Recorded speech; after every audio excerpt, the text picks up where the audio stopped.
What's up, gang? Let's get right into it. What's happening? What's going on? We are live, and welcome back to the show. Thank you for joining me. Shout out to this space. Appreciate you guys over there. Thank you to all the mods. Very much appreciate being included in that coalition. And thank you to the best chat in the entire social media atmosphere right here at Blunt Politics. Make sure you hit that like button. Subscribe to the channel on the way in if you could. It's been a discombobulated morning, let's just say. I know we're probably going to have a little bit of a strange show today, but I've been doing last-minute packing, getting documents ready, purchasing this, that, and the other thing, downloading apps, the whole 9 yards, as this is the last show before I head off to Europe.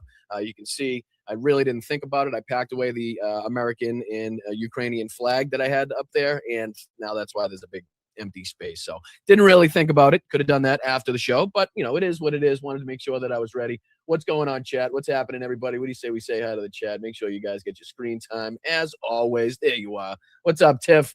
Good to see you. Appreciate you as always. What's up, Gamer? What's up, Dame? Appreciate you. What's up, Forever Young? Slightly Mad Mom. How are you? What's up, Jeff?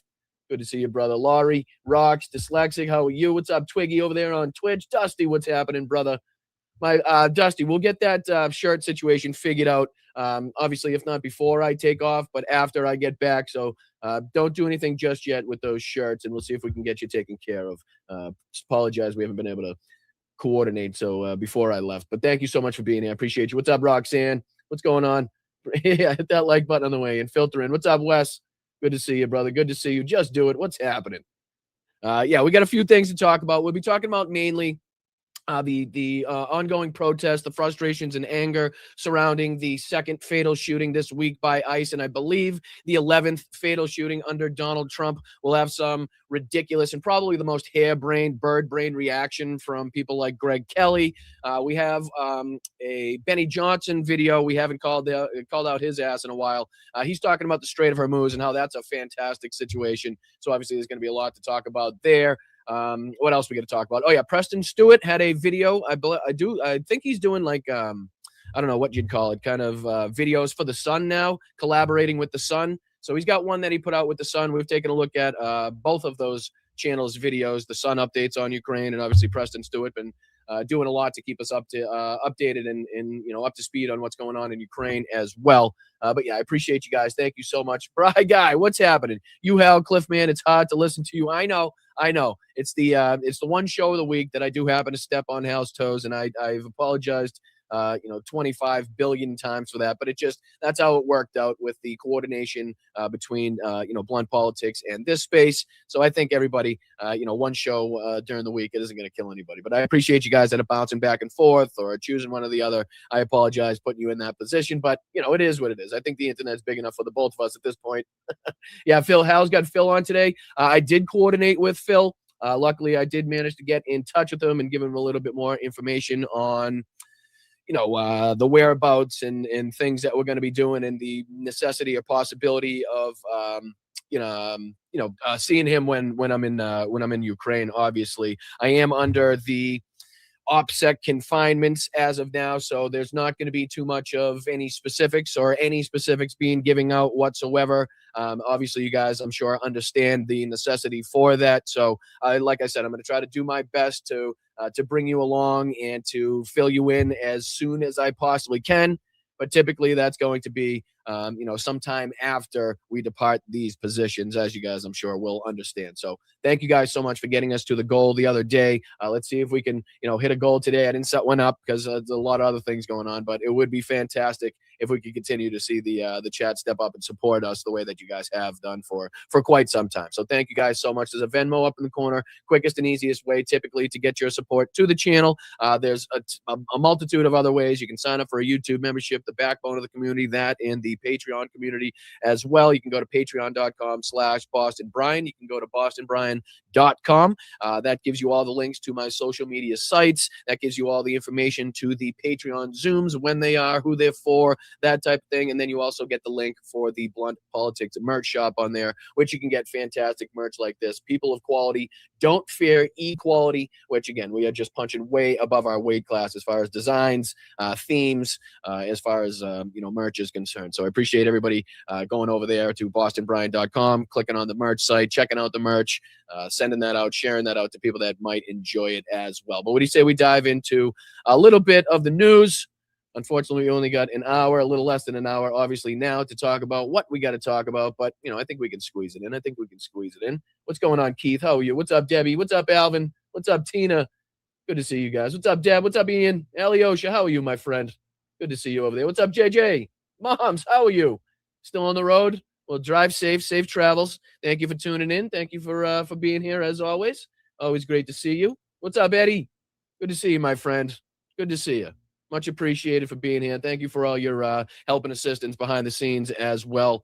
Without getting too deep into it and getting myself in trouble, I do very much appreciate your help and everything, coordination behind the scenes. So, all right, let's dive into. I did see this clip. I wanted to this is kind of a random clip that I wanted to bring up, but this is what's going on, and this is what we've been talking about: the creep of the fascist push, the fascist takeover of the media, pushing back against leftists, pushing back against anybody really that is putting up, social media posts or going against the administration. I saw this, and take it for what it's worth. Take it with a grain of salt. I don't know the exact situation. I know how it's being described here, and I do know how it was handled, and that's what I want to talk about now. It says, wow, this guy owns the FBI who turns up at his house because of a social media post. Look at the shame on their faces. This dude wins the internet today, hands down. And I don't know anything about the person. I don't know if he's, what side of the political aisle he's on, what he may or may not have said on social media.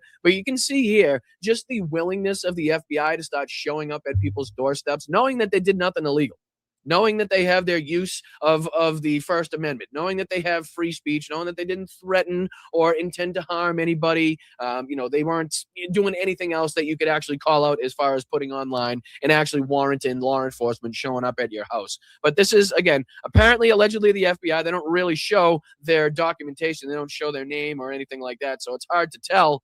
But you can see this altercation here, how it's handled, and how this is like, we've talked about the list of all the lefty creators that Donald Trump and this administration thinks are a threat, or things that need to be looked at or watched or kept track of or shut down entirely, whatever it may be. We've seen how this is, it's gone from the mainstream media, 60 Minutes, ABC, the whole BBC. A lot of them where Donald Trump's tried to either threaten them, pressure them, sue them into, saying or doing anything that he wants, or not reporting on the bad things that he doesn't want everybody to know about.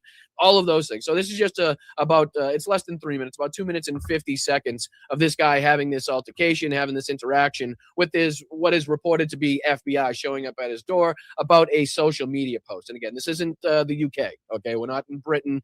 This isn't something that is typically seen here. But with the fascist creep, the autocratic creep of this administration, we're starting to see more and more and more of this. So check this out real quick before we dive into a little bit of the ongoing protests and the frustration surrounding the latest ICE fatal shooting in Maine. So let's check this out real quick.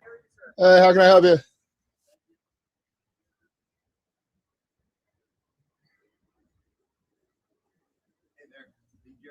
Yeah.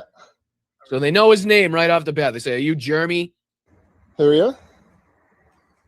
And I believe this is in New Hampshire. I'm not 100% sure about that. I do believe that the plates on the back of the vehicle that they drive off in are New Hampshire plates. As to what state this actually takes place in, it's hard to say. That license plate across the street almost looks like a Massachusetts plate, but then again, could be somebody from out of state, so it's hard to detail. Can you give your full name, please? Is that sufficient? So right off the bat, he asked for his full name, full identification, and he's already being non-compliant, right? I'm just giving my, officer and last name, as opposed to here's my full name, here's my badge number, here are my credentials. You can see right off the bat, and let's have a conversation. They clearly know that they shouldn't be doing this. They clearly know that they look like twats doing this, and they don't want to give their full name. And it continues here. And the guy does a pretty good job behind the camera. Identify as only one O'Donnell affiliated with the FBI. Could you please state your full name, sir? Could you please stop recording? No, it's First Amendment right. Okay. What's your name, sir? Could you stop recording? Absolutely not. You can show me your They name both ask him to stop recording. and identification, or I'm going to go back inside my house. Okay. I don't really want to broadcast my. Oh, this is going out right after you guys walk away. So that's And I love it. He has absolutely no problem. They say, I don't want this broadcast. I don't want this put out. He says, I don't give a fuck what you want. You know what I mean? You're in public. You show up in public on my property and then tell me that I can't record. Like, go fuck yourself. Okay. You don't want to give me your name. You don't want to give me your identification. You say you're working for the FBI and I'm just supposed to what? Believe anybody that shows up to my doorstep with a gun? Like you can't get a fake badge, right? Like they don't make badges out there that look real to people that may not know better, and you can stick it on your hip all you want. And people, not known to be impersonating law enforcement. So, again, well handled here. And he continues to push the issue to the point where they end up just walking away. So you can show me your name ID. You can walk away. We just want to talk. I'm not going to talk to people who claim to be federal agents unless they can show me identification. You see our badges. I need to see. Is your full name on that badge? No. I'd like to see something with your full name, or I'm not going to talk to you. I prefer you not to broadcast. This will be going. And again, third time, I prefer you not to broadcast this. Well, okay, you haven't answered the guy's questions. You haven't given a full name. You haven't given proper identification. You got a gun on your hip, right? And you're telling me that I'm not supposed to have my First Amendment right. I'm not supposed to be able to, record what's in public, what's on my own property. Like, what are we doing here? What country is this again? Where do we live? What year in 1930 is this? Online as soon as you walk away. Well, all I want to do is. And this is a good lead into, again, the latest ICE shooting in Maine, the reaction to it, the protest stemming from it, the ridiculous fucking segment that Greg Kelly put together. I mean, this is all connected here. It's all interconnected as to what these government agencies now feel that they can do or are just being, ordered to do.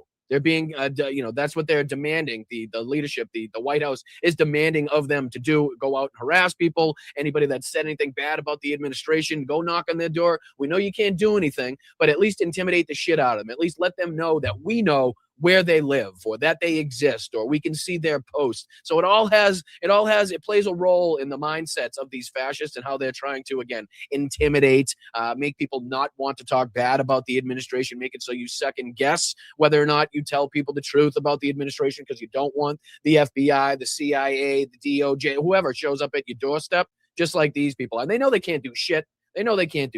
Not yet, right? Not yet. About a post that was made, and if you happen to be the one that made it. I want to talk to. So he says it was about a post that you made, and it's what do you say after? It just happened. You happen to be the one that made that post, which is crazy work. You about you guys coming here. Say you make a salary of I don't know what, low 100K. You guys making six figures? Factor in 50% expenses, overhead, maybe 100% expenses. Talking about burning a couple $100 an hour just here, let alone all the time you guys are spending to investigate something that you know is not against the law, right? Like you're familiar with. So then why would you come? Because we wanted to make sure that there weren't any.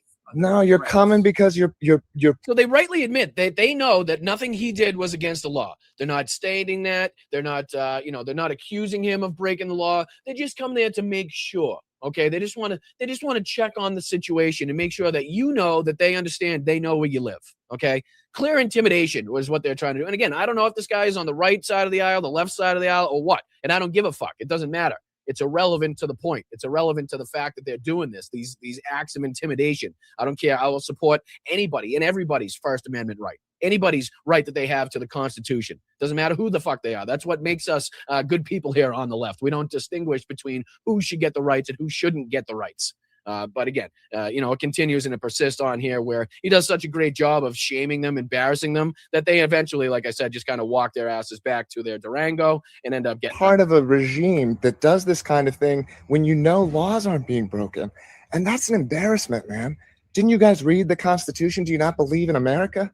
Like, how do you do your jobs and go home? We appreciate it. You're walking away because nothing we did is against the law.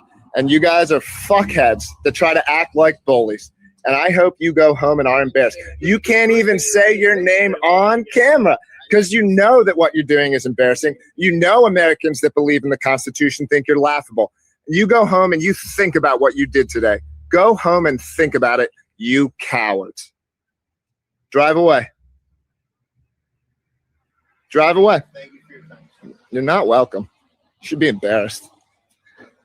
Embarrassing. You guys are embarrassing. They got the New Hampshire plate. I do believe that he stated he was from the agency in New Hampshire, as he claimed there. New Hampshire plate.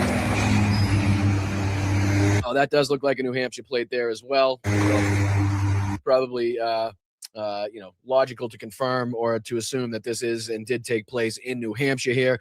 Judging by the guy's statements that was recording, calling it a regime, calling them fuckheads, talking about the Constitution, I would assume which usually makes an ass out of you and me. I would assume he was from the lefter side of the aisle, as it were, there. But it's, again, like I said, it's irrelevant. Even if that was a Republican, I would still be saying the same goddamn things I'm saying right now about his rights, about the intimidation tactics, about how ridiculous it is for government agencies to be sending people around, wasting taxpayer money, spending hundreds and hundreds and hundreds of dollars an hour to go and talk about or talk to somebody that didn't break the law, isn't committing any violent acts, isn't trafficking any drugs or children or people, but just happened to make a post that they thought was off color, offhand, that they didn't like, that disrespected somebody. Well, guess what? That's our fucking right here to talk about the government. That's exactly what makes America America. And it's shit like this that's turning us into this fascist fucking death cult regime led by the Trump administration, which is,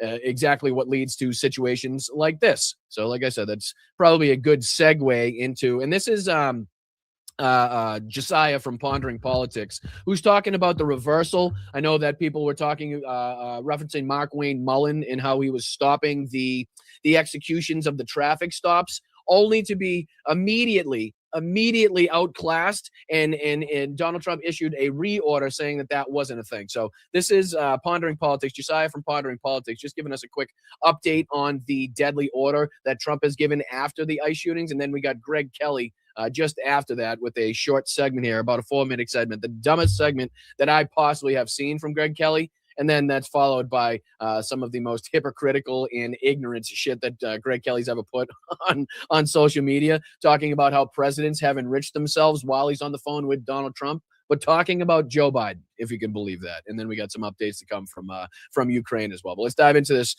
Pondering Politics video from Josiah. Appreciate him and everybody else. If you could hit that like button, subscribe to the channel. This is, again, just some general updates as to what's taken place after the ICE shootings, Mark Wayne Mullen statements, and then how Donald Trump had pretty much, just gone over and above Mark Wayne Mullen to reinstitute these traffic stops that have led to several deaths now, including American citizens. So let's just take a quick look at a couple minutes of this. I appreciate you guys. Thank you for hitting that like button. Thank you for subscribing. Thank you to the chat. Thank you to the mods. Very much appreciate all of you guys.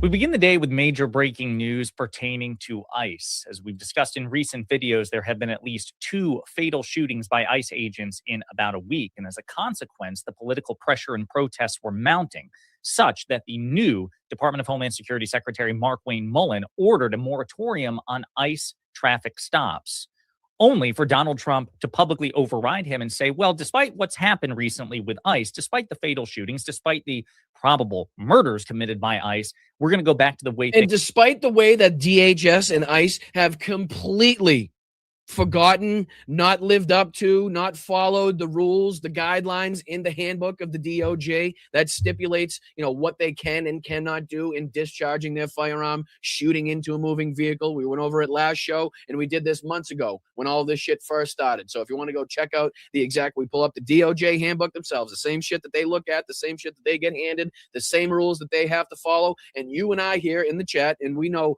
much better, and we're much more educated and informed as to those rules and policies, seemingly, than anybody else in ICE or DHS, and the fat pricks now that throw on the paintball uniform to go out and brutalize American citizens because they were either too stupid, too slow, or incompetent enough to not be able to get into the military, or just too cowardly. And now all of a sudden they feel like they can cosplay as fucking heroes. They want to go out and be General fucking Patton and throw pepper balls and tear gas at American citizens, go out there and shoot and hunt down brown and black people, because that's what makes them feel tough, right? right? And it was as a part of a specific recruitment tactic by DHS, by ICE, to go after these sick, psychopathic, racist, scumbags that are now inactive in ICE. But yeah, this is, like I said, Donald Trump basically saying that we need to continue and persist on with these traffic stops that have led to multiple deaths now, multiple, infractions, as it were, criminal infractions by ICE officers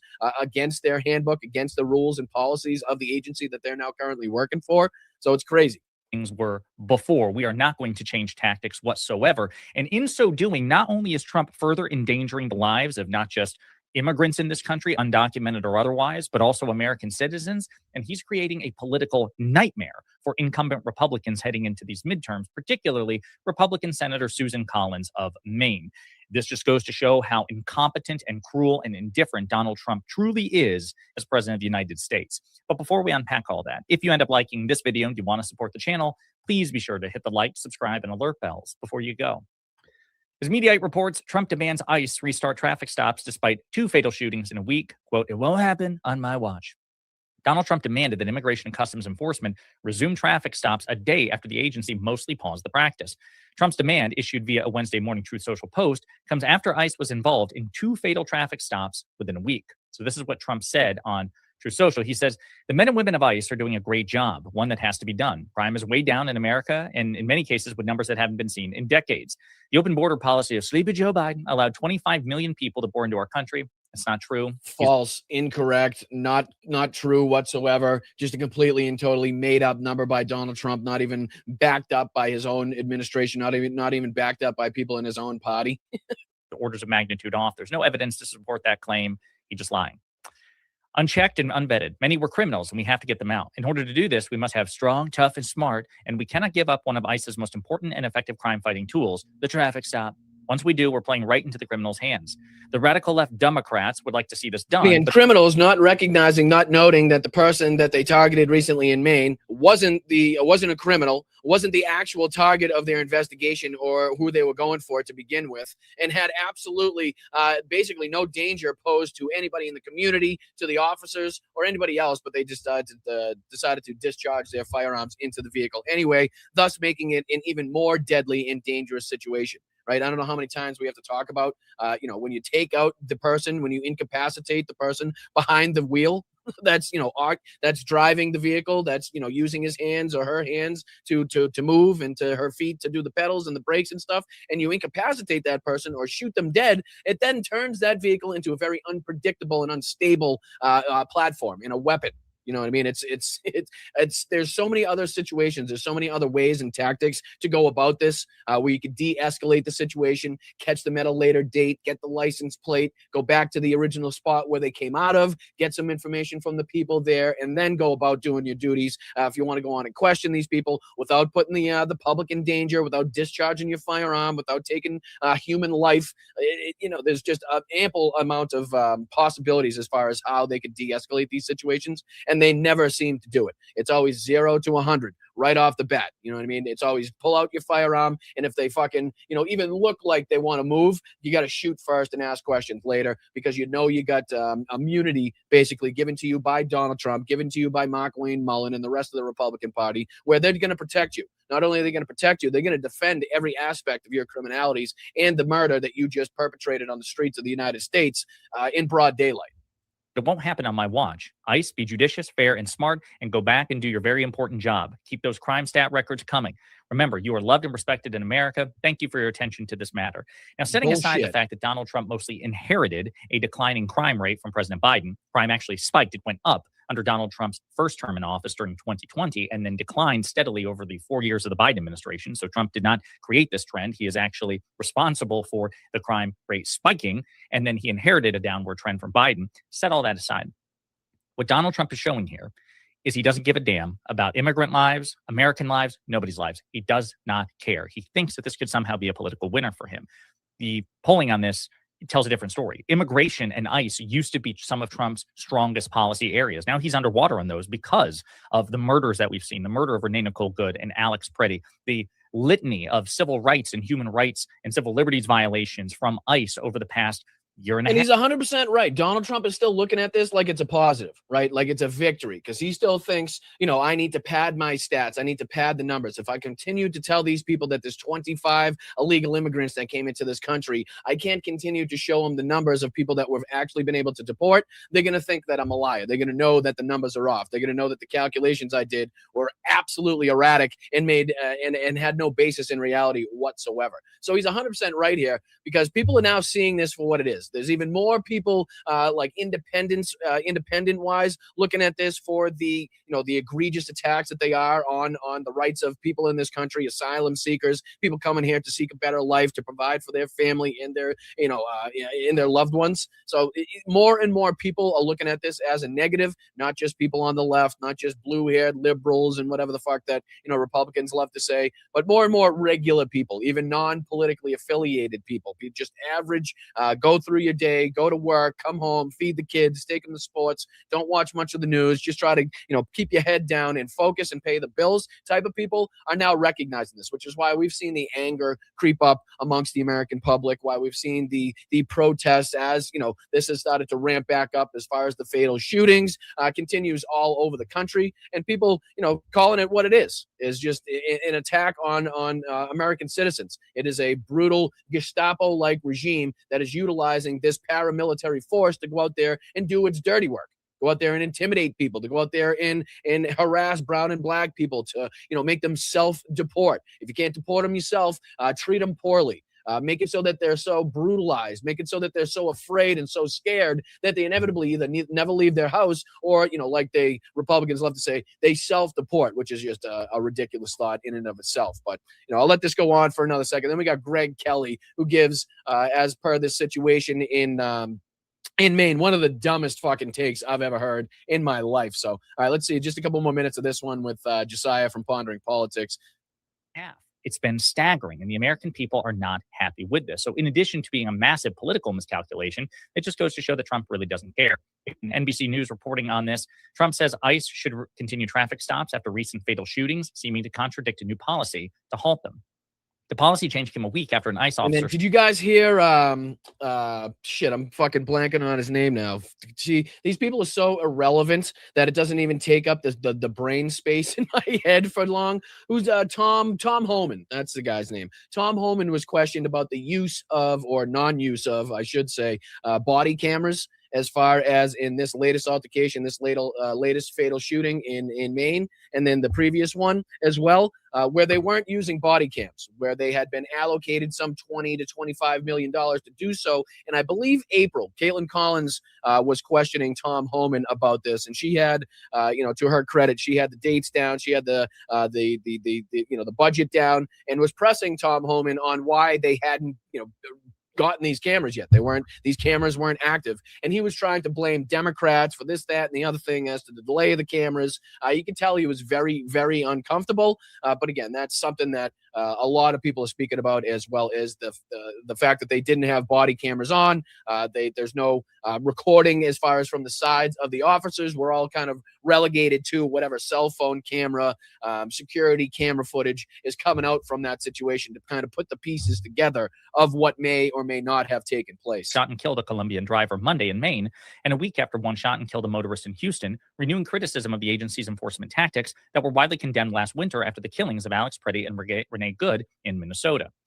And again, that's probably a good place to leave off here, because, Renee Nicole Good, Alex Preddy, American citizens, right? American citizens. I want you to just remember that little fact when we dive into this ridiculous clip here from the dumbest man on television, Greg Kelly, still seemingly with a piece of chocolate cake on his upper lip, or just a guy that in his, 50s, I would assume, still doesn't know how to shave his face.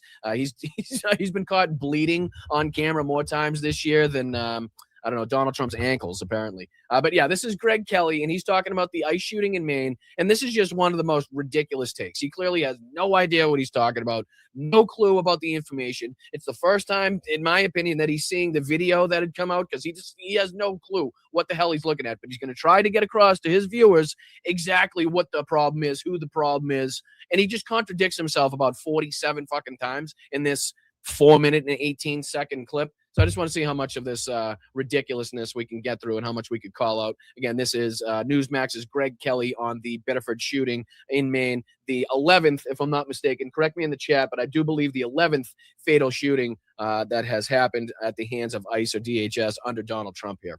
An ICE agent shoots and kills a man in Biddeford. We have team coverage. From the scene where multiple shots were fired at around 8 o'clock this morning. To the protest and rally against ICE, with the community calling for answers and change. If only they cared as much. Great intro. I mean, how do people watch this? How many views does this have? And I know this is YouTube and people watch it, through their, their local sources or whatever platforms that you guys use to watch TV and shit. But this has 14 hours ago, 10,000 views from a channel that has 2.58 million subscribers. Okay. And it's got 10,000 views. Not very good. Not very good. I don't think too many. But I don't know. It's just the most shoddily done, shitty, hack, fucking ridiculous newscast that I've ever seen. He doesn't know what he's talking about. He doesn't come in at the right points. It's like his producers hate him. The whole thing is just ridiculous. But all right, let's see what his take is on this shooting here. Much when an American citizen is killed, right? Hold on. I'm sorry. Listen to what he says here. Change. Listen to this. If only they cared as much when an American citizen is killed, right? I'm sorry. Does he not remember the reaction about Alex Preddy? Does he not remember the reaction and the protests surrounding Renee Nicole Good and others that we could talk about that have either been harassed or violently beaten or killed at the hands of ICE or DHS? I'm sure that we're reacting the same way that we are, no matter who it is. That's what makes us who we are. It doesn't necessarily have to be an American citizen. It's any time that ICE here is criminally engaged in murdering somebody in broad daylight. We think that's bad. That's a bad thing, Greg. That's something that we don't want to see. That's something that shouldn't be happening in the, in the United States, on the streets of the United States, to people that have work permits, to people that are actively going through the legal asylum-seeking process, somebody that's going to work to provide for his family. That's not even the target of the fucking investigation that is going on to begin with. You'd think you'd have more, dignity. You'd think you'd have more ability to say, okay, this isn't the person. Maybe we should let this go at a later date so we can figure out who this is and what's going on. But no, they'd rather shoot first and, like I said, ask questions later. But to start this off with saying, oh, man, they don't care about American citizens is asinine. Again, considering the reaction stemming from Alex Preddy, Renee Nicole Good, and others. It's moronic right off the bat. Yeah, it's people get shot. But when it's an illegal, and it wasn't an illegal law enforcement. And again, what is this people get shot bullshit? Is that what you say when kids get murdered in their schools, Greg? Kids get shot. What can you do? It's not like you can defend against the access to firearms or anything. It's not like you can make sure that you can crack down on the amount of firearms and the ability to get into the hands of these fucking psychopaths out there that go into schools and hospitals and malls and wherever else the fuck and start randomly opening fire. But Greg's just like, yeah, it's a brown guy. Let's just call him an illegal. People get shot. What are we gonna do? Fucking move on. Next day. It's only a Tuesday. Now they were. I know it's not Tuesday, but I don't know when this is recorded. Doing an illegal, and illegal actually got in the way. Take a look. At first, it seems very vague. They were going after an illegal, and a legal got in the way, is what Greg Kelly. Now, this is the footage that he's trying to dissect here, and he has no fucking idea what happened. Greg Kelly actually thinks that this car is driving around slowly in a circle with this guy still capacitated, with this guy still coherent and alive behind the wheel, right? Which is just ridiculous to think. He has no idea. His producers haven't told him what happened. They haven't told him the sequences of the video. They haven't told him which one's first, what was likely to have happened. He knows nothing about this, and you can tell just by the way he tries to describe it. It happened in Maine. ICE were pursuing an illegal alien criminal, and then a shooting happened. Now, you can't... He was not an illegal alien criminal. Was not. Just was not an illegal. He had a social security number. He had a work fucking permit, right? He had a family going to work. No, I didn't hear. He wasn't even the target of the investigation. Wasn't even the target of whatever the action that they were undertaking. So now to call him a criminal illegal right off the bat is fucking outrageous, right? To disrespect somebody that just lost their lives at the hand of this Gestapo force that we have running around this country, and all of a sudden, right off the bat, and this is what we've seen. Same thing happened to Alex Preddy. Same thing happened to Renee Nicole Good. Right off the bat, that they were fucking radical leftists. They were putting officers in danger. They were everything that we heard. They were. I'm sorry, but you could go through all of the different statements made by Todd Blanche and Kash Patel, Christy Nome, the rest of these people as to what these, about their character after these situations. And it was just character assassination after character assassination while knowing absolutely nothing. No facts about the situation, no facts about the background of the person, what they've been involved in, what their career was, what they espoused, what their beliefs were. Just right off the bat that they were terrorists, a radical leftist, people, thugs out there, criminals, just the worst things that you could possibly say, automatically espoused by the right to get you to believe that this was justified somehow. Really see too much here, but let's try to zoom in. Those are ICE officers. Okay, in case for anybody that hadn't seen these videos, that doesn't know, this is after the whole incident had already taken place. This is after the ICE agents had already opened fire into the vehicle. This is after the vehicle had already circled in this intersection slowly because the driver, Yuan, was shot dead. This is after that. This is after the ICE agents already had to go retrieve their vehicle, which you see there, which is, I think, a Ford Explorer type vehicle, to stop the vehicle that they had discharged their firearms into, thus killing the driver, clearly indicating what a dangerous situation it turns that into after you incapacitate the driver. It's impossible, very difficult if the doors are locked to stop that. You're going to have to either put your vehicle in the way. Who knows how fast that could go if the foot decides to get jammed down on the accelerator. I mean, that could be launched into a fucking living room. You know what I mean? So just showing you the dangers associated with opening and discharging your firearm into a moving vehicle and why it's against the fucking policy of the DOJ and the people and the agencies affiliated with the DOJ is clearly indicated here. And they're dealing with... This is just before they get into the vehicle. They rip his incapacitated body out, throw him down on his fucking head, handcuff him behind his back, and then try to, again, at some point after that, apparently cover up the wounds, as you can see here. But the one thing that Greg Kelly tries to give him credit for is trying to save his life, as he says, and perform CER. The one thing that you can't see in this video is them performing CPR.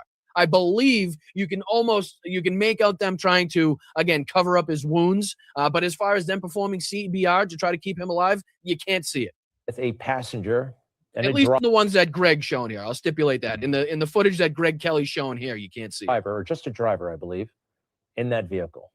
So this is there. They got their weapons still pointed, still discharged. Pointed at the driver as he's, again, slumped over in the front of in the driver's seat there.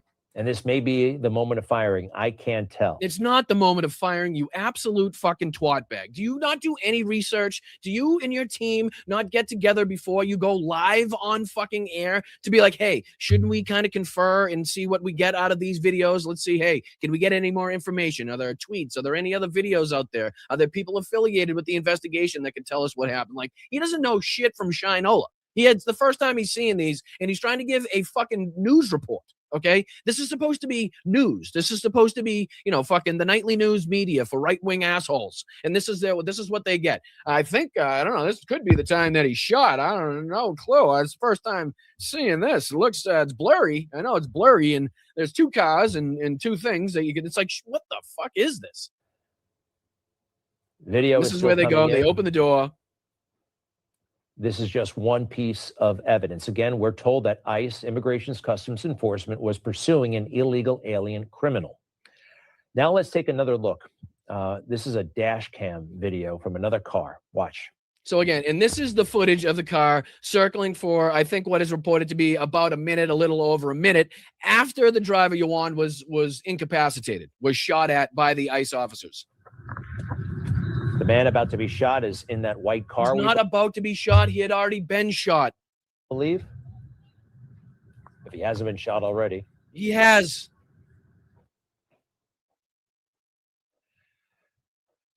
That was something. Jesus fucking Christ. He's just lost. He's absolutely lost. And this is, again, their star anchor.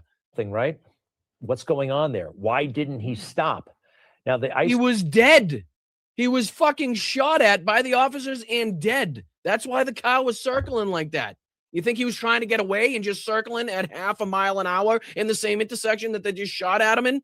Like, what the fuck do you think is going on here? How, like, even a blind person being described what's going on by somebody else could be like, oh, yeah, no, he definitely was already shot. He must have been incapacitated. Obviously, the ICE officers were then trying to get access to the vehicle and then figure out how to stop this fucking weapon that they just created after killing the driver. Officers tried to save him. All right. You can see they're performing CPR here. No, they're not. They're absolutely not performing CPR. There are no chest compressions going on that you can see. Nobody's counting 1, 2, 3, 4. Nobody's giving mouth to mouth. Nobody's doing anything here. They may, I'll give them at the best, be covering up the wounds, right? Be bandaging up the wounds. That's about all I'll give them. But no chest compressions, no urgency here, no life-saving urgency being shown. But it did not work. The man is. I'll give him that. Looks like they're bandaging up the wounds that they could see. Other than that, he's already incapacitated. He's already deceased, seemingly, and they're not doing anything to try to save his life. Dead. And who is that man? Let's go ahead and put his picture up and some biographical details on the screen. Johann Sebastian Duran Guerrero, 26 years old, born in Colombia. And forgive me, but I believe his name is spelled Joan. There may be multiple ways to spell that, but I've seen it spelled Joan. But yeah, 26 years old, from Colombia, married with a 3-year-old daughter. Do they think this is helping their case by putting this information on their screen? By putting that picture of the 26-year-old that they say was this dangerous, illegal, criminal person that just happened to get caught up in this ICE action? Mentioning that he had a 3-year-old daughter. You think that's going to help your case, Greg? Newsmax? This is why I say Greg Kelly's producers hate him. They fucking hate him, and he still has no clue. Married with a 3-year-old daughter. Now, I've heard conflicting word about this throughout the day. The latest word I have is that he was here legally. Okay, legally. So why did you just spend the last 3 minutes calling him a criminal illegal? How make that make sense, Greg? How the fuck? But what he may have been doing there didn't look legal. When law enforcement tells you to stop. You didn't see anything. You have not seen anything prior to his vehicle circling the intersection. You cannot tell or grasp or gather or gain any insight as to what he may or may not have done by what you just played on your fucking show. You can't. It's impossible. It's not even what he looked like he was doing there was illegal. Greg just said what he just showed was Johann being dead and the car circling the intersection after being shot. Apparently that to Greg Kelly was that's an illegal action, is being dead behind the wheel after being shot by ICE. It just makes fucking no sense, and it doesn't have to make sense. That's the whole point with these cocksuckers. It doesn't have to make sense as long as they give their fucking moron, maggot cultist some semblance of an answer, some semblance of justification, even if it's outright blatant fucking lies, right? Things that could never be true, things that just couldn't take place in reality. It doesn't matter. They'll take it and run with it, okay? Oh, he must have been doing something. He had to be, oh, why didn't you just stop? Well, how do you know he didn't? You know what I mean? What the fuck? And I'm sure there's probably going to be more and more footage and more speculation as to what did take place. But as per what Greg Kelly just showed on Newsmax, he has not a fucking clue. You stop. He may have. We don't have all of the information. So what are you saying? Jesus Christ. He said what he just did there wasn't legal. We may not know. We don't know what he did. He may have stopped. So then what is this whole segment about then? What are you talking about? I have heard that Mark Wayne Mullen from Department of Homeland Security has ordered ICE officers for the time being not to make apprehensions of individuals while they're in their car. Yeah, only to get immediately overridden by the President of the United States, as we just talked about in the previous clip, saying that they absolutely should continue to conduct these traffic stops, which have time and time again led to fatal shootings again on the streets of the United States in broad daylight. Does the president care? Absolutely not. As long as it's happening to brown and black people, let it go on. Unfortunately, they don't care about anybody else either, but it's better, much better for them if it's happening to a brown or black person. All they got to do is say illegal or criminal, and it gives the Republicans the justification to kind of obfuscate for these crimes to continue. That's they got to fix that real fast. They got to do their training or retraining or whatever it is they have to do, because that's where whoa, Greg, back the fuck up. Back the fuck up there, Chief. Why would ICE need to do retraining? Why is this a problem? If you think they handled themselves accordingly, if you think they acted according to the DOJ policies in the handbook that they're required to follow, why would they need retraining? I'm curious, because it seems like the only people that would need retraining were people that either looked like or acted like they didn't have training to begin with, meaning they didn't follow policy or procedure, thus leading to some negative event, thus leading to the death or harm of one of their fellow officers, or an American citizen or an asylum seeker or anybody at that point in time. But why, if everything's going copacetic, if they're doing everything above the law, if they're following the fucking code rule by rule, why would they need more training?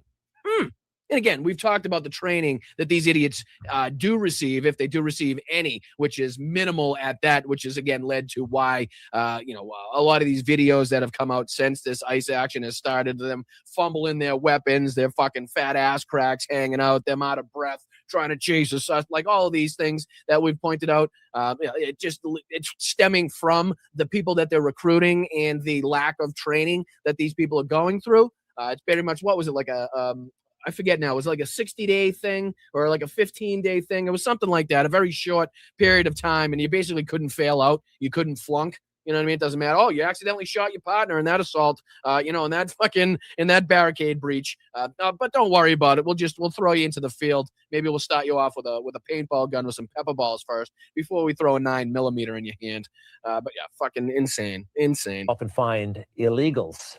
So because it's an illegal, He's not an illegal. Take that back. He may have been here legally. Jesus fucking Christ. Jesus fucking Christ. He's literally correcting himself now. This has gotten to the point where he has to correct himself because he knows he sounds like a moron. Oh shit, I fucking said illegal. He's not, I can't say that. I'm actually supposed to I'm supposed to portray myself as a news anchor here, so I might want to say it at least somewhat factually here. Maybe because it's a foreigner. Maybe because ICE is involved. Maybe because Trump is in the White House. Protests.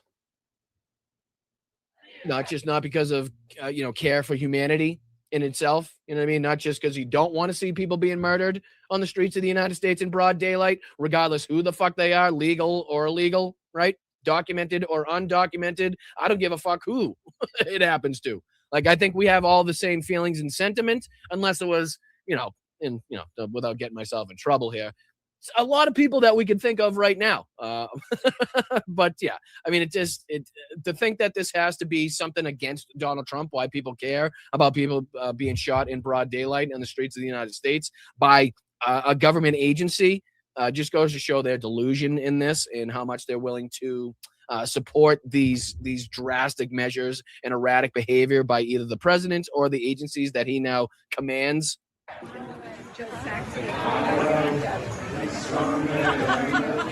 And again, we don't have to dive in. There was this clip here that I wanted to show you, talking about hypocrisy, not living in reality, and being delusional. Can you imagine having Donald Trump on the phone and trying to speak about government corruption and the president enriching himself and not be talking about Donald Trump? Well, because that's what happened here on with Greg Kelly. This is from his phone interview with Donald Trump the other day. We went through a good portion of this on the show, but this was apparently left out of the clip that Newsmax posted. This is real quick. It's only about 36 seconds long, but listen to this bullshit. I mean, how fucking stupid, moronic, ignorant, deluded, brain dead do you have to be to actually present this on your show and then have people post this on social media and not be so embarrassed that you would just never come back out of your house? But this is posted by Aaron Rupa the 13th, so a couple days ago. It says, Greg Kelly, interviewing Trump, attacks the president for becoming rich as a public official. I shit you not. and he's not talking about Donald Trump. Listen to this clip here from Greg Kelly. It's almost too much. The irony is almost too much to digest. And Joe Biden somehow became rich as a public official. You know, we saw the front stoop, if you will, the outside of Lindsey Graham's house. And it was rather modest, totally decent, but rather Joe modest. Biden, he wrote a book, Greg. He wrote a book.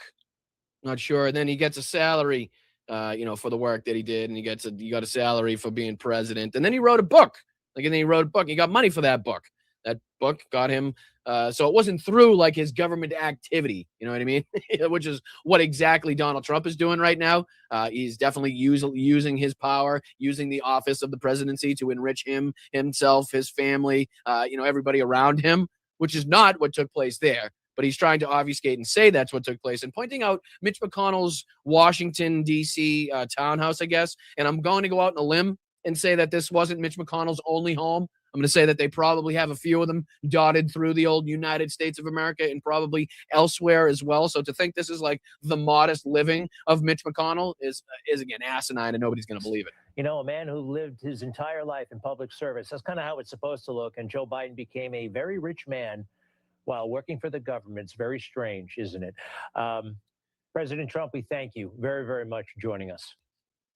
That's amazing. That is an amazing fucking clip right there. It truly is. Like, that clip is going to have to be studied. When we talk about cults and we talk about like how people could dig themselves that far, that deep into the MAGA cult and be that delusional, to be lied to as much as they have and to continue to support this guy, to somehow find themselves supporting the pedophile Epstein class of billionaires that couldn't give a fucking single flying fuck less about whether they die, live, get burnt, drown, their family exists or doesn't.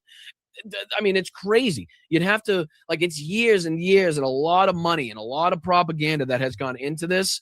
And this is kind of the outcome. This is hopefully we're seeing the peak right now of the propaganda where you're on the phone with the current president of the United States who has enriched himself to the tune of $4 to $5 billion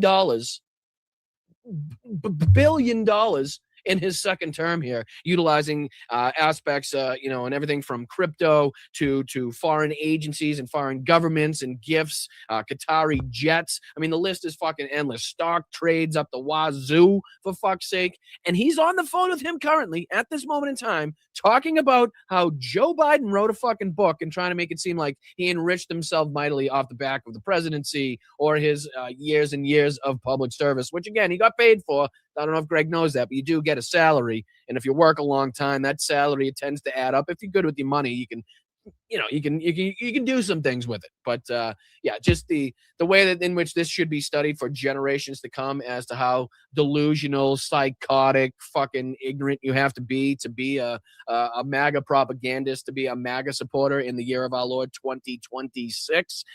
That's kind of the clip that we should point to, or at least one of the clips that we should point to. Here's another one, and we only have a minute or two to go through this. I kind of ran out of time on today's show, so let's just go through a minute of this. This is Benny Johnson trying to say that something great happened with the Strait of Hormuz. As we know, that's just complete and utter horseshit. And then I might have to skip this one, and then we'll go right into Preston Stewart's for the last 5 minutes. It's only a couple minutes of this, and then we'll jump into the Preston Stewart video, and I'll get you guys out of here for the day. All right, this is Benny Johnson trying to call out and talk about the Strait of Hormuz. What's he say? Trump just canceled his schedule, locked himself in the Situation Room. Something biblical is happening. So are we about to invade Iran? Are we putting boots on the ground in Cog Island? What is Benny Johnson going to tell us is to come? Why did Donald Trump cancel his schedule, lock himself in the Situation Room, and apparently, I don't know, shit on the floor? I want you to live a safe and happy life, so therefore I am recommending that you do not travel to the Persian Gulf for your summer beach vacation. Why? Whoa. I thought things were great. I thought the Middle East was peaceful. Jared Kushner did that in the first administration, but Donald Trump has been saying things are fucking great. They're perfect. The strait's open. The oil's flowing. Nothing's happened. No bombs and missiles and drones can be shot at us because the Iranians don't have any. Remember? So I'm curious as to why you're now warning people about being in this general vicinity. Is it because of the ongoing strikes from the United States into Iran, or is it because of the retaliatory strikes from the Iranians into different Gulf nations with U.S. bases on them? Or into the Strait of Hormuz in general? Just I'm curious why you're telling people to kind of back away from this area when everything's going great according to Donald Trump. It's perfect. Couldn't be better. It's the most safe and secure area.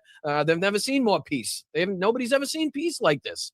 And he's right, because peace usually doesn't consist of missile and drone launches, ships being sunk, and U.S. bases being fucking torched. And particularly to the islands around the Strait of Hormuz, which are effectively no longer habitable based on what President Trump is currently doing to them with the United States military. Did you ever ask yourself the question, Benny? Why would they be habitable up until this point? Why were they habitable? And I'm not even, stipulating to the fact that they're no longer inhabitable, considering what we've seen over the months with these strikes, and how ineffective they've been in the ability of the Iranians to either regenerate these missile and drone sites or to move them or to withstand, again, the bombs and the missiles being dropped on them. I don't know what it is, but you shouldn't have to hit the same fucking target 1,500 times to knock it out of action with the munitions and weaponry that we currently possess in the United States military. So right off the bat, I'd be asking myself, why this long into a 4-week campaign? Remember, this was supposed to be, 4 to 6 weeks, they said originally. Why the fuck are these still a thing? You can why are these still targets? Kashem Island, Bandar Abbas, Sirik. How many times have we heard these things been hit? You know what I mean? How many times can these positions be hit before we start saying, they either have something there that is like negating our ability to wipe these places out, or they're just moving their shit, or something's going on. Maybe we want to revisit that, because we spent $35 million so far attacking Kashem, and we've seen no benefit. They continue to be able to hit, boats and tankers in the Strait of Hormuz. They continue to be able to retaliate with about 500 missile and drone launches to our launches that we've taken and targets that we've hit. So what's the benefit, right? We talked about on the last show how, I know it's dark and morbid to talk about, but we're not even like killing their enemy. We're not even killing the enemy. We're not taking out their military. You know what I mean? It's not even like we're degrading the numbers and their capability as far as what you typically see in a war. And that's not what I'm calling for, not what I want to see. But I'm just showing you like how futile this mission is, how futile the strikes are, and it's not getting us anywhere. It's not achieving anything. It's not getting us closer to peace. It's not getting us close to overall victory. It's just a waste of time, energy, power, money, resources, manpower, the whole thing. It's fucking insane. But like I said, I'm running out of time here. My apologies, and I don't want to get out of here without talking about at least a couple minutes of this, because Preston Stewart here now doing collaborations apparently with the Sun, which is congratulations to him. I think the Sun recognizing the ability he has to stay on top of what's going on in and around Ukraine. We got about 3 minutes, so I'm just going to get you guys out of here. I'll let you finish off today's show, hearing a little bit from the Sun and Preston Stewart. And this is Putin's biggest blind spot just got exposed. And I do believe this is going to talk about, the increasing efficiency of the Ukrainians to take out these supply boats inside of the Black Sea and the Sea of Azov. So let's see if I can take it away. Let him at least give us a couple minutes of updates here before I let you guys go. It has been a massacre. Every day the footage has been shocking, because these tankers are trying to move across the Sea of Azov with no protection. Whereas the Black Sea Fleet is largely hiding in port because they don't want to get sunk. And right now, Ukraine is winning. So we've seen that Crimea is kind of a focus. This logistics lockdown of Ukrainian middle-range drone strikes has become an issue for them. Ukraine started hitting some of the land crossings to the north. Aerial resupply is not really feasible, but sea resupply is. And the Sea of Azov there is kind of the one to look at. It connects mainland Russia to occupied Crimea. And about a week ago, Ukraine started hitting these vessels. And the initial footage, every day. I think the number, if I'm not mistaken, last one that I heard was about, 132 ships? Let me see. I could probably go to 414. Let me go to 414 Magyar Birds, and he probably can give us an update here before I get you guys out of here. Let's see here. Overnight, 14 overnight, 90 vessels in a week, every 112 minutes throughout the weeks, 6th through July. 6th through 12th of July, the Birds Unmanned Systems Forces fed a tanker, tugboat, ferry, dry cargo vessel, or motorchatka in the Sea of Azov. The tanker shredder freedom-loving Ukrainian birds had not grown tired, unlike the Worm Shadow Fleet. The Crimean switch-off operation of the night of 12 July also felt the burden of occupation. I will report later with proof. Let's get to work, gentlemen. Online scoreboard, Pidrakuryaka. So I'll have to have that translated. But yeah, you can see here that the ongoing attacks have still, been persistent here. And I do believe it's somewhere in the vicinity of about 132 ships that I've seen here. It says about 105 vessels engaged. See if there's any more. See what their latest post is. Don't go to the latest one. I want to see the late one. There we go. See here, following the questions, 120. Yeah, right here, 136 units of the Russian fleet. I knew it was somewhere in that vicinity. So 136 units. And I got to let you go on that piece of information there. I do appreciate you guys sticking with me on the early show. Please hit that notification bell. From here on out, we're going to have some time changes with the shows according to my trip to Europe. So please be up to speed. Follow me on social media. Follow me on Blue Sky. Follow me on Threads, wherever you can, Facebook, Instagram. Obviously here on YouTube, I'll be putting out posts to try to keep you guys as up to speed and up to date as humanly possible. I'm going to toss it over to, I think, my main man, Jeff, over there on this space. If not, my apologies. Whoever it may be, take it away and kick some ass. Thank you to this space, and stick around so you guys can hear some of the updates from the trip. And please stick around here on the Blunt Politics side of things so I can thank you for your super chats. But peace out. Thank you guys. Appreciate you guys on this space. All right. So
are a Trump voter living in a blue state, I need you to listen very closely to this story, because what is happening in Colorado right now is the ultimate proof of something that we've been warning you about for quite some time, for years.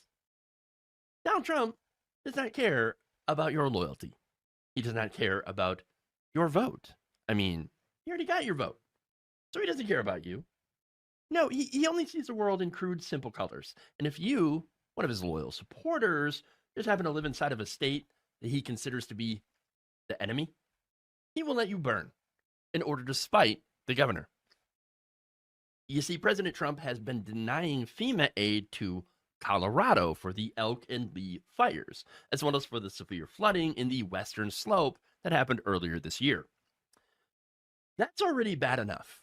There is no justification for him doing this, for withholding that aid, and for trying to defund and eliminate FEMA, which he can't personally do, but he has been able to stop FEMA from doing its job. Okay? No justification whatsoever. But here's the detail that makes this, which is already really bad, that much worse. Who lives in the path of these fires? Who lives on the western slope of Colorado? Well, it ain't the liberal elites of Boulder or Denver that MAGA constantly rails against. No, these are rural counties. These are ranchers. These are oil workers. These are farmers. These are people who overwhelmingly voted for Donald Trump. For example, Rio Blanco County, one of the hardest hit areas. In the last election, over 80% of that county voted for Trump. These are his people, his voters. They went to his rallies. They bought the flags. They thought, I'm going to vote for this guy. He's going to be my champion. And now, when their homes get destroyed, when their infrastructure literally gets washed away by floods, they look to their president for help. And Trump looked at the map. He didn't see Rio Blanco County, loyal MAGA country. He saw it's in Colorado. They're a blue state. They're the Democrat state. I'm not going to vote for. I'm not going to help that. And he pressed the deny button. Simple as that. He is punishing his own base, his own people, the ones who would walk through a fire for him. And, well, I guess literally they did. But he is punishing them because he is so obsessed with hurting the Democratic governor of the state that they live in, Jared Polis. That's the reality. This right here should qualify as the leopards ate my face moment of the year. And there were many. Okay. Leopards have been eaten very well lately. I mean, imagine losing your home, standing in the literal ashes of everything that you had, wearing a MAGA hat, and realizing that the man that you voted for is the very man who is blocking the funds that could help you rebuild. I mean, this right here exposes the fundamental scam of the MAGA movement. He sells protection. He's like a mob boss, protection money, right? Or protection for his voters in return for those votes. He says, I'm going to be your retribution. But in reality, you're just a pawn. If sacrificing you helps him score political points against a Democrat, he will sacrifice you and not lose a second of sleep over it. This, of course, sets a terrifying precedent for Republicans across the country. If you're a Republican in Illinois or New York or California or pretty much anywhere, you are not safe. In Trump's eyes, you have been tainted by where you live, the geography. You are behind enemy lines, and he is not, I repeat, he is not coming to save you. He would rather starve a blue state of resources than feed the red voters living inside of it. And it may sound cliche, what I'm about to say, and you may not share this sentiment, but my heart does break for these people. I have so much empathy that it's unhealthy for me, okay? And so I have this huge sense of justice. And I do not want to see people suffer, which is why I railed so hard against Trump and continue to do so, and continue to do stories like these, okay? To point out that he is not and never was on your side. You may have voted for a protector or for someone to get retribution against liberals or whatever. Instead, what did you get? A predator. To the people of the Western Slope, I know you probably hate the radical left and think that we're the real villains, that we're sitting here and drinking champagne and Mai Tais, and I've never had a Mai Tai before in my life, or, whatever, and that we're celebrating this. We're not. Right now, we're actually the ones that are trying to fight to get you this aid. And it is your heroes, your hero, who is standing in the way, okay? And the irony here is that this is the very thing that he accused Joe Biden of doing. Remember, during the campaign, where he's like, Joe Biden is holding back money from red states. Can you believe it? FEMA is holding back the monies. No, Trump is actually doing this very thing. That was all projection. And let's not forget Arkansas, okay? Look, Sarah Huckabee Sanders was Trump's former press secretary. She became governor of Arkansas, voted overwhelmingly, and then got hit with disasters, and Trump refused to lift a finger to help. He doesn't care about you. He just needed your vote so that he could avoid going to prison. That's the reality of the situation. Like her or not, and I have serious issues. I've always had serious issues with Kamala Harris, but she would have never done this. She would have never denied any of these places federal aid. And look, my main issue with Kamala Harris is that she wasn't left enough. But I still voted for her because I still knew that this was the reality of the situation, that she would have never done anything like this. And Joe Biden would have done anything like this and never did do anything like this.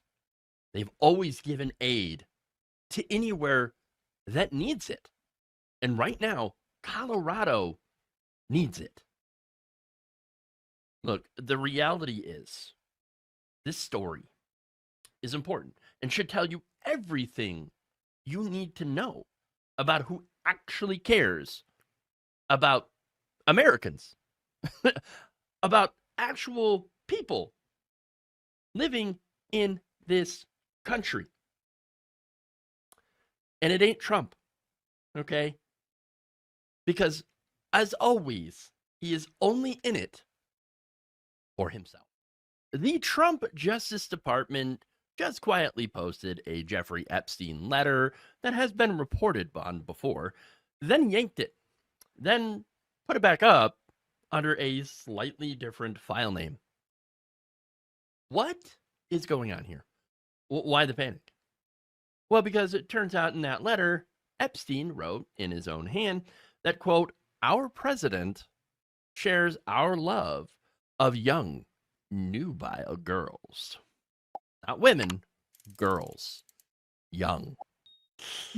Ugh. Now, this was written back in 2019. Our president at the time was none other than Donald Trump. So let's cut through the BS and let's have a look at the document. According to reporting from Raw Story and Midas Touch, this letter was postmarked just days after Epstein's death in 2019. They actually found it in the return basket of the mailroom, or a family member. It was actually addressed to Larry Nassar. Yes, that Larry Nassar, the convicted monster who abused hundreds of young girls. Okay. Now, Epstein addresses him as LN and writes this, quote, as you know by now, I've taken the short route home. Good luck. We shared one thing, our love of caring for young ladies. But then he drops a hammer, of course. He writes, our president shares our love of young, nubile girls. When a young beauty walked by, he loved to grab something, whereas we ended up snatching grub in the mess halls of the system. So Epstein explicitly connected himself, Larry Nassar, and Donald Trump in their shared love of young girls. He even had referenced the infamous Access Hollywood tape. Look, this isn't a deep state accusation, okay? This is Jeffrey Epstein, a man who knew Trump socially for decades, describing him as a peer in his predatory behavior. Now, here's where it gets weird, right? Because all this is just incredibly gross, but now it gets strange. See, the DOJ uploaded this letter on Monday. And then almost immediately, the links to that article, or to that letter, started returning access denied errors. Okay? They pulled it after people started noticing and asking questions. The DOJ re-uploaded it under different file names. That is very strange. Look, I'm not here to spin conspiracy theories about this. I'm just asking a logical question. Why is the Department of Justice, the DOJ, so skittish about a letter that has already been reported on since 2023? The Guardian reported on this. Why are they playing this game of digital peekaboo? I don't understand. And another thing that I don't understand is, where is the outrage from the MAGA crowd? There are people, these are the people who scream about, oh, we got to save the children. We're going to save the children. They obsess over pizza parlor basements and fictional trafficking tunnels. And yet here we have a letter from the most notorious trafficker in recent history. explicitly saying that Trump shares their love for young girls. And yet they're silent. They're silent. If this letter said Clinton or Biden, it would be the only thing on Fox News for the next 2 months. Tops. Okay. And by the way, it's not like Clinton isn't in the files. He is. And if he's part of the abuse, I say let him burn too. But here's the thing. For MAGA, because it says our president from 2019, which was Donald Trump, many of the so-called law and order protect the children, people, have, I don't know, like they've lost their ability to read or something. Maybe they never had it to begin with. I don't know. And now, to be fair, not all of them. And one of the Epstein victims, of course, who voted for Donald Trump, announced on CNN that she no longer is, a support of this administration. I am no longer supporting this administration. I redact any support I've ever given to him, Pam Bondi, Kash Patel. I am so disgusted with this administration. I think that Pam Bondi and Kash Patel both need to resign. And I would love to see number 47 get impeached over this. And of course, the DOJ, they're releasing statements saying, well, some of the stuff is, a lot of the stuff's unfounded. You released it, but it's unfounded. And a lot of it's just not true at all. Oh, okay. No, the letter exists. Again, it's been reported on since 2023. The quote is real. But the silence here from many of Trump's supporters on this issue, and the ones who are defending him still, it tells you everything you need to know. Well, what about the silence from the left? The left is more than willing to seek justice. We're more than happy to, have Bill Clinton get punished. I was going to say something about wood chippers, but we're not going there. Okay? I'm not going to say it. But we want to seek justice. Okay? If Clinton was actually involved in harming children. But, a lot of MAGA, they don't seem to actually care about this at all. To care about crimes. I'm not saying all of them. It seems like a lot of them, the ones who are still out there defending Trump or saying that this is fake news, they only seem to care about the team jersey that their criminal is wearing. And I think that right there is incredibly telling. So President Donald Trump rolled out a big, shiny plan to lower beef prices and try to help the American people, right? Sounds good. Except the fact that, just like everything else he touches, it is backfired on other people. Not on Wall Street, not on the big corporate meat packers, of course. No, it is backfired on the very ranchers and rural voters who backed them in the first place. According to reports, Trump's big beef plan was sold as this big populist win. We're going to fight for the ranchers. Okay, how? Well, we're going to open up more land, pump more cattle into the market, build more processing plants for beef, and boom. Somehow, all that's going to mean cheaper beef for you at the grocery store.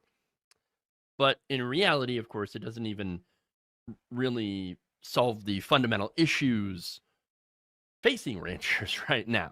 Okay. But look, if you don't know anything and you look at this plan, and it sounds great on paper, right? Especially at the part where it says cheaper beef. Well, who doesn't want cheaper beef? I know I do. But of course, under that promise, it's the same old Trump math. Somebody's going to eat the loss.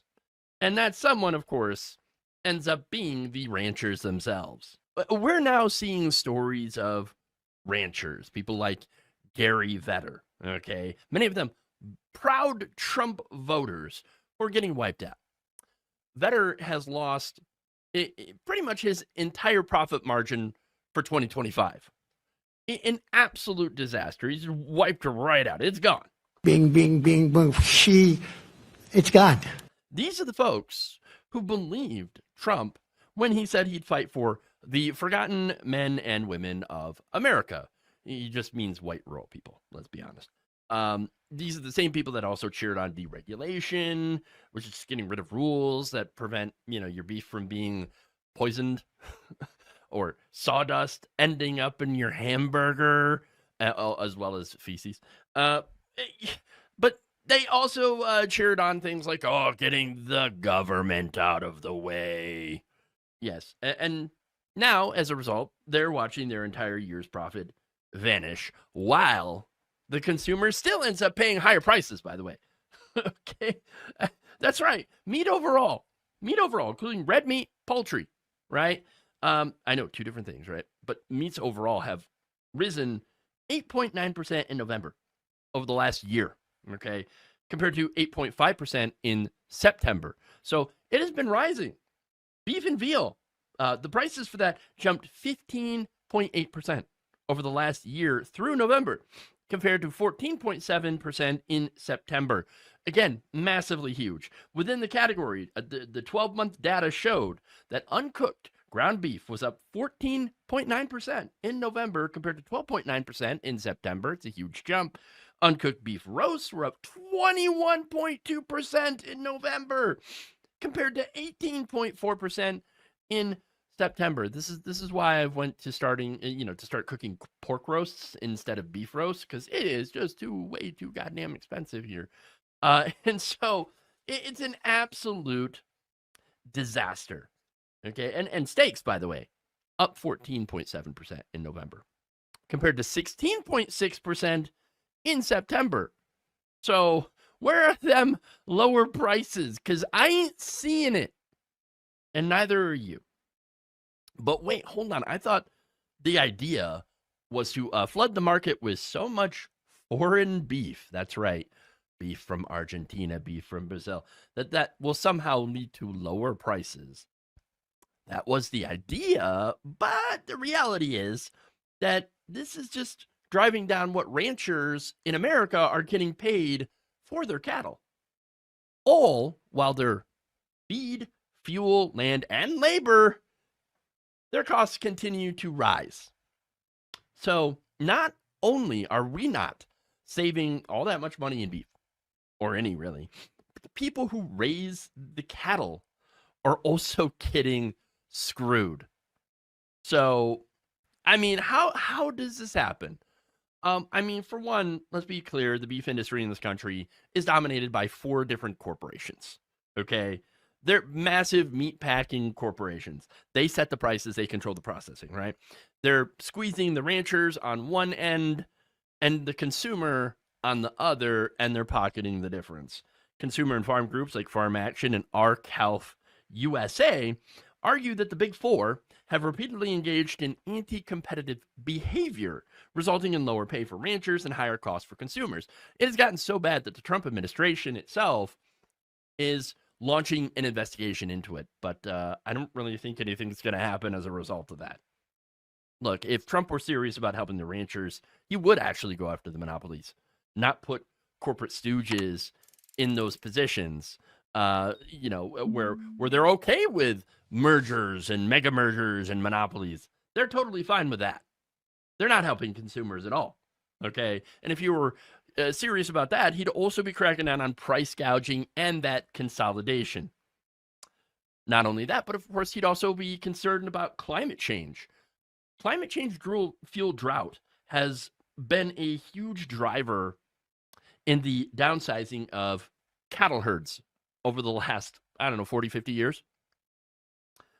So if you were serious about, doing something about lowering feed prices and prices for cattle, well, then you'd be taking climate change more seriously.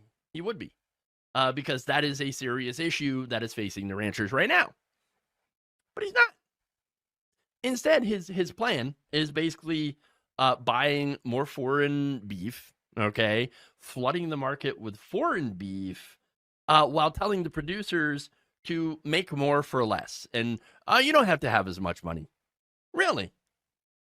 So you're telling those people to take on even more risk and produce more for less money. And if you get wiped out, well, that's a sad day for you. That's just free market. What? Now, the tragic part here is that a lot of these ranchers did genuinely believe that Trump was on their side. Oh, yes. Oh, yes, of course. They heard the America first, and they actually believed that it meant protecting American producers. What they got was corporations first. Okay. And now these ranchers, they're the collateral damage. They voted for deregulation. That's what they got. They voted for more climate disruption, and that's what they got. That climate disruption is going to continue to thin their herds while driving up the cost of their feed. There's going to be less grazing land for them to be able to do their thing on. And that's the reality. And not only that, but they also voted for weakening the very protections and oversights from the government that could keep them from being squeezed, scammed, or undercut by bad actors. Now, of course, when the bill comes due, Trump's still out there telling the ranchers, suck it up. Suck it up. This isn't just about a single rancher or a bad year.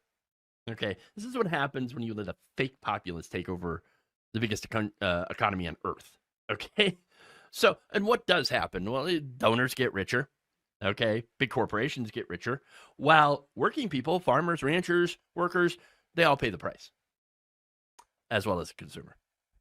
And then, of course, when it all blows up, they blame the immigrants, or they blame the regulation that supposedly they got rid of. Doesn't make any sense. And then also blame things like the people like the radical left somehow. How? I don't understand. They do all that instead of the corporate greed and the rigged system that really did the damage, as well as the oil companies, fossil fuels and stuff that started the climate change issue in the first place and didn't take that seriously. Look, at the end of the day, I don't celebrate anybody losing their livelihood. I think it's terrible what's happening to the farmers and the ranchers, because that is our food supply. And by the way, if farmers lose their farms, guess what? Acre Trader is there to come buy it up and then rent it out. And so now we're basically getting into a situation where a lot of the farms are now owned by giant corporations and Wall Street investors, and that's a terrible place to be. Welcome back to sharecropping, everybody. Welcome back to modern day feudalism.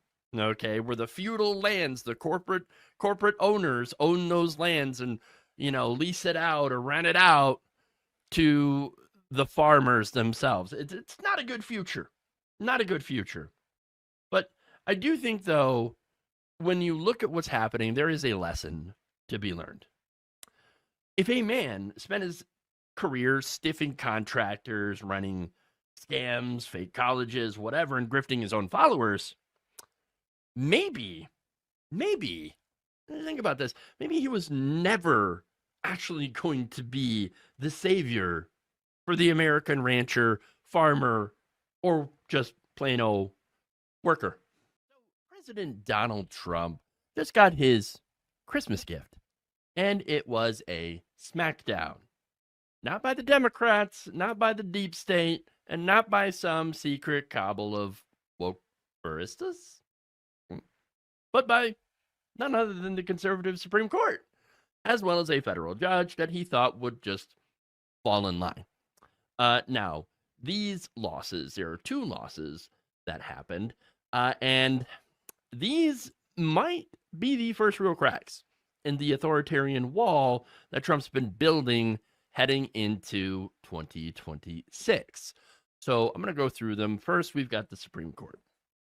So now Trump tried to argue that the alleged violence against DHS agents doing their immigration raids, which, of course, what violence against immigration agents? A lot of the times it's been shown that it's been massively exaggerated. Like, oh, they've been assaulting ICE agents that are out there just doing their duty to keep America safe. And in reality, it's video of people just getting assaulted by ICE agents, just randomly, coming at these people. And they're like, oh my God, what is going on here? Plainclothes people are attacking me. Oh my God. Right. And so, yeah, the claims of violence against these agents are just that, the claims that are absolutely not supported by evidence. And so judges probably looked at that and was like, if you're going to use that as an excuse to send the military into, for example, Illinois, that's what this is about, then we're going to say no. We're going to say no. Again, he had argued that allowed him to deploy the National Guard in Chicago, and not just in Chicago, but everywhere else that he wants to, right? Basically wherever he feels like it, as a show of force, on a whim.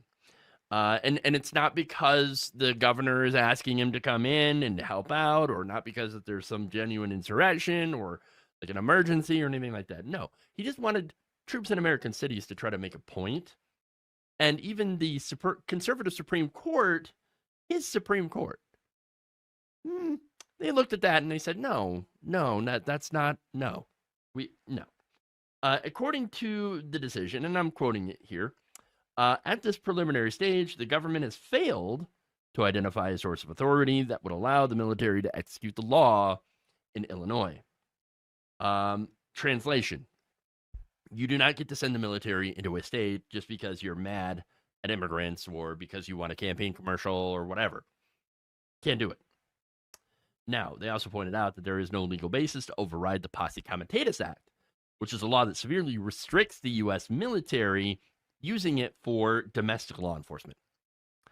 Look, this is the very thing that separates a democracy from a dictatorship with a private army. Okay? So, I mean, that's really what prevents that from happening. Authoritarianism. Posse Comitatus. Very important. Now, look, here's the thing. For years, Trump and the MAGA crowd have acted like the Supreme Court is their rubber stamp, and largely they would be correct, right? I mean, gutting voting rights? No problem. Yeah, we can do that. Attacking abortion rights, getting rid of Roe? Yeah, of course. Done. Whatever you want. Increasing corporate power, gutting labor, helping, get billionaires get more tax cuts and all that stuff. No problem. We don't have any problem to get that corporate power, even the corruption of, certain judges on the court, getting gifts from these billionaires like Harlan Crow, for example, and Clarence Thomas. Not a problem. We don't care. Ethics rules. What are you talking about? We don't need no darn ethics rules. Come on now. But when Trump tried to use the same court to normalize sending troops into American cities as his personal intimidation squad, even then they were not able to sell this. That is a big deal because it shows you that there is a line. Yes, it's a little too far, okay, but there is a line. There is a line. Now, that's the first setback. Setback number two, and this one kind of hits a different part of the authoritarian playbook, right? Now, on December 23rd, U.S. District Judge Amir H. Ali issued a preliminary injunction blocking Donald Trump from yanking the security clearance of attorney Mark Zaid. So who's Mark Zaid? Well, he's not a rando on Twitter or X, whatever you want to call it. He is a national security and FOIA attorney who has spent 30 years defending whistleblowers under both Democrats and Republicans. So that's very important, right? So he's defending the people that are blowing the whistle on the government, on government abuses. Very important. Now, Trump tried to strip his clearance because, shocker, he's a critic of Trump, of course. A pain in the ass to people in power. Someone who helps whistleblowers expose government corruption. Look, this is exactly how authoritarian governments work. They don't just punish the leakers, right? They go after the lawyers, the watchdogs, and the people who make whistleblowing possible, the reporters. Judge Ali looked at Trump's move and said, not on my watch. Preliminary injunction granted. You can't just weaponize security clearances against critics because your ego is so damn fragile. Now, that said, the government has up until January 13th to appeal, and Trump absolutely is going to. Without a question. We know that. He does not give up on using power as a weapon. That is basically his entire brand at this point. Okay? He's going to use whatever he has available to him, whatever tool, to come after his enemies. Okay?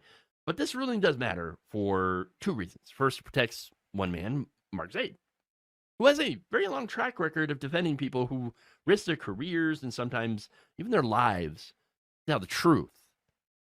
That's important. Secondly, though, and even more important, it sends a signal that the courts are not fully on board. We're turning our entire national security apparatus into a loyalty test. Brian Karam, who wrote this for Salon, put it perfectly. I've got the link in the description here. Congress has surrendered its power, but the judiciary has not. And think about that. Congress, by and large, is useless right now. They have been captured by the donors. The Republicans there have been terrified by the MAGA base. Either that or they're just openly corrupt and going along with Trump to, help their careers, right? Or to save themselves from getting primaried by even more extreme members, okay? So the only real institutional check that we have on Trump's authoritarian instincts comes from the courts. Now, are the courts perfect? No, absolutely not. Trump's been, in the Republican Party, have been trying to take over the courts for the last, 10 years-ish, roughly. So, and they've been very largely successful in putting in very conservative justices. Again, the Supreme Court is their biggest victory yet. Even though they have enabled a ton of this mess, the Supreme Court still has lines that they're not willing to cross. These two cases show that there's still some lines that they're not willing to cross yet at this juncture, okay? Again, Trump wanted to put troops in the streets on his terms for his political motives, for his politics, and he wanted the power to punish his critics by stripping away their careers in secret. He has lost both for now. And this is why democratic institutions really do still matter. This is why judges matter. This is why every election, every appointment, every seemingly boring legal fight still matters. Because if it didn't, they wouldn't be going so hard to against it. Okay, they wouldn't be trying to change the judiciary and appointing judges and confirming them and all that. They wouldn't be doing that. And look, authoritarians don't take over all at once. Okay, that's not how authoritarian takeovers happen. They take over one surrendered power at a time. And while Congress may have rolled over, in these two cases at least, the courts did not. I'm sure they will in other ways, and because they already have. But so far, in these two cases, they haven't. Now, what lesson do we take from this then? Well, if we want a functional democracy in 2026 and beyond, the hope to undo all of the crap that Trump has been doing, then we better remember who tried to send troops into American cities for show, who supported that, and who tried to silence the defenders of whistleblowers.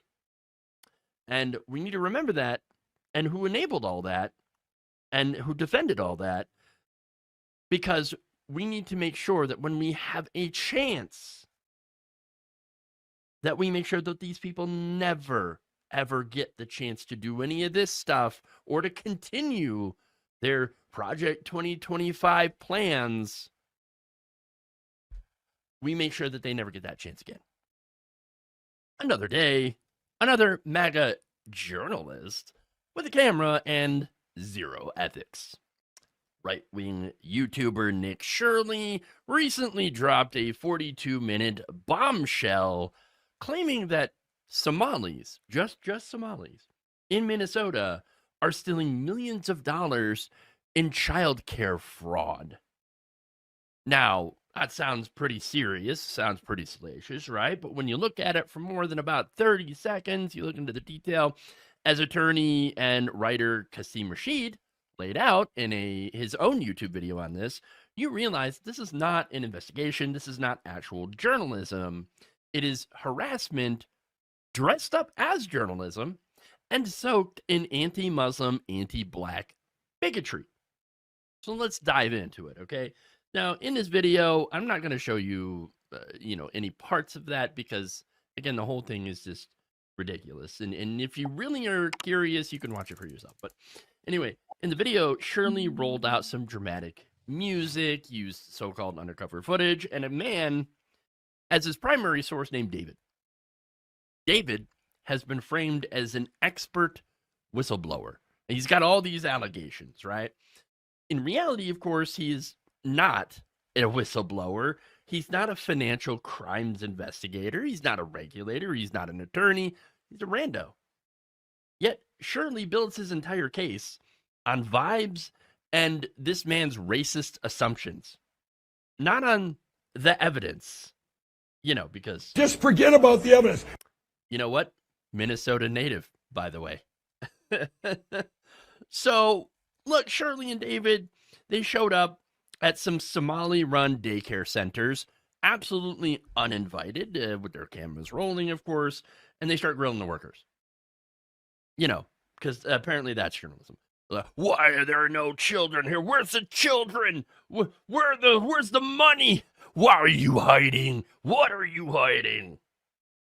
Now, people that are working there are understandably confused or super uncomfortable, obviously. Some of them have some language barriers, of course.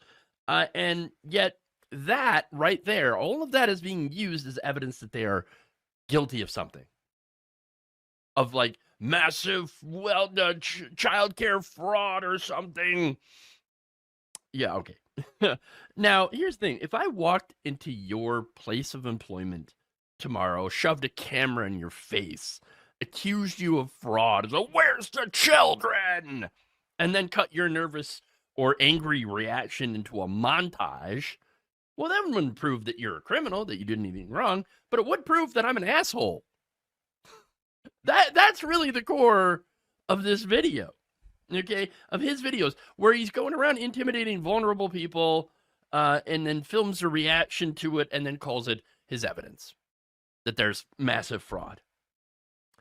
And Shirley framed this like he has uncovered this brand new Somali fraud ring in Minnesota. And by the way, the result of this video, you got a lot of very angry people who are going after Governor Tim Walz, for example, or Ilhan Omar. And so here's the thing. There was some childcare fraud. There was. But it's not new, and it's not led by Somalis. You see, Minnesota, a couple of years ago, actually investigated an issue where there was some pretty big childcare fraud. Big scandal involving an organization called Feeding Our Future. Their director, Amy Bach, got in trouble for this. Amy Bach is not a Somali. Amy Bach is a white lady. She's not a Somali. That case obviously involved childcare fraud. And you know who reported it? A whistleblower, a real whistleblower, one of the actual workers that went to the state. The state, of course, investigated it because it's fraud. Charges were filed. The FBI even got involved. This was under the Biden administration. This is an old case that went through the actual legal channels that it's supposed to. And that matters because it shows that the system responded to these allegations and put an end to the fraud after an investigation. Shirley's video pretty much ignores that and recycles old allegations while slapping fresh thumbnails on them, and then focuses almost exclusively on the Somali-run centers to imply that there's some community-wide conspiracy theory, even though many of these centers have never been charged with anything. Look, you only had that context if you're selling the story, not telling the truth. if you're selling outrage. Because here's what's missing in all of this. There are no financial records showing current fraud at those specific centers. You follow the money, right? Well, they didn't. They didn't follow the money. Surely didn't follow the money. There are no court cases against the people that he has been ambushing. No documents that tie any of his targets to any proven schemes to steal taxpayer money. And there are no qualified experts that back up his claims. Just a rando. We get drive-by filming, ominous editing with music, and David, his source, ranting over B-roll.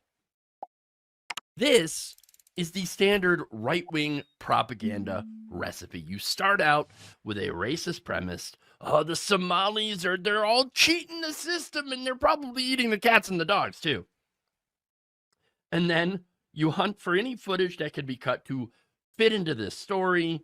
You know, basically just B-roll of Somalis just existing. And you add scary music and a 40-minute monologue, and you turn these feelings into facts. That's not an investigation. That is simple content farming. The subtext kind of does all the work. Unvetted refugees from Somalia. They're bringing creeping Sharia and a culture of corruption. All this is aimed at a very specific community.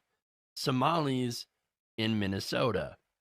I'm not saying all Somalis are perfect and have never committed a crime or anything like that. That's not what I'm saying at all. But the reality is the vast majority of these Somalis and Somali refugees that are in Minnesota are perfectly fine people and haven't done anything wrong and are being targeted. And by the way, it's not a surprise. This is the same community that helped elect Ilhan Omar. Now, the message to Shirley's audience is pretty simple. These people, they're not actually really part of America.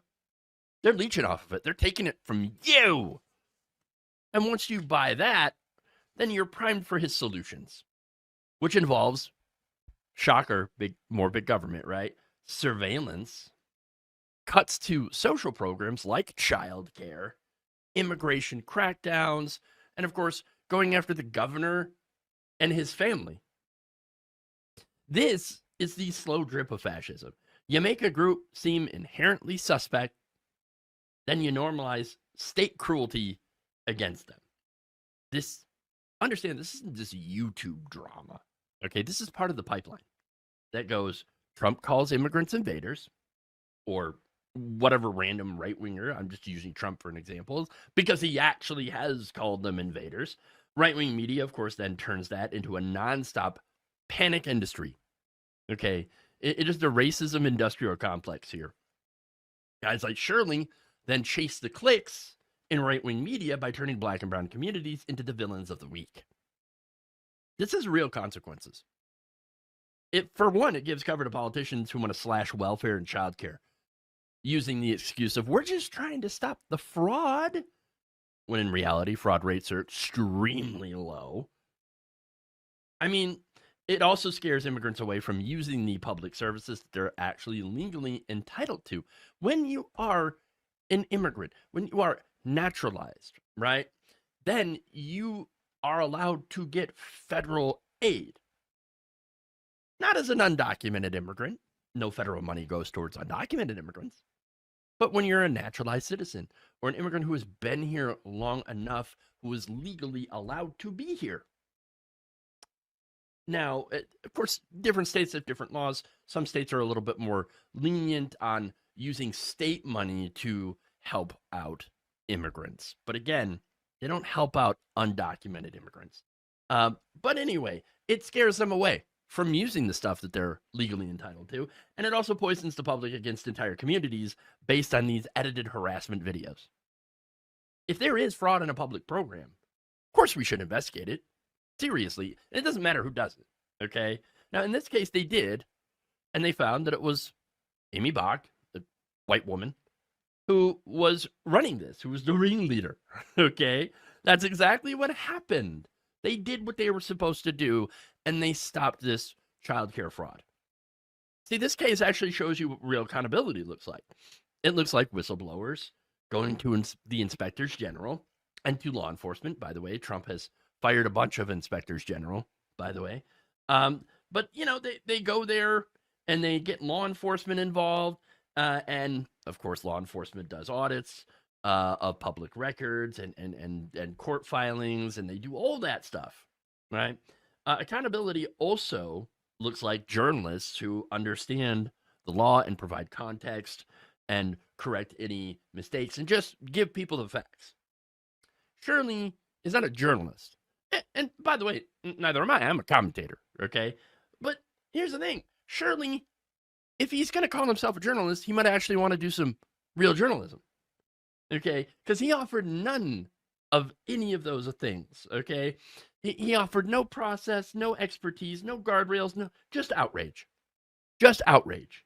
Targeted at people with the least power to be able to fight back. So the bottom line here is, what he's doing is not watchdog journalism. It's not actually speaking truth to power. It's punching down. That's what you're doing on Somali Muslims. All in order to feed the Trump era narrative that immigrants, especially black Muslim immigrants, are nothing more than parasites stealing real Americans' tax dollars. Look, if you want to stop fraud, and I think we all do, then yes, you should fund regulators and real investigators. Fund actual journalism. Don't support people like this, and do not support a president and a political party that pardons actual convicted fraudsters. So a 67-year-old white Trump voting small business owner just discovered that when you vote for the largest deportation operation in American history, they don't actually pause the raids for you and your concrete company. Whoopsie. His Hispanic workers, whom he refers to as part of his family, are now terrified that they will be deported. Now, he's heartbroken, apparently, about the consequences that he voted for. He is, well, getting the day that he voted for. So let's talk about it. Here's the gist. The guy runs a concrete construction company. Okay, he's 67, he's white, he calls himself a small business owner, and posted a long rant on social media that basically starts with this. All right. Let me start by saying I voted for Trump. He was the best option on the ballot. Disagree. I didn't agree with all of his ideas, but overall, I was hoping he would be a vast improvement over the past administration. In a lot of ways, I think he has been. Wrong. You know this script by heart, okay?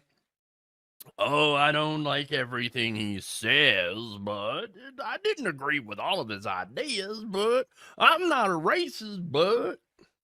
And then here it comes. However, this hellbent notion of deporting all illegal aliens is wrong, in my opinion. Dude, you realize that wasn't a notion, okay? That was the crux of his entire campaign. He started out his entire political career by, for one, calling Obama's birth certificate fake, okay? But his actual political campaign, after riding down the gold escalator, is to talk about how the people coming in from these other countries are rapists and they're criminals, and some, I assume, are good people. That was his campaign. And by the way, in this campaign, 2024, he stood on stage and promised mass deportations on day one. Okay, the largest deportation operation in the history of our country. That's not a footnote. That's the entire brand. Then, of course, the guy goes on to explain why he's suddenly upset.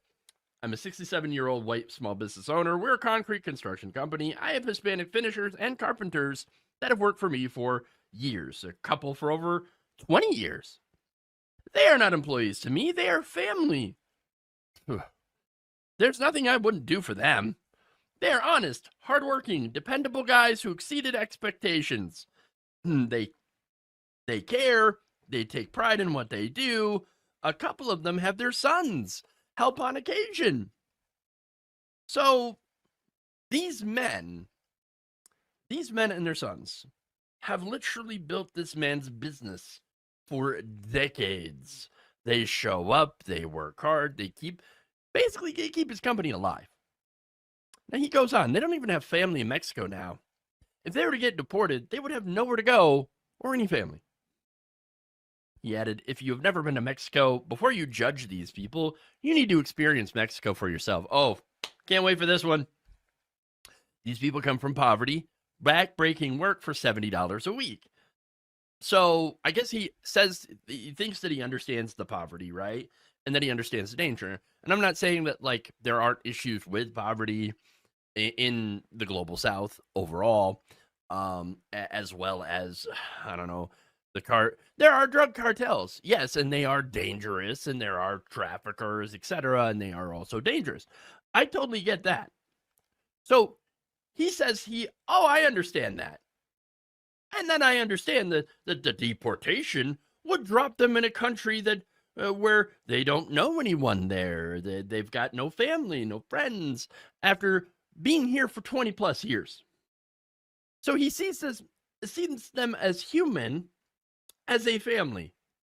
Yet, for some reason, he just didn't vote that way. Weird. Then he pivots to morality. I realize the majority of people don't get it or probably care. This is not what America should be about. Shame on Trump and anyone who thinks that this is the right thing to do. Okay. All right. It breaks my heart to see these fine families getting separated and having to live in fear here when all they want is to make an honest living. They don't live extravagant lives because they send money to help their parents and loved ones get by so they don't have to work for the cartel. Not only that, let me just add in, right, that yes, he is correct about them not living extravagant lives. Not just because they send money home, but also because they're often exploited by employers here. Yeah.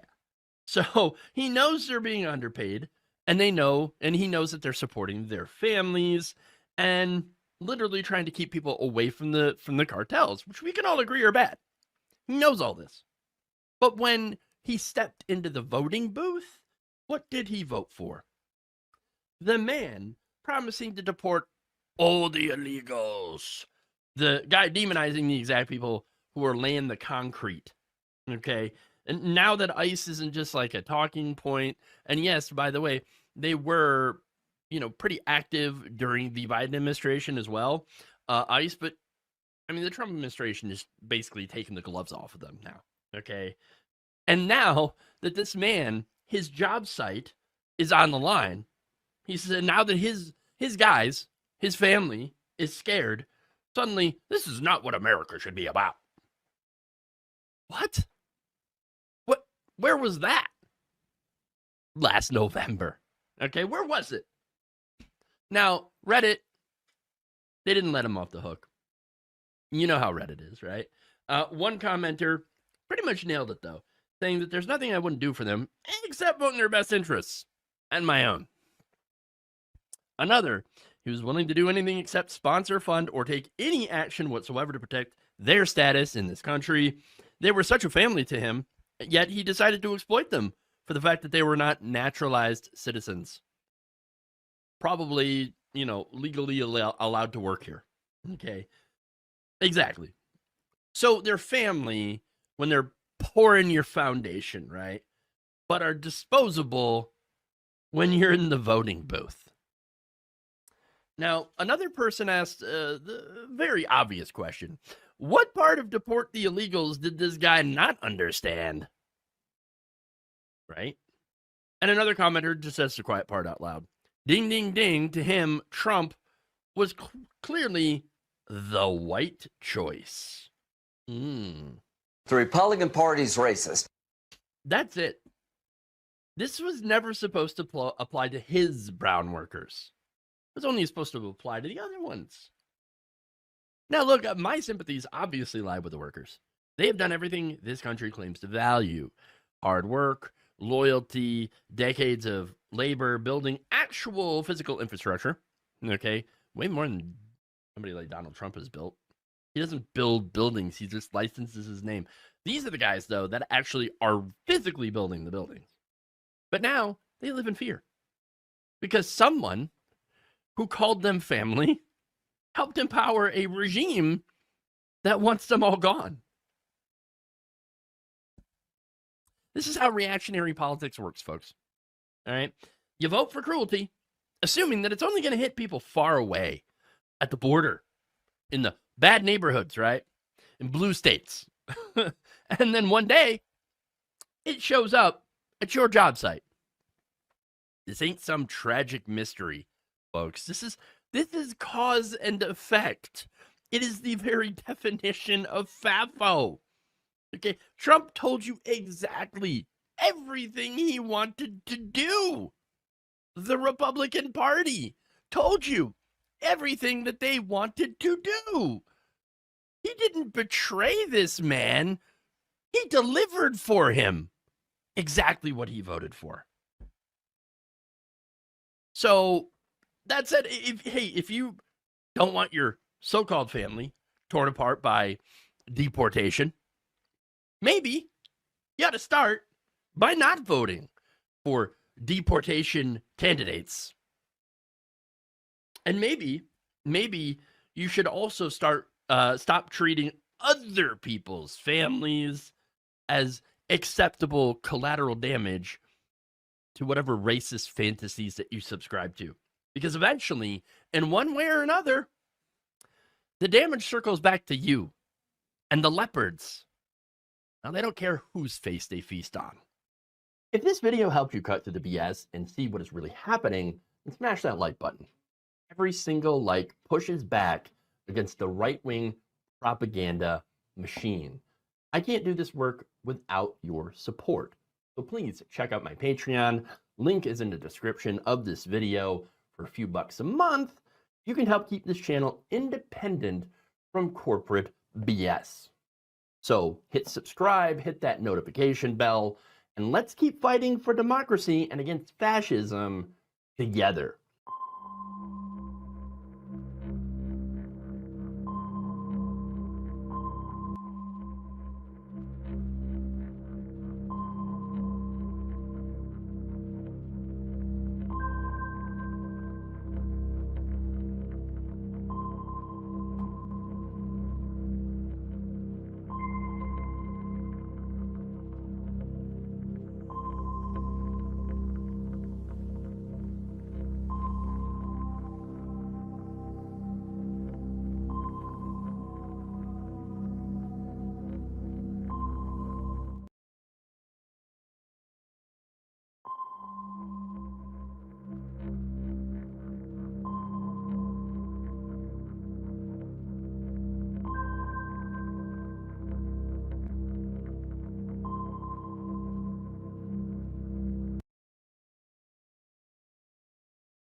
Are we live?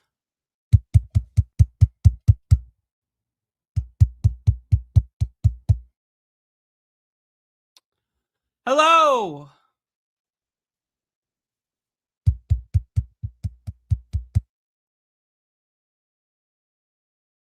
Testing.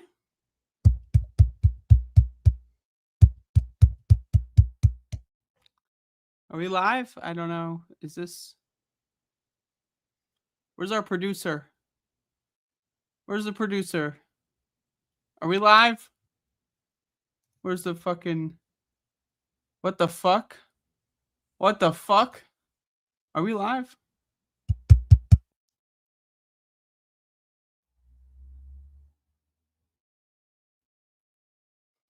Hello, this is a show. You are currently watching this space. Be sure to subscribe, tell your buddies, and shove it in their face because we are live Tuesday, Wednesday, Thursday, and Monday. Although some people, they don't watch us on Monday. But so how's it going? I am here to do a little bit of a showgram, a little bit of one, just so like a minor like just a small showgram.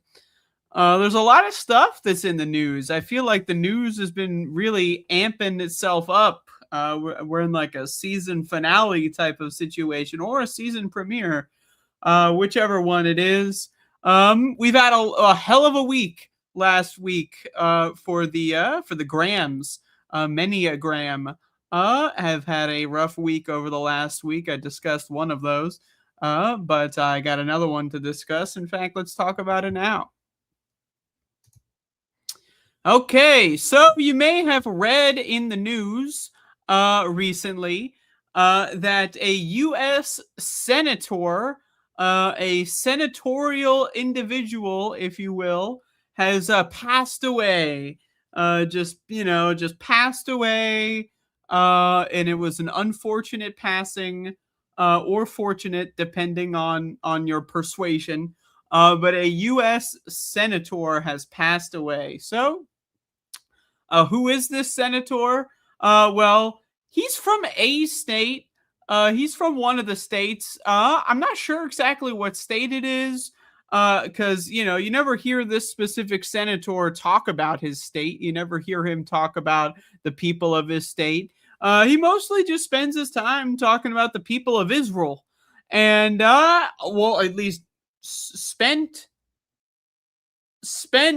his time, because he's dead, talking about the state of Israel.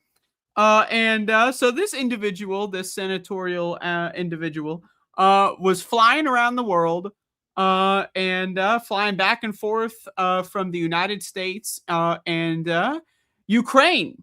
So this individual, who may or may not have had a fascination with a certain insect, or at least had a fascination with describing him, describing just things in general with, using certain insects. Anyway, so he was flying back and forth from Ukraine and the United States to tour drone facilities, weapons manufacturing locations, that kind of stuff. And it appears, now this is what they are trying to tell me. They, the ones that are trying to tell me this, they're trying to tell you that too. What are they trying to tell you? That the flying was bad for his heart. Oh no! His heart popped open because of the pressure from the flights. Now, is that possible? Is it possible? I think it's possible. I think it's possible that flying around when you're 70 years old, and 71 actually, was he 71? Flying around when you're 71 years old, I think it's possible that it could just pop your heart open if you had a bad heart to begin with. You know who else is flying around the fucking world over and over again, has a really bad heart, and who's not 71 but is like 79 or 80? How old is he? I don't remember. I don't know. We're starting to get into like the fun part. Not to mention, we got this other senator, Mitch McConnell, who is apparently alive. I don't know. They posted some AI generated bullfucking shit of his face or whatever on the same day Lindsey Graham dies. So no one was really paying attention to that, but they got away with the fucking the AI generated "I'm still here" photograph, or whatever you want to call it. So we'll see how that whole situation develops here. But we're starting to get into the fun part of living in a fucking gerontocracy, where fucking nonagenarians or whatever the fuck rule our society. We're starting to get to the fun part. One by one, they all just fucking drop down. Mitch McConnell hits the ground screaming. Fucking Lindsey Graham is going down. Even Democrats, a lot of Democrats are getting old. We've had 4 or 5 Democrats die in office over the last few years. No one really talks about them because no one really knows who they are, because they're just, who gives a fuck? But either way, we had a senator die. But good news, everybody. Senator Graham, no, not that guy. Well, he never became a senator, but Senator Graham is still here. They don't have to change the nameplates quite yet, because Lindsey Graham had a sister. And the sister's name is, I don't know, like Robert or something. I don't know. It's a joke for you.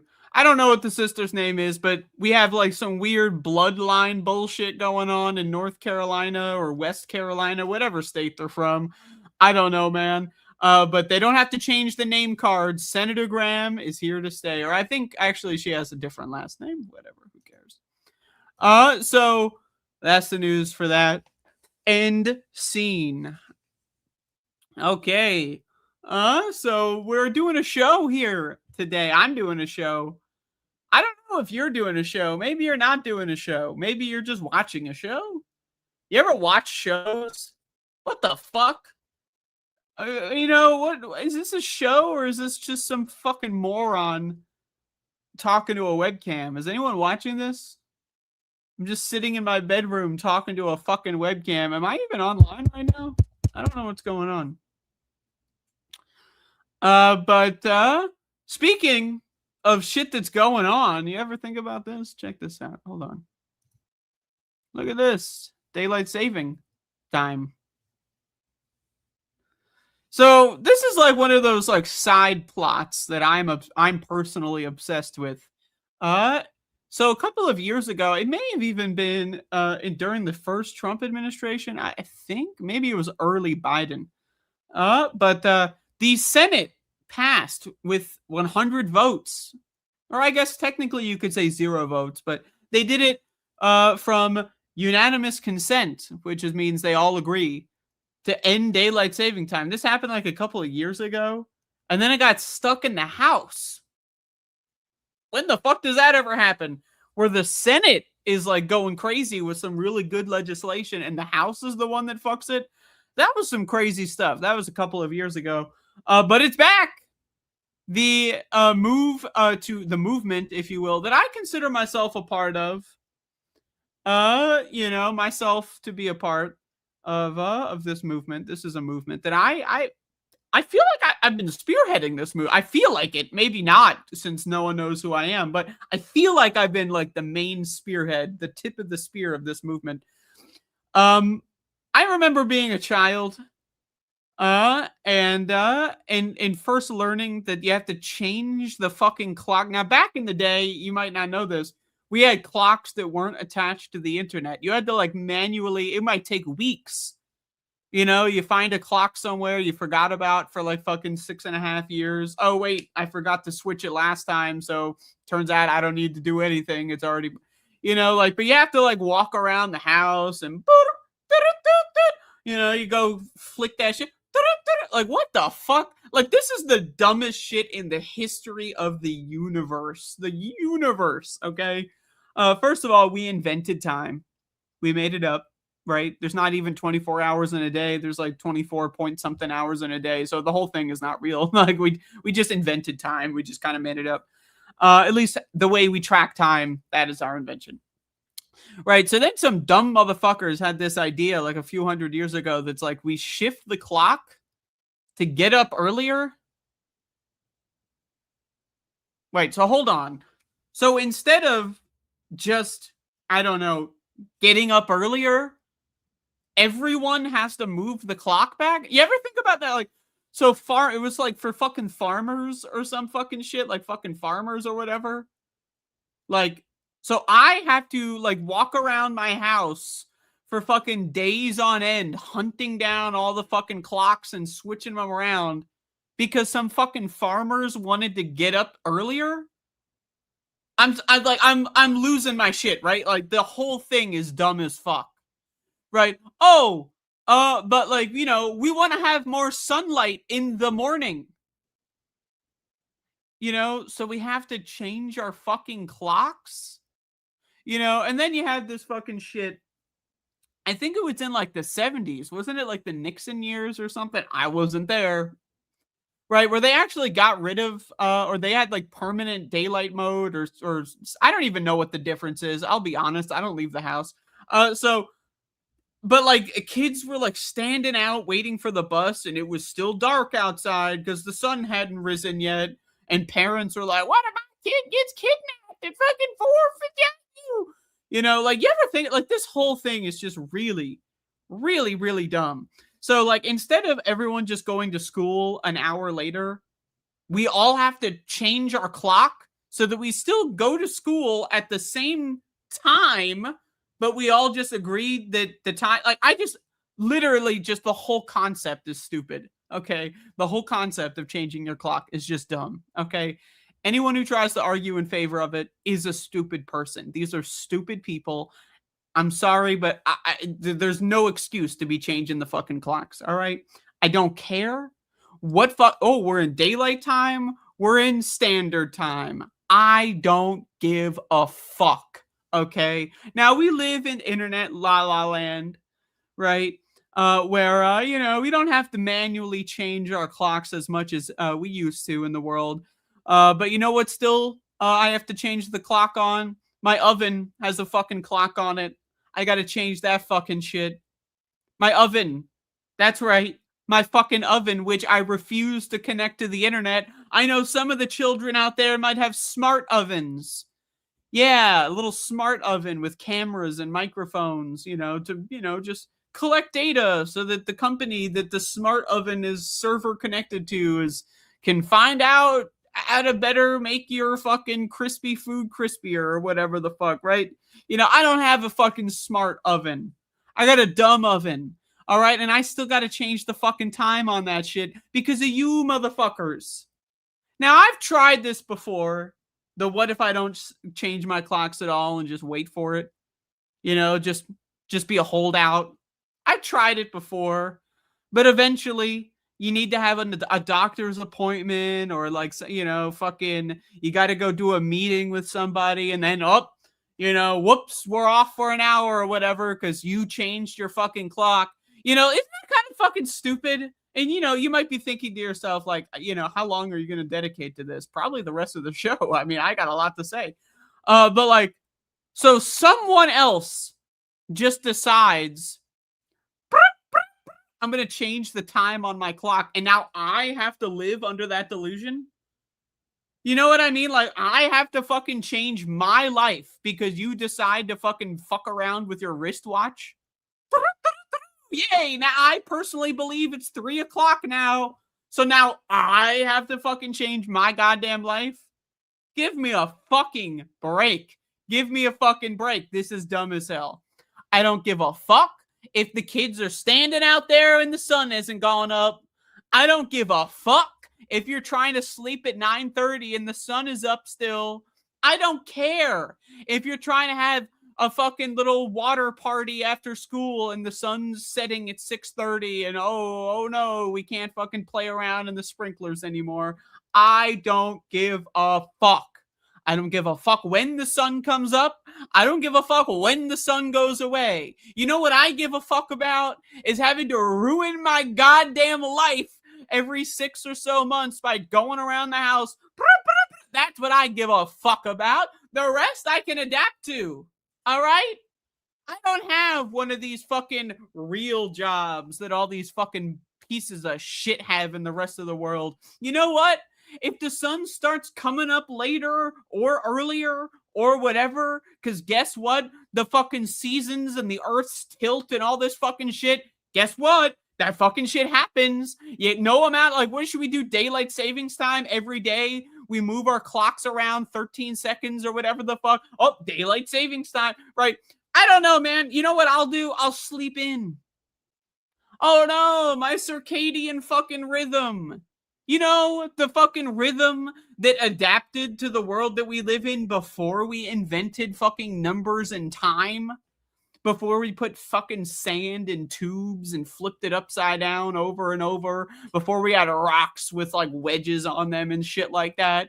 You know what? Our circadian rhythm, I think, will be fine. All right? If I sleep in another 14 minutes every couple weeks, you know, I sleep in another 12 minutes here and there. You know what? I think everything's going to be fucking fine. So you know what? The House... Now this time the House passes the bill. Now the Senate, which already passed the fucking bill or whatever like years ago, now we have to go through that rigmarole again. Now it looks like the Senate's not going to pass it because, oh, it's not serious. They did that shit 100 votes out of 100 a couple of years ago, so I don't know what the fucking excuse.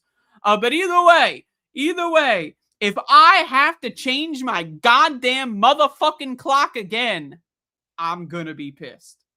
All right, so call your senators. Let's hope these motherfuckers do the right thing.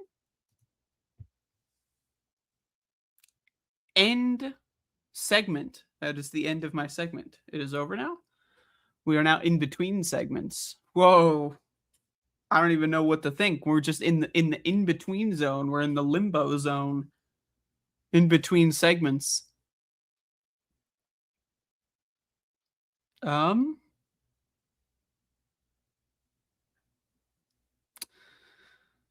don't know what to talk about. You know, we're in between the segments right now. Look, there's no script. I don't have a script. Fuck. Shit. Oh, I know. Let's take a break. And have a word from our sponsor. Hi. I'm Andrea from Welcome to Fville, the show on this space that you are currently watching.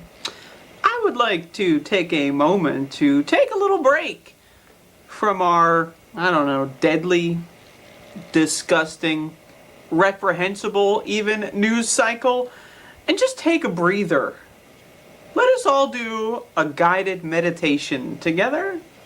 Just take a few minutes off from your multitasking situation, from maybe you're listening at work or whatever. Just pause for a moment, and let's all just take a breather. So, just pause and start breathing.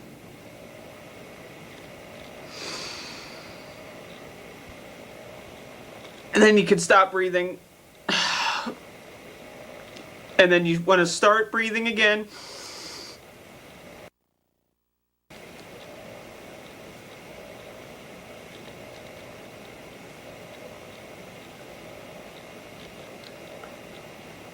All right, let it go. Okay, all right. It's a little... I've never done this before. Okay, so you want to just focus on your body right now. Just focus on your body.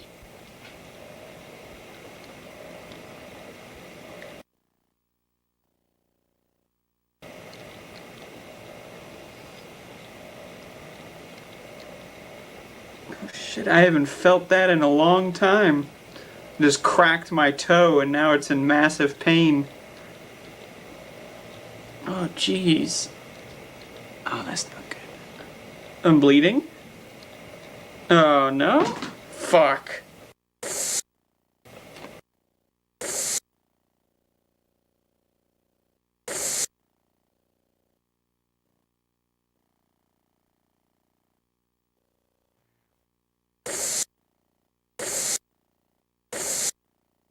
Fucker.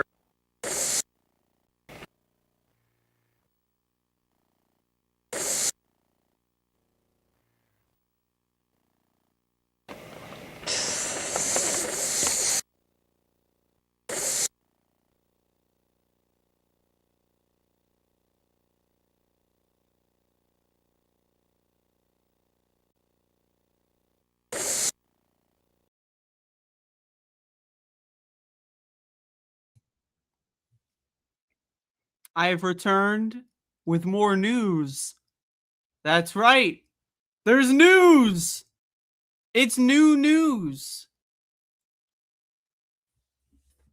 Okay, so everyone is talking about the diarrhea parasite. Don't you just love the diarrhea parasite? I love the diarrhea parasite. And so I'd like to talk about it. The diarrhea parasite.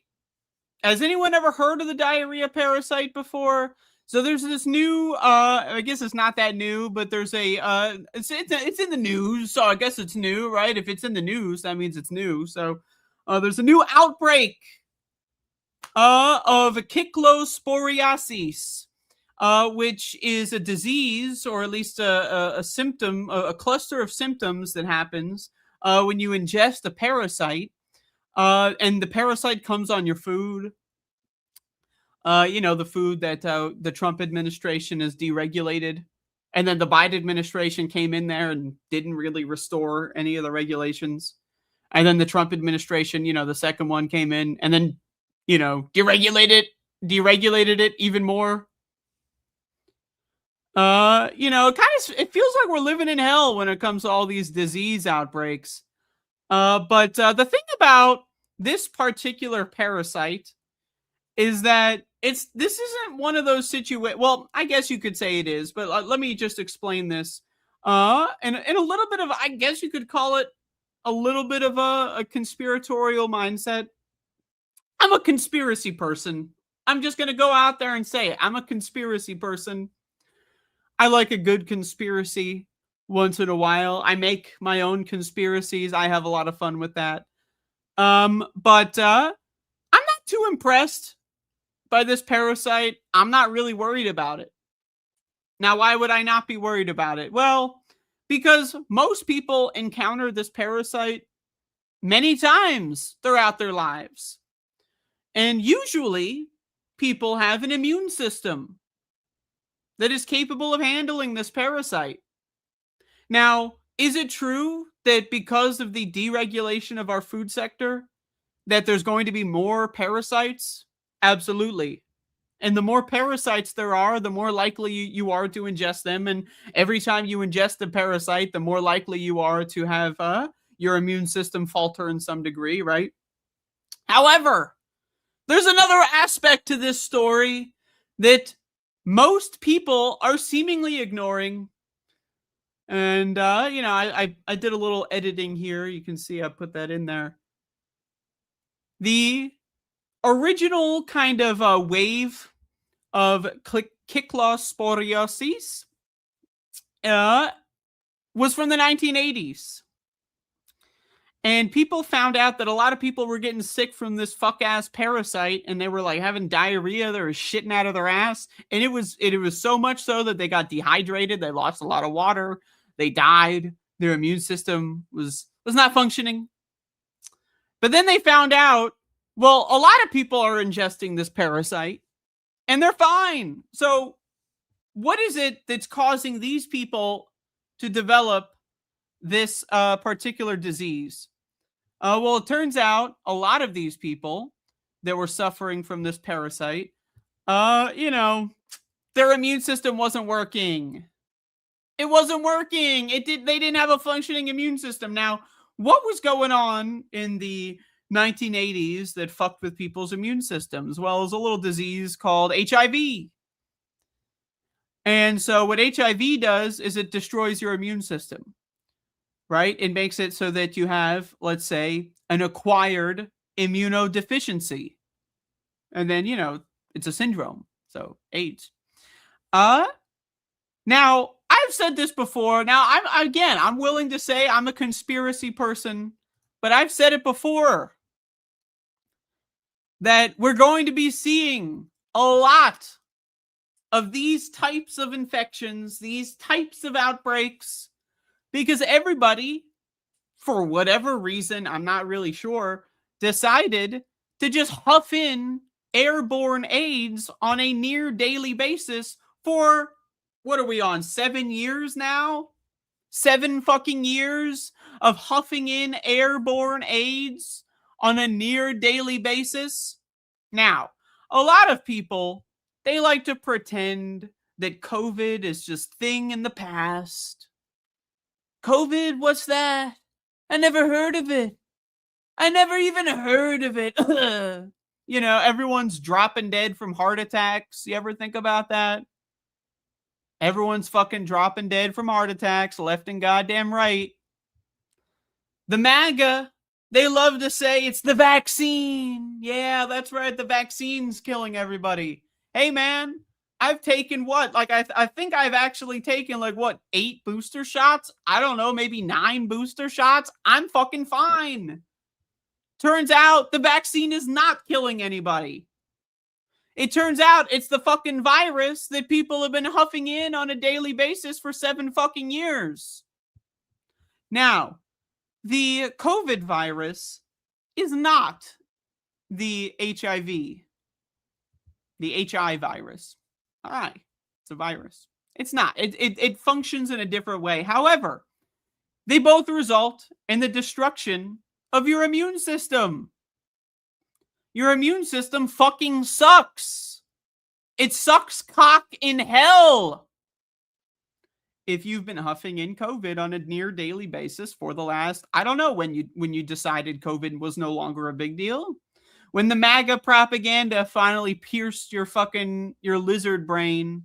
I don't know. Everyone has their own little decision-making process when they decided they don't care about the germ theory of disease anymore. But I said this fucking shit many years ago when Joe Biden pretended away the pandemic with a magic wand, and all these supposedly science-literate motherfuckers just said, hey, if I don't read the scientific material on COVID, then I guess I don't have to worry about it, right? If I just choose not to read all the scientific material that says if you keep huffing in COVID, your immune system will fucking fade away like a fucking memory in the past, and then everyone's going to get sick with everything fucking else, you know? So when I first read that COVID destroys the immune system, I think this was in 2021 when I first read this. And then they were doing studies in 2021 and 2022 and 2023 and 2024 and 2025. They're still doing studies in 2026. And it turns out, yes, actually, COVID does destroy the immune system. And I keep telling people, hey, you know, if it's going to destroy the immune system, you're going to start seeing opportunistic infections, minor colds actually killing people. You ever notice how many of these musical performers, these singers and all these motherfuckers that are in bands that are having to cancel their tours because of sickness? You ever seen this? You know, all these performers having to just, oh, sorry, you know, everyone's flying around the country to my fucking venues or whatever. Turns out it's causing me to have to retire forever. We have a bunch of these motherfuckers with long COVID. They're gonzo. Now they can't ever perform again. They can't fucking sing ever again because they can't fucking, you know, breathe for fucking 13 seconds. You got motherfuckers like doing concerts with oxygen tanks. They're fucking like masked up to fucking tanks, you know, and the frickin' they got these like fucking air filter setups. You know, ever see like Joe Biden when he was doing speaking engagements? You know, when he was doing the tour where he was pretending the pandemic away, every speaking engagement he did, he had these big like air filtration systems. They would just smash clean filtered air in front of his face. Everyone else is breathing in the pandemic air, but like Joe Biden, when he was going to a place, they would blast in either from the top or from the sides fans with clean HEPA filtered air, right? So I don't know. I think it's safe to say I'm a little bit of a conspiracy person, but I'm going to go ahead and chalk myself up another victory here.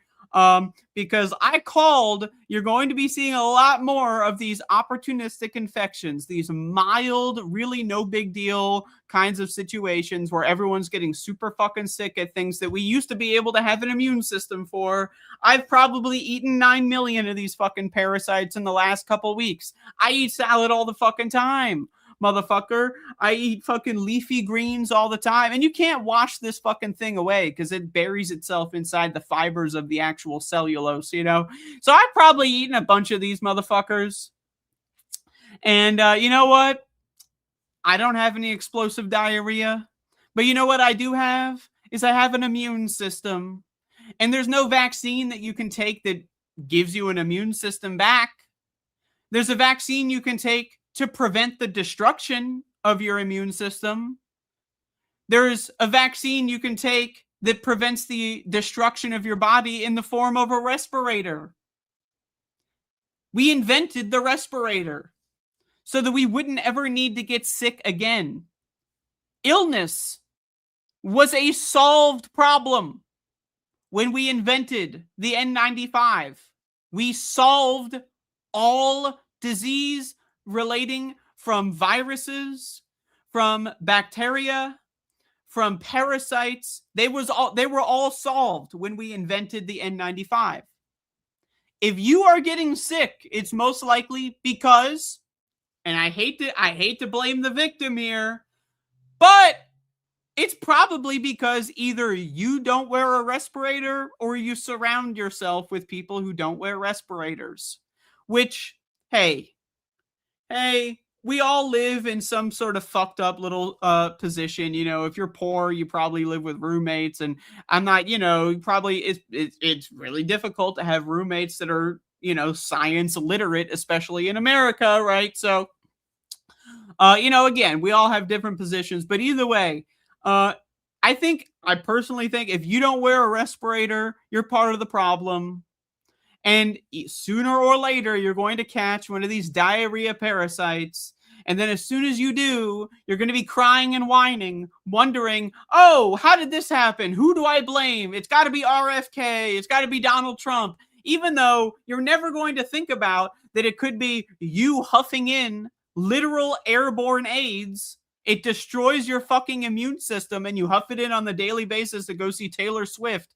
You know, you want to go fucking sit down at Olive Garden. Yeah, because that's your idea of a fucking goddamn nice night out. You're going to go to Red Lobster or whatever the fucking shit you people fucking eat or whatever. You know, I can't think, oh, I'm going to get AIDS. But, you know, what is worth getting AIDS? A Taylor Swift concert. Yeah, that's worth getting AIDS. Going to sit down and eat at Applebee's. Yeah, that's worth getting AIDS. Going to a grocery store without a respirator on, that's worth AIDS. You know, I could never make that decision. Why? Because I'm just not a fucking idiot, right? So, but enjoy the AIDS. Enjoy the fucking Cyclosporidium or a Cryptosporidium. Enjoy the fucking Cyclosporiasis, right? Enjoy it. Have fun with that fucking shit. I'm going to be eating my salad, and I'm going to be having a good time because I don't have AIDS acquired from an airborne, you know, corona infection or otherwise. I don't have that fucking shit, so I'm going to continue eating salad. I would not recommend that you continue eating salad, however, because, you know, again, if you've got COVID at least a couple times in your history, you're probably not going to be looking good in the future. So again, I'm a little bit of a conspiracy person. I admit, I'm willing to admit that I'm a conspiracy person. But you ever think about, you know, how weird it is to be a conspiracy nut? And my conspiracy is just that I read the scientific papers on COVID and how it affects the body. You know, there's been like 300 or 400,000 peer-reviewed scientific papers of medical research teams from all across the world that have studied the effects of this virus. And just reading them, that makes me a conspiracy nut. Just reading the results. Yeah, so like I said on this one, look. You know, is it the same thing as HIV? No. However, it does destroy your T cells, and it does fucking destroy your immune system, and it does evade your immune system entirely. So is it the same exact thing as HIV-induced AIDS? No. But HIV is not the only thing that can cause AIDS. And so, hey, we'll see. We'll see. I don't know. I'm not going to say that I'm right this soon, right? But I'm just saying, we'll see how it turns out. But I would consider washing your vegetables. But also, again, this bullshit is able to evade washing because it gets into the cellulotic fibers. So, you know, you ever think also how interesting it is that the healthier food is the one that the stuff that's diseased?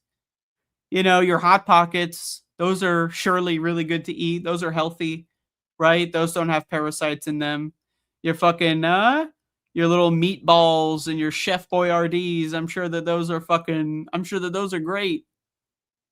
I don't know, man. Beef is expensive. You ever see beef prices? I haven't eaten meat in a long time, but I noticed that beef is expensive as fuck, man. I don't know how people are affording that shit. I don't have the money. I don't have the money to fucking be a carnivorous fucking cocksucker. I don't have the money for that shit.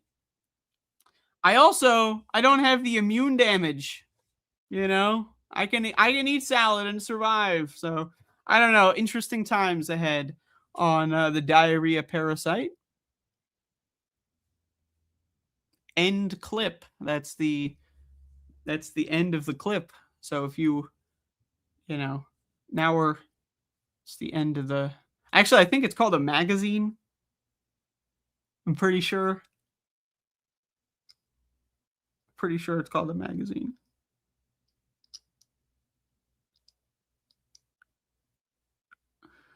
I got some fuzz in my eyeball.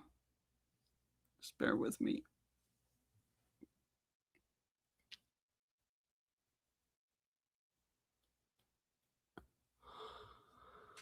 Oh, thank you for watching this space. Be sure to tell your friends. Tell all your friends. Maybe you don't have any friends, but you got to go make some friends so that you can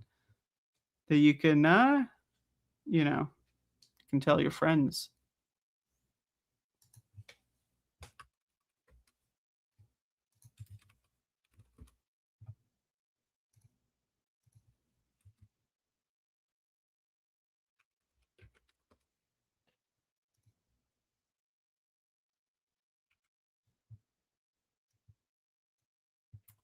Okay, I got one more segment for you all.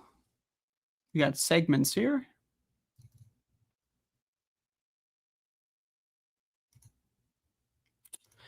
All right, so you may have been reading the news. I don't know. I read the news sometimes, and you may have seen that they're at it again. Now, since the last show I've done, you know, I do these shows once a week, right? So you might be wondering, which instance are you referring to? Well, as you can see by the image on screen, I am, of course, talking about ICE. The criminal gang that is bought and paid for by pedophiles in the White House. The coup d'etat that was done on the United States in 2024 when a pedophile gang cult hacked and stole the 2024 election. And then once they were in the White House, because no one decided to stop them, even though they obviously rigged the whole election and they cheated the whole thing. But either way, no one bothered. The prosecutor that was running as the opposition didn't bother, you know, prosecuting the situation. But anyway, so they got in there in a coup d'etat. And then what was the first thing they did? They started pardoning all the pedophiles and the rapists from January 6, 2021. A bunch of those people, when they were pardoned, went out and started raping and pedophiling again because it's a cult of pedophiles. And another thing that this cult of pedophiles did was they redirected your hard-earned tax dollars to pay other pedophiles and rapists to get geared up and to get guns and go patrol the whole country and start just shooting anybody they want. They've been shooting and killing people all year. What started this year in Minneapolis is now continuing. In Texas, they shot someone for no reason, killed them for no reason. In Maine, they shot and killed somebody for no reason. And this is just in the last week. They've been shooting and killing people or running people over, you know, locking them away in a fucking solitary cell for eating maggots and mold or whatever the fuck. They've been doing this shit since the pedophile cult stole the 2024 election. Is anyone going to do anything about this? No, I'm not going to do anything. Well, actually, I am going to do something. I'm going to be an activist. Yeah. And I'm going to do like a YouTube video. And I might even tweet that, like, man, this has got to stop. These extrajudicial murders have got to stop. Oh, no, they're killing people. I am very upset. Yeah, I'm doing a lot. And so are you. I'm sure you're doing the same stuff I am. Maybe you might actually go outside. It's possible you might actually go outside. You might get a bullhorn. And you might say, abolish ICE. Yeah, abolish ICE. And then what? And then, you know, you'll go home. You know, I don't know. Maybe ICE will show up at your door the next day. They'll drag you out, send you to one of the camps. And then they do that enough times. And who else is left?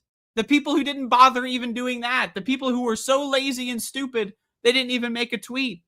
The people so lazy and stupid, they didn't even go outside with a motherfucking megaphone. Right? The people that were going to do anything more than going outside with a motherfucking megaphone, they got sent to jail 20, 30 years ago when ICE was first invented. When they invented this shit out of nowhere in like 2003. I am older than ICE. You are probably older than ICE. I don't know. Maybe we have a couple youngsters watching. This is not a real organization. Now, a lot of people, they might go out there and say, well, we need border enforcement. I'm going to go out there and say, no, we don't. We don't even need borders, let alone enforcement on borders. Borders are fucking made up. We made them up. They're not fucking real. This shit is not real, okay? Oh no! Someone walked over your magical fucking line in the sand, so we gotta send gangsters to go kill everyone that even looks slightly like them? Why are these gangsters in Maine in the fucking first place? Are Canadians really trying to do illegal border crossings? And I kind of feel like a fucking asshole for even having to do these rhetorical fucking... Like, this is like the fucking... This is how toddler-esque our media is. Like, do I really have to sit here and go, are Canadians illegally crossing? Are they swimming through Niagara Falls? Why are you killing them? But, like, what the fuck? What are they doing in Maine? Because it's not about immigrations and customs enforcement. It's about making you scared to leave the house. Now, I'm someone who doesn't even like leaving the house. I've been scared to leave the house since I was like fucking 5 years old. But you know what? I'm still scared to leave the house. And I think a lot more people are getting more and more scared to leave the house. And like I said before, when we're all too scared to leave the house, then they're going to come after you for tweeting the wrong way. And that's already started happening. Do you remember when that fucking random fucking podcaster got his fucking neck blown off, or it wasn't blown off, even though the bullet that shot him was powerful enough to blow his neck into pieces, but his neck wasn't blown into pieces.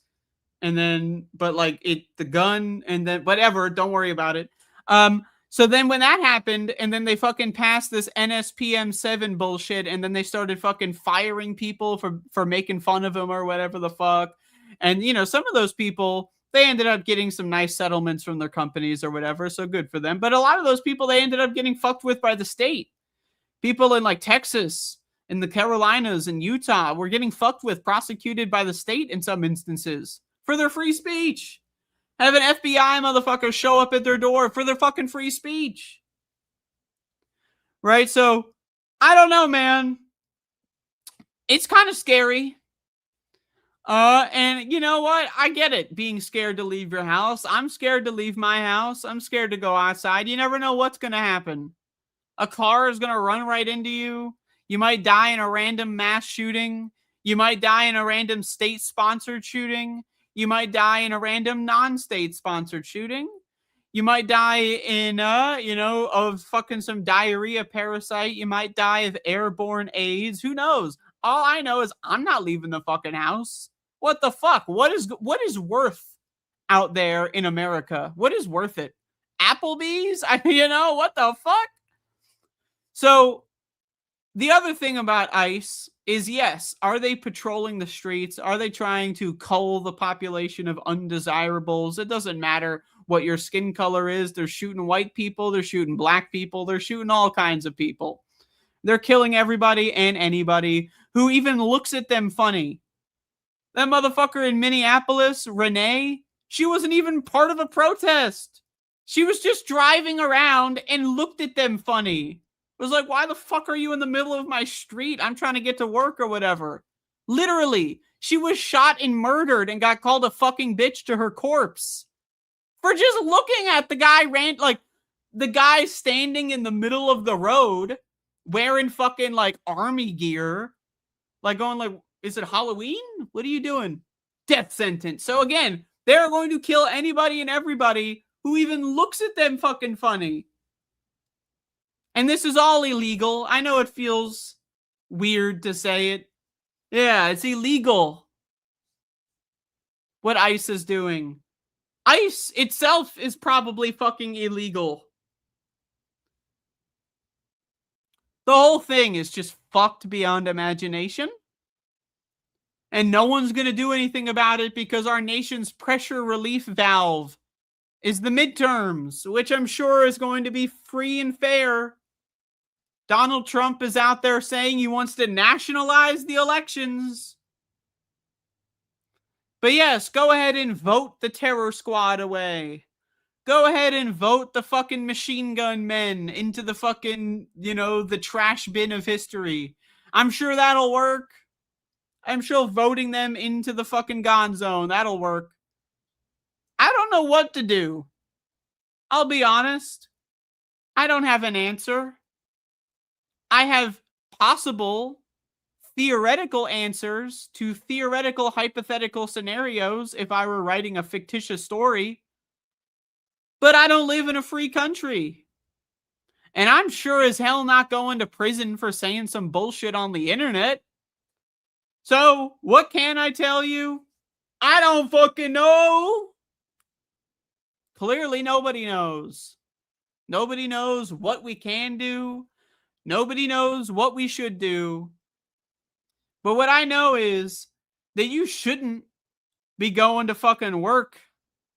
You shouldn't be paying taxes. You shouldn't be fucking buying garbage. You shouldn't be supporting this economy at all. I think we need to completely and totally divest from American culture, from American consumerism. I think we need to completely and utterly divest from American corporations. Now, I know it seems daunting of a task, and I know we all like our little treats, but just because we can't do 100% doesn't mean we can't even try. Don't let the perfect be the enemy of the good. Just start divesting, just start boycotting. If you know a restaurant that supports Donald Trump or whatever the fuck, don't go there. I mean, you shouldn't be going to restaurants in a pandemic anyway, but whatever. If you work for a shitty corporation that's selling out to the big orange, quit. Get your entire squad to quit. Get all your coworkers to join you. I know it sounds like I'm spinning some fucking fantasy yarn. And you know what? I am. I am spinning a fantasy yarn. But you know what? I think it's a little fucked up to continue participating in a machine that is churning out the corpses of our fellow citizens. Now, I get it. I'm some dumb internet moron that sits at home and I work from the computer because I'm a fucking privileged nerd. I'm a loser. And I understand how much of a loser I am. Trust me. I have to live this life. You only get a glimpse once a week. I have to be here every day being a loser. Right? So I get it. It's easy for me to say, someone who hasn't left the house since the fucking Trump administration, the first one. It's easy for me to say that. I don't need to go and work a dead-end job just to barely keep the lights on. But you know what? I know I've been there before, at least a little bit. And you know what? I think that there's better things you can do than stay within the rat race. I don't know. Everyone's got a different situation that you're in. I'm not going to sit here and tell you, there's no way I can tell you what to do and how to fix your life and how to divest from the system. But you can do better than what you're doing now. I can do better than what I'm doing now. In fact, I will. I will divest, even more so. I will find another avenue of divestment, and you should too. That's my opinion. Because every aspect of funding this country is funding these death squads that are not only domestic death squads, but they're international. The same pedophile gangster cult that is authorizing the murder of American citizens in the country of America, if you can even call America a country. I don't even know what America is. Is it a continent? Is it 2 continents? Is it a country? I don't know. I don't know what that is. But my point is, it's the same pedophile cult that's blowing up kids in Iran. It's the same pedophile cult that's killed 1 million people in Gaza. that are mostly children. It's the same pedophile cult that runs the country, if you can even call it that, of Israel. It's the same fucking pedophile cult that's been controlling our politics for a goddamn long time. And like I said before, you know, one of the benefits of living in a gerontocracy is that, you know, the dominoes start falling, and they start falling fast, and they start falling quickly. So maybe we might make it to the other side. But still, we got to compete with the next generation of evil. The Elon Musks, the Peter Thiels, the Mark Zuckerbergs. The next generation that wants to inherit this mess. They want to have the older generation of pedophiles destroy the planet to cause the chaos, and they will come in and sell us the solution. So you got to keep your eyes out, because these death squads that are patrolling the world, this is only the beginning unless we turn this ship around. And someday, just staying in your house is not going to be the way to prevent getting killed by ICE. In Minneapolis, they're shooting bullets into random people's houses in the suburbs. They're shooting fucking like tear gas into random suburban wine moms' houses with their fucking 4 kids with the fucking soccer balls in the fucking front lawn. If they're doing that fucking shit, even your house is not safe. They're breaking into people's houses.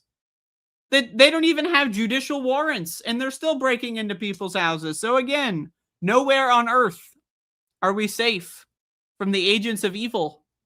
And borders, the existence of borders, the concept of borders, is ultimately one of the biggest evils in our entire planet, in our entire, I should say, species on our planet's history. Because once you invent the concept of the border, well then, how do you enforce its existence? If you are trying to assert that borders are real, then the only method of asserting that this is a real concept is through violence. That's it. The concept of a country is what got us here. This person doesn't have the right paperwork. Paper fucking work? What the fuck? We are biological machines born about random cosmic chance in our solar system. You are not God. You are not my creator. What fucking paperwork do I need? But because we invented borders, now we need to enforce the borders. And once you get to that, then it's like, well, how do you decide who belongs on what side of the border? You belong on that side of the border. No, you belong on that side of the border. Well, how do you tell the difference? How do you enforce that difference? Even the system that we had before ICE was bad. This idea of having people need to explain themselves and justify their value and existence. What are you going to do for our country? How are you going to help us? Having these visa programs where, people, if they don't do everything their employer says, they get threatened with deportation. This whole thing is a farce. The whole concept of a country is a farce, but I'm getting a little esoteric. Either way, ICE is going to continue killing people until we just get a new system, a new government. And you know what? The one silver lining of the super El Nino and climate change is that it's going to melt all the ice. I apologize, but sometimes you just have to end. You have to end with a little bit of some cringe libbery, if you will. Thank you for watching my showgram today. Coming up next is Left of the Box.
Do do do. Theme song. Do do do. I'm broke, so this is my theme song. Do do do. Just imagine this is an awesome theme song. Do do. Theme song. Left of the box. This space. Ooh. Hello, welcome to This Space with Left of the Box. Bonjour, bienvenue. I'm Sandee. Welcome, welcome, welcome everyone to this Wednesday day, sort of day. I'm sorry, I'm just looking out the window. The sky has a sepia, is it sepia or sepia filter? Yeah, it has a sepia filter on right now, the entire sky. And yeah, hopefully I can make it through this this episode, because this is my first time trying to talk today, really. And even though I have all my windows closed, my air conditioner has to be on because it's over 30 fucking degrees. You Canadians, you know what I'm talking about. But yeah, there's some massive forest fires going on. They're far, far, far away from me, but the smoke is hitting this area. David Doel from the Rational National just posted a video about it, so you can go check it out there. And I will, of course, be talking about it at my next live stream on Sunday. But I'm feeling it. I was in a coughing fit earlier. I had to use my inhaler again today for the first time in a long, long time. Perfect timing. I'm getting tested on Friday for my lungs.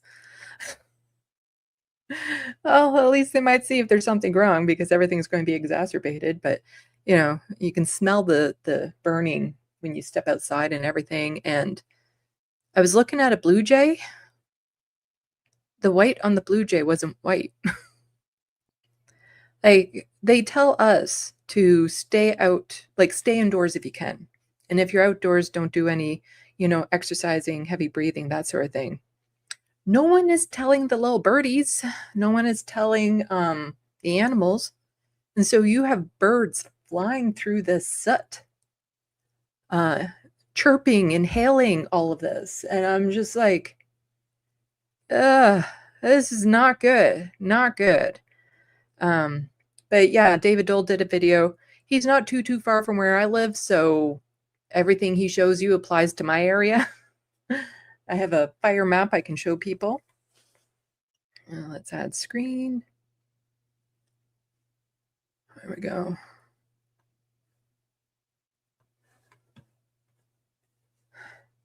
Oh, need to add it to stage. There we go. So yeah, it's the fires right, I don't know if you can see that, right here. So that's in Northern Ontario. Those are the fires up there. And then like me and David Doel, we're in this area right here.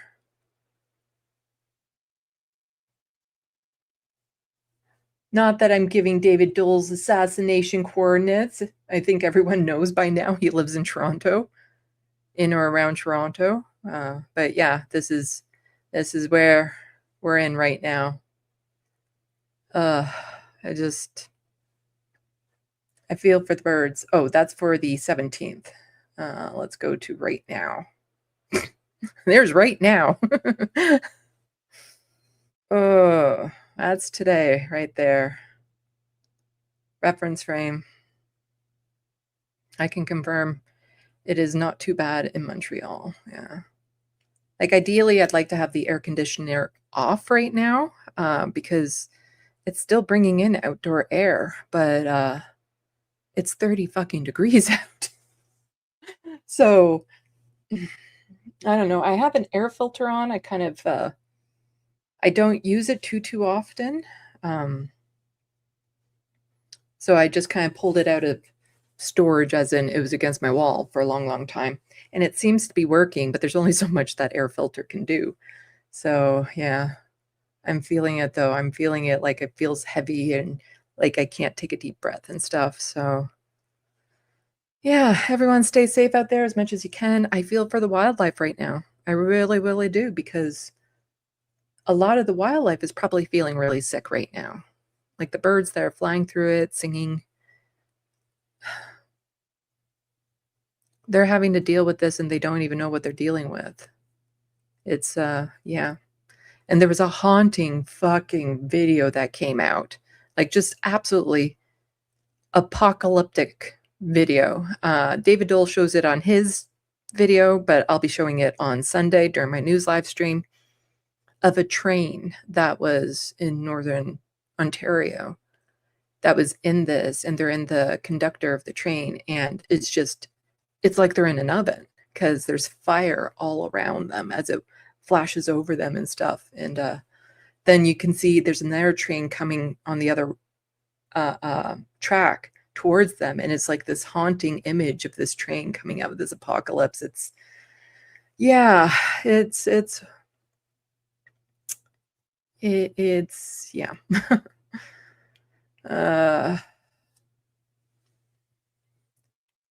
Let's see, we got yeah. Apparently Nicholas is saying that the air by them is also very bad. Yeah, everyone take care as much as you can. This is so where are our world leaders right now? You know, where is Mark Carney, Doug Ford? Are they going to say anything about this? You know, state of emergency, something of that sort. Maybe for your own health, stay indoors, that sort of thing. Anything? Anything? Radio silence. Yeah. Those fucking leaders. And then again, just a couple weeks ago, Mark Carney saying that the milk toast environmental goals that Justin Trudeau had were too much. You know, it's in the way of the economy. So we're just going to disregard any environmental regulations that we had, and we're going to increase our carbon output and everything. And yeah. Mr. Android saying the birds are molting. Ugh, it's so hot. Yeah. No, ideally, I'd like to just be able to keep all the windows closed, keep the AC off, keep the air filter on. But when it's this hot, you're kind of stuck. Anyway, I do have some stuff to go through. I'm also working on a video that I'm hoping to post either later tonight or tomorrow morning. I was hoping to get it done yesterday or this morning, but it's about the Graham Plattner stuff, fallout around it. And I was going to work on it yesterday, but then Lance from the Serfs was going on the Bitchuation Room to talk about it. So I wanted to watch that first to see if I was missing anything in my script that maybe they touched on something. It's like, oh yeah, maybe I want to say that too. So I'll be I start editing it today. It shouldn't take too long. It's not a complex video. Like there's only a couple of clips I'm adding, but other than that, it's not like it's graphic heavy or anything. It's just me talking. And I need to figure out how when I'm doing a live stream like this, the way I talk is different than when I'm reading a script in front of me.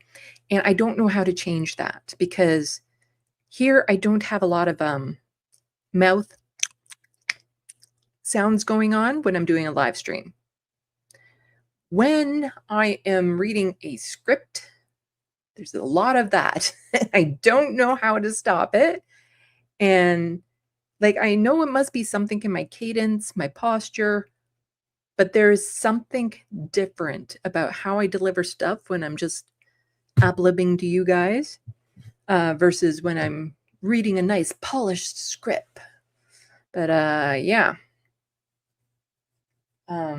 So I'll be working on that video right after this. Oh, anyway, I do have some stuff to go through, some stuff about AI, privacy, and then just some fun. It's a bit old. I'm sure we've all seen the clip already, but I just wanted to poke fun at the Zionist anyway, because why not? Why not? It was in my docket before, so we'll poke fun at the Zionist again. So why don't I get into it, because I'm already wasted 10 minutes of valuable screen time. So let's go there. So share this tab instead. And so Mike Maroney is just saying the reason tech CEOs won't allow users to filter AI content is because it would reveal to their investors how very few people want to see their very, very expensive slop. And that is very, very true. Oh, is that playing? Ah.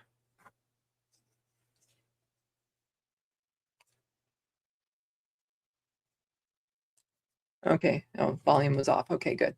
Because right now we have all these massive mega data centers getting popped up everywhere.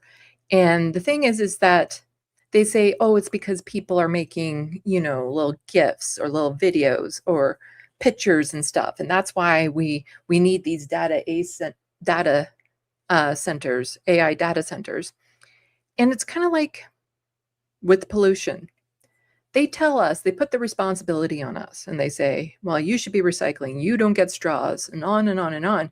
Meanwhile, it's industry that needs to be cracked down on. Individually, there's nothing I can do to fix climate change.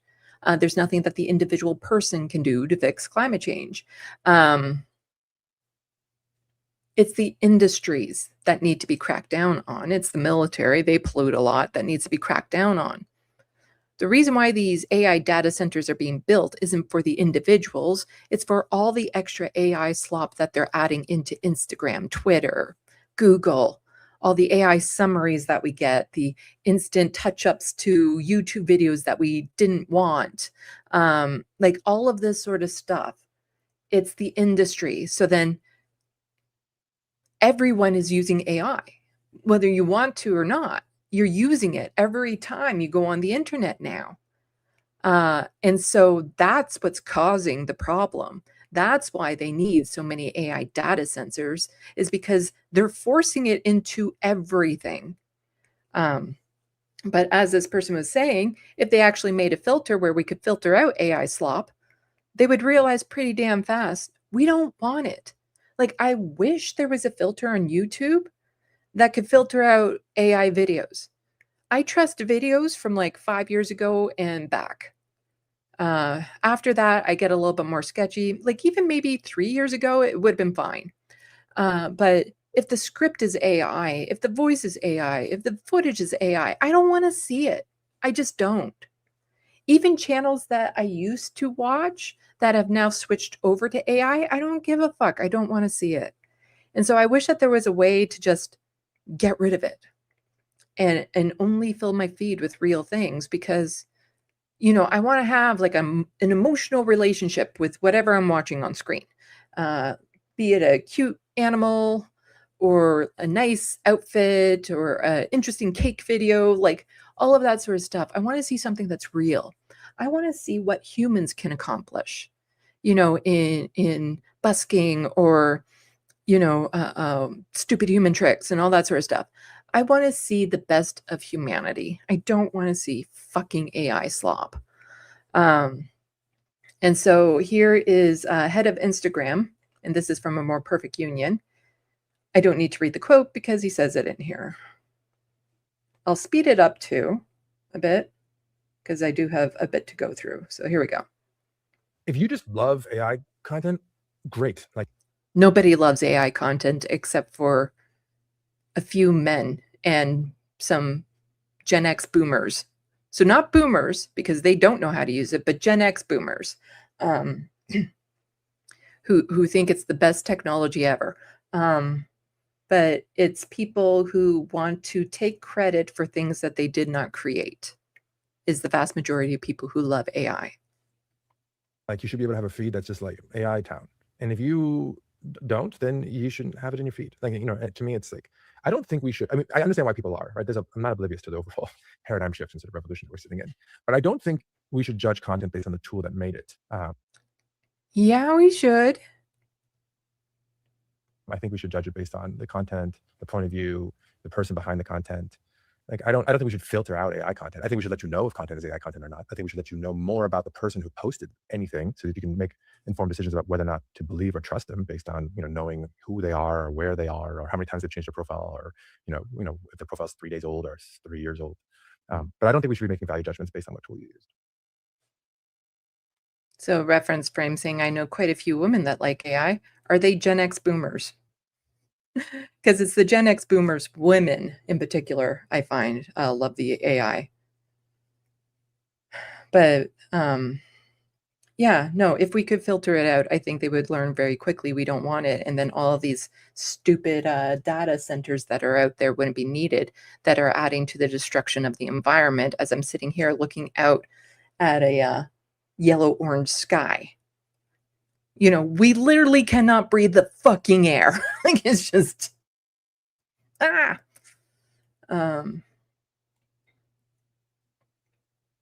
But here is somebody also kind of just sharing my frustration that we get no say in this. We get no choice. Things will get updated whether we wanted to or not. I don't want to update my settings. I don't want a new layout. I'm too autistic for that bullshit. I like my routine. I like to know where everything is. And it pisses me off to no end that in order for my computer to run smoothly, I am forced to update. I don't want to, especially when they're adding like all these goddamn AI plugins that I don't want. I miss the day when you could just have a game and you play the game and there's not ads on it. I still have a few of those, believe it or not. They got transferred from computer to computer. I miss the day when, you know, you could just watch content without being bombarded by all this extra stuff of you should buy this, you should buy. You know, oh, do you have an extra 5 cents? Buy this. You know, how dare you have any extra income? Buy this. In fact, you don't even have any extra income. Well, you still need this to show that you've made it in society and you're not a loser and all that sort of stuff. And it's just like, I want to be left alone by the tech corporations. I just want to be left alone by them.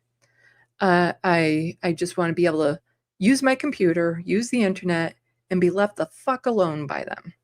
But we don't get that. And so here's just somebody saying Apple and Google, Android and Microsoft are increasingly aggressive and intrusive. We need more competition in the operating system market. We need to have a public internet, like a public space. I think that's the word that I'm going for. You know, Twitter is a tool that some people rely on for work. Same with YouTube, same with some other stuff. When it gets to the point that our livelihoods are entwined with this, and our culture and everything we need to do to function in society, then it needs to be a public utility. You know, cutting off somebody's internet completely can take them out of society completely. But when it's this entwined, that if you want to function in society, you need the internet, you need Google, you need, you know, Facebook or Twitter or all this sort of stuff. In order to function in society, if you need that, then it should be a public service.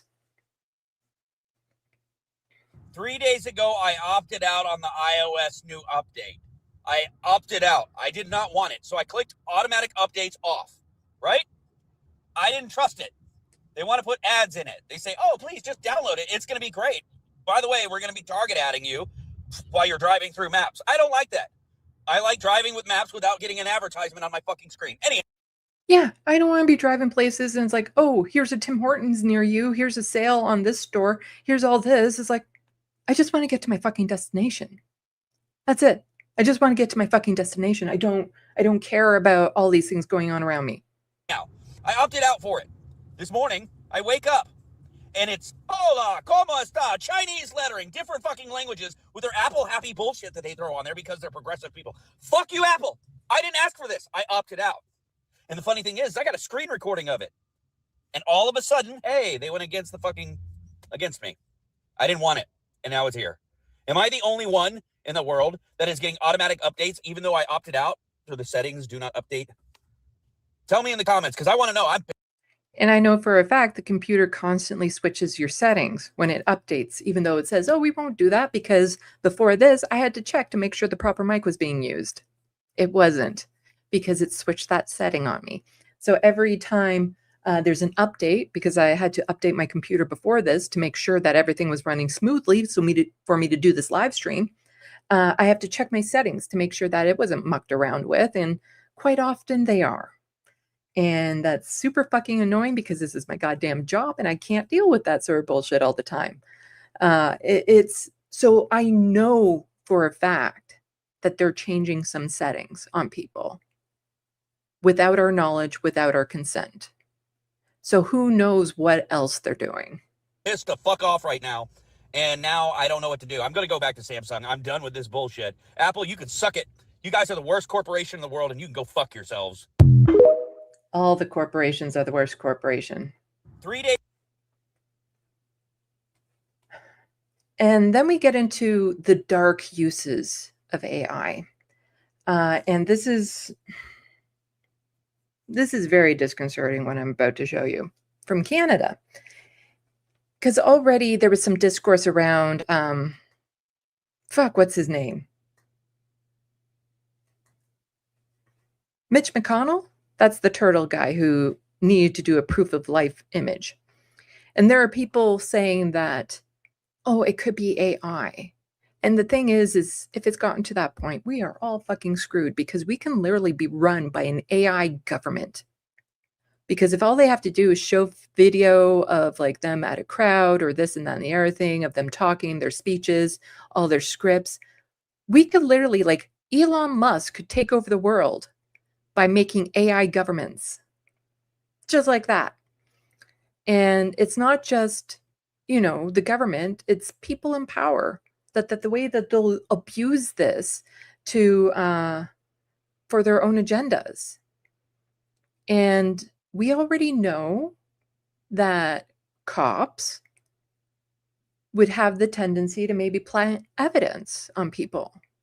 They would have a little baggie of drugs to put down and it's like, oh, look what we found here.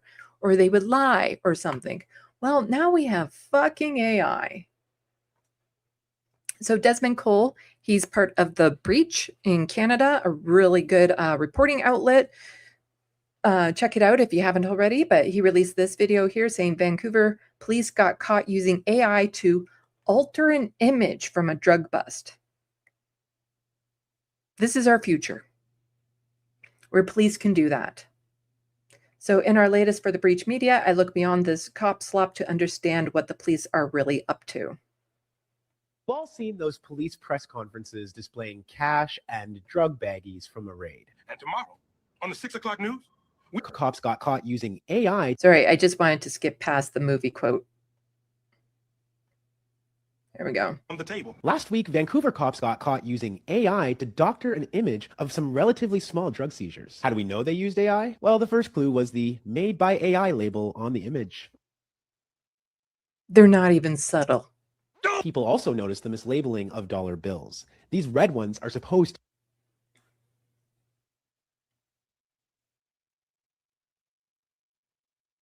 reference frame. You see this. You see this. You're doing a face palm right now. It's not that they're just going to use this to doctor images. It's that they're so fucking lazy they won't bother editing it. Because yes, we have very colorful money up here in Canada. Our $20 bills are green. Our $50 bills are red. We don't have the same the same number currency as different colors. $10 bills, I think they're purple. $5 bills are blue. $100 bills are brown. be 50s. And the hundreds? It looks like it was written on by an icing tube. Yikes. Now, police say that they used AI to remove the names of accused persons from the image. Would it be maybe the royalty and government officials that we had on the dollar bills?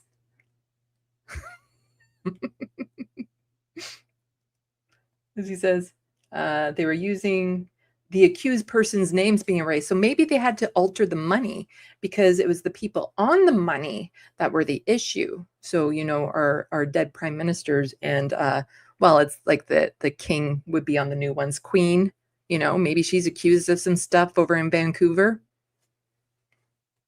Accused persons from the image. I don't know why you'd need AI to do that. The cops refused to answer questions. Yeah, there used to be this old thing of, just put that over the name.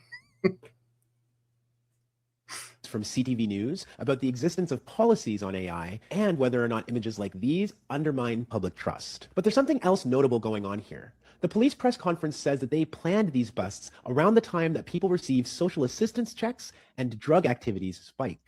That's really gross to do that around then. And that's why I love the breach and Desmond Cole is it's not just about the AI use, it's about policing. The fact that they wait for people to get their checks and then be like, okay, so now we're going to round up people and any cash that they have on them, we're going to take and say that it was part of the drug bust. They brag of their commitment to reducing overdoses and disrupting the flow of toxic drugs in this corridor. I'm sorry, the illicit drug trade in British Columbia alone is estimated to be worth billions of dollars. The idea that police can reduce overdoses by doing these drug sweeps is a joke. And it's made worse by the fact that BC cut back on a drug decriminalization pilot project earlier this year. Policing is... BC has an NDP provincial government. All provincial NDP leaders are a massive fucking disappointment. Is basically the opposite of harm reduction. The resources that we're wasting on policing and now on AI-generated slop could be used to give people with illicit drugs the supports they keep telling us they need.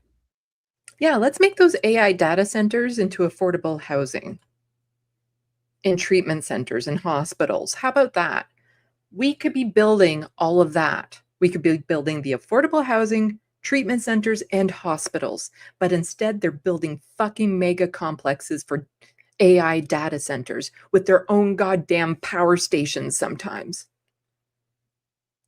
That just goes to show, and it proves, we have the ability to fix all of our societal problems right now. We just don't have the political will. But all of this could be fixed. You know, housing could be fixed in a matter of years, not decades, years.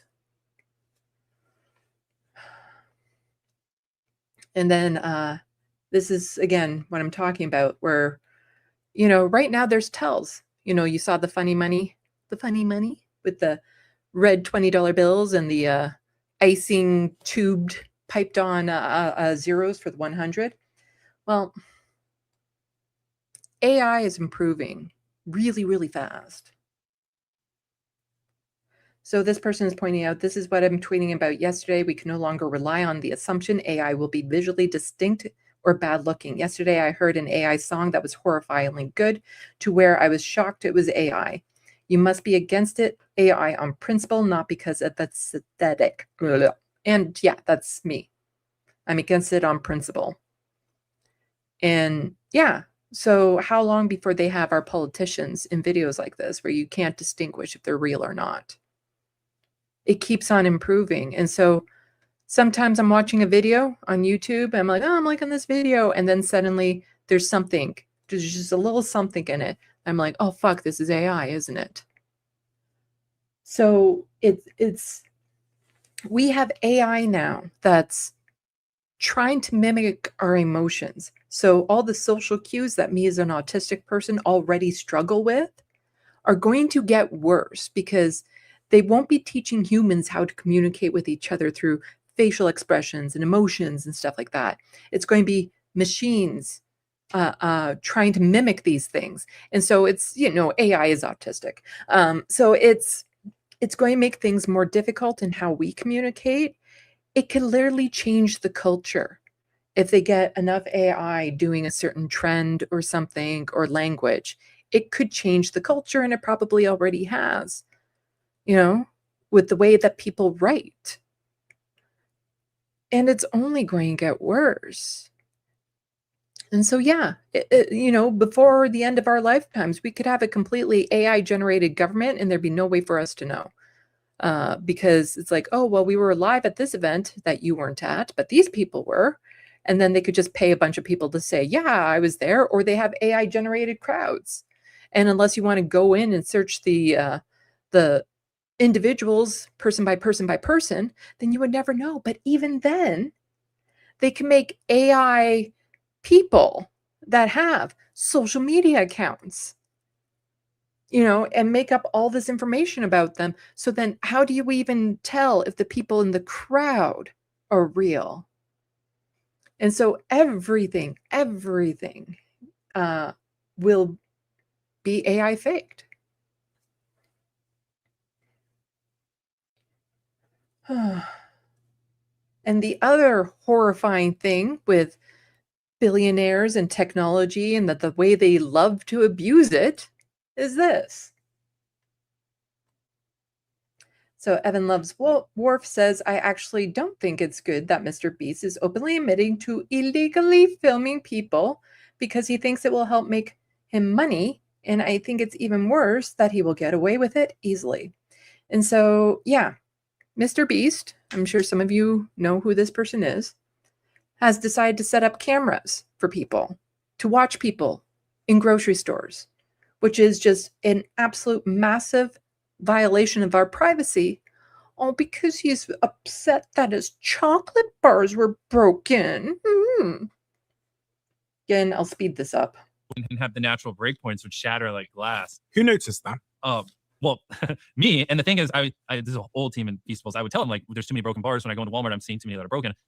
He's talking about fucking chocolate bars. He's willing to violate our privacy and do illegal acts because his chocolate bars are broken. They told me, like, you're worrying about this too much. It's not that big of an issue. It happens to everyone. And I got to the point where it was just fucking pissing me off because I hated, like, grabbing a bar off the ground or seeing on the shelf all these, like, shattered chocolate bars that I put, like, I paid people to put GoPros in, like, a bag of Lay's chips pointed at, because I tried to get Walmart to give me the security camera footage and they wouldn't. So I put hidden GoPros in a bunch of random Walmarts just to point it at the Feastable bars just to see why are they fucking breaking so much. So there's so many shots of, like, you know, like a mom grabbing a bar and then she'd be looking at it literally like this and then you just see the box just go, and she go, and it just fall off the shelf, and then they just put it up, and you know some of the bars would be broken, and it would just happen over and over and over again because we didn't engineer the boxes correctly. They didn't do anything wrong. Do you know how atypical that is? What you just said, that you put GoPros? Yeah, people told me I was crazy. The amount of people who tried to tell me I was illegal, I was like, bro, I don't fucking care. I just need to know when my bars are breaking. Like, I'll delete the footage. The amount of people who told me it was legal, bro, I don't fucking care. Yeah, they do not have to follow the same laws as everyone else. Yeah, as reference frame is saying, that is something you can easily test in a lab with volunteers. Yeah, they used to have that sort of thing all the time, where they would have focus groups to test things like this, to, you know, have people try it out, do all this sort of stuff, see if you can break things, see how easy it is to break things. But now they just want to spy on people. And he's doing this again. This is him doing it. It's not like he literally said that Walmart would not give him the security footage. So he's recording this.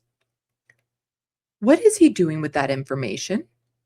What is he doing with those videos?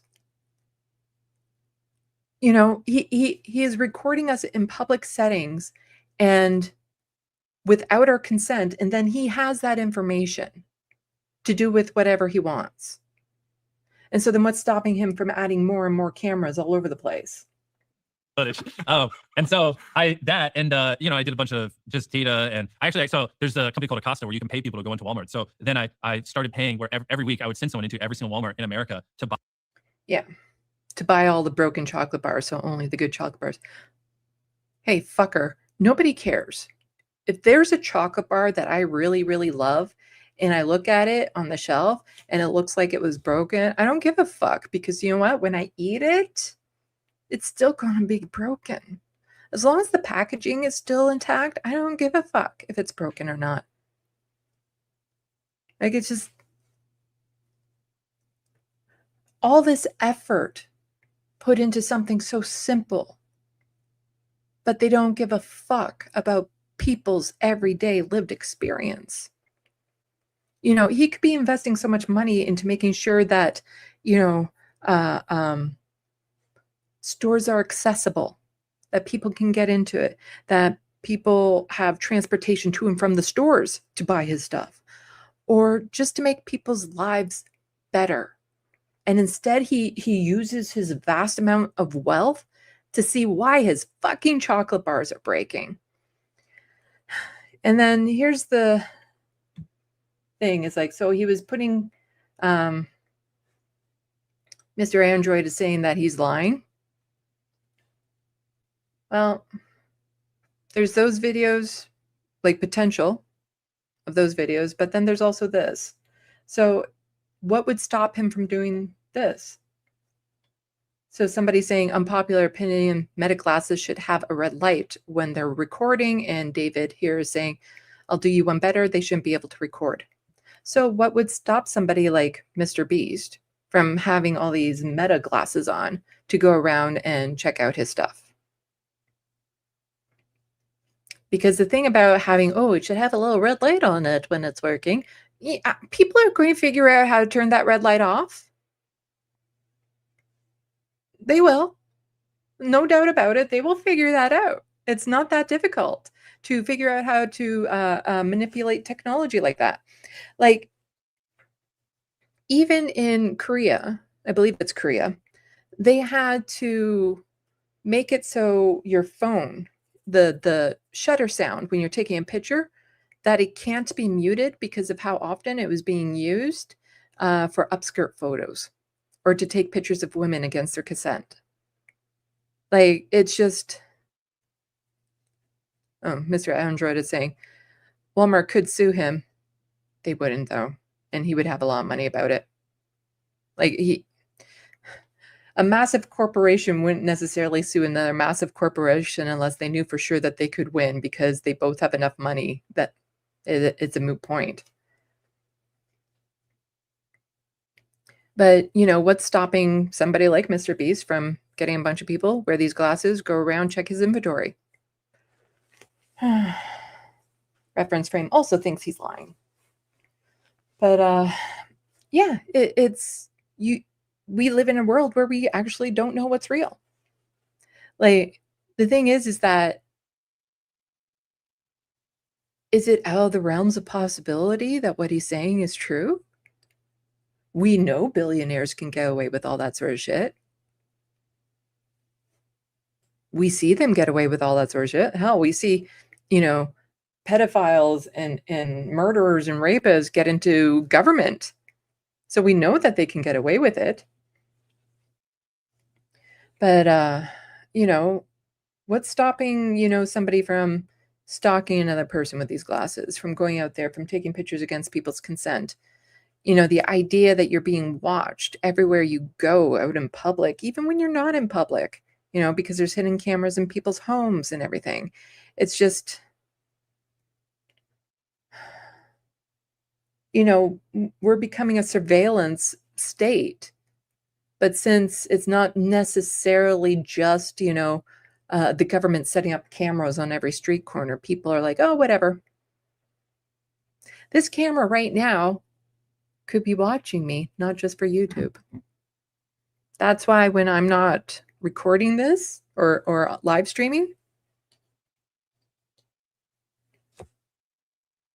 I do that.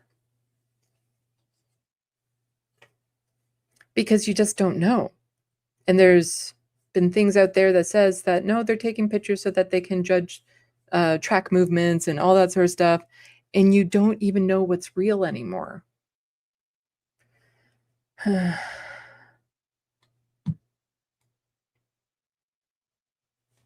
Because let's face it, when it comes to this sort of technology, the first thing that happens is, I'm not saying it's just men who do it, but predominantly men like to pervert it. Like, even if you look at all the AI videos that have been made recently, the amount of porn that was made, or child sexual abuse material that was made through AI, or if there's that person you like, you can actually make porn with that person. Let's take the clothes off of all these women in their publicly posted photos. Let's do this. It will always be perverted. And in fact, there used to be the issue on the Facebook metaverse or whatever, where women characters would be getting sexually harassed in it.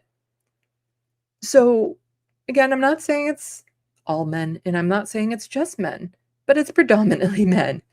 Because, like, even something as simple as like, oh, look, here's a cute little robot. They're accusing a woman of being a Karen towards a robot because the woman came in here and said, stop doing that. Whereas maybe don't have your robot sexually harass women.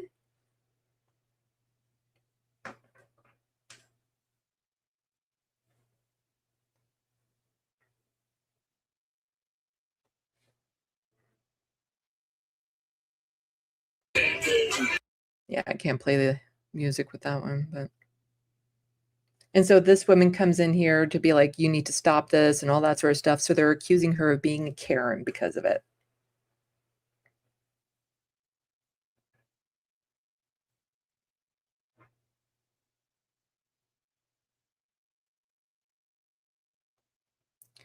All these people who are afraid of men going into the wrong washrooms, well, soon they'll have these little robots being able to go into any washroom and then record people or something. Like, it's just the first thing they do with a lot of this technology. Anyway, let's go back here. Have something a little bit more lighthearted to get to next. Oh, yeah, but it's, yeah.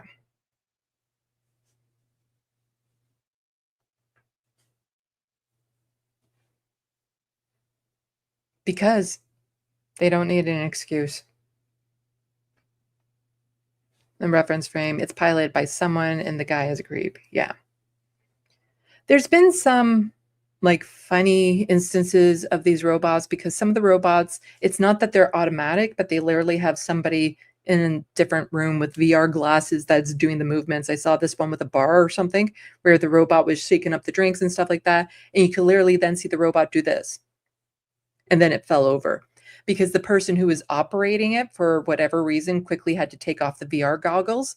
And so they actually saw the robot do this and then fall over. Because, yeah, these things are programmed by people. And that's why they have, like, especially when it comes to policing, AI things to go and scan everyone's faces and things of that sort, where it's predominantly programmed by white men. And so a lot of people of color will be falsely accused of being a certain person, that sort of thing. But then a lot of their other biases and things will go into it. It's easy enough to program these things to not be able to sexually harass people. It's easy enough to, you know, put those types of guardrails in place that if you're in the metaverse, they can stop you from sexually harassing the women that are in there. But they choose not to, because then that means men might not be more likely to use that product if they can't use it for all these nefarious reasons. What about free speech? We should be allowed to do whatever the fuck we want. It's like, no.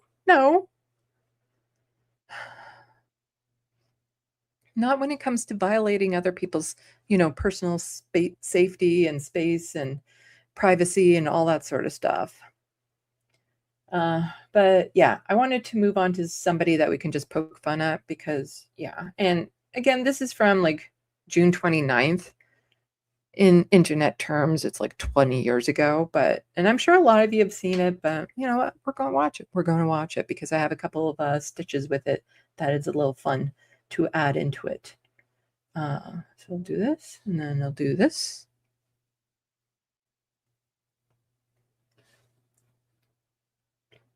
I didn't know what I was going to. So you might have seen this. She used to be on a TV show. What was it, Blossom or something? And she's a Zionist.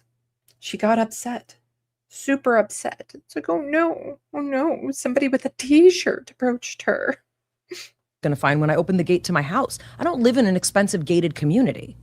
I live in a place where people can see me walking.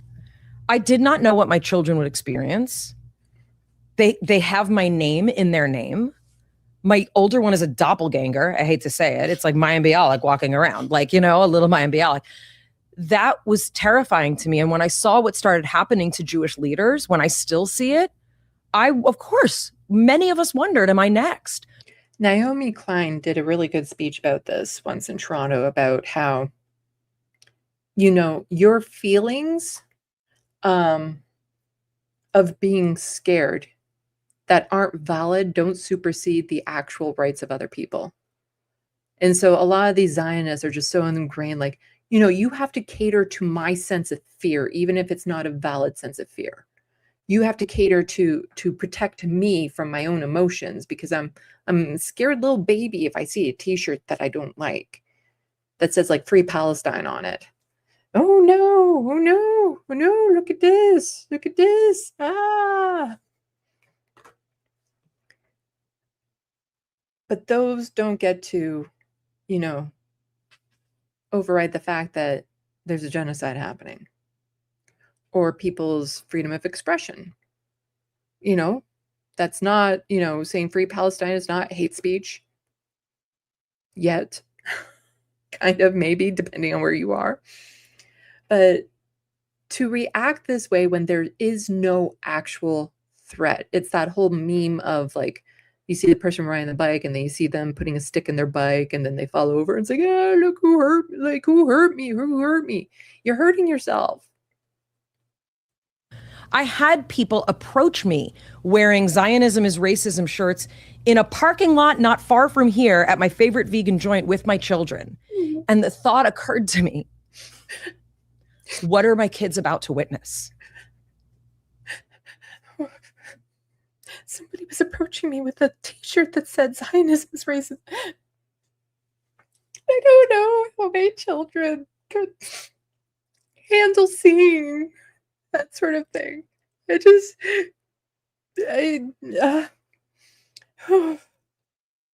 their lives ever be the same? Will they be able to deal, like, how do I deal with this type of microaggression trauma on a daily basis of seeing this sort of thing? Don't talk to me about dead babies. Just don't. No, I don't care about that. I care about my own sensibilities. Like, reverence fame. We'll get to the community note. A big dude coming up to me as I'm getting into my car. What is happening? That's terrifying. I didn't know what I was going to find when I opened. I don't know what they say afterwards. I was like, what did he say? Was he just walking by and happened to be in your direction? But yes, the community notes is the kids she mentioned are 19 and 21 years old. And she's treating them like little babies. And let's just say the internet had a little bit of fun with this. Many of us wondered, am I next? I had people approach me wearing Zionism is racism shirts in a parking lot not far from here at my favorite vegan joint with my children. And the thought occurred to me, what are my kids about to witness? Just FYI, her children are 20 and 17. A 20-year-old man and a 17-year-old teenage boy. And the thought occurred to me. Trigger warning, I have a Palestine flag here. Don't fucking shit your pants. You realize these people are like this because since childhood, they've been indoctrinated in an ideology that literally artificially engineers fake trauma in them. The only trauma these people actually have is that ideology that makes people like this who fucking shake anytime they see an inanimate object with watermelon colors. She shook to the point of tears at the prospect of her 20-year-old man of a son seeing a t-shirt, while Palestinian children, by which I mean 3-year-olds, are being vaporized by bombs. Get the fuck out of here. Yeah. And to go back to this, the person who quote tweeted this out just saying, my kids were called the N-word in 2017. I was called the N-word and refugee a week prior. My daughter saw me get hit with a bottle at a rally for holding a sign, and then I was arrested for talking shit. The police body cam didn't match the incident, and the Danielson court dropped the charges. My oldest went out with her friends, and a drunk man pulled a gun on them over getting rejected. I'm sorry your kids saw a t-shirt. Mm-hmm.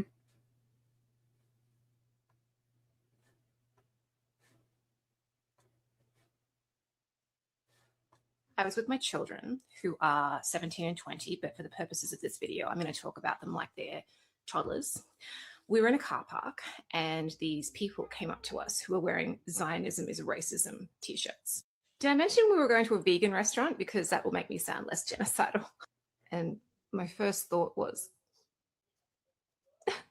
I'm sorry. My first thought was, what if my children see that I'm a genocidal monster? Like, am I crazy? We don't accost people in car parks, okay? We bomb those car parks from afar. I was with my children.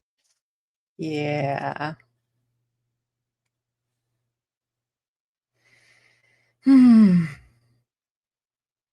just, yeah, no, all this fear. And I had a Jewish friend that was afraid, like, oh no, is it safe for me to wear my Star of David in public? And it's like, yeah, it is. It is. Because I was at the Palestine Festival on the weekend. That's what I painted these for, in case I came across any sandboxers. I would have given them one. But I made these. Let's see, will it focus? Free Palestine. I think they turned out rather nice. While I was there, I bumped into somebody I knew who turns out to be Jewish and anti-Zionist Jewish. We had some talks about politics and stuff like that. So that was, that was interesting. He didn't even know the history behind the watermelon symbol, because he thought it was just like the Westerners trying to make a cutesy little symbol about an issue that wasn't theirs. And it's like, no, that's not it. That's not it. Reference Frame wants one of these, huh? Well, tell people what. If you buy my book now, you'll have a collector's edition, because when I finally release that fucking TYT video, I'm going to be making a new edition of this that will help with the prequels and the sequels. And I started to realize that I'm going to be tweaking it a little bit more than what I originally thought. And so for people who have already bought this copy of the book, if you can show proof of purchase, I will mail you one at cost, a new edition with a leaf in it. And so it could be one of these, or it could be one of the pride leaves that I did, like this one here. Well, like this one here with your name on it. Because I want to try to say thank you for people who have supported me as much as they can.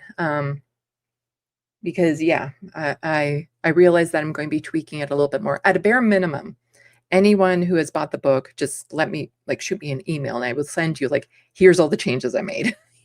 I will save that in a Word document. I'll let you know which chapter they're in, all of that sort of stuff.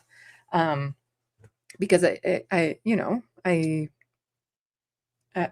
don't want people to have to rebuy it if they already bought it. Even though it's not like nothing will change in the plot. Let's put it that way. Nothing will change in the plot. The plot will stay the exact same. It's just some little minor details here and there, but there's enough of them that I feel really guilty about, making a new edition. But nothing in the plot changes. It stays the exact same. It's just little details about the age of a character when they were dating, or the fact that I now have, so there's the kin, which are vampires who just went white. And then when they're about 50, they become kinfolk, which is an adult, and they're independent. I realize now that's not quite right, because so they're a kin, which would be almost like saying they're a teenager. But then after that, kinlit. So after about the age of 50, they get some independence. There's no one-to-one equivalent to humans, but it'd be roughly about 16. At the age of 50. And then, so after that, they're kinlit until they have stopped growing physically. And so they slow down their aging process, extremely much so, but at around the age of 300, it stops. And that would have been at what their peak health as a human would have been. And so after kinlit, it's kintul, which is, from 300 to 500. And so under 500, they're still considered like a child in the same way a 60-year-old would call a 20-year-old a child type thing. And, there's certain positions that they can't have. There's certain roles that they can't take on because they're considered still too young and they need to grow. But then after the age of 500, they become a kindult. And at that age is no longer a factor in anything when it comes to relationships or jobs or anything of that sort. Once you've reached over 500, age is a moot point. So I want to add that in. And then kinfolk is just the general term. And so you have humans, you have people, and then in people you have like toddlers, you have teenagers, preteens, adults type thing, and people. They're all called people. And so it's the same type of breakdown. So you have vampires instead of human, and then you have kinfolk instead of people, and then you have like kin instead of teenager, that sort of thing. But yeah, so that's it. It's little changes like that that I'm going to be making. And I can't wait, but I need to get that TYT essay done first, because the instant I start working on these books again, that's all going to be my focus. That will be my focus. Mr. Android, this is starting to sound Yiddish. Well, I'm starting to talk about my book, and unless you know what I'm talking about, you don't know what I'm talking about. I talk about my book all the time on here, and I can't wait to get back to it. But like I said, I need to get those Mr. Android timelines added up. I thought vampires didn't tell time. The vampires in my book are unique to my book. I'll just leave it at that. But yeah, I can't wait to get back to it. I just need to get those TYT essays done that I'm still working on slowly. But today, right after this, I'm going to work on finishing editing that one video about the Graham Plattner fallout and just some things that I feel like have been missing in the conversation about, and it's not even about Graham Plattner himself.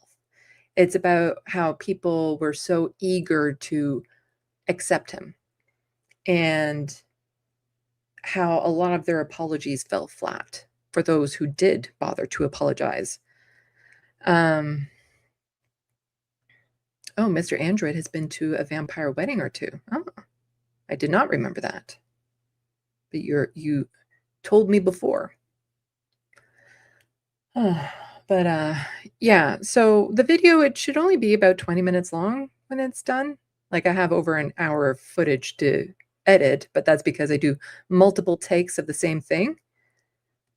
Bob McDermott said, hello, I came in on the Graham Plattner fallout. Yeah. I have a video that I'm going to be publishing either tonight or tomorrow morning, just on some takes that I feel like have been missing from the conversation. The video is going to be called, though, Plattner Platitudes. Yeah, I thought that was a catchy title. About, of the people who apologized, they felt really hollow because it felt like they were apologizing out of reflex and because they got something wrong and they felt bad, versus actually understanding why people were mad or upset with them. And even when people have tried to explain it, they say they'll still justify it like, oh, the line was the alleged rape. That was the line. So yeah, but everything before that I was fine with. And it's like, you see, this is where you're not listening to people. Because everything he did before was not fine. Just not fine. And I wasn't really focused on that. I wasn't really paying attention to the Plattner stuff. I saw some videos of him, like when he was on the Majority Report, so I was only seeing a very skewed view of him. And it wasn't even until recently that I found out a lot of the fucking horrific details. And I'm like, how? Like, how would they be supporting this? Because of course my focus is Canadian, I'm Canadian politics and stuff. So I wasn't really focusing on it, even though last October I made a video, and that was just after the tattoo thing was revealed, before we really knew anything else. And some, old messages on Reddit that weren't bad, but even the old messages on Reddit that weren't bad weren't the worst of what he had posted that I had heard. And I was just explaining how I could understand from my perspective as an autistic person, I could understand how you could have a tattoo for so long and not understand the meaning. But I wasn't saying that was Plattner's case. And then I did a video. It was also about when do we forgive other people and stuff. So it was a more encompassing topic. And then last week on this space, I ranted about the rape apologia, especially from TYT. Well, Jake and Anna. But yeah. So let's see.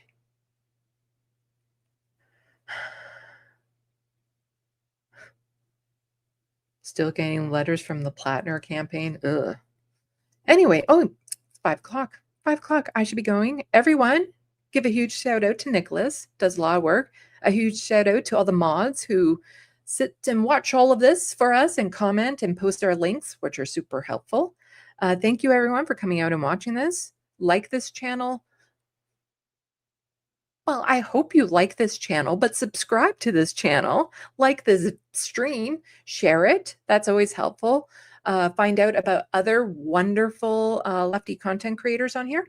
Then check out my channel, Left of the Box, and Sandee Lovas, which is for my art writing and all things creative. Again, once I get that TYT video done, I'll be able to focus more on getting that built up. It's still a bare bones channel. But Left of the Box, Sunday evenings, I try to do a news live stream, Canadian politics primarily. So give that a watch. And so with all of that, salut, à la prochaine. Thank you for watching and stay tuned. I'm Sandee, wishing your tomorrow is better than your today.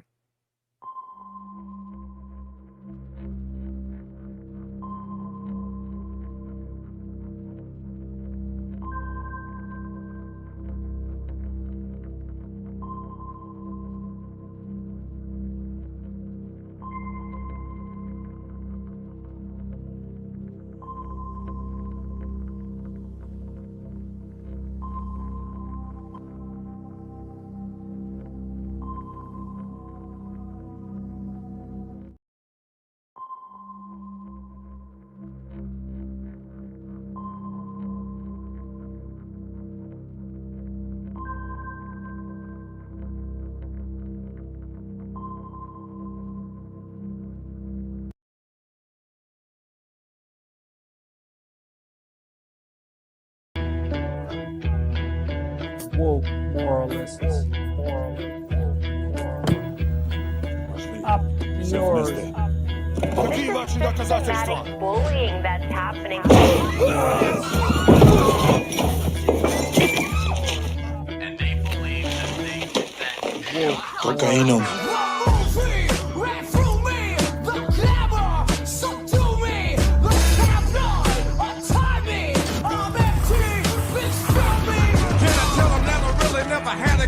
But it's the wax that the Terminator X spun. Now they got me in a cell cause my records they sell. Cause a brother like me said, well, I was born like this, it's born like this, immaculate conception. I transform like this, perform like this, which else you a new weapon. I don't contemplate, I meditate, then off your head. This that puts against the bed, this that I got realness, I just push, cause it's in my DNA. I got millions, I got riches building in my DNA. I got gunk, I got evil that rot inside my DNA. I got off, I got trouble, some heart inside my DNA.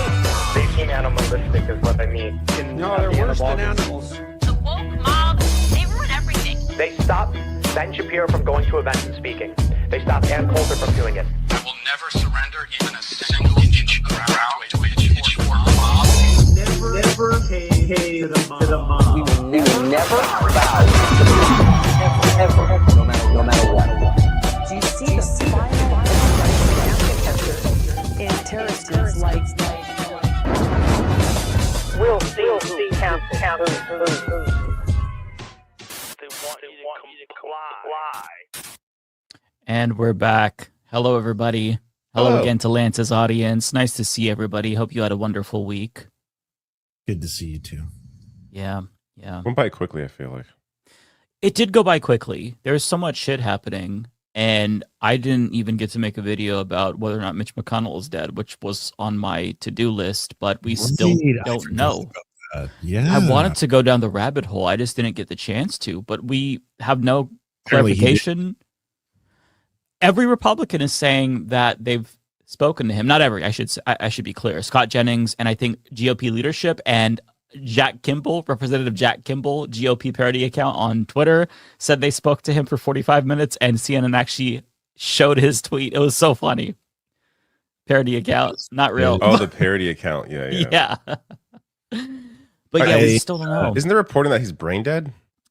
There He's is medically brain dead, I think, at this point. I think that's the most likely situation. Yeah. And that they don't, I guess, I don't know, this speculation that Trump doesn't want this out because then it causes mayhem, I guess, in terms of how his seat is replaced. Because the governor does that, right? Is that how that works? Like, you'd have to explain, can you be in a coma perpetually forever and still stay on as a lawmaker if you aren't recalled? Like, is that it's like that's like 1/3 of the Senate already, though. It's a little bit complicated. So I was not aware of this, but apparently Republicans passed the law so that way the governor cannot replace the sitting senator. And I think that they did this before Bashir took over. So in the likely event Mitch McConnell died, there would not be a Democratic replacement for at least a couple of months. And in the event there is a special election, it would just be like, let's say we hold it tomorrow. Well, the person who gets sworn in would only be there until January, because there's already a primary taking place with Charles Booker on the Democratic side, or a general election taking place with Charles Booker, and then the Republican, who I don't know who the new Republican is. So it's kind of a messed up situation. I don't know what they do. It'd be kind of a pain in the ass to hold a special election, but if he's not able to be there, then what even do you do at this point? I truly don't know. I don't think it's going to make much of a difference when it comes to policy, because Mitch McConnell wouldn't be like that missing vote that they need to pass the SAVE Act, for example, which is a voter suppression law. So I think they're just going to let it roll. They don't want to do the work. They don't want to have to hold a special election for like a seat for 3 months or 4 months or whatever. And they're just like, fuck it. We'll just weekend at Bernie's this bitch. Like that's really what it seems like they're doing. I've seen somebody posted a photo, I don't know who, it was just going around, of Mitch McConnell like hooked up to a bunch of tubes. I think that's not real. I think that's AI generated. That's what nurses are saying, who are like, the tubes don't go anywhere. It looks fake. So we clearly don't have any confirmation, no proof of life whatsoever, with the exception of some Republicans saying, yeah, I talked to him. And as somebody were pointing out in the chat, maybe they were talking to him via a Ouija board. Maybe he's astral projecting somewhere. But in the event he were awake, he would be able to present like proof of life. He'd call into CNN or Fox News or whatever. So I think that the likely situation is that he's hooked up to a machine, and the second they unplug it, he goes to meet with the devil. I don't know what else could be. Again, it's conjecture because we have no idea, but just the way that there's zero transparency, Trump doesn't even know. Apparently, the governor of Kentucky has no idea. So this is such a funny situation. I'm so mad I didn't get to talk about it this week. Yeah, that one's funny. I didn't get to talk about Lord Binhead. I don't know if you saw. Nigel Farage is potentially about to lose his race to a garbage can. Normally, that would be the funnest and funniest thing to talk about. I heard he was like in some race for some reason. I thought he was already. Yeah, so he's embroiled in this wild scandal where he basically took enormous cryptocurrency bribes to the tune of like 5 or 9 million pounds each, and they were coming from some person in another country. So basically, an international investor was trying to bribe a potential prime minister candidate, and so when that came out, massive scandal. He decides, you know what, I'm going to run for by-election in this like little teeny area, which he was like guaranteed to win, and all the other parties pulled out, because they're just like, we don't want to be a part of your like spectacle where you're trying to get away with trying to like brush off this bribe and all this kind of stuff. So he's left unopposed except for Lord Binface. And because Lord Binface has been like not standing down and getting more airtime, now it's become a movement where everyone wants to see Lord Binface beat Nigel Farage in that writing. He's got momentum. Yeah. British humor never fails.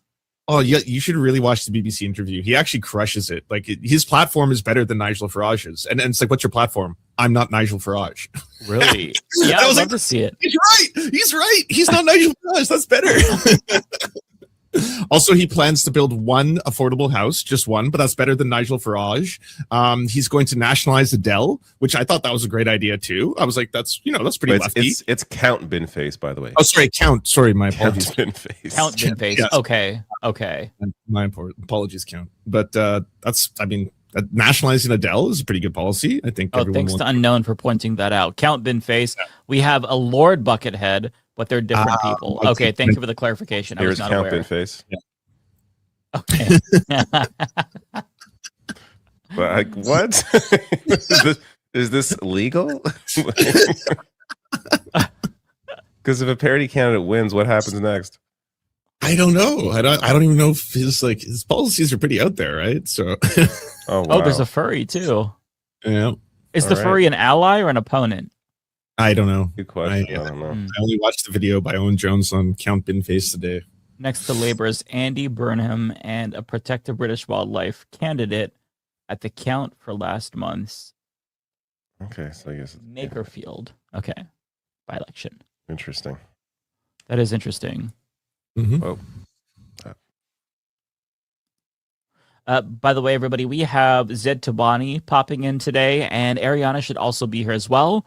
We haven't heard from Matt, but we expect him to be here at some point too. So yeah, we should have a pretty stacked show today. Mm-hmm. Too bad there's nothing to talk about. So I'm so thankful. Yeah, it's just been a really slow week, so there's nothing happening, man. Yeah. Really quiet. No drama ripping apart the totality of our entire force and all of our colleagues. Yeah. Okay, so I have a couple of things that we can look at. We've been talking about, the fuckery on the Democratic side, but I just want to take some time to highlight the Republicans because like a month or so ago, Kyle Clark, he did an interview with this Republican candidate named Victor Marx, who is just batshit fucking insane. And I have some clips to show you, but I'm not going to bury the lead. This person won the GOP primary. So he is the gubernatorial candidate in Colorado for Republicans. And the shit this guy talks about, let me bring in some clips because you have to see it to believe it. I know some people already know about him. I don't think we talked about him on Leftist Mafia yet. I know I haven't covered him on my show. This man is truly just a gem. Give me 1 second. I'm going to go ahead and... Oh, David, can you remove your... Oh, there we go. That should do it. Okay. You're an author. Okay, hang on. I want to... Oh, okay. So Kyle Clark has all of the different highlights from his interview. I'm just going to press play, and you take from this what you will. The stories that you tell about your life and your accomplishments are extraordinary. How much of it's true? All of it. You describe yourself as a high-risk missionary, a renowned martial artist, you're a ministry leader, you're a speaker, you're an author. What qualifies you to be the governor of Colorado? I'd say first is what are the qualifications to be governor? I have yet to look it up. The main one for me, you first got to care for people. You got to truly care for Coloradans. And then it's a CEO position. It's not a legislator. And that matters to be able to build teams out, probably assign the right people in the right positions to help run the state. And that's one of the things I do well. Okay, that's just a small little taste. Okay. He almost seems like AI. Part of it is because of his mustache. If you look at how overgroomed his mustache is, it looks fake, like it could be AI. Okay, so let's get into his life story. He claims he saved 45,000 women and children. We'll just start there. I'm just going to go in chronological order. What? And by the way, I'm sorry, this is super soft. I can't make it any louder in StreamYard, so just... yeah, I was going to see. Oh, no, we can't. Maybe you can boost it, but... Your campaign website falsely claimed that you had rescued more than 45,000 women and children, and that claim has since been taken down. How many women and children have you rescued from captivity and abuse? We've never publicly given the number out for security reasons, and we don't have a need to. I would say it's more than one and less than a bunch. Giving a number would put people in danger. Yes. You certainly do use specific rescue numbers, though, when you feel that it suits your purposes. You wrote in February of this year, just last month, our team rescued 43 children from the grips of evil predators. Where did that rescue of 43 children happen? In the U.S., and that was by, through, and with law enforcement through a special operations that we do with protecting children's innocence. Are you referring to Operation Northern Lights in Florida? Yes. Okay. So the U.S. Marshals named 25 partner agencies, including 2 rescue ministries that were involved in that operation. They said nothing about you and your ministry. But you're claiming credit for those 43 rescues? They didn't even mention you. Does that mean we didn't help them? No, I'm just curious why you think that is. He's great, isn't he? We don't require that we be listed or named in any operations. What is the proof that you have rescued? Kind of by definition, actually. Well, I just walked you through our training center. You show me your own photographs. Yeah. Which are not proof of anything other than the fact that you took a photo with someone. People believing it or not, it has no bearing on our work. Let me throw out another theory and you can tell me what you think about it. Okay. What if guy's the reason amazing. that you won't say how many women and children that you've rescued is because that number is actually quite small? But admitting that would hurt your fundraising. And now it would hurt your political campaign. So you cite individual stories of rescues, this one story in depth, this one story in depth, and then you tie those individual anecdotes together with big numbers, like we've helped 45,000 women and children. And if people think that your operation is bigger and more impactful than it is, it helps you financially, and it now helps you politically. I don't think that's true. And whether people think we rescued 1 or 100 or 300 or 3,000, I think the response is still going to be the same. We're doing the work that we say we do. Okay. Just the same. I might want to skip one. Okay. So I wanted to get to this. Can I ask a quick question? So what's Absolutely. what's his deal? Does he claim that he directly works with law enforcement to catch pedophiles internationally? And like, does he? How is he and his ministry involved in that? I honestly don't know, because my theory is that he is just trying to flood the zone with shit, because as you're going to see throughout this interview, he makes so many fucking claims about his talent, about a bunch of things he's accomplished, and there's little evidence for most of them, with the exception of one. He claimed, which is such a weird thing to say, right? It's like, this is a dude thing to say. I'm the fastest. I hold the record of like the fastest gun disarmer. That one is true. I don't know if he holds the record, but he can do it very fast. There's videos of him being like taking a gun from somebody. So because he has, the cred in that regard, maybe people, or maybe he thinks people will take him seriously on other things. But then there's things he says that it's like, wait, if this is true, that's actually very troubling. Like this video. So he's asked about how he was forced to kill a man at the age of 7. And this is the one that's going the most viral for obvious reasons, but it's still very 7. I would argue that there's other things that are funnier about him that I don't want to spoil for you, but let me let you see what he says about the life he took at 7 and the possibility of him taking other lives. Just listen to this. Your claim that your abusive stepfather forced you to kill a man when you were 7 years old, is that the only person you've ever killed?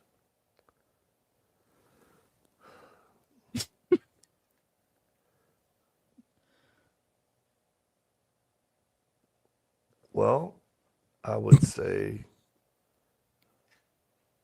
as a child, yes.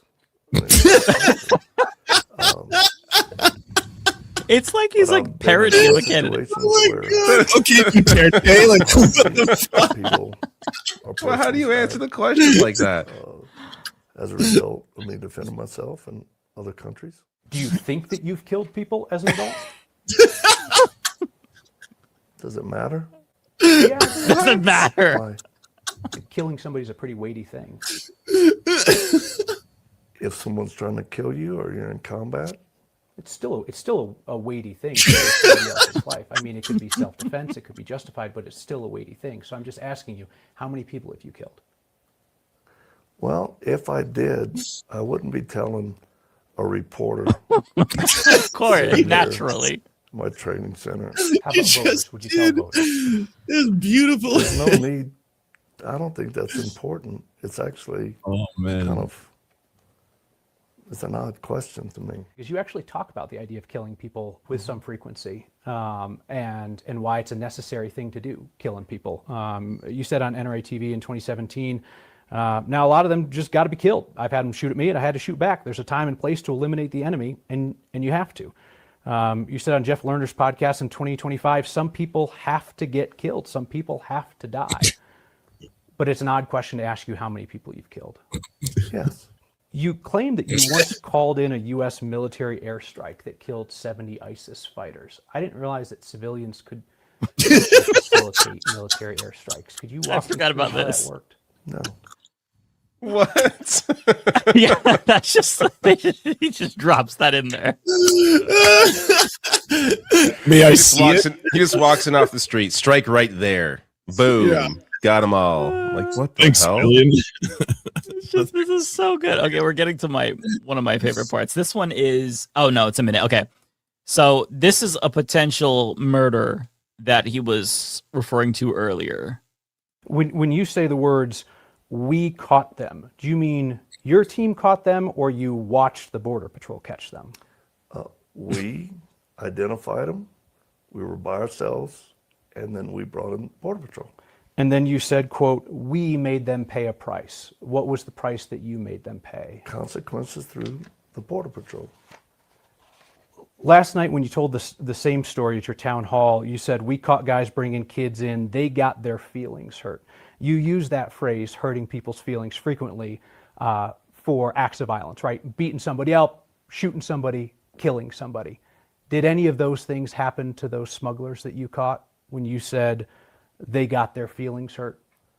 I believe when I use the term feelings hurt, that could literally mean hurting someone's emotional feelings and sometimes other things, but we were not involved in any acts of violence against those traffickers. Okay. Now we get to the exorcism part. This is my favorite part. Of course. Because he actually, I don't even, I just want to, it's funnier to let you discover. I don't need to say that. Just watch it. Just watch it. You perform exorcisms, commanding demons to come out of people. Can you explain to me how that works? I don't command the demons to come out of someone. I think of them as assignments or attachments. Oh, so we was going to say, come on. And we identify the demon, like Jesus did. We ask what their name is, and then we give them commands. And they very frequently and typically will answer. Through the person's mind, they'll tell us what they hear, and then we destroy them, banish them to perfect judgment from Christ. You also perform these exorcisms by phone. Are those just as effective? They are. Where does the demon go at the end of the exorcism?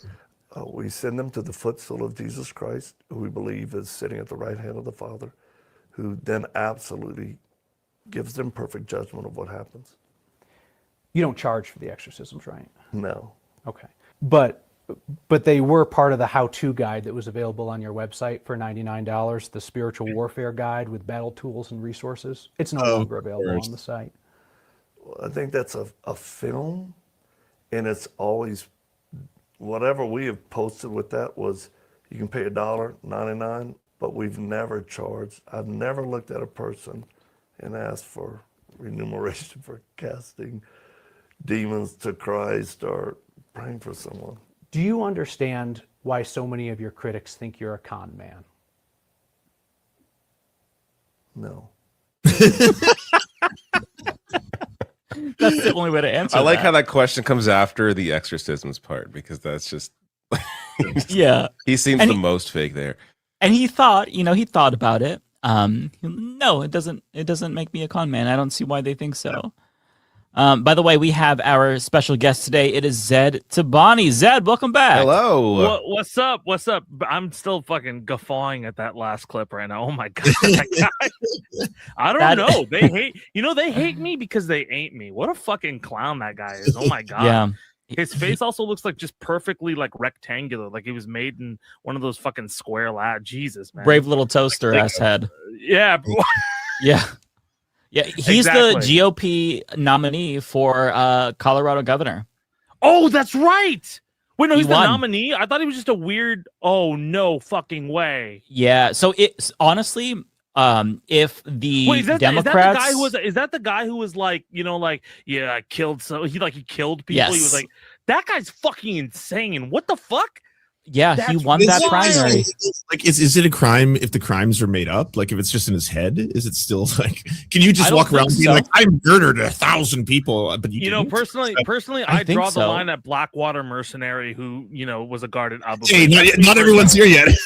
That's me personally. You can't say that yet. You have to wait till Okay, I'm everybody's sorry. here. I'm sorry. I don't know who we're talking about. I'm talking about Hold. I'm talking about a fictional candidate that doesn't exist. Right. I don't know what you're thinking of, But no, Platinum. that's crazy. That guy's fucking insane. Yeah. So who's he going up against? So he won. He won against the. He was he endorsed. No, Trump endorsed the other guy, didn't he? I don't remember who Trump endorsed. I know his Democratic opponent is actually really progressive and good. Bill Weiser? Yeah, Is that who it is? yeah, is that his name? Phil Weiser? Yeah, I couldn't remember his name, but he was Phil endorsed Weiser- by David Sirota. Dude, there's a lot of it's kind of interesting because I've been looking at like polling and everything like that over the last year, especially with like how the generic ballot is versus like where because I'm still on that kick of like we're repeating 2005. So I'm looking at like generic ballot versus like actual results. Democrats are running like on average like a plus. Well, specifically, progressive candidates are running a plus 14 to plus 20 like difference between what the polls are saying, and the generic ballot for Democrats is down, which kind of is lower than it has been in other like wave years, which kind of shows people are fucking mad at this party, but don't which is kind of like so many people are like, well, I don't know if they're going to take. I'm pretty sure the Democrats will take the Senate and the House, but I don't think that party leadership. I think the writing is so on the wall for everybody who is at all like involved in and around party leadership with this shit.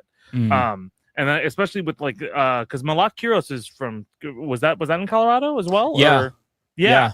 Like that's a huge like fucking. So I don't. You guys have probably already talked about it, but that was like that was the big. I was like, whoa, okay, like writing is very much so on the wall.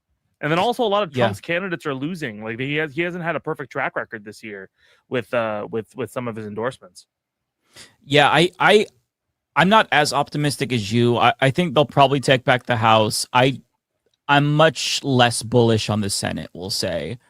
But I like the positivity, and I hope that's the case. My only fear is that the Trump, like the MAGA chuds, like the diehards, might turn out during the midterm special elections. Sure, Democrats win, but it depends on whether or not the Trump chuds are going to turn out. Maybe they don't turn out as much in special elections. They're less galvanized. It's really hard to say. And I'm just, I'm so cynical, and we've seen so many elections like go south when you expect it to go one way that I'm kind of like clenched in my butt cheeks either way, but just like really hoping that, Republicans lose as much power as they possibly can.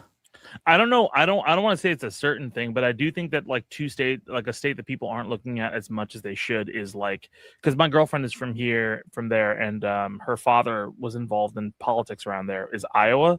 A lot of people I think are underestimating like how, I mean, Iowa still is right of everything that like they're not going to be like the most progressive Democrats you get, or like we're still far away from them accepting certain realities, but like there's a lot of Iowa really doesn't like Trump. Iowa politics especially is very like angry at the way things have gone. So I don't know. I mean, we'll see. Part of that makes sense to me, honestly. A lot of it is it comes down to how Trump fucked over farmers, And I think that's really going to come back to bite him in the ass because, it's not like the last time when he fucked over farmers. This time he fucked over farmers. So, it's possible that that's enough, but who knows? Again, if you voted for Trump in 2024, odds are your brain isn't capable of like adapting to new realities. It's just, I don't know. I stopped trying to predict American outcomes because I think you're cynical. I think you're cynical right now, mainly because you've not seen enough Blackwater mercenaries run for seats. Okay. So like, listen, if we just give it some time, maybe more will jump in. Maybe some from, that's the last one I'll make until more people come in. So on that note, Kowalski says that Iowa and Nebraska are the two states suffering the most from the agricultural shit Trump is doing. Trump has done. Low turnout from farmers and ranchers is almost certain. Yeah, so I mean that's another thing to keep in mind. That's a really great point because, I mean, it was the farmers who were speaking out the most, especially when the tariffs hit and China stopped buying soybeans. You saw these Republican-ass farmers on Fox News, CNN, every single network they could get on saying this is terrible. We're losing our biggest customer, which is China. So we'll see if that actually has any sticking power. On top of that, there's also just like the gas prices from the Iran war. Americans, they're against war, but it's the effect on them that really hurts them. Gas hit like I'm a dipshit with an electric car, but my gas it hit $8.50 in Los Angeles. Like 2 weeks ago. Holy shit! It went down since then, but there was a point where we were driving, and I was like, "What the? It's $8.50. That's fucking insane." Yeah, it's crazy. What's that in liters? Do you guys know what that is? Yeah, I have no context for American gas. It doesn't make any sense to me. It's 50 a gallon to liters. Gallon in liters. I don't believe in the metric system. Like I don't believe in. You're asking us with our American educations to answer this question. Yeah, exactly. That's unfair. That's biased. Can I just glaze the panel real quickly? Like you absolutely can. Please. All three of you dropped videos in the last 2 weeks. Like all the videos you guys have dropped in the last 2 weeks have been just like I've been on like a hiking kick because I'm trying to lose. I'm down 13 pounds, which is great. But I've been just basically throwing on David Doel, Humanist Report, and the Serfs, and you guys have just been fire for the last like 3 weeks. Yeah, as opposed to every other time. But that last 2 weeks you've been killing. No, honestly, some of the best work I've seen you guys do. It's awesome. Wow. And needed commentary. Well, thank you so much. I appreciate you saying that. Of course. Did you watch my video cosplay cowboy where Pierre Polyev looks like a hilarious cowboy dressed all in white? That's great. When you I saw the video, I saw the thumbnail, I was like, that guy's still alive? Like yeah. He lost his seat during the election, got someone else in his party to leave their seat so he could take it over, like one of the most conservative writings in the country. What a chud, and yeah, he's still going around. Sucks. He sucks, but our actual prime minister is trying to pull us into your war, so that sucks more. Yeah, the person with actual power, you could argue, is worse because he has power. First off, we want everybody. Like our war is like a party. We have it every like 10 to 15 years, and then we act like we did nothing wrong, even though we globally, fucked over everything, and then we'll fund another few. When that gets done, well, we have to pay through the ass for gas prices some more.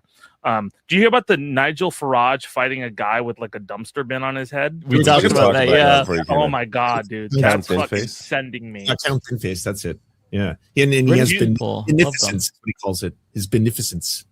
How close to Farage is like Pierre Polyev? Like in terms of like how bad it, because I think Farage is like like how right wing he is. He's uniquely Farage is more openly racist, I think, isn't he? Yes. Yeah, I would. Yeah, as an outsider, it seems like that to me, at least. On a scale from Dick Cheney to Donald Trump, how is Pierre's trying out the like American culture war talking points right now? So he's trying to do the like, we are warriors, we're not woke, and no more woke. We need more, warrior culture, not woke culture. Like it's really stupid, like lame. Because like Milhouse can't go hard, it doesn't work. Yeah, so you just come on, dude. He doesn't have the riz. He's very fake too. Like it's hard to hear him. Non-existent riz. Yeah. Yeah, there's nothing that would like scream authenticity about that guy, throwing out some alpha male talking points. It screams fake, and you have low self-esteem, and you're trying to make up for something by talking that way. What are you doing? What the fuck? You're a poser. He also has he's been in parliament for 20 years. He has a record of supporting, corporations, the wealthy, voting against working class, against unions, and now he's playing this working class persona guy. It doesn't. Anyone that knows anything about him, what is Mike's away image right now? Oh, that's him and the one and only Carrie. Oh, yeah, oh my god, that's amazing. Mm-hmm. That's amazing. I'm behind. I heard this thing from I think it was either the Daily or Jon Stewart or somebody else say when they had met a bunch of people who were like when he was talking about he has a big kick about just the political world in that industry, and he was saying that a lot of these people are people who wanted to be. I mean, we've talked about who wanted to be actors or celebrities, and then we're just well, this isn't fucking working. Let's just go into politics, right? Because it's the same kind of attention economy. But I feel a lot of them misunderestimated how the back, because when you're when you're a big thing in acting with charisma, there's always a backlash factor to that. And I think a lot of them underestimated the exhaustion people have with seeing your face so much that they're just they're tired of you, I think there's that. And also I'm just thinking in my head, is there anybody I kind of wonder what a Pierre Polyev stan looks like how depressing your life has to be where you're yeah, this is my guy. I don't even know if that person exists. To your first point, I think that's what happened with Trudeau. Not to say there aren't reasons to not like Trudeau. No, but 100%. I think over 10 years, people were just all right, I can't even hear this person speak. He sounds so terrible. Just though his cadence is annoying. It's exhausting. Yeah. Because they replaced him with somebody worse, and he won in a landslide. It really was about the person up top. I mean, the other part of that whole thing was, of course, Trump came in, and then you have Pierre Polyev aligned, essentially, at least the way it was presented, aligned with the Trump side, and people really in Canada, of course, did not like Trump during that election. So it was it's also heavily on vibes too, because I feel not that people don't look at a lot of people don't look at policy, but people when they're angry look at policy, and a lot of the times there's such an air of people just searching out who's inauthentic, that a lot of the tried and true kind of talking points that have gone on are just maybe I'm preaching to the choir, but they're just kind of falling flat across the board. I think globally at this point. That's pretty much the log line to our show. Preaching to the choir. Preaching to the choir. Welcome to the Leftist Mafia. Hey, what do you guys think of leftism? It's great. All right. I support leftism personally. There may be some disagreement in the chat. Chat's not for socialism. Some moles. The chat is all ardent capitalists who are you know what? Hey. 2028. Hi. Hey, Ariana. Hello. So you're here. We don't know where Matt is. Matt is where's Matt? later than usual, and we haven't heard from him. Was he on Majority Report today? I have no idea, but I have some things to say to the chat. Okay. Now that I'm here. Oh, before you say that, your microphone is the wrong one. It's showing me it's the right one. Is it? Yeah. Maybe it's my internet that's making it sound muffled. My apologies then. No, it you're did, fine. it did sound like it was a little bit. It did. Okay. Kinky or something. Or Is it better now? Yeah. I'm just letting people know that I'm eating homemade biryani while that looks amazing. I was going to ask you what that was. It's homemade biryani for me to lose weight with, so it's good. Hell yeah. Yeah, I'll give you guys the recipe. Yes, please do. I have a good Indian place near me. That's delicious. Awesome. You should also know that most Indian moms and aunts will tell you that it's a special recipe, but it's just shan masala they get from the store. I know it. I'm glad to hear that's the same thing in all cultures. Yeah. This is my homemade recipe. It's from the back of a box. I'm like, oh, okay. My mom, I asked my mom to come up one time and make us biryani. And I was like, I'd gotten all the onions and everything like that. It's we can't use this. And we went and we got store-bought fried onions to put in it. And I was like, and all these store-bought pre-made things. And I was like, this tastes so much better than all this fresh shit that I got. What am I doing? All right, Ariana, take it away. Ariana, you spit. Go ahead. Hello. So I just want to say that 2 months ago, the chat really roasted the fuck out of me because I said that I don't like Graham Plattner, I don't trust him, and I will not endorse him or support him. You guys fucking dragged my balls through shard glass for it. So I would just like to say that I would accept apologies in $5 and plus super chats. Thank you very much. Thank you very much. I have been waiting to come on here and say that. First off, Ariana, I take offense to that. First, are you telling me that like do you doubt the veracity of a Blackwater mercenary? They seem so trustworthy all the time. I'm just saying, like, it shouldn't have taken him being a rape. First of all, like, y'all really thought Blackwater mercenary was just gonna stop at killing. Okay. But it really shouldn't have been rape that, you know, it should have been many of other things. But It should have been I accept mercenary like fucking 10 months ago. But so I accept apologies and super chats. Thank you very much, because y'all had a lot to say. You guys had a lot to say on my name. You guys were dragging me, and you know I'm waiting for the super chats to come in because it was abuse. It was verbal abuse, and I feel like I deserve emotional compensation. Thank you very much. That's it. I think you should be like, you should do like, there was a point where like right after the Drake beef, I was on a podcast and FD Signifier was just wearing sunglasses. Like, I fucking told you he's gonna lose. I fucking told you this guy was fake. I feel you should just be on here just wearing sunglasses, just being like all like, no, what do you have to say now? What do you have to fucking say now after this shit?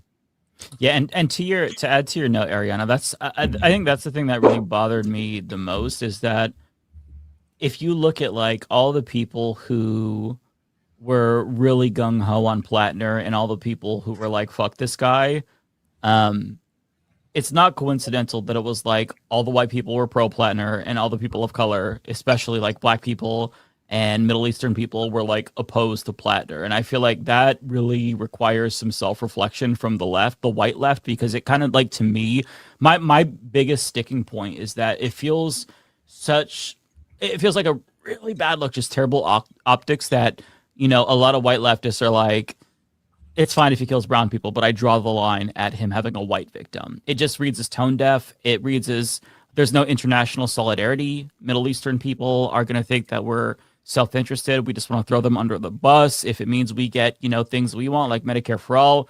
And I just feel like if there's ever a situation again where you really see this demographic split, we need to look at that and really sit with like the ramifications of that. And that's not to say, like, I want to be very clear, I'm not like, hey, I'm Mr. White Savior. I have fucked up myself. I did not take the red flags of Fetterman seriously. There were serious red flags. He chased down a black guy with a gun when he was the mayor, and, you know, he harassed him and whatnot. And to me, I kind of brushed that aside, and I was just like, yeah, you know, that's problematic. Hopefully that was a one-off, but you have to understand these things aren't one-offs. And if a community is telling you, hey man, there's more there, you really should listen. And it's not like, you know, this is going to give us all the tools we need to learn and grow. It's going to give us some, but we're going to fuck up in the future. But I just feel like as a community, we need to have a little bit more solidarity and try our best to not shut each other out and like jump on bandwagons and, you know, shout down people, especially like comrades of color, because it was really disappointing, and it made me feel like, man, the left is no, I'm not okay. So for this comment here, I do want to address this. I'm not calling Plattner supporters racist. What I'm saying is that as white people, we have blind spots that people of color don't have. I'm calling this guy an idiot. That's what I'm. Yeah, I feel like it's pretty clear. Fucking thing you went to. What is your hearing? Please learn media. Like, after all the fucking thing after everything he just said, after all the news, you're like calling Plattner supporters racist. Please leave. Find another hobby. The fuck? I'm sorry, I don't want to fucking push people away from your stream, but like, what the fuck? You gave a very coherent answer to what was going on, and that's the first fucking thing that came up. Here's the thing. I, unlike Ariana, because I was worried, there are certain people who are brown who are worried because of these kind of responses, who talk about things, who are like, I feel wary about this guy. I don't feel like I trust him, but I don't trust any politician, right? Yeah. But like, that's because a lot of brown people are afraid sometimes we operate off of survival because of how shitty this stuff is. I grew up post 9/11. My life is like, I don't want people to know that I'm Muslim, and if they do, I'm in danger. That has been my life until only like a lot in the last 10 years where I figured shit out. So it's fucking, hi Matt, how are you? But it's fucking crazy to me that literally, like, the white guy who looks like the most that he could be a fitness influencer on this podcast is literally telling you, hey, we can do better. And the first thing is like calling all Plattner supporters racist. Fuck you. Like, fuck you with the freest of fuck yous I can give you. I'm not trying to diss all the chat, but that is not what he is saying. He is saying that everybody is susceptible to propaganda, which is just fucking true. Even me and Ariana is susceptible. You think that Indian people don't see cologne and contemplate it every 5.5 minutes? Like, everybody is susceptible to some form of propaganda that they're like, I saw this TikTok today and it was some guy, a little bit tone deaf, but he was saying like how specific demographics of people respond to selling. And one of the things he was saying, like, a lot of times when you're selling to white people, if you just try to relate with them and like validate them and you're like the same as them, then they're like, oh, that's great, right? They want everybody to be the same as them, right? And that just seems like true. Plattner is the same, and so you have to feel the same about him, or you're like an enemy or you're in danger. That doesn't mean you're a bad person. It just means it's a thing that fucking happens when improper candidates are brought forth. If there is a brown person that comes in front of me and other brown people who looks like us, we're gonna relate to them, and it's on us to be careful about it. I like Zoran Mamdani a lot, but I can't not criticize him for certain things when he does things wrong, because that's just me playing into my bias. So similarly, if Plattner is a fucking Blackwater mercenary, has so many problems, even outside of like what you think of his policies, as a candidate, he's dog shit. Like, in the terms of like balls and strikes for candidacy, he's dog shit. So I'm sorry, I'm going off on this, but that's fucking crazy. Somebody would take your words out of context like that, Mike. Yeah, and you could be able to understand that, like, and look in on yourself for that shit. I'm saying this about myself too, to be clear. Like, I am a white dude who has a very white experience, and for example, like my experience is going to be colored by my own lived experience. One example that took me to really realize how bad cops were was that, like, there was a particular area that I would drive through, and I'd never, ever seen a cop there. And it wasn't until a family member who was not a white person drove through that same area and said, I get pulled over there every single time. And to me, that's where, you know, one of the first few times it's like, oh, this is what happens. Like, this is the difference between my interactions with police and people who are not white and their interactions with police. It takes like learning from different people who have different experiences. And that's all I'm saying. I'm not saying that like every white person is evil automatically, although some, so I think that individuals like that person is kind of echoing what Ryan Grimm said, that like, hey, this is the left having to confront their anti-white bigotry or whatever. Like, that is stupidity that needs to be addressed, and we shouldn't be talking about like anti-white racism on the left. Just like, if you do that, you're stupid. To be completely clear, he also compared coming out of the closet as like, a homosexual to coming out as a white person in progressive spaces. And I was like, who are we talking about? Ryan Grimm. Yeah. I should just play the clip because we.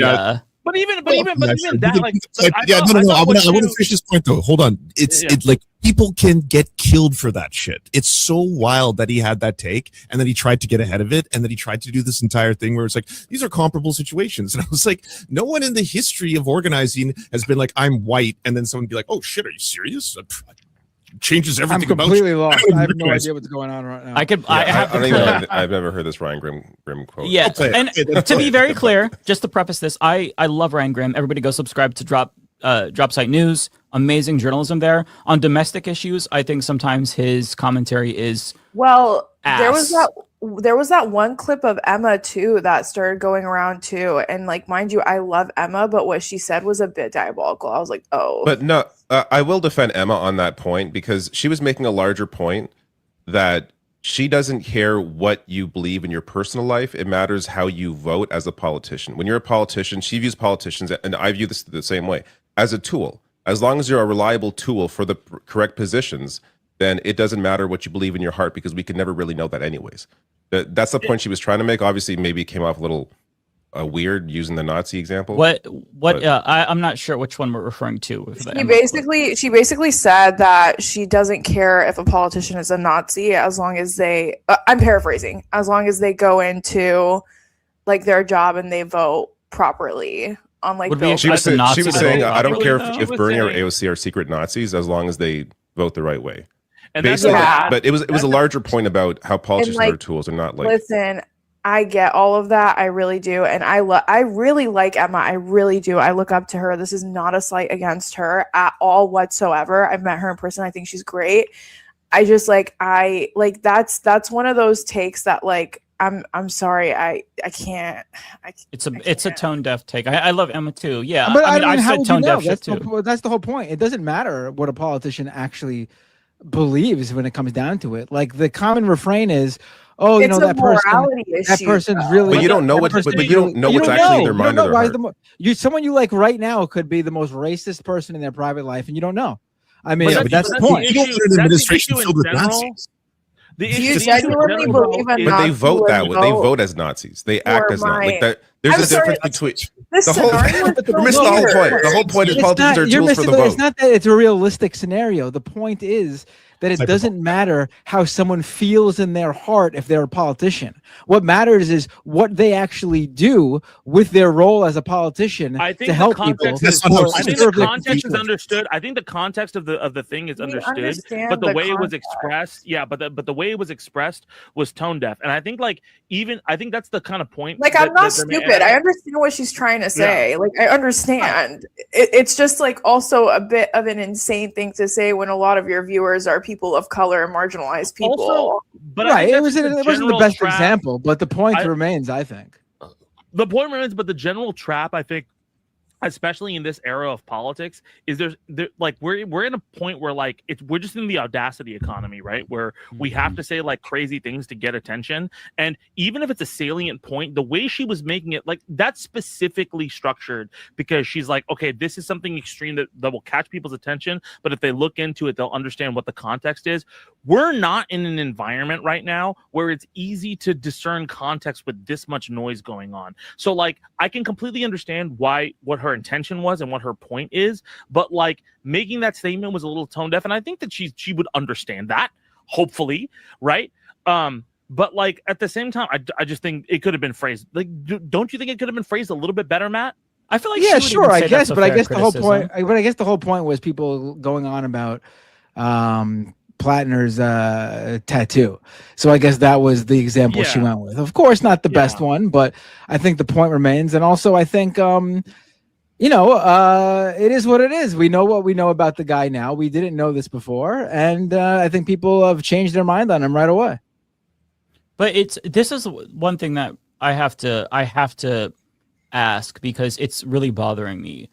Do you not think that there's a problem, at least optically, like at the bare minimum, that leftists were like, yeah, Plattner's awesome, fuck yeah, knowing that he had killed brown people, but they're only drawing the line now that he has a white victim? I don't know if people were thinking he was awesome. I mean, I never really, for me personally, I didn't really I defended the idea of someone having that tattoo because I know people, not in my real life, but from doing work on covering white supremacy and white supremacists and neo-Nazi groups. I know that there are people who got that that's a common tattoo among especially military people who might not know what it is when they got it.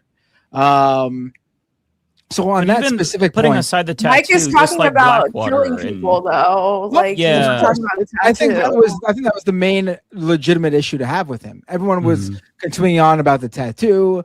or about the previous allegations from that Republican apparatchik lady. And those to me didn't rise to the level of, obviously not good, but didn't rise to the level of this is someone that couldn't have changed over the years or whatever. I will mention as well, like, but for me, the Blackwater stuff was always a legitimate criticism. Absolutely. Yeah. But I think also we have an environment where we don't recognize moral inconsistency. So when somebody is morally inconsistent, and the thing was, Plattner had so many moral inconsistencies, right? And so when one arose, people felt they either have to go all in that, like, oh, that's excusable, or all in that it needs to be like. Well, the thing right? is, like, he wasn't pretending he wasn't those things. Like his whole thing was that he was that person, and now he's reformed. That was the thing. Like it wasn't as if he was really trying to hide that he wasn't. thing. Like he was. I mean, always a listen, combat I don't know. Actually, I want to ask, by the way, as well. I'm just curious. Are combat veterans like off limits now for like running? Because this is like a new thing for me. That's not what anyone's saying here. No. Okay, but I don't understand. If you're jumping to an extreme example, when this guy's in the opposite direction, he's like a person who bragged about doing horrifying things to people in illegal. All combat veterans do horrible things. They may not talk about it. Here's the fundamental issue. Okay. Not only did he go to the Middle East and gloat about doing horrendous war crimes in both Afghanistan and Iraq, but he came back and then he joined Blackwater. Mm-hmm. That's the biggest red flag, because even if you want to say, oh yeah, he's reformed, I've met veterans who have been in combat, who have killed people, who have come back and they do intense rallying and standing up against, everything that's happening right now in DC. I've met multitudes of veterans who have seen the light. Graham Plattner is not one of those people, because he would have never even touched the idea of joining or being involved with Blackwater and being a Blackwater mercenary. So at the end of the day, I'm just going to say this. I think we have lived through war on terror propaganda from the Pentagon for decades. I think that Middle Eastern life is literally worthless to the average American. And I think a lot of Americans do have implicit bias where it's like, yeah, I'll excuse the fact that he bragged about murdering brown people within the context of an occupation. And I'll excuse that he even joined Blackwater after, because I like what he's saying. And I also want to make another point that I think is incredibly important within this context. There are a lot of people that will co-opt the pro-Palestine movement in order to wash their own sins. Kind of think of it as like the person that's a real piece of shit. Then out of nowhere, they're like, God, Jesus is my savior. I go to Christ every Sunday, whatever, right? It's almost the same thing. There are so 100%. Many people, a lot of people who tend to be, it's not just white people, right? It's a lot of people who are very rarely it'll be a Middle Eastern person, but most of the time, it's a non-Middle Eastern person, and they will co-opt the pro-Palestine movement. They will co-opt that movement for their own personal gain. And Graham Plattner was one of those people. And here's the thing, like, Anna Kasparian went on stream on TYT, and she was like, well, if I got raped, I wouldn't let the guy sleep at my house after. Right? That's another example. Has been out of her mind for the last example. Fucking years. No, I understand. Oh, no, I understand. there's no room for anyone. That's no room for example, defending. There's I think everyone could agree that there's no room for anyone defending him on these latest allegations. No, not at all. There's no room for anyone defending him ever. Period. But here's the thing: like, yes, Anna does a lot of pro-Palestine advocacy for sure, and I'm not saying she's faking it, because I do know that she has family ties in Palestine, and like her grandparents were born there. But at the same time, just because she says free Palestine on Piers Morgan does not mean that she is fundamentally a good person with good morals, because we all know that's not true. So it's just like, I just think a lot, I think I come out of this with two things. Number one, I think that a lot of more institutions need to hire and put more voices of color, more specifically Middle Eastern voices, because I feel like there's a huge gap in Middle Eastern voices when it comes to political commentary. And I think any Middle Eastern person could have told you exactly what I told you about Graham Plattner. I stood by 10 toes down because I knew he was a piece of shit. But also at the same time, I think it's another thing that we have to look at too is in Maine. Maine is above 90% white population. Mm-hmm. Maine is a very white state. And to be honest with you, if I if Maine was a more diverse area, I don't think Graham Plattner would have grown as many legs, if I'm going to be completely honest with you. No, of course not. No, yeah, I think that's obvious. Yeah, he's specifically someone who could only worked somewhere like Maine, without a doubt. Yeah, so I just feel like we have a lot of like, I think Americans as a whole have just been so conditioned to the desensitization of Blackwater and American imperialism within the Middle East and these murders and stuff like that, because we've literally been conditioned to that. A lot of us who are leftist and believe in really great morals kind of flopped on Graham Plattner, you know? I guess. But I'll be real. It was a huge I moral don't think, failure. I don't think on politics, but like it should be also a lesson in general, because this isn't something that is just unique to the left. This specific type of story, this story has been a common fucking story for like the last 10 years in politics. Hey, this is the guy. This is the guy. He's saying the right things, and then look at this laundry list of skeletons, which anybody could have fucking seen a mile away that people were telling them. No, I gotta say I disagree with this part.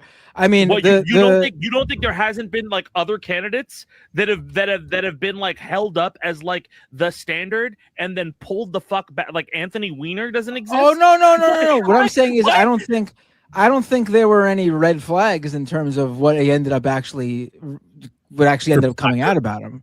I don't. For Plattner? Yeah, I don't. I don't think. That was the 8th scandal in a row at that point. No, but these are disconnected scandals. The idea that anyone though is saying like, oh, I knew because of the tattoo. Well, I mean, most people who are rapists and sexually assault people don't have Nazi tattoos. Yeah, I mean, the idea that it's not. But why is that the line? Why is that the line, Matt? You're saying that's the line? Like it's not the tattoo. It's not the multitude of comments that he made on Reddit, which got people freaking out. It's not the allegations of misogyny that came out first. It's not right afterwards one of the people from those allegations coming out and saying that that's the line. It was 4. It took 4 different specific things that came out. I understand that we're saying like, oh, well, I understand how you can somehow make your way through that, but those are still red flags that people miss, and they have to come to grips with that and not act like they were nothing. Like they were. No, they weren't. It's not that. No, it's not that they were nothing. It was just that.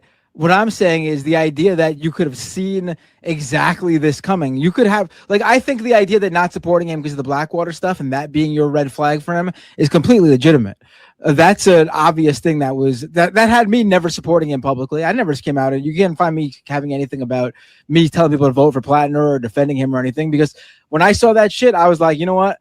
I'm staying the fuck out of this. And the only time I ever talk about Plattner has been on the show when he's come up in topics that we bring up on the show, because, you know, we're having a conversation about it. But in my opinion, the people who are like, and it's not leftists doing this, the moderates and centrists who are like spiking the football saying, oh, all those red flags, should have told you this was coming or whatever. You could say those were red flags about other issues, but I don't think that the initial red flag of the Nazi tattoo that people bringing up, or honestly, even the Reddit comments, I don't think that brings you to, oh, he's going to come out and it's going to be a rape. Can I there's a disconnect that. No, well, here's what I want to ask. That's the campaign's line. That's when the volunteers dropped out. Like it's not on us. It's not my line. When a candidate just dropped out. out. Came out now. His volunteers ended the campaign. Let's put it this way. You have people like you have centrist and moderate Democrats. You have third way type people. You got Chuck Schumer and Christian Gillibrand and all these people. You got Andrew Cuomo's staff assistant, whatever, DeRosa, who's been on his side for who knows how long. You got Neera Tanden saying how, oh, we could have, you guys didn't vet him, or you could have seen this coming. And I'm sorry, like the idea that this was in terms of us getting to this point, I don't think you could draw the direct line. You could have your reservations about specific things, sure, but it doesn't mean that that's where it was going to end up. And second of all, I think the idea that this is the line being drawn, that's not my line. In my opinion, these people who are coming out and saying these things, like the Chuck Schumers and Neera Tandons and people like that, They supported Israel. They support Yeah, but Israel now. this is the They line for so many supported- they leftists, supported- though. Matt, this is the line for so many leftists specifically. Yeah, I They're don't care about abandoning him centrist or right-wingers. right I don't now. care. This is the They line. have the This right is the to line. complain Yeah, about and this. the They disconnect, have the right to specific disconnect. about any of this. Yeah, so let me get to the disconnect here and why you can draw a direct line from the red flags directly to this allegation. If you go on Reddit and you specifically brag about how much you enjoy killing people, literally, if you wear your Blackwater hat just to get a rise out of people offended by the war crimes, if you say there is basically nothing like killing, there's no experience like it, if you enjoy taking a life, you enjoy violence, how can you not say that that also might lead to violence in home life? I mean, Oh, why yeah, are we of course. why Yeah, are we sure. whataboutisming this though? Like it's And then it's also not. why is that like why is the Reddit, why are the Reddit comments excusable for Plattner, but from some similar like talking heads on podcasts, Daria Liza's comments are inexcusable. Oh, Like, but that's not me. That's you're using But two completely separate saying examples. for you, but what Yeah. I'm saying is that there are other. This has been a consistent narrative from multiple people. Like, hey, we do not trust this guy, right? Mm-hmm. And I understand, like, but I'm saying, if you, this is not a mea culpa moment where you understand, like, listen, there are things that we should have understood and we should have looked out for when vetting candidates before we just constantly try to excuse things. Like the first drop of information should have been like, we need to look into this guy a little bit more and figure out if he's somebody we should be consistent with or if we need to make a change now. If the New York Times article dropped a couple months ago and people looked into it and those allegations, which were reported to the New York Times, were accurately reported then, right? And all of a sudden Plattner had to do a mea culpa there, and we would have had more time to vet a candidate, put him up, and replace Plattner than now. After all of this stuff has happened, after we're through a primary and all that kind of stuff, like this could have been solved months ago. And the one thing that I do want to say, I'm sorry, I'm like trying to hog the mic, but like this is an issue where I think like we constantly go about politics or this moral thing. Politics are transactional. We have morals, and we hope that people as well have morals, but politics are strictly transactional. People morally pushing this guy, right, is why he got so far as he did. We should have known that this is transactional. Okay, he's not a good representative. He gets to get the fuck out, right? And I'm not saying he got as far as he did because of Maine. Maine liked him. I think there was almost no impact at all for anybody online on what happened in Maine.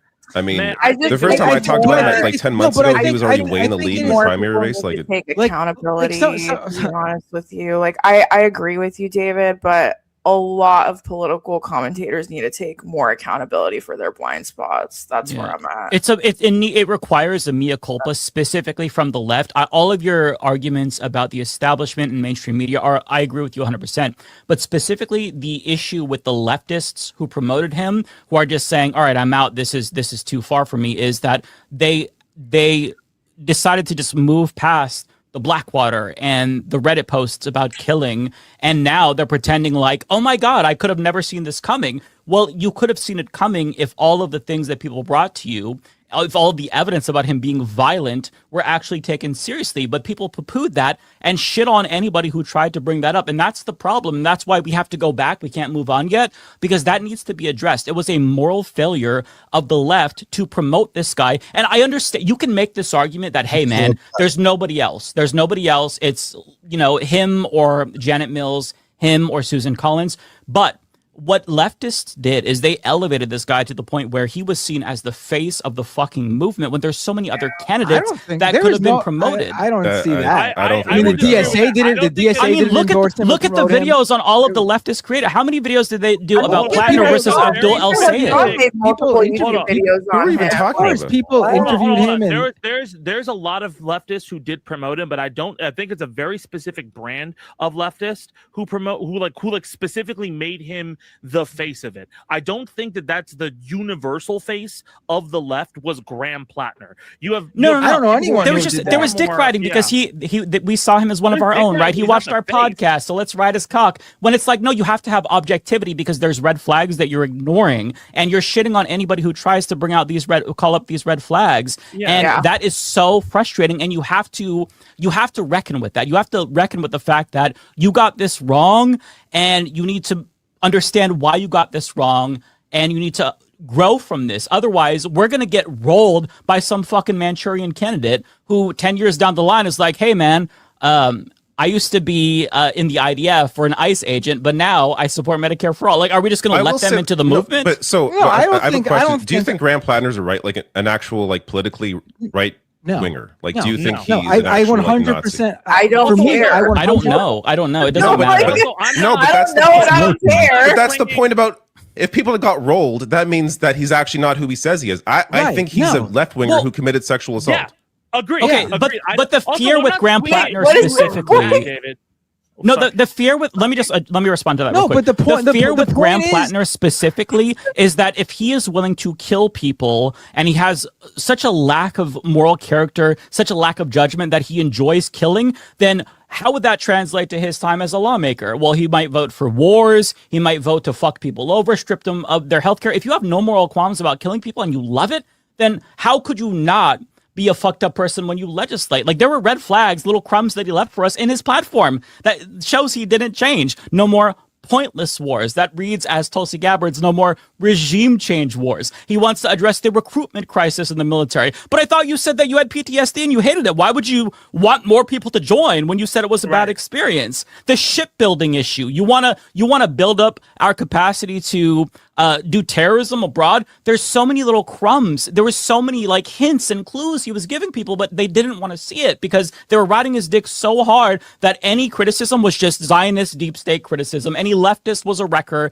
And that's the thing that frustrates me because there was no room for a nuanced conversation. It was just fuck you. What all the black people on the left are saying, hey man, don't take this guy at his word. And they're like, I'm just gonna plug my ears. Like FD Signifier put out a fucking video saying I'm leaving the white left because of Graham Plattner, and nobody cared. Nobody was like, hey man, maybe we should address this. It's a serious concern. People were just like, bye. Like, what the fuck? Well, that needs to be addressed. I thought we had a really good conversation last time we talked about it on this show, where we did. I think we did, but like more broadly speaking, the left collectively, also, the left this creator FD space. Signifier video you're bringing up. No, I don't mean any disrespect, but I don't fucking know about that. I'm not a YouTube leftist. I don't sit around on YouTube seeing what the YouTubers have to say. I'm not. I think there's I barely watch political stuff. But there's also Shonda Black. I don't even know who that is. There's Ariana right here. I mean, guys, like also like we're not like this is not a direct attack on David and Matt. Like, because again, we're not like swinging at you guys for like again. This is not an attack if you at one point supported Plattner and like are like, oh my God, I'm blown away by this. Like, you should have known. That's not the point we're making. The point that's being made is that this is essential. Like, we all have blind spots, and we have to be more reticent of the fact that, like, even if we felt like there were no red flags there, that's the point. Is there were if he wasn't a plant, he's serving the same purpose as one, because he got everyone in a position, especially on the left, who would have been united against things like imperialism or Zionism, to suddenly start fighting each other and moralizing and talking down and condescending towards, again, people of color who were some of the first like content creators who were trying to be like, by the way, this guy's fucked. Why would you support him? And then a lot of people along that road, like, when it comes to the right, they learn and adapt so fucking quick. Look what happened after January 6th. That's a coup. They're supposed to be in jail, all that kind of stuff. But it's like diversity of tactics. Like, now all of a sudden they're being pardoned. They're getting rewards. Like, they are learning from what they're doing to try new shit, to do fascism. We have to do the same. Like, if a person like Graham Plattner comes along and he's not a wrecker and he's not a CIA plant, but he serves the same purpose, a lot of people who want to break up the left or organizing or anyone trying to like achieve anything can look towards this as a lesson now and be like, look how easy that was. All you needed was the soldier boy. And everyone's like, oh, he's my boy. I want that. I think that is some like I think it's an easy like kind of thing, like people can make a big deal. Like, you'll get Neera Tanden to say some shit and everything like that. But a lot of the people who are using that, like, they're not gonna. Honestly, there's too many examples of progressive politics working in the recent memory that I don't think Graham Plattner sinks progressive politics to such a level where we're like, oh, but I think it is an internal thing where we have to understand in terms of candidate electability and because that's the big thing everybody attacks for the left. It's like candidate electability, like who's an electable candidate with these kind of positions. I think I don't think he sunk us. I don't think he destroyed the left. I think it's healthy. I think it's healthy. We're having this discussion. Yeah, I agree. They don't have this on the right. There is no you committed sexual assault, then you become the president. Make him the president. I also want to echo what Zed said, that it's not like specifically Matt and David. Like I'm not trying to take on my anger on you, both in particular. I'm just saying that like in general, the left, the thing that really bothers me is the lengths that some leftists went through to promote this guy to the detriment of the movement collectively. They beclowned themselves to promote this guy. I don't think there's any detriment. But there is though, because now how can anybody trust American leftists, white leftists? There's this division. How can you trust anybody? How can you trust anybody? Look what Fetterman did. How do you trust anybody? But no. I mean, like, I don't think that. Why are you all taking this so personally? Okay. This guy presented himself as something. No. I mean, like, black leftists versus white leftists. They can't trust us. No one. Yeah, there's a huge divide between all the people taking This is a very online conversation to have. Yes, no one outside this bubble, and I see people going like, "How is Matt not a YouTube leftist? He's on YouTube right now. No one would have known if it wasn't for YouTube." Yeah, I'm on YouTube, but I don't pay attention to this shit. I don't care. I don't got time to be on YouTube all day watching every fucking commentator about saying what they fucking want to say. I got 3 kids. Yes. I got 3 kids. Thank you very much. And that's the majority of people I also in this have country. child. The majority of people in this country have no idea what this conversation is. In fact, the majority of Mainers too would vote for Graham Plattner right now if he didn't drop out. I'm telling you that right now. I don't agree with it, but that's just the truth. That's how people are. They don't care about this stuff. I'm not saying they shouldn't care. They should care about this stuff, but that's just the truth. That's facts. I'm sorry. You can't go, I'm not taking this personally, when 2 people on the panel go, this is not personal against you, and then you go on a diatribe about how you don't know about leftist politics on YouTube. Nobody is saying that you are wrong on those things. Like, it is just specifically a thing about, hey, I'm not even taking it personally. I'm just saying, hey, can we have just a little bit of like, maybe we should have thought this through a little bit more before he was pushed in all media like he was, and maybe these allegations, these multiple news stories over months, which multiple election experts and multiple other people who were even on the left said you should take a look into more. It's not just leftist YouTubers, it was leftist media personalities, it was leftist like political commentators who were outside of YouTube. It was on every single platform. There were multiple people who called this out. Okay, I am not saying that you are on the hook for it. I'm not saying that David is on the hook for it. I just got through before you came on glazing everybody about how great their content has been for multiple weeks. It is not a personal thing. It is just being like, hey, maybe we could just think through a little bit in case somebody comes through. And in terms of Fetterman, again, there were multiple stories about Fetterman before he was elected that a lot of people brought up. And in every interview, when they were bringing up the stuff about him and African Americans, he was just like, oh, no, I don't want to talk about that. I want to talk about this. That was an enormous red flag. Okay, which now we don't like let that kind of stuff slide. So maybe in the future, when there's somebody else who comes up, we can have this other litmus test to make things easier. That's kind of the point that's being brought up. Not, hey, fuck you guys for supporting it. I completely understand where you were coming from, because hey, even to me, before I found out the Blackwater stuff, he seemed like a cool candidate. But after all of that stuff, I was wary. That's all that is being said. I'll let Bender talk. I just want to mention one thing. Fetterman, I really think it was mostly the stroke. There was an article about his business on Israel before the election, but his own family. There's articles about his own family being like, "What the fuck's going on with this guy?" Like they don't know. Like he's changed. He's a different person. Yeah, absolutely. Yeah, that's. So the comparison to Fetterman I always found weird. Like Fetterman had a very specific medical emergency that he hasn't recovered from clearly, and he's lost his mind. Chased a black man down the street with a gun. No. I'm not saying there weren't absolutely. No. But in terms of how he votes, like him on Fox News every single day talking about how terrible like Bernie Sanders is now, like he's a different person. He's a weird guy because he lost his mind. Like he's not right.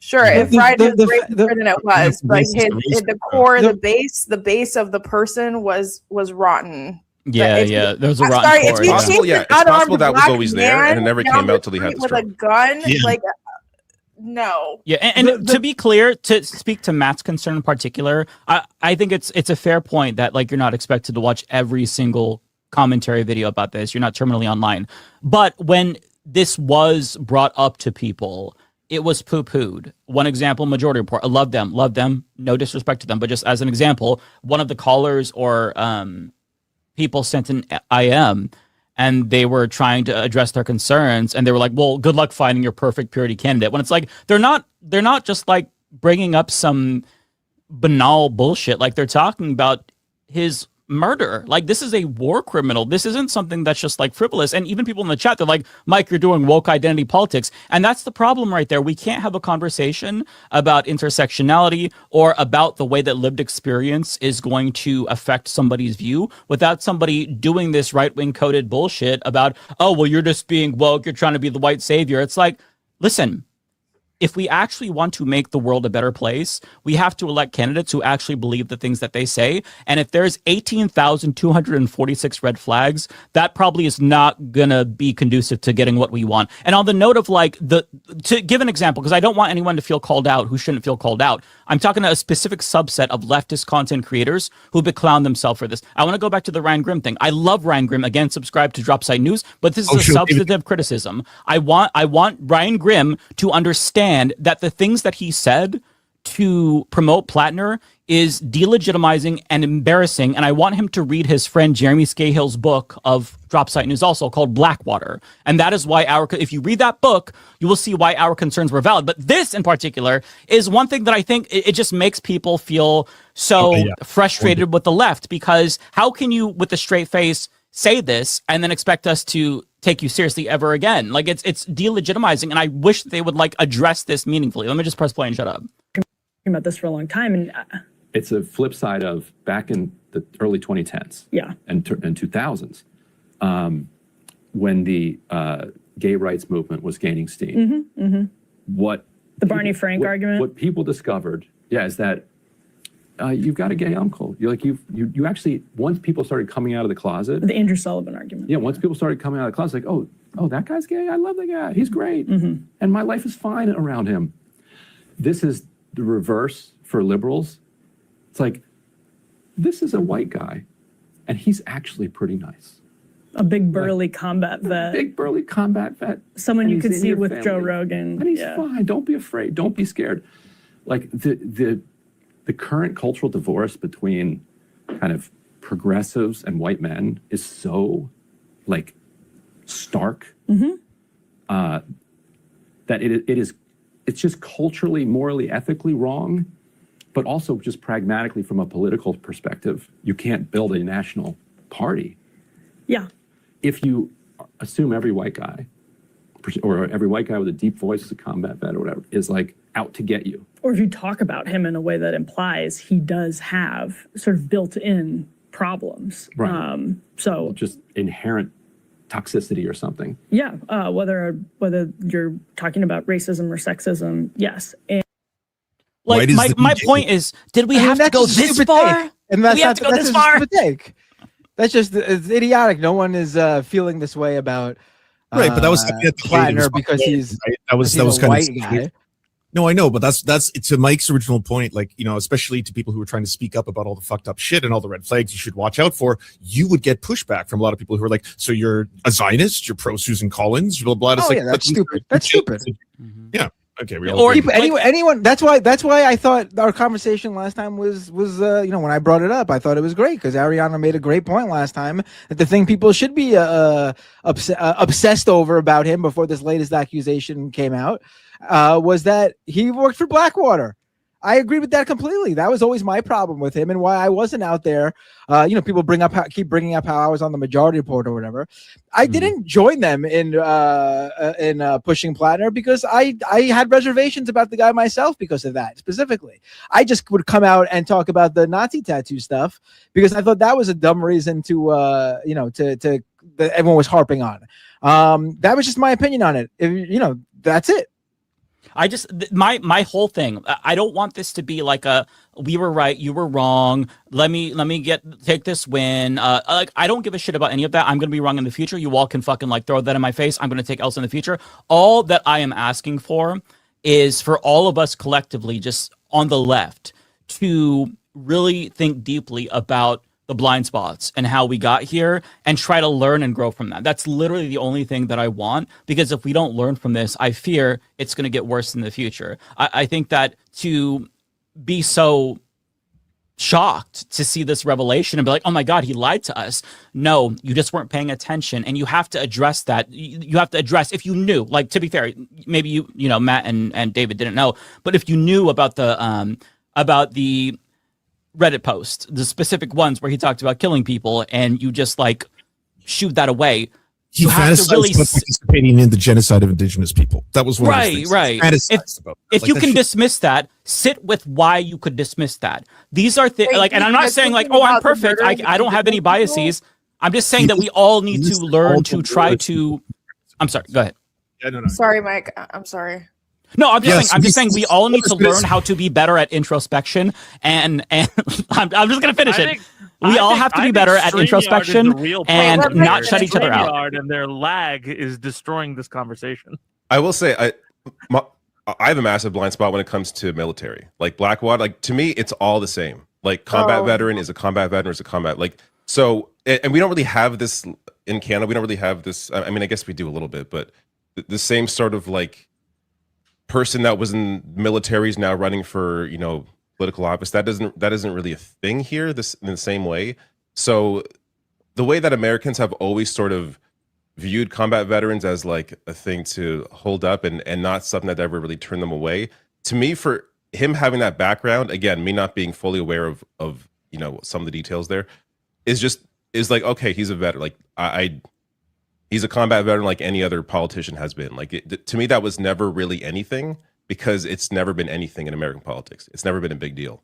So yeah, I like think that. I'll be honest, like that was my blind spot there, because I just didn't see what the big deal was. Because isn't it normal to be? That's a fair blind spot to have, David, for sure. Yeah, politics, like that's a very normal thing as far as I'm concerned. In the past couple of years, for sure. Like I think growing up that was the case, but like now it's like, if you, and mind you, I'm not necessarily against a combat veteran. Like if you are running a progressive platform and you're like, I went into the military, I did not know what I signed up for, I did 2 tours, I am not, you know, like I wouldn't, you know, and you genuinely push a progressive platform that's anti-imperialist and anti-war and anti-fucking, you know, the lower income people over, so they join the military just for benefits and shit like that. Like, yeah, 100%.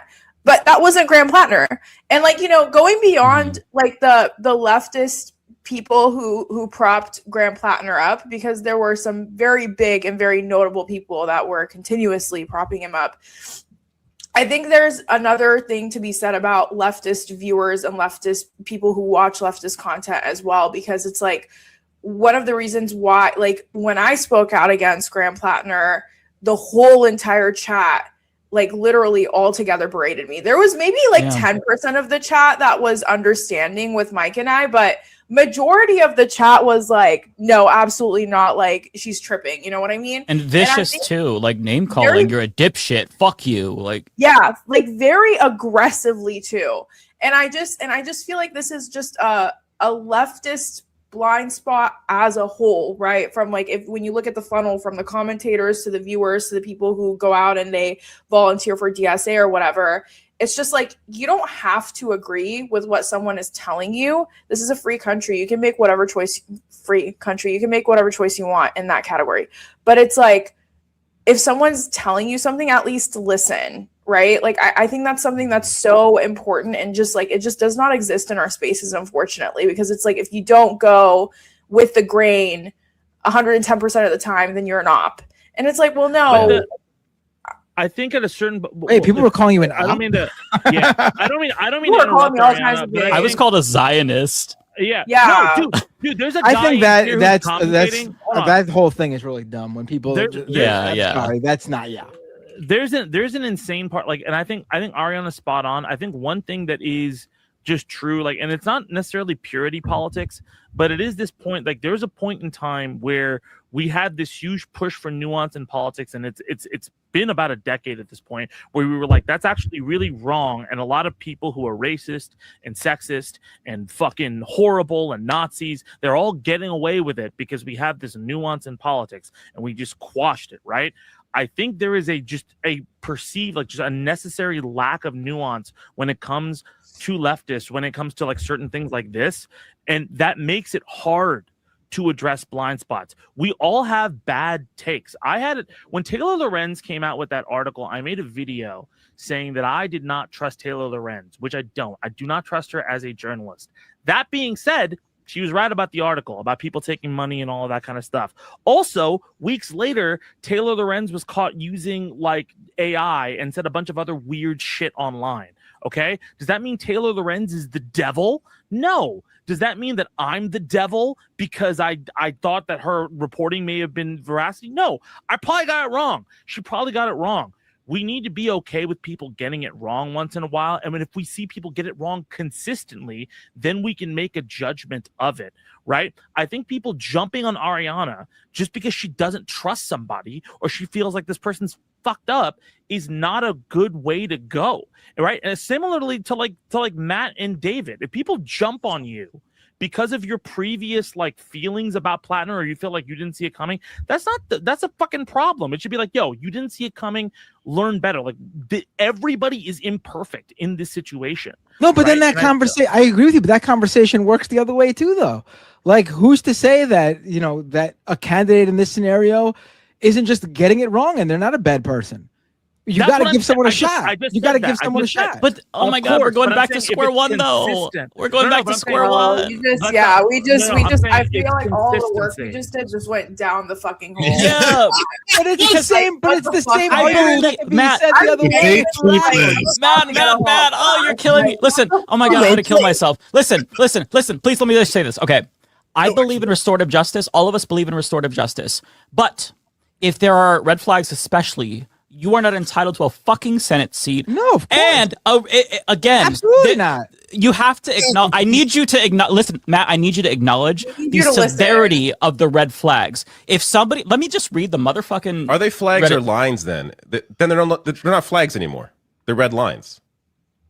Let me read it for you. Okay, flags so are warnings. I'm going to read. Potato, like what well, a flag is a warning. A line is like that's it. Actually, I think that's a good point. Like, there's a difference between red flags and red lines, right? Red flags means there's something suspicious here. Red lines are like, this is the cutoff, right? And I think maybe that's a good point in terms of like communication. We're trying to figure this out, right? You know, some people's red line was sexual assault, and other people's red line was Blackwater, and other people's red line was the Reddit post, right? I think the thing that we have to come to a consensus on is what is the line and what is a flag.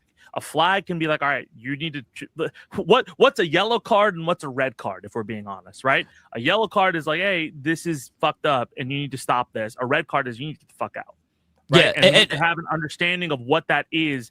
And when people are sounding the alarm on those yellow cards that people are just throwing out, you know, it needs to just be looked at a little bit better. And I need to read this. I need to read this, and I need to know that this bothers you and it's disqualifying. Okay, this is a post from Graham Plattner.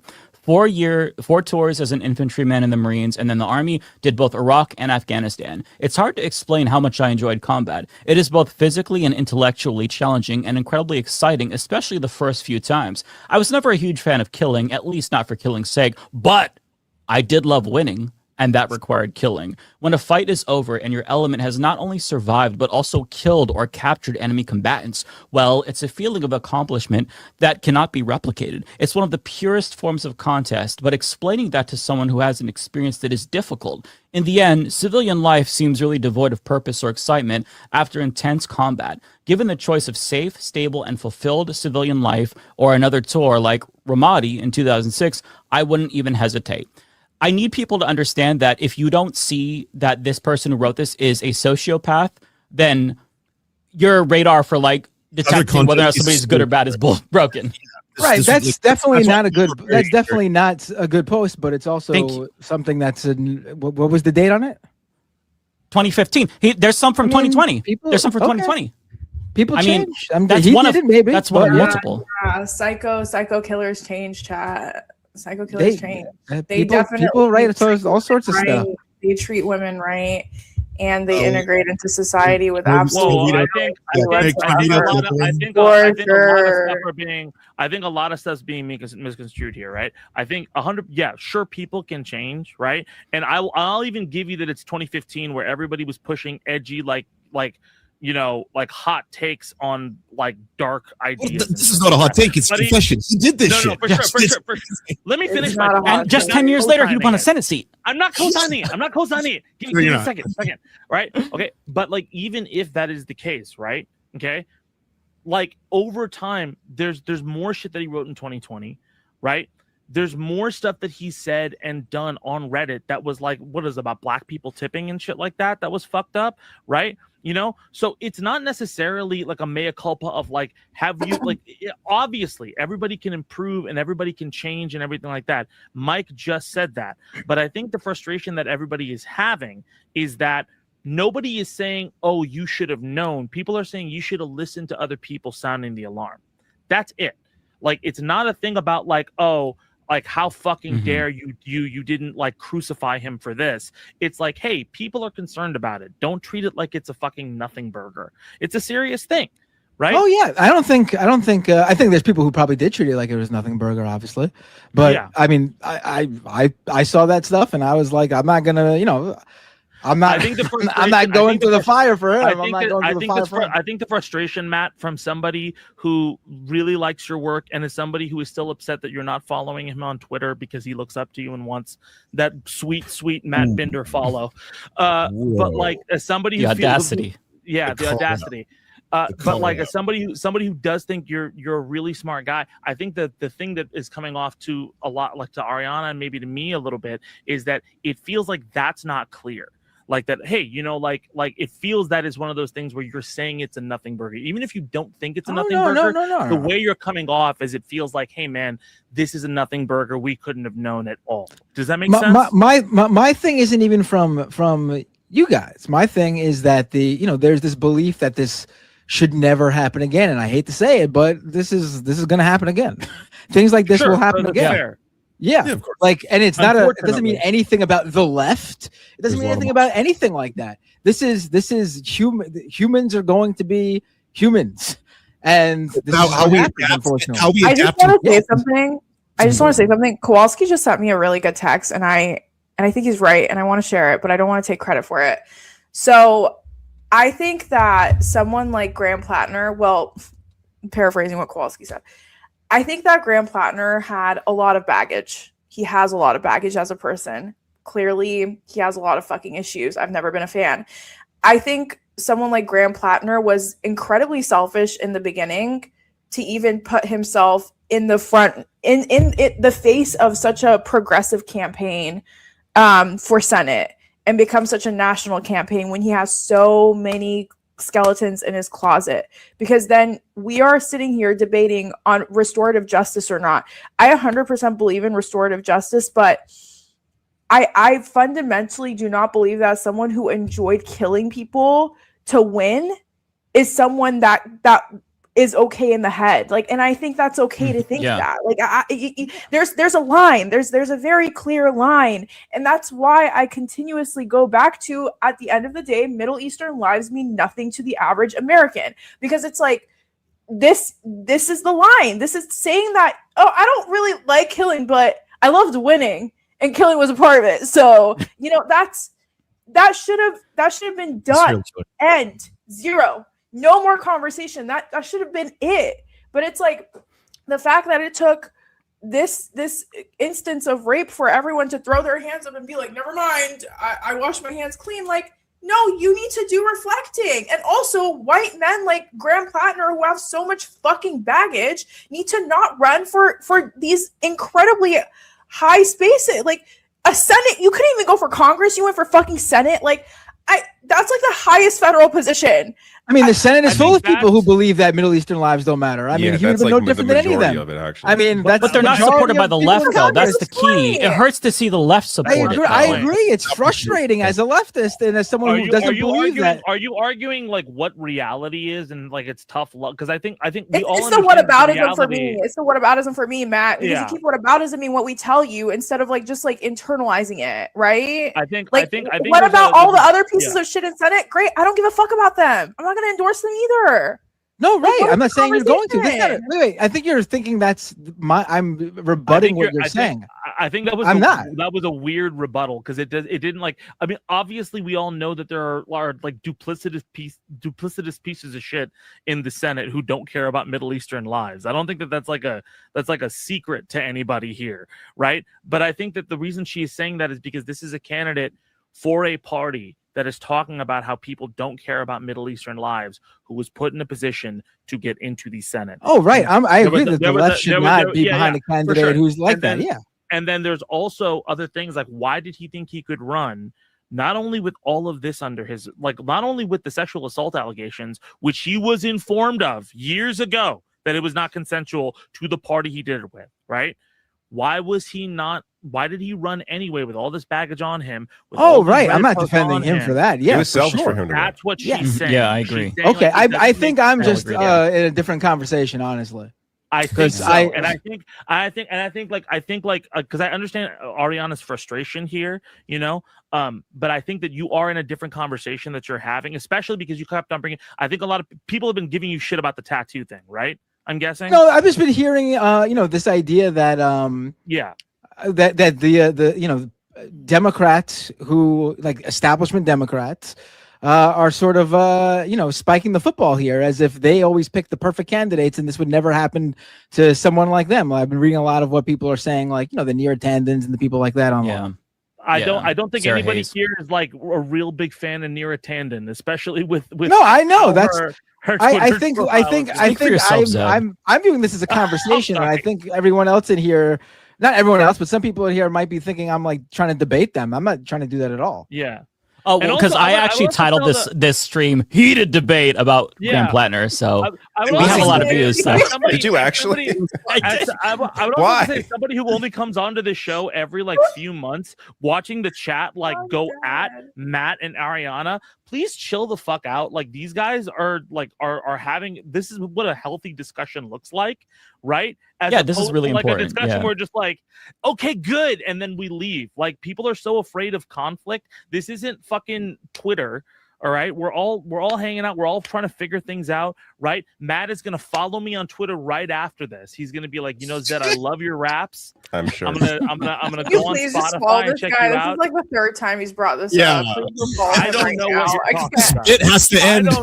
I don't think about this. In between the debate is like too much. Like, he did bring this up also last time too. Bro, because the first time I came on here, it was such a lovely time, and then I came on to watch afterwards, and there was a point where Matt was like, "Oh man, this guy has more followers on YouTube than me. You need to follow me because our guest can't." He said something like that. I was like, "What the fuck? Oh, how dare you!"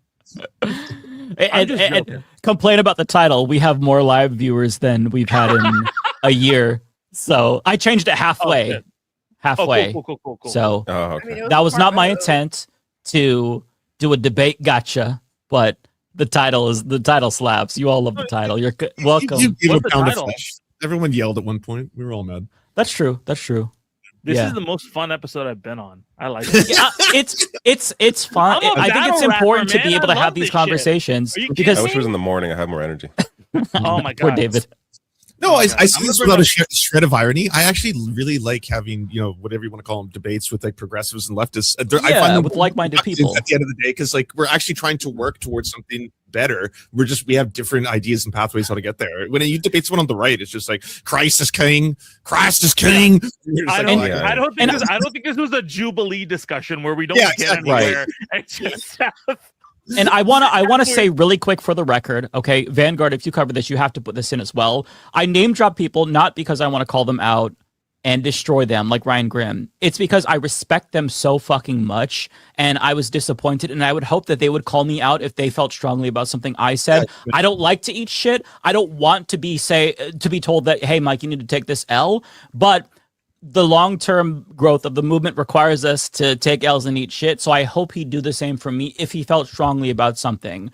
And so it's all love. Sure. It's all love. Vanguard, put this in your fucking. If you clip this, Vanguard, you have to put that in. Okay, or I'm talking to your manager. Yeah, can I add? Clipped, thanks to your. We're getting clipped as we stream this right now. I'm sure there's plenty of Twitter clips.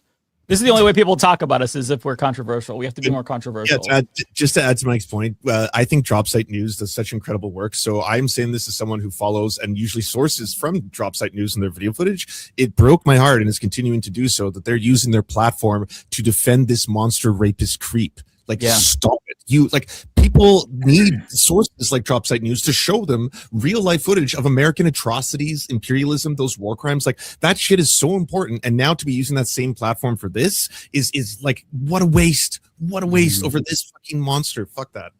Yeah.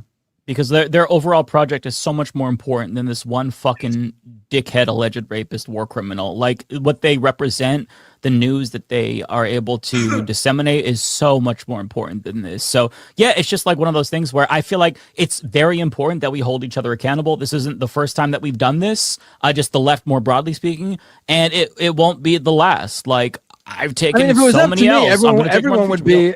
If it was up to me, everyone would be held up to the Mamdani standard. To be quite honest with you, I mean, that's an impossible standard. Nobody. that's my standard. That's my standard.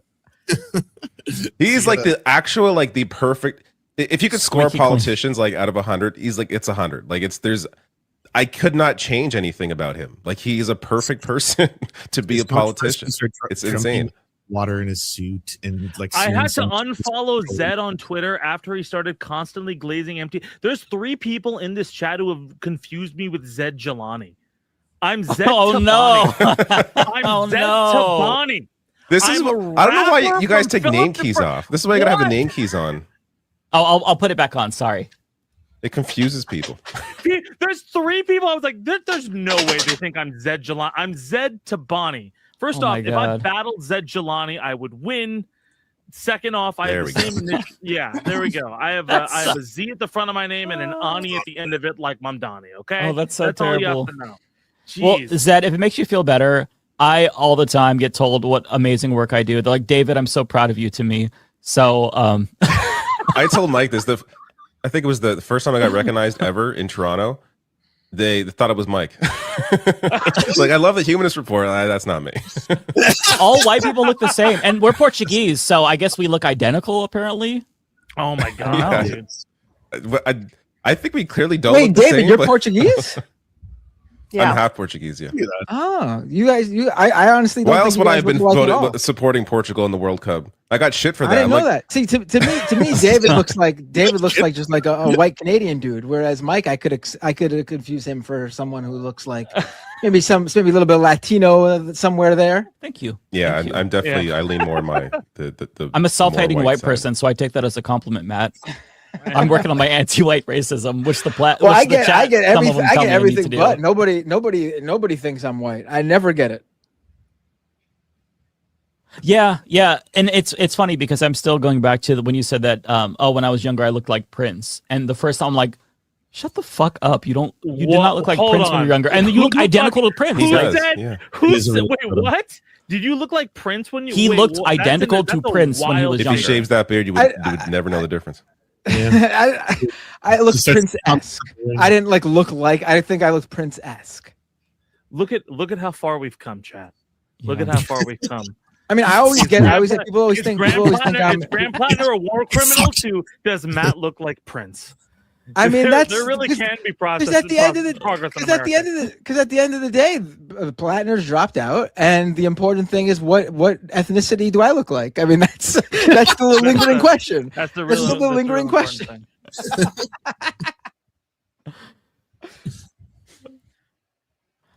Well, all right. We're reaching that This point. is the whole show. That's lame. Let's talk about something else. We could talk about something fun. we talked about this earlier, but like happy news. I could play. You know what? A good note to end on would be I could replay, because some of you weren't here, my memorial video to Mitch McConnell. I played it last week. I don't think everybody saw it. We have a lot of viewers here. What memorial video? You're so proud of that video, Mike. First You're off, so Mitch proud of McConnell it. called me yesterday. We're playing. You said it was millennial coded. What are you talking And about? calling things millennial coded cuts when you're a millennial. I'm like, oh, what? I'm old. It was millennial coded. It was so millennial. It's like it was like overtly right millennial. off the DVD player. I was like, I could add a skibbity toilet to make it a little bit more. But I'll play that for you all because we don't know the status of Mitch McConnell. So I'm just going to play this. Okay. Just a little. Former President Obama left so many vacancies and didn't try to fill those positions. I'll tell you why. I was in charge of the of what we did the last 2 years of the Obama administration. I will give you full credit for that. And by the way, take a bow. All right, that was a good line.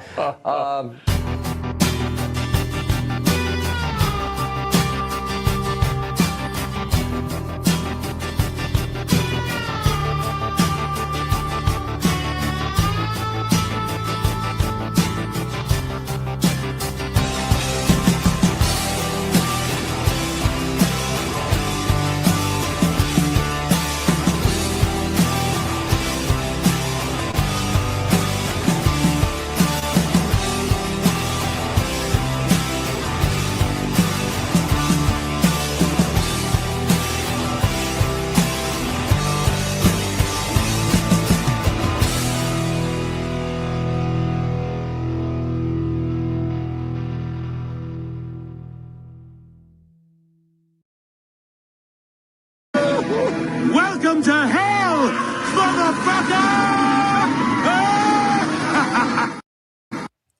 Maybe. Oh man. Maybe he's in hell now. We don't know. I We just like don't how know. like progressively throughout his life, his turtle gullet just got bigger. Like it just expanded with him throughout his. He reached career. his final form at around 135, and then he started to like Yeah. the turtle, the turkey neck in particular. The neck goatee kind Yeah. of like shrunk, and now he's kind of just a prune, He's like a Pokemon evolving slowly throughout. evolving and then devolving. Yeah, exactly. It's wild how much he is to blame for so much. Oh my Like, god. it is crazy. Yeah. The entire political, like oh my god, like all of the problematic, like it's one thing to blame like the culture war, that's like Fox News and Trump and all of that, but all of the procedural fuckery that's wrong with the Senate is I think all 100% on him. Like it's 100% yeah. his design. You know, No, he's the reason why the Supreme Court looks like how it does right now. I mean, Yeah. he wouldn't allow the vote on Obama's. I mean, it's not like Merrick Garland would have been fantastic or anything, but he probably would have been better than Trump's picks. Not like. Yeah, I mean, we might still I mean, have Roe although versus maybe that's Wade. debatable too. Yeah, I mean, it I was think, Merrick Garland, right? It was Yeah, Merrick Garland's the one who fucking completely botched the whole fucking reason that Trump is president right now, because he wouldn't hold Trump accountable the way he should have when he was Although- running the show for If he was on the Supreme Court, we'd have a different AG when Biden was president that maybe would have actually had a spine. Domino effect. I mean, it's right? so hard Domino to. effect. Yep. Yeah, it's so hard know to what- say. You know what I've been thinking about too, because I keep on trying to think of historical examples, and the two historical examples aside from 2005 is also Grover Cleveland. If you look at Grover, because he's the other president who was elected with 2 non-consecutive terms. If you look at how Grover Cleveland handled his presidency and what a fucking shit show it is, kind of going similarly to how Trump is, right? Like maybe not exactly 1-1, but there was a whole thing about like the silver and gold. I'm just fucking reciting history at this point. I'm sorry if it's boring, but like it's just interesting about how the American, like how similarly the circumstances are to, you know, somebody coming in again after they were unpopularly voted out, right? And just proving everybody like, oh, you're fucking crazy, you know, and everybody turning against them. It's just an interesting parallel, you know. Grover Cleveland, by the way, was Mitch McConnell's brother. So, you know. No. Yeah. That old. Yeah. I think you're lying. Why would I lie? Why would what do you my name is Zed Jelani. Haven't you heard of me? I apparently Mr. endorse- Jelani, get your shit together. Yeah, exactly. You have to change in your handle. You have to make it Zed Tabani parentheses, not Zed Jelani. I have to now. That For do you the remember longest Matt time, I was Gertz? The only Matt Gertz. He had to put not That Matt poor guy. Gates in parentheses because everybody was calling him a pedophile after the allegations from Matt Gates came out. So he's like, I am not Matt Gates. I am Matt Gertz. Please do not mistake me with that fucking man. Yeah. Yeah. All right. Should we do super chats? Well, in fact, before we do that, Zed, you are free to dip out at any time. But before people check out for super chats and whatnot, just tell everybody where to find you and what you do. Hi, my name is Zed Tabani, not the other guy. I do a show where I freestyle the news like every other Sunday. You can find me on YouTube at Zed Tabani, just my name. You can also find ZT Music on Twitter and Instagram and TikTok and everything like that. And then you can also find me on Spotify under Zed Tabani, and we're going to be dropping some new stuff soon. So, yeah, if you want to hear some cool raps talking shit about all of the people who you dislike, I'm there. Matt, Nice. did you follow him on Twitter? What's that? What is your name again on Twitter? Oh my god. It's gonna happen. It was a joke. That's T Music. Hold on, I'm on putting it in Twitter. right now. Hold on. I'm gonna. Zed's gonna unfollow you once you follow. Hold on, I see you. I see you. I'm gonna follow you right now. I didn't know you had a newsletter called The American Saga. Interesting. I'm gonna read it. Oh my god, bro. Oh my god. Zed, he doesn't watch any of our stuff either. Don't feel bad. That's foul. That's a level above. My god. That's hilarious. Oh man. I'm sorry. I like pulling evil. people's legs. I'm Matt's not a sorry. fan of independent content creators in the leftist space. I don't mean it in a derogatory. Like I should have said. It was a joke. It's fine. You don't. I hate Twitter. It's fine. But no, I'm not talking about you anymore. Oh, okay. You weren't talking about me in the first place. I know we all look alike to you, I'm Matt, not, but right, it's right. No, I'm sorry. I'm gonna follow you right now. okay. Good. You're looking for he's gonna find another Zed. That is. Here By we the way, go. you Zed didn't even Tariq. I'm following you right now. Oh, Zed thank you. Tariq. Perfect. Thank you. He just followed Zed Tariq. Jelani. Yeah. How many other famous one of, Zeds are there? I'm like one of four people who spells his name this way, who pronounces it Zed, and there's like 100 people named Zaid who's like, hey, don't say it like that, you know? Like that's how it's gonna go. All right, go ahead and check He gave me a follow. He gave me the I There got the yay. Zed. God. Zed, I just unfollowed you though. What the fuck?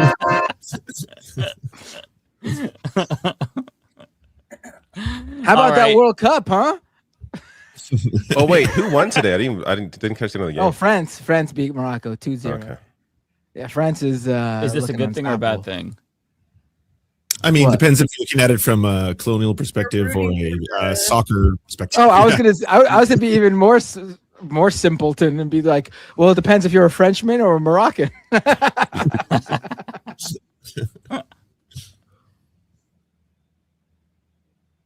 Okay, do we want to start super right. chats? Yeah, take it Yeah, away. let's do it. I'm sure they're I'll all stick very around sane for a and little normal. bit. Let's do it. Okay. Oh god, yeah. Just they're gonna be fun.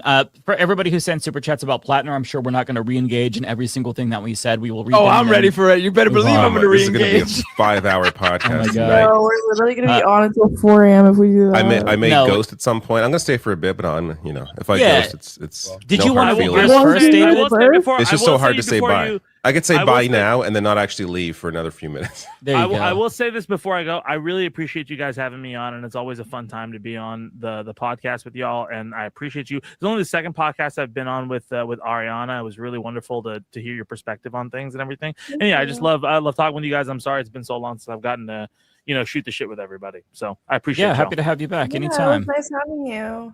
Yeah, it's always Yeah. a fun time whenever you're here. We always have fun. And we haven't mentioned video games once. How'd that even Yeah. happen? Usually we we didn't don't. mention the PlayStation stuff that happened either. No, we didn't. We should have a whole thing. We could have a whole ass podcast of just I'd video redo games. the Plattner conversation every week instead of talking about video games with you guys. Jeez. After tonight, I literally never want to talk about him ever again. So it's out of my system. I've said everything I want to say. Yeah, let's put him Like- to rest. That's it. Plattner's done. Men in Black me with that pen where he gets deleted from my brain. I want to move the fuck on. And then he's going to come back running in a different race, and he's going to fool you again. Fuck him, fuck Maine, fuck Oyster. I'm scared. Yeah, it's what is it? What's his name? Troy Jackson. He's already sending me fucking texts. Let's go, Troy. Watch, there's going to be some sort of a domino effect of events that sees Ariana running for president and almost winning, but her saying "fuck Maine" is played over and over again, and we lose Maine. And that cost us the election. I think we should elect a Dreamcast copy of Sonic Adventure 2 as the new candidate for Maine Senate. It'll win in a landslide. I promise. Sonic Frontier is way better. I'm sorry. Sonic Frontier is, I would argue, the best 3D Sonic game. Is Sonic David? Frontiers. And not even That's David, that's this is more offensive than anything you've ever said in the history of your channel.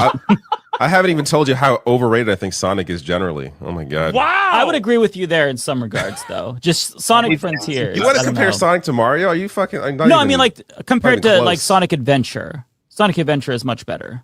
I'm sorry. Oh, I thought you guys were talking about Then the Frontiers, Frontiers no. place this whole time. Oh, The what? Oh my God, Zed, I gotta tell you something really funny. So because I just followed you, it automatically accepted a message request you sent me that I've never seen before from 2023 and put it in my inbox on Twitter. What did it say? What did it say? Wonderful to meet and chat with you, man. I've never seen that.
I am muted. There we go. Hi. I'm Alex. I'm the Devil's Advocate. This is American Wasp.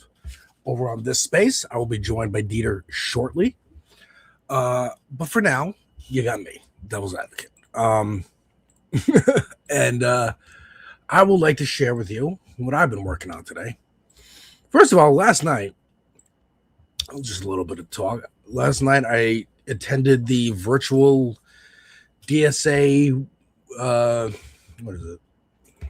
Workers Deserve More. Maybe we'll talk about this with Deter a little bit more.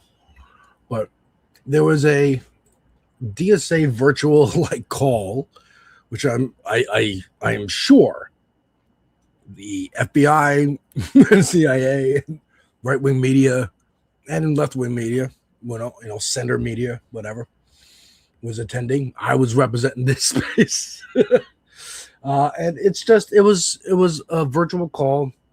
Emma Vigeland from Majority Report was on there, kind of hosting the thing and passing it between different chapter leaders and just kind of program leaders in the DSA, and talking about a national platform.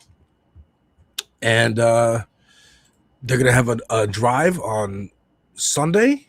So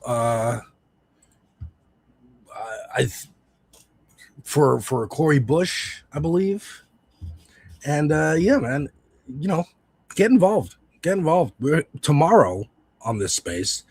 The Space Station premieres.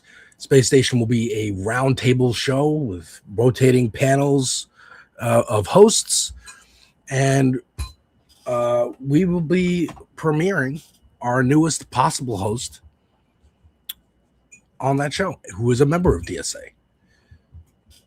So that's cool. Also today, personally, I made a reaction because it happened over the weekend, and I was trying to get these reactions out before this happened, but stuff, life gets in the way. I made reaction to The Blueprint. Jay-Z's The Blueprint, his I would say his classic album. If he has a classic album, it is that one, because it had the most songs on it that I recognize just from growing up in New York in the 90s and 2000s. And it's the most consistent one. Also, there's a song with Eminem on there that I've never heard because, again, I don't really like Jay-Z. And there's the song The Takeover, where he disses Nas and Mobb Deep, which then led to Nas responding a couple months later on his album Stillmatic, which I will be doing tomorrow, with Ether. And we all know how Ether turned out. So I've definitely heard Ether, but I have not sat down and listened to it until tomorrow. So those are out. I made those the Eminem one and the Takeover individual videos. If you watch this, you'll see both of them happen. You know what I mean? When I get to them in the album. But yeah, that's what I did today. We also, am I going to do a fucking trailer reaction for the teaser for the Batman 2? Fuck it, dude. We're just killing time a little bit before Deter gets here. Yeah. Look. Am I going to get dinged? Probably not. Look at this. This is the trailer reaction. All right, get a live trailer reaction. It's just an image of him slowly turning in what looks like rain. Now, some conspiracy-minded folks, like myself, might say that's snow. And I muted it just in case that audio is copywritten. Some may say that's snow, and it's Mr. Freeze, and we're doing a Mr. Freeze. I was a Mr. Freeze story, dude. Fingers crossed, knock wood. But also, they put out this logo, which is just the bat logo with a 2 in Roman numerals. However, if you're a conspiracy lunatic like myself, you might see these as eyes, and you might see this as a big grin. a big red grin. And we did get a look at Joker in the first Batman movie, which was actually we didn't. We got a look at Joker when the movie came out because they posted a deleted clip of it on Twitter, where there was a scene where Batman goes and talks to Joker, like what's her name in Silence of the Lambs? What's the girl's name in Silence of the Lambs? Clarice, but the actress, Jodie Foster. Just like Jodie Foster. Thank you. Lovely off-screen wife, folks. Jodie Foster in Silence of the Lambs going to talk to Hannibal Lecter. There was a scene like that in the Batman movie that they cut out because you didn't need it, but it was cool that they had it.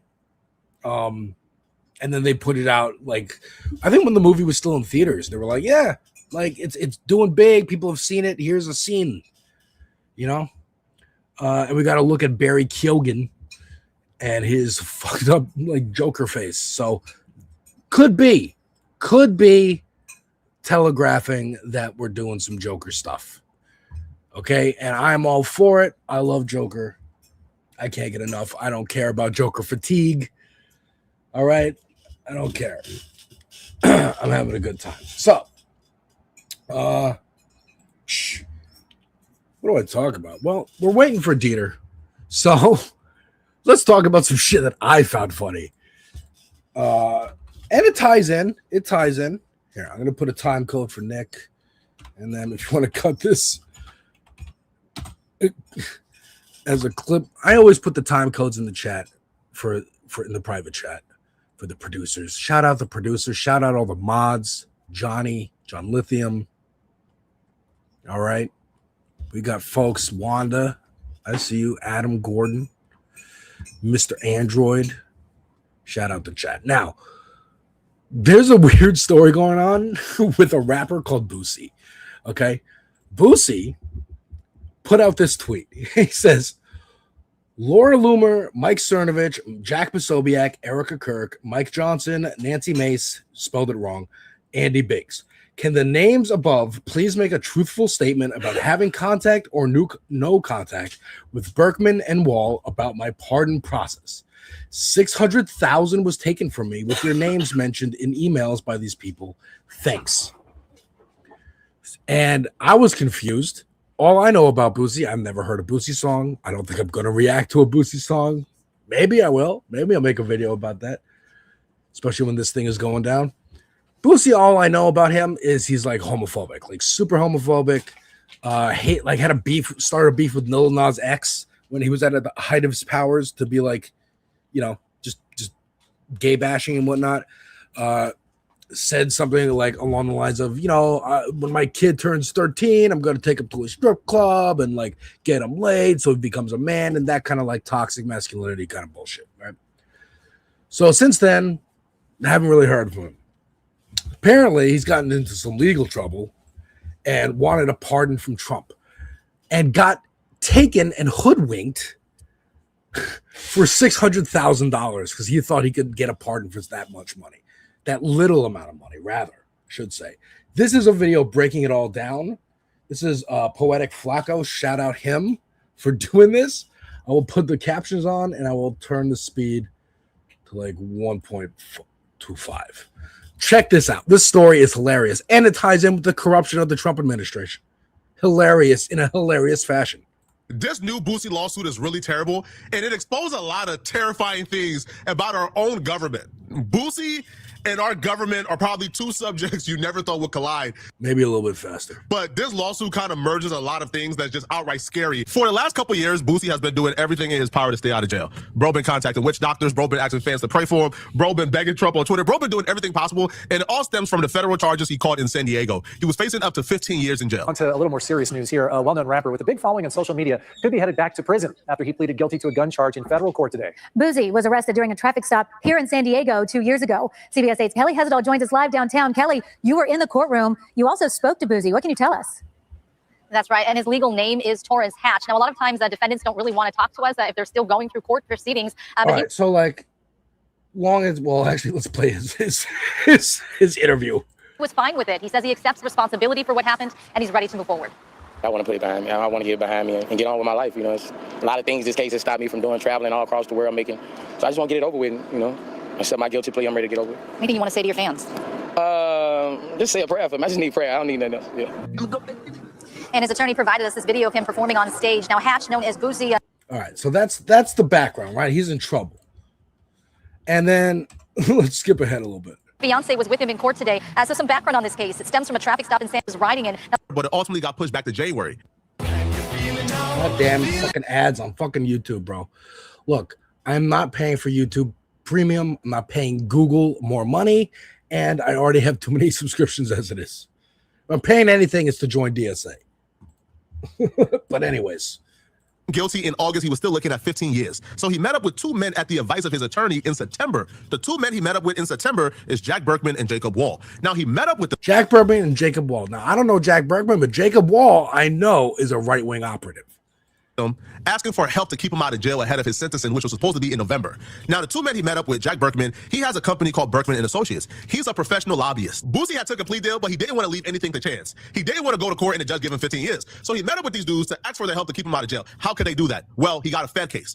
These dudes promised Boosie they would go to Trump and they would ask Trump to pardon Boosie, and Trump will pardon Boosie. The reason they were so confident they could keep Boosie out of jail is because it's a wide open secret by now that Donald Trump receives money to pardon people, but he's not just receiving anybody's money. Like you just can't walk up to Donald Trump and say, hey, bro, here's my money, pardon me. You have to go through lobbyists. You have to go through a middleman. You have to go through somebody that can keep it discreet, which is why you see NBA Youngboy got pardoned. He paid. Kodak Black got pardoned. Interesting. I didn't know about that either. Those other rappers, Kodak Black, NBA Youngboy, they got pardons because they paid. This is why, dude, Nicki Minaj going right wing. Oh, what? All of a sudden, no, not all of a sudden. First of all, if you look at her views over the last, anytime I heard her speak, I'm like, oh, you're just like waiting to be a conservative. You just don't know it yet. But then she's like out and out, and she's in legal trouble too. So these other guys, it's make no surprise. Wouldn't be surprised if that's why, like, Nelly and Snoop Dogg are cozying up. They don't know any better, number one. And also, they're like, hey, he's the president. I'm going to make him happy. Like, keep him on my good side, you know? That he paid, right? The labels is paying for their artists to get pardoned, right? Because, again, it's a smart business move. Why keep Youngboy in jail who can make you $30 million when you could pay $1 million to get him pardoned? So it's an open secret. Donald Trump. Interesting that the label's paying. I didn't even think about that. Yeah. It's why movie studios don't want the actors to get canceled. Like, they don't want Louis C.K. because he had multiple projects in development, or Kevin Spacey or whatever. They're like, but we don't care. One girl came out, a couple guys came out. Who cares? We can make millions of dollars with this brand. It's not a person; it's a brand. So corruption all the way down. Is pardoning people for money, but you have to go through a middleman, and the middleman are people like Berkman and Associates. So, guys, there was some reporting in the first term about how at the end of it, Trump had this like pay-to-play scheme where if you could find a way to give him some money, then he would find a way. Kyle, shout out Kyle. So, yeah, Kyle basically just explains the pay-to-play scheme, right? Like, you can do this. In the first term, you can do it, and then now it's just like, oh, business is open. Like, Tony Soprano is the president. I want to make that clear and reiterate that anytime I'm speaking into a microphone. Tony Soprano's the president.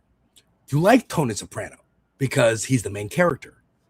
I point to where is it? I point to this video by Jose, All in the Family. I watched this a few years ago, and something he said in this 2.5 hour long video really stuck with me. Archie Bunker is a bigot racist, right? Everybody else is trying to teach him a lesson. The plot structure of each episode is Archie has to learn a lesson for the most part.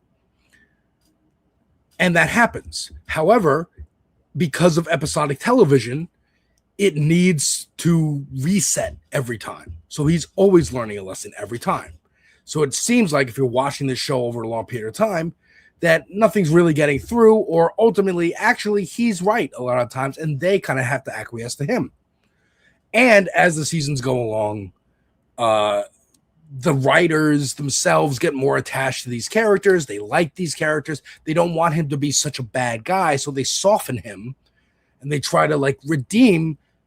So and the same thing happens with The Godfather, with Scarface, with fucking Taxi Driver, with fucking Casino, with Tony Soprano on The Sopranos, with Boardwalk Empire. Westerns do this. Like, it is a narrative thing you need to be aware of. And Donald Trump in real life fell into this. We know he's a corrupt businessman. We know he's tacky and shallow, but like, it's funny. He's on Lifestyles of the Rich and Famous. He's on Howard Stern. He's on The View. And so he's funny. And then he runs for president and people like him already, even though he's an asshole, but they vote for him and he wins. And then, it's not fucking funny anymore. That's what happens.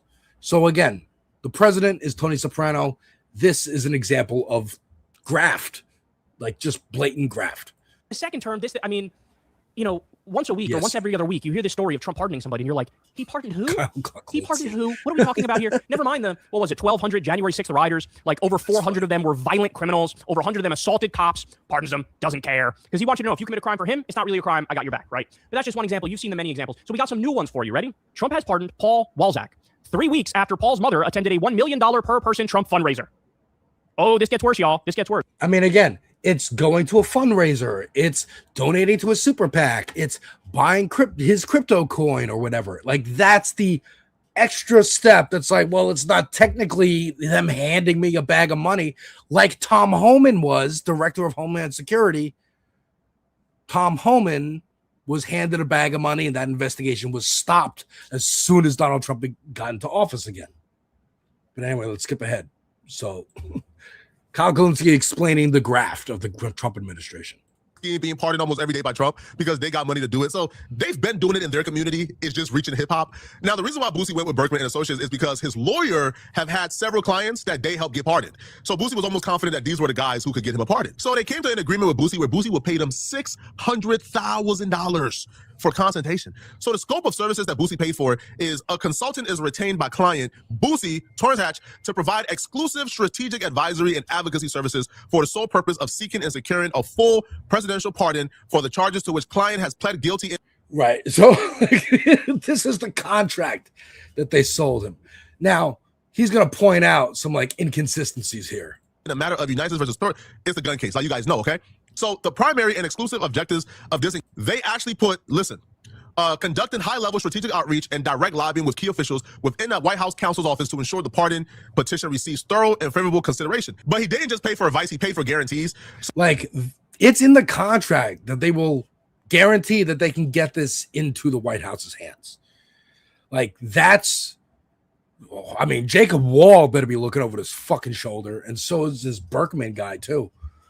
But I love that they have their like, again, these internet right-wing accounts that they are people and they're just like operatives. And they're like, okay, we're going to set up a little shell organization and we'll be a law firm this time. And we'll set this up to trick some celebrities into giving us money. And then, they give us money. Fuck you.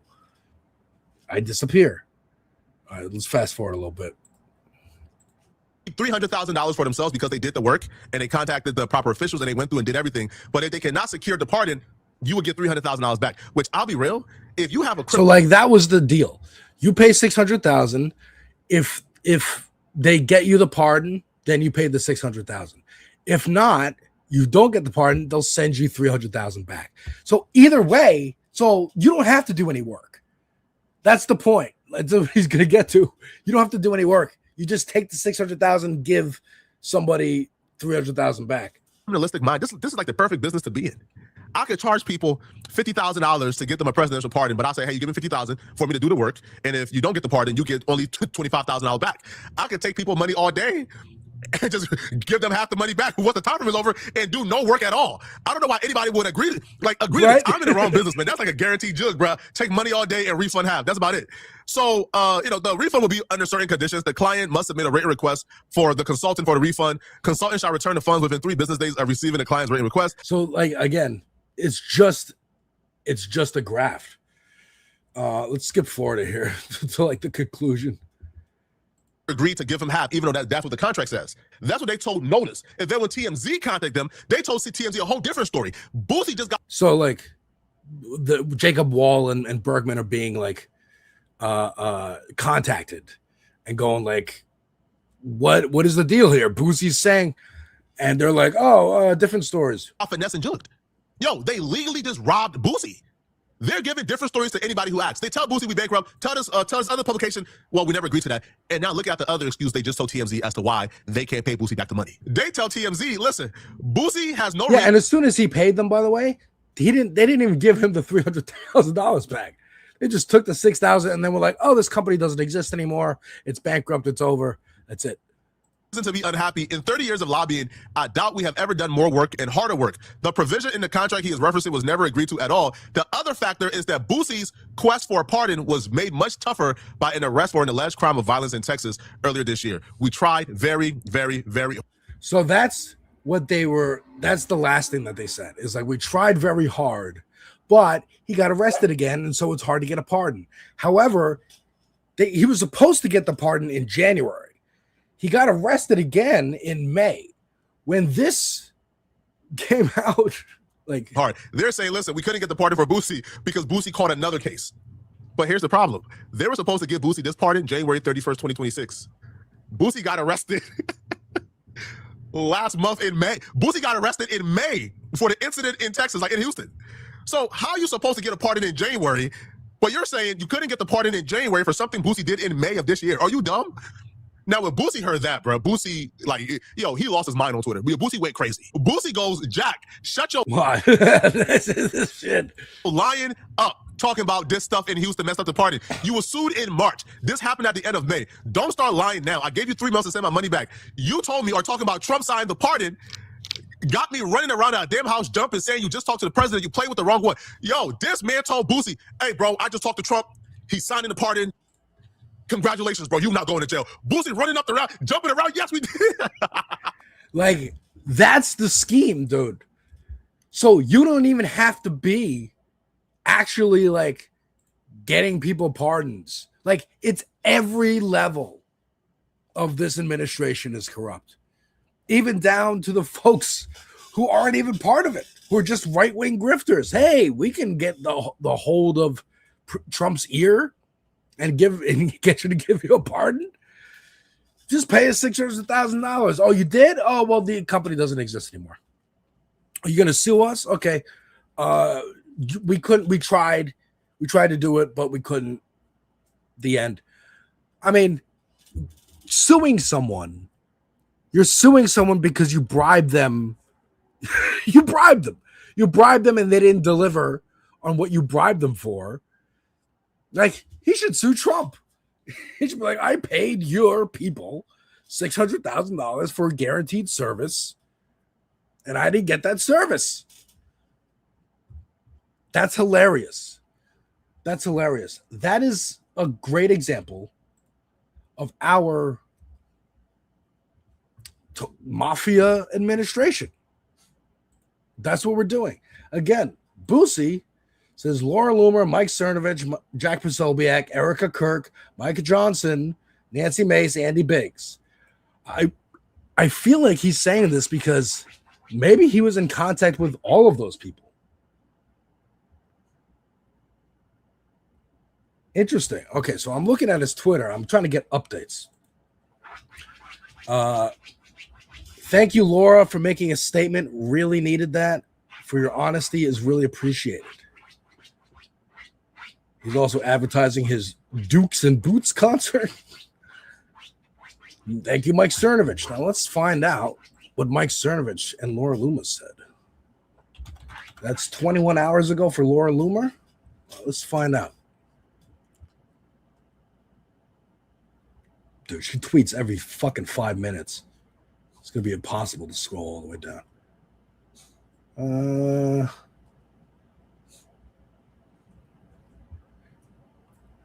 What the fuck?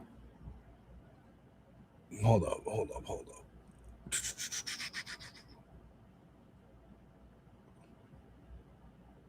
Okay, interesting. Because I'm looking at Laura Loomer, and she posted a retweet of Complex Media. Boozy Badass asked for help verifying info about his Trump pardon efforts. Laura Loomer weighs in details. And she says, I'm sorry, who? As if she doesn't know. So what does this Complex article say?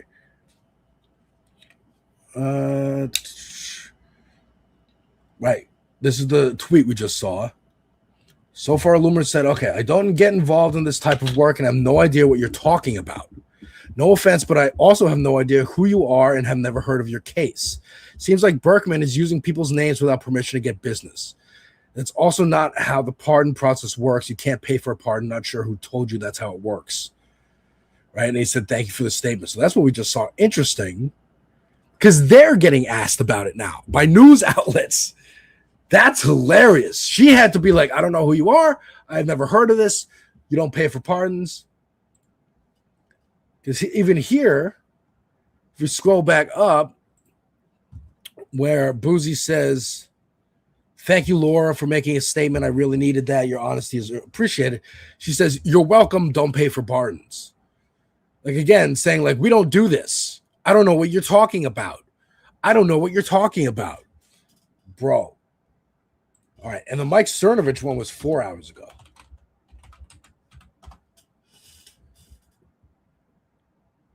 Let's find out. Is he still on here?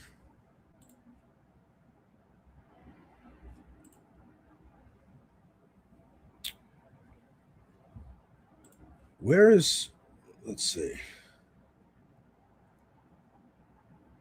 Oh, here we go. So Complex or double XL has it. I don't get involved, right? That's the Laura Loomer one. The Cernovich one says, hey, Lil Boozy, I don't privately advocate for pardons nor accept money to do so. I do promote pardons publicly with full transparency for any legal people watching. Nothing against you, but never recommended a pardon for you, nor even knew you wanted one. They're trying to distance themselves. We don't know. Why is he mentioning our names? Uh-oh, it broke containment. It broke containment, right? Someone's getting a talking to. I think Jacob Wall is getting a talking to. Matter of fact, let's check his account. Because they're all on Twitter.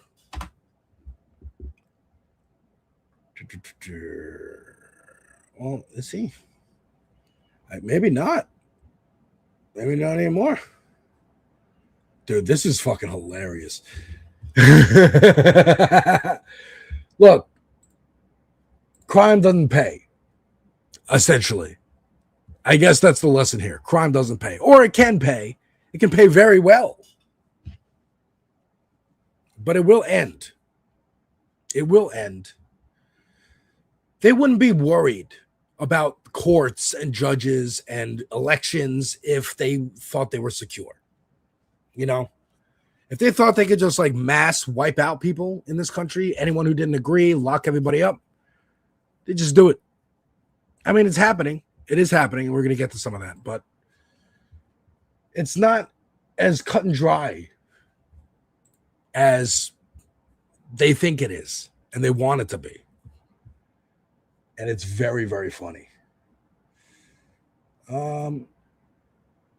Let's talk about this real quick. All right.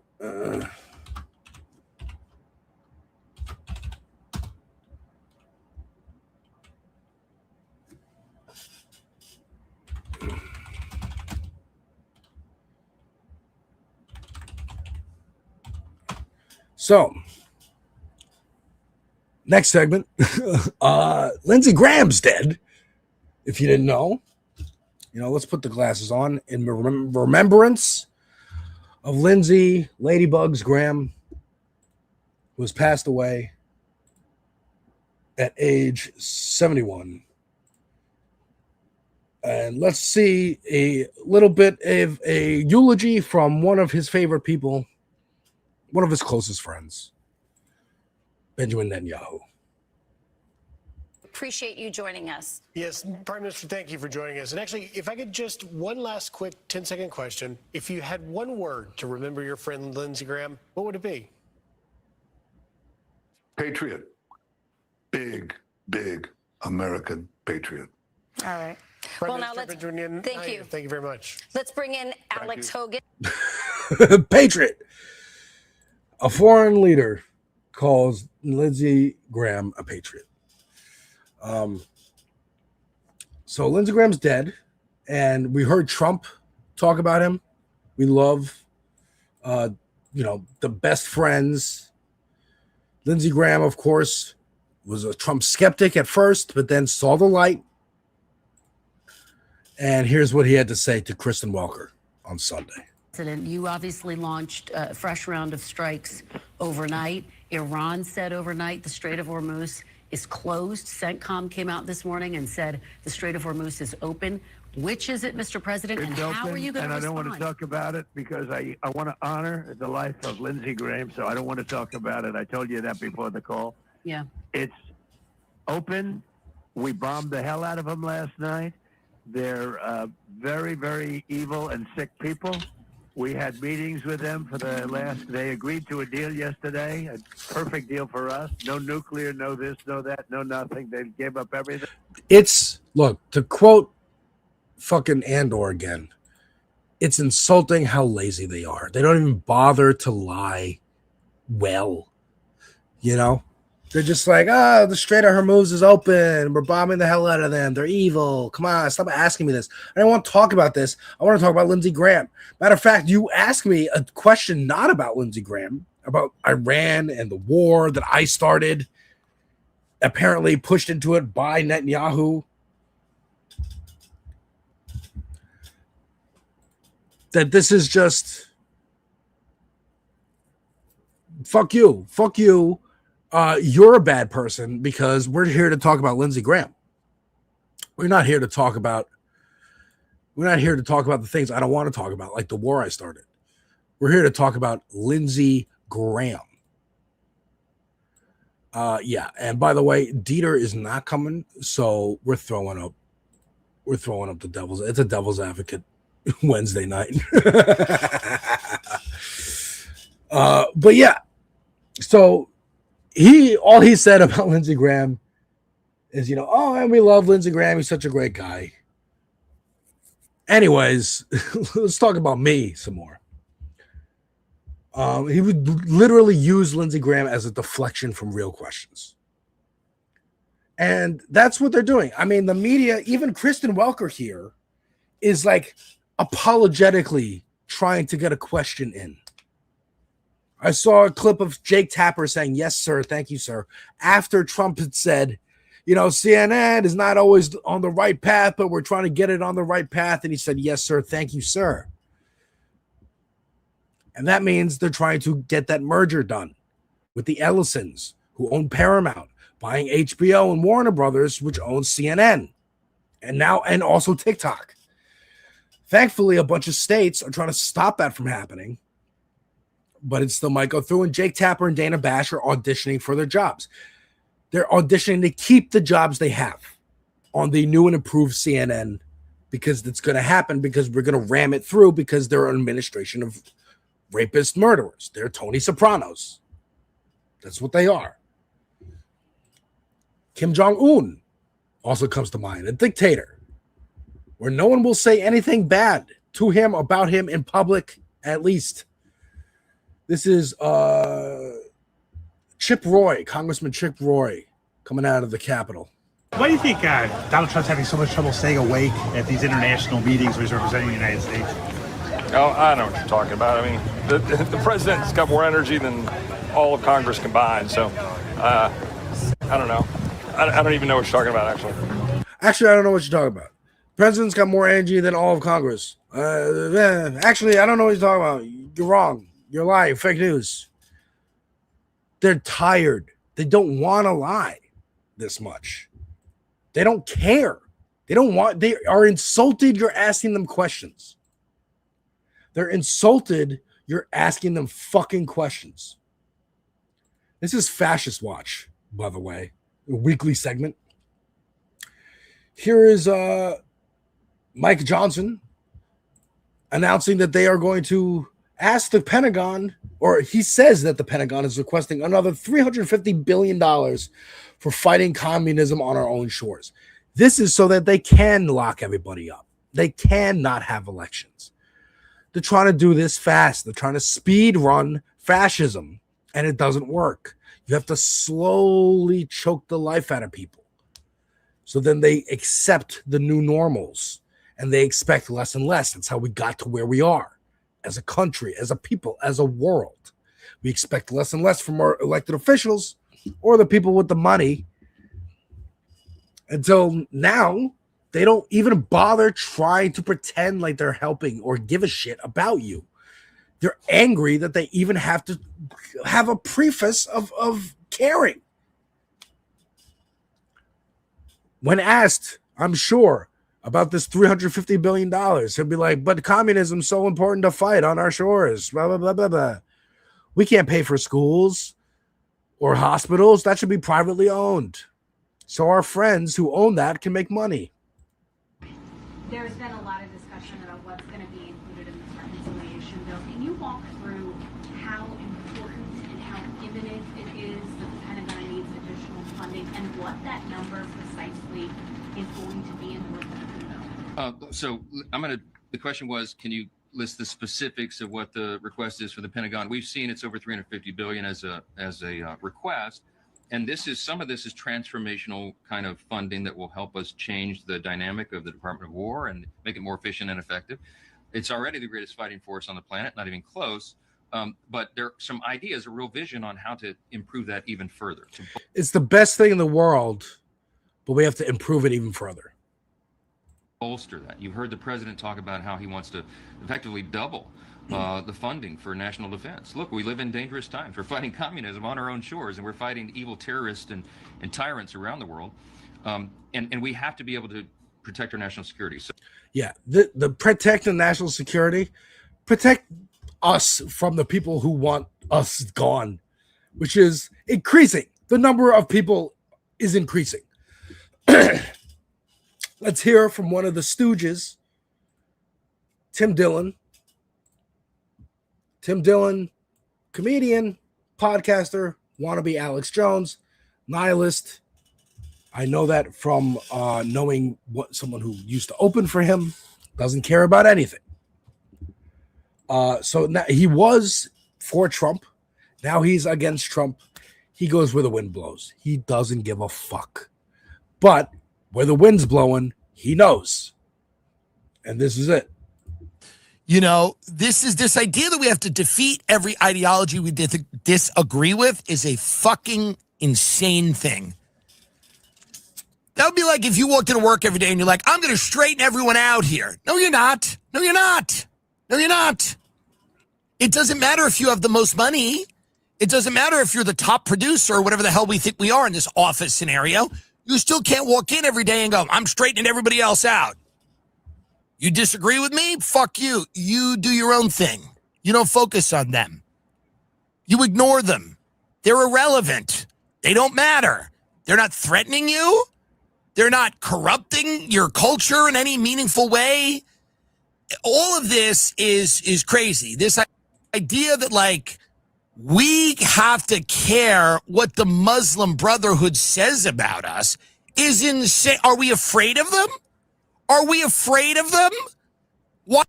Yeah, he's trying to argue for, like, don't go into endless wars. Don't start shit, won't be shit. Don't start none, won't be none. Yes, we have crazy people on this planet. Must we kill them all who don't agree with us? Or not even us. Who am I saying us, dude? Like, one group doesn't agree with another group. That group happens to have more money and resources and missiles. That group then has to destroy every other group that doesn't agree. That's how you get world wars. And so you get endless fighting. And again, he's saying this cynically. He's kind of letting out really what he feels because he's pissed at Rogan and what he was dragged into. Again, voluntarily went with because money. I think it's fitting he has an Enron cup on his desk because he was in the financial industry and seeing everything collapse in 2008 and nobody get in trouble outside of Bernie Madoff broke him as a person. And he's like, I'll do comedy. Fuck it. Like, who cares? Get what you can while the getting's good because nobody cares and everything's going to fall apart. The rich are always going to stay rich. They'll never be held to account. Who cares? Get money. Why did we spend all the money on nukes if we're so afraid of all these terrorist groups in all these countries, by the way, that we can't beat because we create. Wink, wink. That's why we can't beat them, because we create them. Interesting how that works. You give birth to something, it's actually harder to beat. Isn't that odd? And you create them overtly, maybe through intelligence agencies, and you create them somewhat unwittingly, inevitably, by your actions in their countries. So what he's saying here is America deserved 9/11. He's saying what Hassan Piker has said. Blowback. You do fucked up shit in other countries. It's going to make people fucking hate you, radicalize groups of people. They're going to network and get together and plan attacks. And you radicalize people, and it becomes a breeding ground.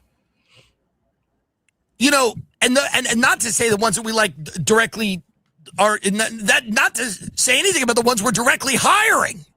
Yeah, like Al-Qaeda. Like that's where it came from. In the 80s, the Russians were in Afghanistan for oil. America wanted oil, so Reagan armed terrorists in Afghanistan to fight the Russians. And then when the Russians left, those terrorists were like, okay, well, you're going to keep giving us money and weapons so that we can advance our own goals here domestically. And Reagan said, nope, we don't care anymore. So they were left on their own, and they got pissed over the next 15 years, 10 years, and bombed fucking the World Trade Center. He recognized that. He even points out at one point, what are you going to do about terrorists when they're in your own government? Our own government is killing people in the street with ICE. They're putting people in internment camps. Like, hell, they've been doing that with the prison industrial complex, but it hasn't gotten, they haven't done it speedily enough or aggressively enough until this administration for most of white America to be like, wait a minute, is this unfair? Is this bad? We remember a couple years ago, we were protesting something. We kind of vaguely remember that it was about police a little bit, but we thought we solved that, or we're done. The summer of protesting's done. And, you know, like Tim, I'm a bit of a nihilist too. That might happen again where, I don't know, President Gavin Newsom gets in and, we can go back to brunch. We're going to arrest like Greg Bovino from ICE and he'll go to jail. And then he's going to pay for every other Trump official. Don Jr. and Jared Kushner are all fine. Kristi Noem and Stephen Miller, Trump himself, all fine. JD Vance, all fine. Not in jail, not serving time. Elon Musk, Peter Thiel, like none of these motherfuckers are going to go to jail. I think they should, you know, on my baby way to like learning about abolitionism.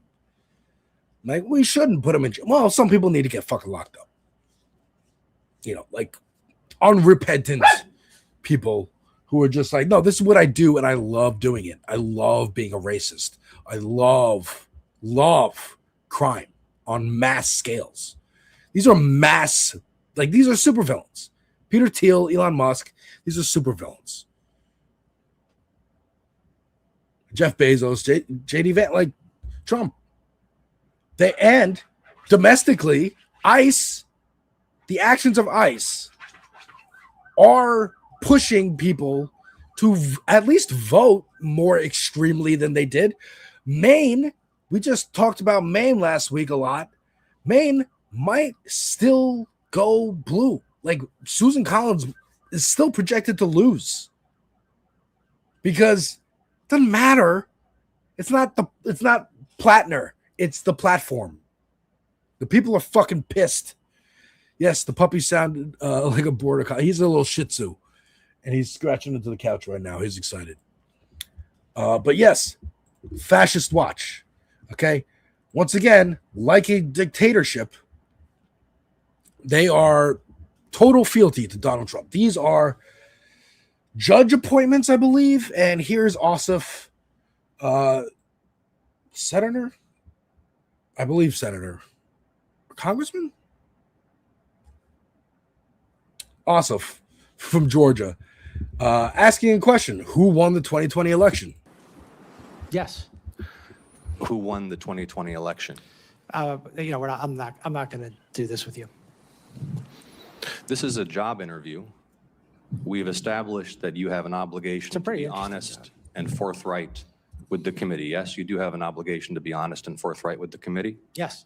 Who won the 2020 election? Like I said, I'm not going to get into that with you. But you do have an obligation to be honest and forthright with the committee.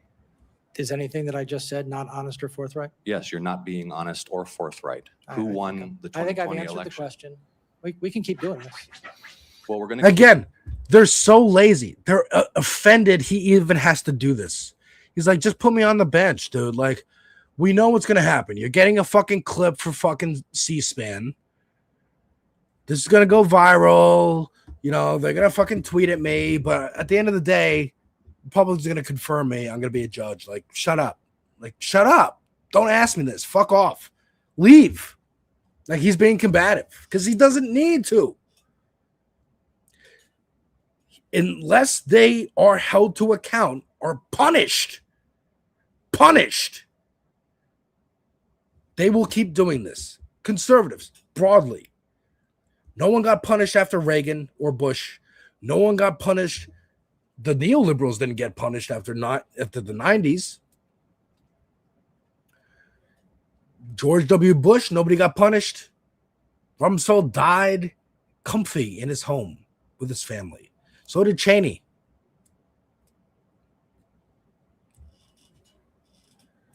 Nobody gets punished. Obama didn't get punished. They need to get punished, or they will keep doing it. keep doing it because you're not being honest and forthright. I'm not going to engage in the theater. It's a simple question, Mr. Clayton. And I've answered. Who won the 2020 presidential election? I've answered it. You're here asking for the support of senators to lead America's intelligence community. We've established that you have an obligation to be honest and forthright. And again, like, they're trying to make this clip go viral. I'm talking about the Democrats now. Democrats are like, oh, awesome. Look at this tough questioning. Like, he's just performing. He is performing. Here's me agreeing with this motherfucker. Like, he is performing. To Pigeon Boy, can you advocate for the devil real quick? Yes, I can.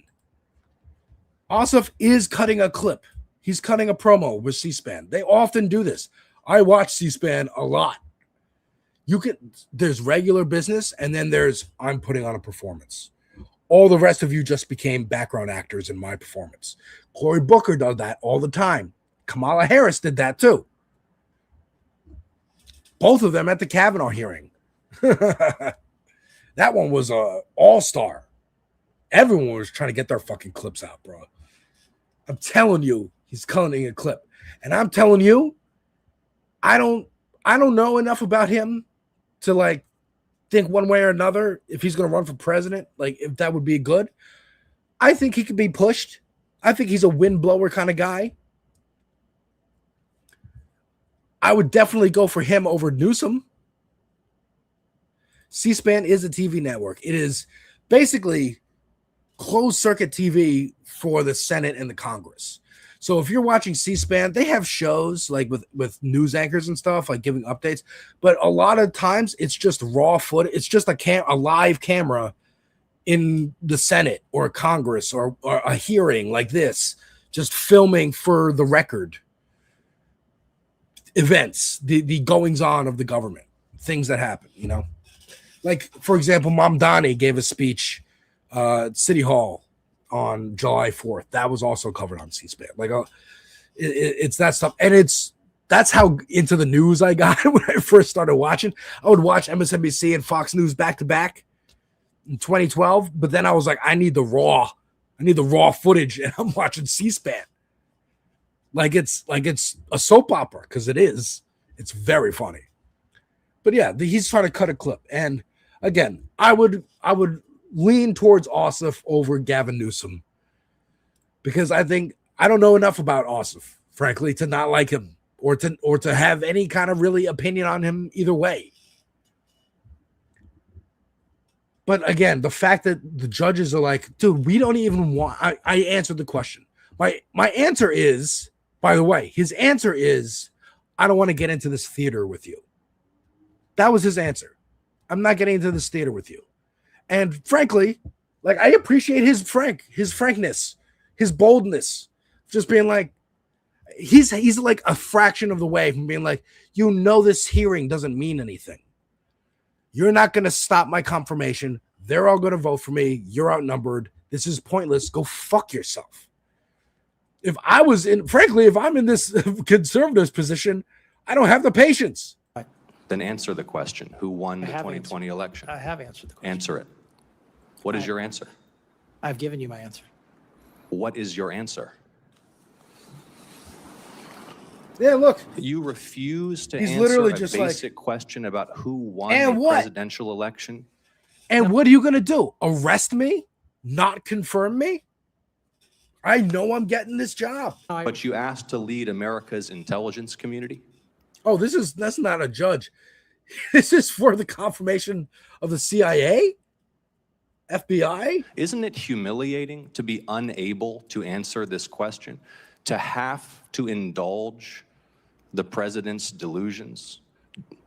We know, you know, everybody in this room knows the truthful answer to that question. Why can you not give it?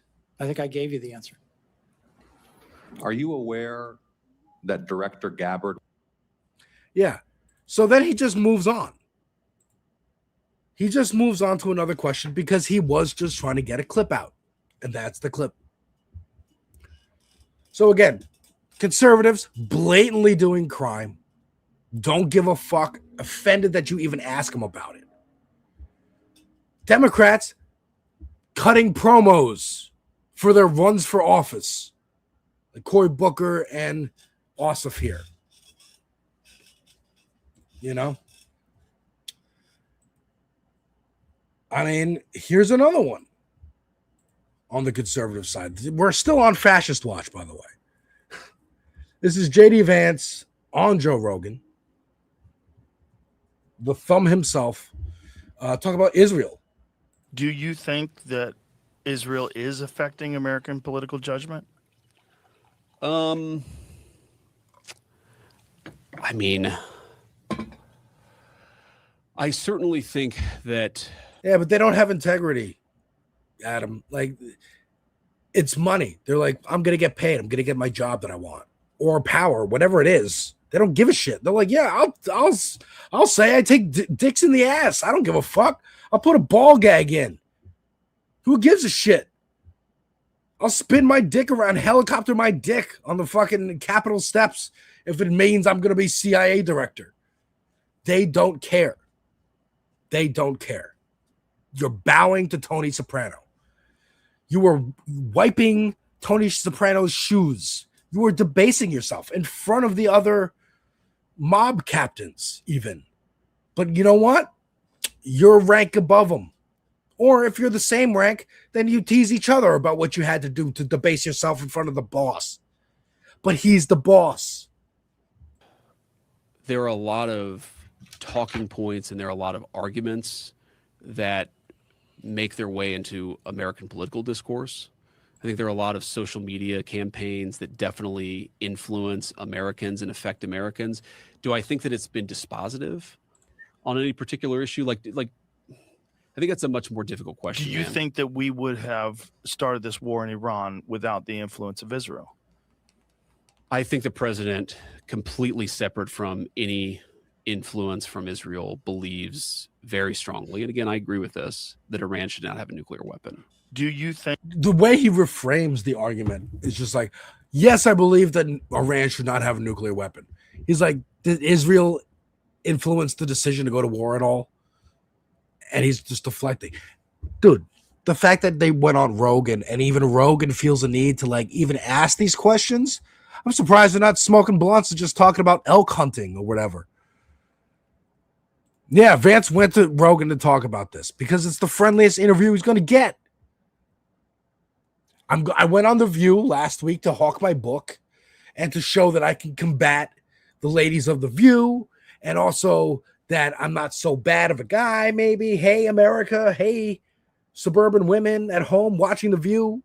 Might not be that bad a guy. Hey, remember Hillbilly Elegy? You love Amy Adams. They are all lying to you.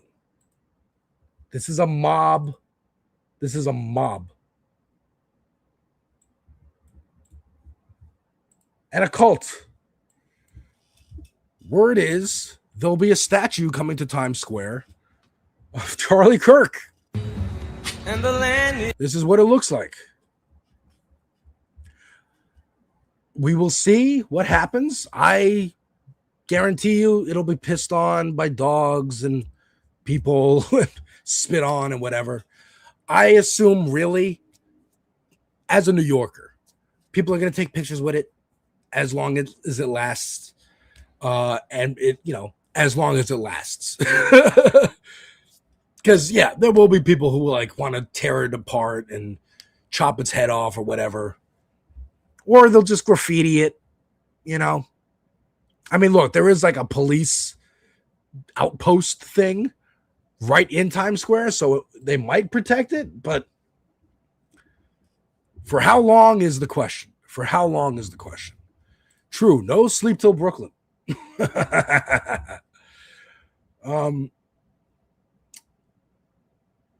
Yeah, and let's get into this shit. So here's more lying. The ICE agents who killed a person in Maine yesterday were reportedly not using body-worn cameras, and that's despite DHS officials coming to Congress and repeatedly saying over the last few months they want to expand body camera usage. Does there need to be accountability on DHS from Congress here? I don't know anything about this event. Okay, I was a little busy yesterday, so I'm going to reserve. That's a really funny joke, Ghost Dog. They should have installed a Fisher-Price Memorial basketball hoop because he was an easy dunk. Charlie Kirk was. I was a little bitty yesterday. I'm going to reserve judgment. I didn't see that. That's the answer. When again, if they want to have plausible deniability, I didn't see that. I was busy. A little busy yesterday, so I'm going to reserve judgment. I know that there was a tragic shooting, and I'm not going to comment on it because I don't know. And you guys can mock me for not knowing that. I'm not going to mock you for it, Mike. I'm just going to call you a liar because that's what you are. You know exactly what happened yesterday. You know what happened in Minneapolis. You understand that un-American actions are continuing to accelerate across America while Susan Collins votes for $70 billion in ICE funding that has no reforms attached to it. Which is why Maine is still in play for Democrats. Socialists, by the way. Socialist Democrats. You have Americans being gunned down in the streets of Minneapolis by masked men. That's un-American. I will say, my criticism is also for Joe here. Former Congressman, Republican Congressman Joe Scarborough in the 90s helped Newt Gingrich break some of the levers of power that Republicans then continued to break and degrade. And Democrats never bothered to try and fix or uphold or restructure. It is not un-American, Joe, for people to be gunned down in the street. Happens all the time. Happens since our founding. Whether it's Native American people who were gunned down by the colonists, whether it's black people who were lynched because they weren't behaving as a slave, whether it's Chinese people who were killed because they weren't working hard enough on the railroads, Irish people, Spanish people, Mexican, South American people, constantly being deported or put in prison because they don't have the right documentation, because they crossed an invisible fucking border of land. This is very American. Unfortunately, I want it to be un-American. That's what I'm fighting for. That's what I want DSA to fight for. That's what I want the Democrats to fucking fight for. A country where it is un-American to shoot someone down in the street, to shoot someone in the middle of Fifth Avenue and walk away because you were standing your fucking ground. Because you were able to buy a fucking gun at Walmart and walk around with it. I want it to be un-American. Americans being gunned down in the streets of Minneapolis by masked men. That's un-American. You have fathers. I don't need more from Scarborough. So that's fascist watch for the most part. That's fascist watch for the most part. We are going to go a little long today. Lumen's not here. And I'll be the last show you're watching. So, I'm gonna do all the fucking clips that I pulled up. Because I always have so many clips. So yeah, that was Fascist Watch. And now let's get into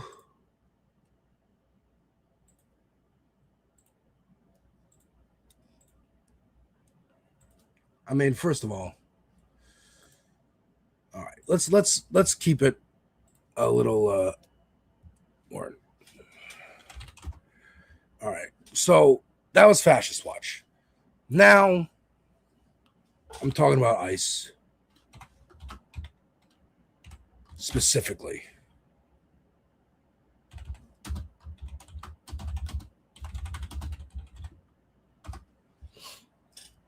All right. So, like I was talking about, it is not un-American for people to be gunned down in the street. That's the Native Americans were gunned down by the colonists. Slaves were gunned down by slave owners who the slaves didn't agree, weren't agreeable slaves. Irish people coming over, denied jobs. Chinese people on the railroads. It is very American for people to be gunned down in the middle of Fifth Avenue because someone was standing their ground with a gun that they bought at Walmart. Because they're so readily available because of gun companies lobbying the government. Government is not doing regulations. ICE killed another person today. This time by depriving him of life-sustaining medication for a known medical condition. Jesus Manuel Arena Silva was detained on Thursday. He was dead by Monday. Again, just because it doesn't happen in broad daylight and it's not involving a gun doesn't mean ICE isn't killing people every day. It wasn't Renee Good and Alex Preddy, and that's it. It wasn't these last two in Maine and Texas who weren't white people. It's everyone in the detention camps. There are deaths almost every day, if not every day. And outside of that, again, there are black folks just dying.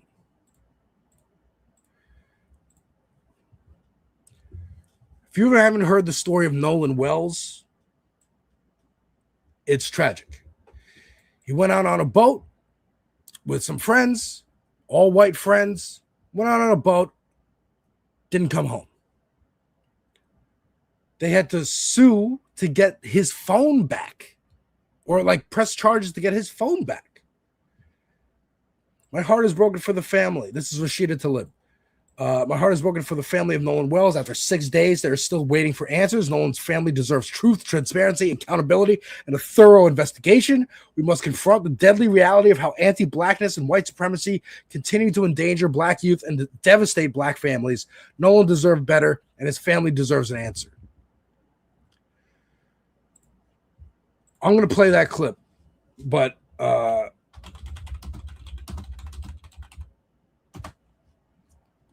the other day, I wanted to amend some reporting I did, whatever you want to call it, commentary.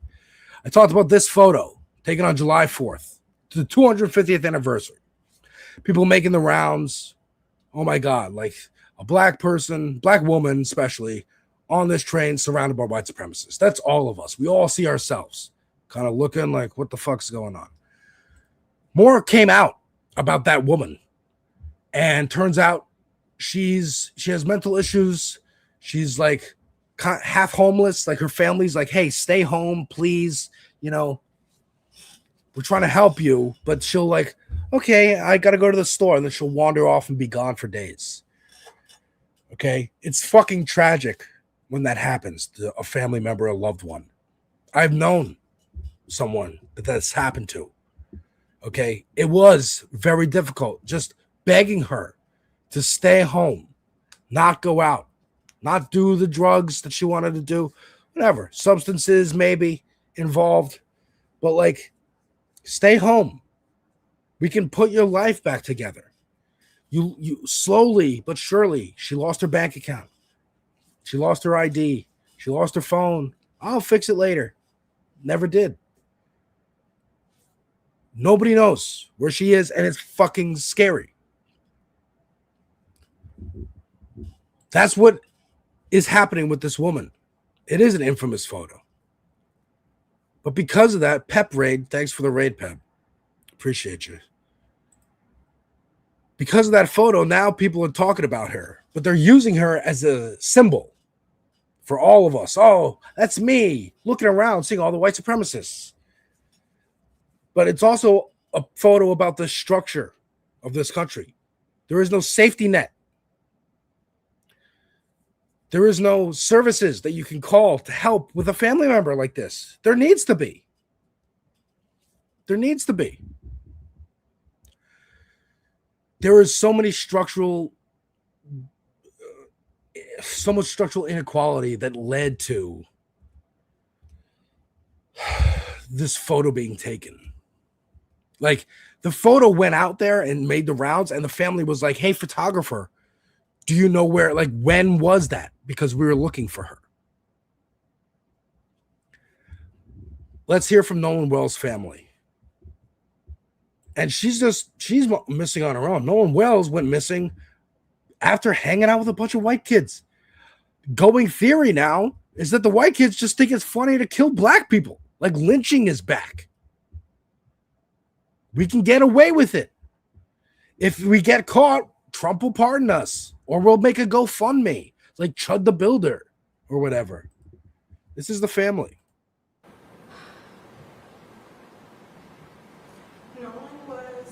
Is the kindest soul.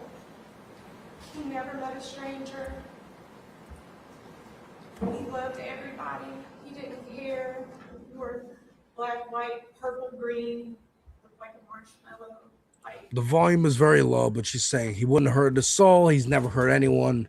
He was so sweet. He is so sweet. She corrected herself. Say he is sweet. To keep hope that he's still alive. They don't know. I don't like seeing Al Sharpton here because I feel he always just sullies whatever is happening. But I understand why people reach out to him, because who else is there to reach out to who would give a shit, who would make the story a bigger story than it would be? Because again, it is very American, Joe Scarborough, for black people to just go missing, for people to just end up dead. And nobody knows what happened. Nobody saw nothing. Because it's the white mob who did it. I want to play this clip from Chris Rabb. He's talking about the black radical tradition in this country. He's asked about like, hey, why do you think so many young people are getting into socialism or whatever the fuck? And he says this. Listen, there's this false dichotomy between young and old, whether it's in the black community more broadly, that older people are more conservative. And there's some truth to that. It's a stereotype. It goes to the bell curve. 80% may be more moderate, whatever. But there's always this tradition, the black radical tradition is not new. It is a long-standing tradition. And the people who are elders, and if you want to include me as an elder, as a Gen Xer, so be it. We're the ones who are talking about King. King had a very strong anti-capitalist analysis. He was anti-militarism, anti-imperialism, anti-poverty. These are things that our own Democratic Party today will not speak out on. So this is something that transcends generation, it transcends ethnicity, it transcends geography. My brother Justin J. Pearson, who's running in Tennessee, they tried to cut up his district. It went from 65% black to 32% black, and it includes a town in his new district that is the birthplace of the Klan. And he told me when I saw him in Chicago recently that 130 white people showed up in Pulaski, Tennessee to support this young brother. We need to get away from these binary assumptions that all white people this, all black people, all old people, all whatever. We can't do that because there's too much nuance in our humanity. And we understand that we can reach people where they are, and we can have progressive policies. We may not call them policy progressive, that are embraced by people who are socially conservative, whether it's healthcare or housing as a human right, whether it's a living wage instead of a poverty wage. These are things that transcend partisanship and labels. But if you have a strong message and a strong messenger, and you reach people where they are with clarity, a purpose, with integrity and authenticity, you can win. Yeah, Justin Pearson is awesome in Tennessee. Like, I think this message, we heard it. I interviewed Danielle Welch a couple weeks ago, right here on this channel. She'll be on again, definitely. Check out the video right here if you missed it. She was talking about running in a district here in New York, in Long Island. Crosses into Queens, but mostly it's in Long Island. And I asked her why she didn't reach out to, or if she reached out to DSA at all. And she said, actually, I didn't, because the word socialist is still kind of scary here for people. So I didn't want that association, but I agree with the whole platform. And that's important, what Chris Rabb points out. If you don't preface, when you ask somebody, hey, do you believe healthcare should be a human right? Do you believe housing or food should be a human right? They'll most likely say yes. Most policies on the DSA platform, on this platform, the Workers Deserve More platform, people will agree with if you don't tell them that it's from the DSA. Or, again, regardless, take any policy, conservative policy, progressive policy, centrist policy. Put those in front of people. Just ask them about the policies. Most people usually go for the progressive policy. When I was watching this stream last night, explaining this whole platform, and we're going to have a DSA guy on tomorrow, possible new host on tomorrow, on our brand new show, The Space Station, here on this space. I was thinking, this just sounds like how a society should be working. This is how I thought society ran when I was like a little kid. Oh, the adults know what they're doing. Everyone's taken care of. We're trying to help people. The idea of America, the American dream, if you will. Any country's dream, what they think of themselves. And Chris Rabb has said, it's not about black or white. Now he's being nice and you know, using savvy politics. Here's someone not using savvy politics. This is Lil Bill. Love Lil Bill. This is a second channel, Lil Bill's Barbershop. And it's a video about Jay-Z tangentially. But really, he goes into like people creating shit on the internet. And I want to play the last couple minutes here, where he's talking about like, you think you're making a video that's going to change the fucking world. Your video is not going to change the world. You retweeting and dunking on somebody is not going to change the fucking world. You know what's going to change the world? Knocking on your neighbor's door, learning your neighbor's name, raising funds for a book bag drive in your local community because there's not enough money for kids to get book bags. It's the idea of like being a field medic. Hey, I'm not going to stop the war because you got to change the motherfuckers up there. But the war is happening. I'm on the ground. I'm going to stop someone from dying today. I'm going to do what I can to help today. And this is the last little portion of this video. Again, it's called Jay-Z Will Never Change. So why are we bitching about him? And again, he does what I do. Well, he does it much better. I will make videos about Jay-Z, and in these videos, I'm talking, he's a billionaire. Fuck him, he's a billionaire. He met Beyonce when she was 16. Just to get it into people's heads who are watching Jay-Z reactions, if they come across mine. He's making videos for people already kind of looking for radical videos and going, hey, surprise, you thought this was a radical video. It is. It's so radical, I'm telling you, you ain't doing shit by watching this video. Watch this. Then what the fuck can I do? You understand what I'm saying? You could do a lot. You feel me?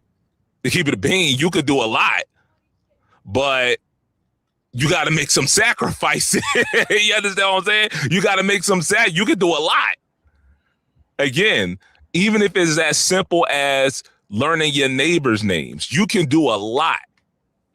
You can do a lot to change the world by, again, just getting off the internet, getting off of, social media sites. You feel me? Actually interacting with folk or at the very least, using the internet to make connections with folk who are on the ground, because I know some folk are disabled, some folk are not able to get out, but they are still able to use it. Again, it's a tool. The internet is a tool. Social media is a tool. YouTube is a tool. It's a tool, and we can fucking use it. We have been using it, and they've been terrified. That's why the Ellisons bought TikTok. That's why Elon Musk bought Twitter. That's why Zuckerberg is like clamping down what you can do on Instagram and Facebook. They realize, oh shit, people are organizing against us, our interests. Uh-oh. Same thing happened with the written word. When the printing press was invented, and not anybody, but like more people than just the kings and the lords could print shit on paper, then motherfuckers were making pamphlets. One of them pamphlets, Communist Manifesto. You know what I'm saying? Even people learning to write. Going back before that, Martin Luther. Right? That had something to do with like religion and Christianity or some shit. Progressive Christianity? I don't remember. Hands up, I don't remember. Okay? But the point still stands. It's a tool. It can be used for oppression. They want it. They use it for oppression all the time. But they can be used for liberation. You understand what I'm saying? But as with every tool, the internet has limits to its usage. You feel what I'm saying? I'm not finna take a hand. If it was truly a town square, it would be internationally publicly owned. Like the UN would control Twitter. And I think the UN should. Again, I have an idea. If merging the U.S. military with Israel's military is on the table as a possibility, then it's definitely possible to say 2/3 of the United States military is now dedicated to the UN. If countries around the world break international law, you can get fucked up by this military force that is ordered by committee at the UN. Now, the UN obviously has problems that they need to fucking fix, namely United States, Israel, England, France. A lot of these countries get way outsized power when it comes to votes, right? Every other country votes that Israel is committing a genocide. Israel, the United States, and England say no, it's not, so it's not, right? We don't have to do it, take an action on that. So yeah, that needs to be fixed too. But like, dude, here's my goal. And again, I agree with Bill, but I also agree with like Emma Vigeland, who's like, we need power. We need power. We need to seize that power so that the wars don't begin in the first place, so that people don't need book bag drives in the first place. And that's going to take longer than 4 years of a president or 8 years of a president. That's going to take consecutive administrations. That's going to take a change in what's the parameters of what politicians are expected to do. Zohar Mamdani is showing that in a small way here in New York City. It is one city on earth, one city in the country, but it's the biggest and the greatest city on earth in the country. So it's getting a lot of attention. And he's showing what government can do for you. And we need more examples of that. More examples till that's just the culture of government. You better be doing shit or we're going to vote you the fuck out. And you don't make money when you go there. You don't make side deals. You don't have a crypto coin or whatever. You're not Tony fucking Soprano. Hammer and use that to, you know, to like a wrench. You feel what I'm saying? I'm not finna, you know, take a circular saw and try to, you know, drill a screw in or some shit. I'm not going to do that. Social media, the internet, they have limits to their usage. But niggas don't recognize that, and they genuinely think that, again, grossly overestimate the efficacy of online exclusive activism. Aesthetic, and what we wind up doing is settling on aesthetic activism, settling on the appearance and the feeling of doing shit. When you look around you and ask yourself, has anything changed? You feel me? Since you made internet activism your whole personality, has anything changed? Has any leeway been made for any of the stuff that you're talking about? You did what I'm saying? So that's my 2 cents on it. I think that's very important for content creators to absorb. That's why I think this clip should really be one of the clips. If I don't know, not every clip gets clipped that I put the time code in the private chat for, but this one, this whole segment, fucking ICE and lynchings. Dude. Yeah. Talk to your neighbor. Learn your neighbor's name in case they get fucking kidnapped by the government. By the fucking Gestapo, man. Okay? Fucking Christ, man. All right, I got one more. For y'all. And it's a better feeling one. Okay? And then Nick is probably going to run some pep talks or something, some pre-recorded stuff. And we'll be out of here for today. And tune in tomorrow, specifically 5 o'clock Eastern. Tune in for the whole show, for the whole stream. But 5 o'clock Eastern, new show, Space Station, rotating host panel show. Leftist Mafia adjacent. You know what I mean?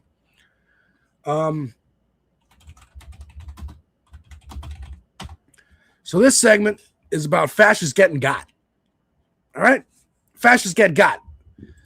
We got to indulge in a little bit of joy here, okay?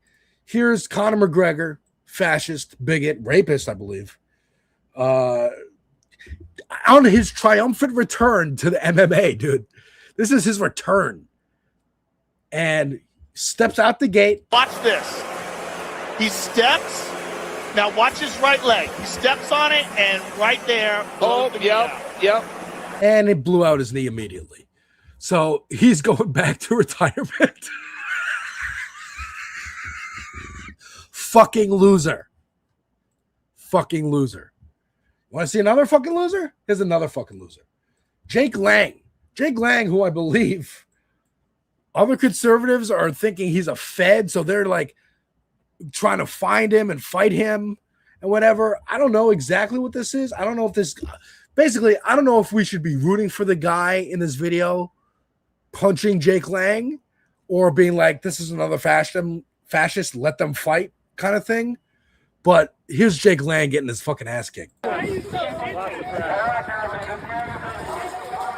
You're wearing a look at this.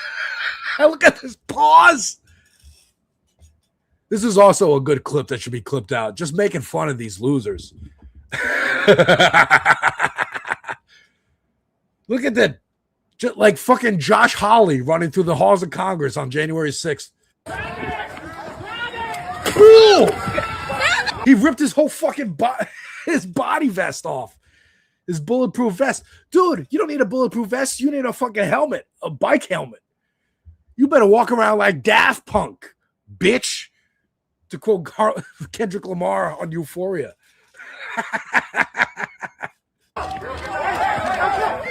Oh, this is like someone else in Jake Lang's crew. Stop it! This is the freedom of speech peaceful event!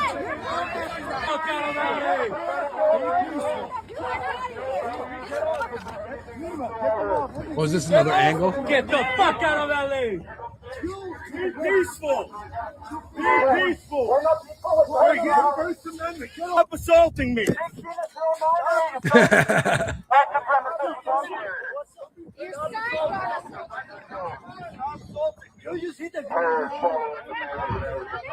Again, they're going to try and get everybody's face on this video and go, they're all getting concentration camps, right?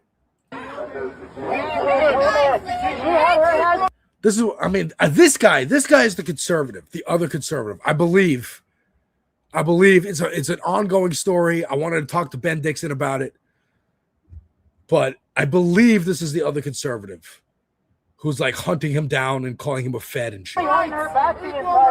Also, I believe this guy was at January 6th and was pardoned by Trump. You come at me. You saw everything. Fuck you, bitch. You come at me. It might be a different shirtless, long-haired guy. I'm stipulating that.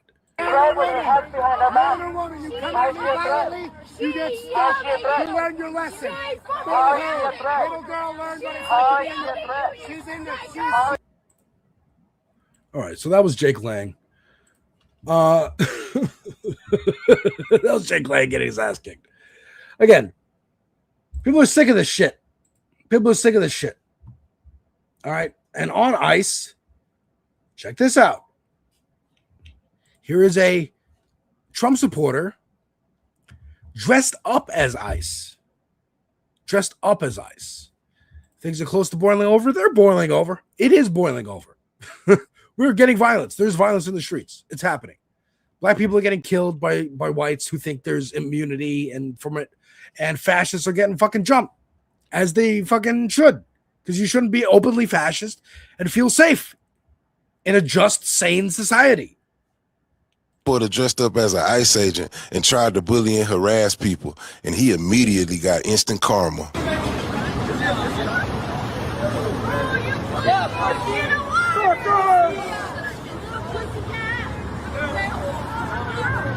ICE is made of water. Eat dick, ICE.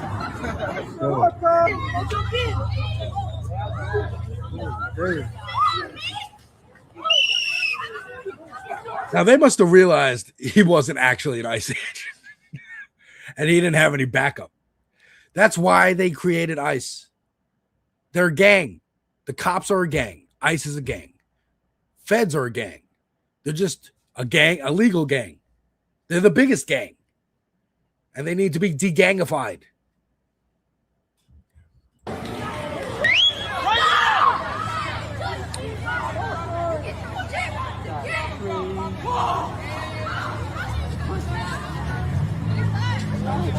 He thought he'd be safe because of the outfit.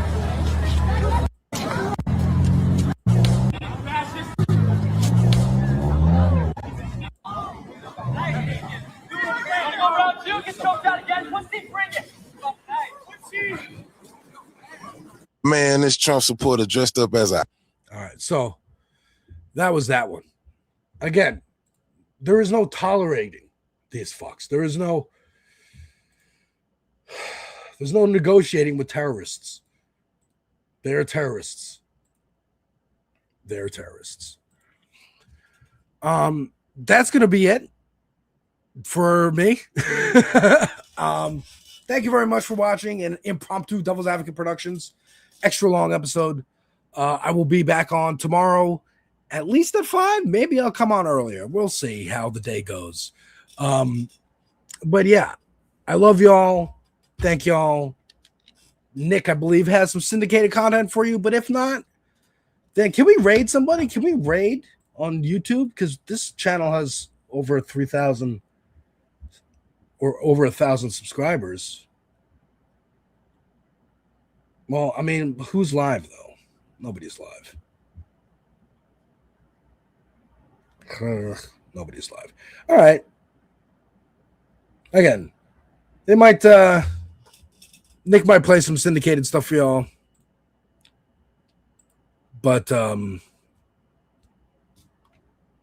a good day.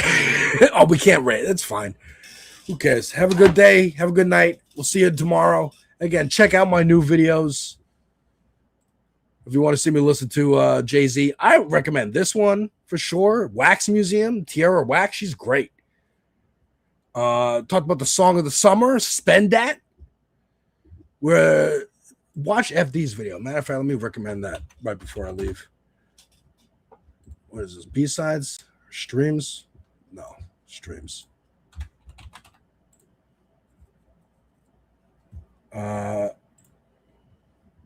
Yeah. So old people equals getting conservative. When did old people forget being young? You know, basically there was a controversy over the song of the summer of like, oh, why are you glorifying like boosting and stealing stuff and stripping and blah, blah, blah. And it's like, motherfucker, this music has existed forever. Come on. Yeah, check out Brian. Y'all would like Brian Andrews' album. First of all, Boston Brian did an interview with him last year. Great stuff. But all the protest music that he's been making is on this album. So definitely check that out. I made that for July 4th. And once again, okay, now goodbye. Now good night. Have a good night, folks. Take care.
like the larger creators.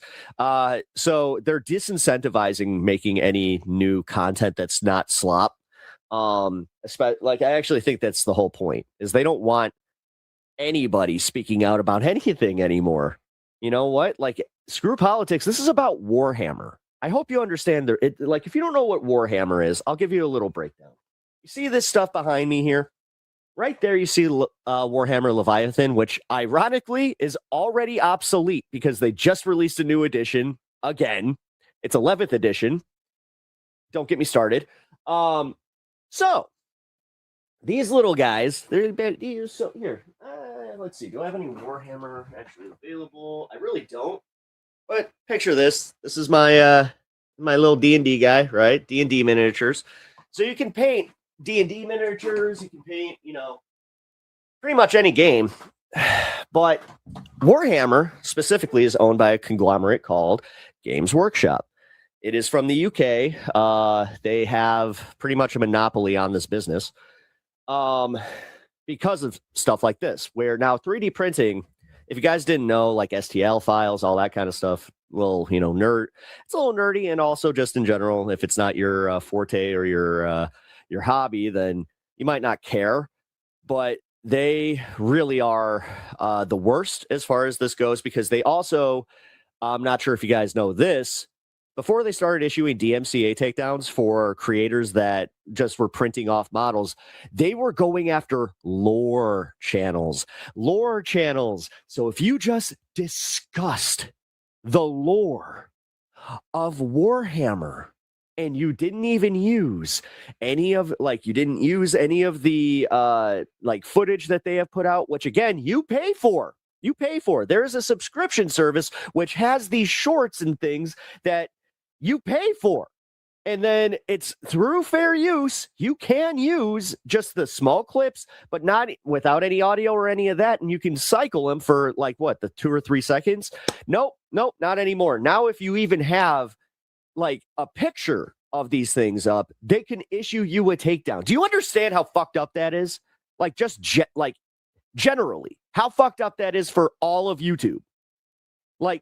It's so weird that a niche hobby, I can never say that word right, is actually bringing about and exposing the fuckery that is YouTube, where it's just this is so much worse, because it's easy to listen to a political content creator and then just go, oh, the guy that has his hot take and political opinions getting attacked. Oh, boo-hoo.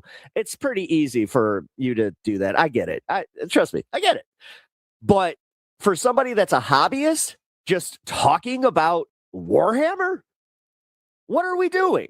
So hopefully some good comes of this, and I know that there is a class action lawsuit in the works right now with a bunch of the larger creators that had their channels taken down. So hopefully some good comes from this, and I'm hoping that it's actually they will have to take down their AI fucking tool, because we are having just people's lives being destroyed by this. You don't understand how quickly, because these are not small YouTube channels. These are not like me. These are not fucking 10 viewer Andes with a couple thousand subscribers. No. These are millions of subscribers. These are people that had thousands of videos of lore. And again, just en masse, they fucking go and 30 plus DMCA takedowns, which again, if you guys don't know, if you get three strikes, you're out. Just channel gone, can't even appeal. So it's literally this way to attack creators is just by them sitting on all of the they literally waited. This is how dirty their fucking this division is. They actually have people that their entire jobs are going through YouTube and then just kind of putting a note okay, and then letting the YouTube AI do the rest of the dirty work. It's disgusting. It's genuinely disgusting. These greedy fucks can't even let people enjoy the hobby the way that they want to enjoy the hobby. You have to enjoy the hobby the way that they dictate it. So I'm out of Warhammer. I probably will never be playing that game again. I'm one of those guys where I can't muster up the interest, so I'll probably just sell all my shit.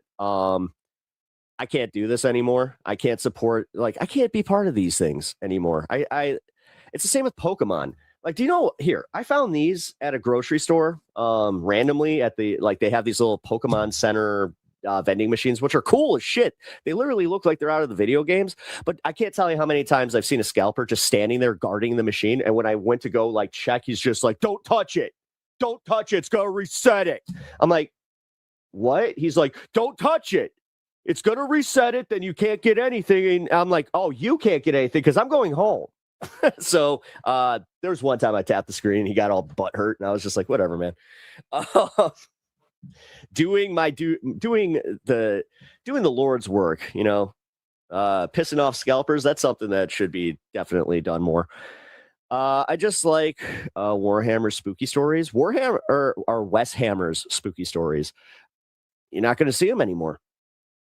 Again, it's so freaking egregious the way that they're going and doing this. So I love Warhammer YouTube shorts. I hope none of my regulars get clapped. They are going to get clapped, Johnny, unfortunately.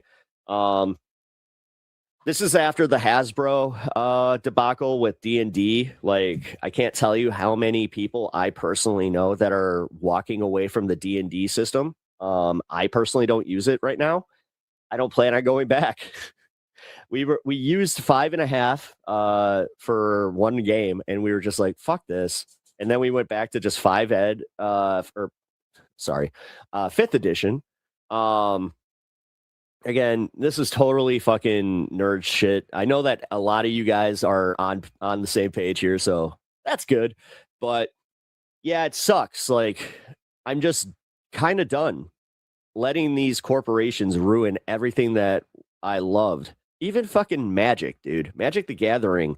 I thought it'd be awesome to have them go and get all these properties and get the Ninja Turtles and the superheroes. I don't care anymore. I don't care anymore. The love for my hobbies has been desecrated by greed, and it sucks. It's the same with WWE. I cannot even watch that product because of all the ads and I'm not even talking about like the rolling ads that they have, like, which is, it's ridiculous.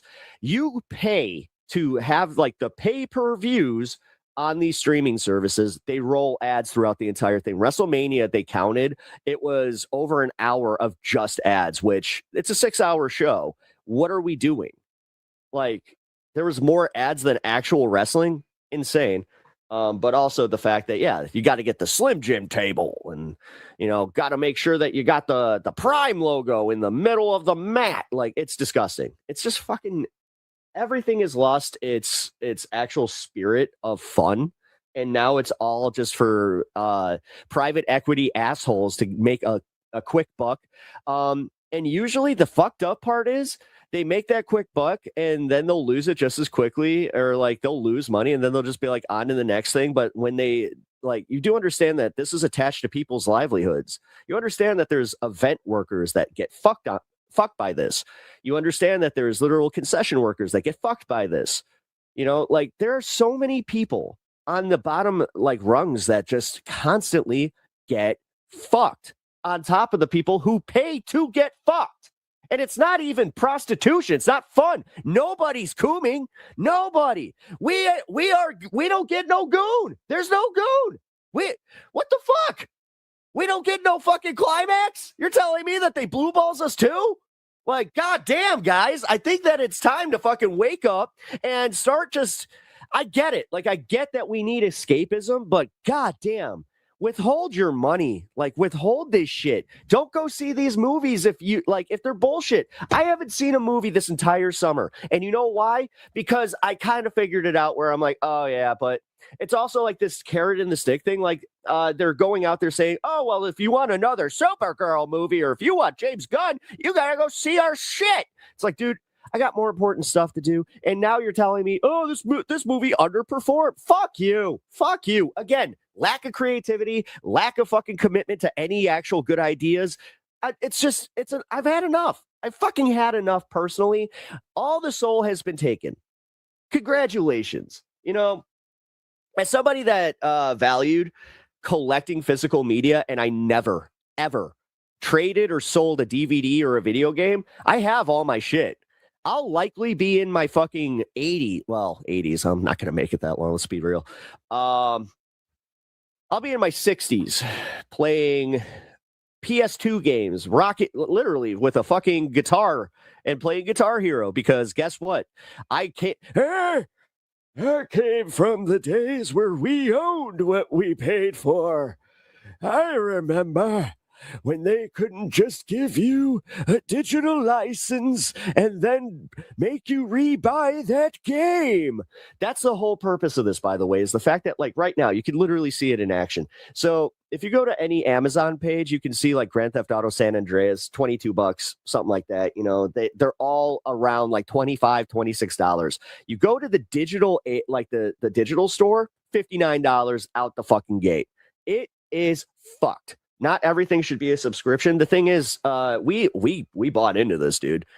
You understand that now we're lamenting like cable and being like, hey, oh, you remember cable? I remember when all the channels were on the same box and I didn't have to go to a new app. All I had to do was hit the channel up button, and there was a new thing that I didn't even know I wanted to see. Huh. Nah, we're all gonna like, that's the thing. It's a death of creativity too, because there's no way to actually like channel surf. Channel surfing is the thing of the fucking past. Unless you got Tubi, which even if Tubi, what the fuck you doing with Tubi? Let's be real. Like, come on. But no, I put a lot of thought into this too, because like I'm canceling Netflix. I've had my same Netflix account active for years and years and years. I saw that it's $20 right now for this ad-free thing, which I didn't even sign up for the ad-free. They just grandfathered me into the highest tier. Yeah, and I did that thing. You know, we're not sponsored by them, but I did the thing where I got a thing that told me like how much I'm paying for what. And yeah, I didn't even realize that, like, that was just one I let go. And holy shit, I barely use it. I think that I don't watch Monday Night Raw, so not worth it. Stranger Things is done. They canceled the one show I was actually interested in seeing after its first season. Like, they didn't even give it enough time to fucking like sit and become something. That was actually the one made by the Duffer Brothers, the Stranger Things guys. Newsflash, guys, I like Stranger Things a lot. I know people hate it. I had Netflix subscriptions, when it was $5 a month. After they raised it the first time, I canceled. Never had a Netflix or Hulu sub since. My Hulu sub is actually free. I had a contract with my phone years back when Hulu was actually like, they were struggling. I remember this is before the Disney merger. But I got it tied to that. And the thing is, that's the one I use the most. Ironically, like, get this shit.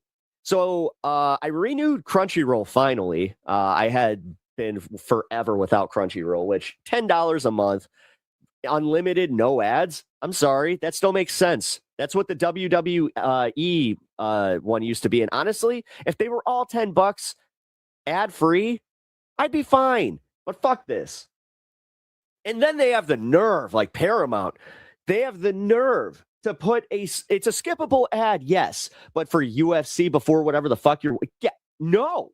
I literally pay for an ad-free experience, and you have the nerve to be like, well, this is our platform. Here's an embedded ad. Get fucked, you greedy fucking assholes. Ooh, gotta get more. Yum, yum, yum, yum, yum, yum, yum. Need it all. Then you're sitting there fat as shit, almost dead. I don't have any fulfillment in my life. I must make 1 more billion before I pass off this mortal coil to show that I was actually something. Oh, whatever.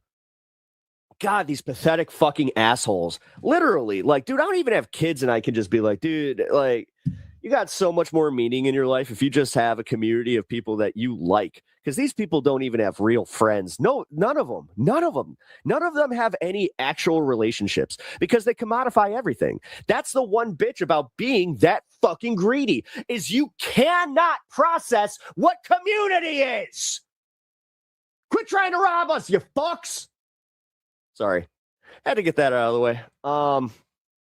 Isn't it just like, it beats us all fucking down.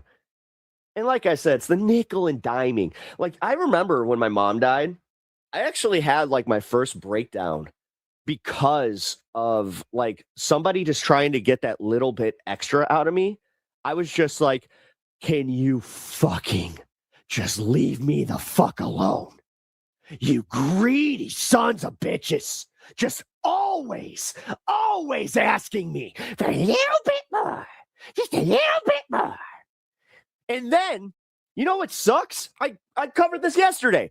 It literally falls on us, the YouTubers, and shit like this, where it's like, oh, like and subscribe. Oh, I'm not going to do that. This is the free stuff. People feel entitled to this type of stuff. And you know what?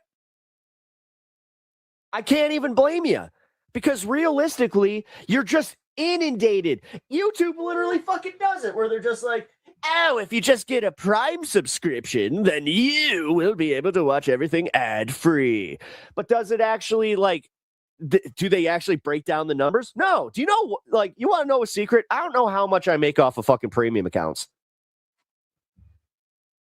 I know that you guys know this, that when you have a premium account, apparently it actually, like, counts for some kind of monetization towards our channels. I don't know how it works. And the thing is, they don't really list it for any of us. We just kind of have to guess. So what up, Natch? I'm having me an epic rant about the soullessness of capitalism and just the fact that it's ruined everything. I think this has been a rant long time coming, but holy shit, guys. Like, I'm so done. I'm so done. I'm just so done with these capitalist fucks. And even the fucking micro capitalists out here, the fucking petite bourgeois, as you would call them. Petite bourgeois. I don't even use the word petite for them, because that's insinuating that they have some form of class. Ugh. Excellent rant. Thank you. I appreciate that. I'm not done yet. I'm not done yet, because I realized that this came at on the heels of little tiny figures, like little tiny plastic figures. It's the way that like the bricks and minifigs thing really permeated in our culture, because it had nothing to do with the fact that they were small plastic guys. It's the fact that we can place a memory where we were into Legos. And like, I remember when I made my own Batman, because I was just like out of a spaceman guy, where like I painted him and everything, because I was like, how cool would it be to have licensed Legos and like Batman and stuff like that? Because I was like, I can use my imagination to create so much more than what I get out of just having my guys, like my fucking, just my action figures. Nothing against action figures, like, and that's the thing.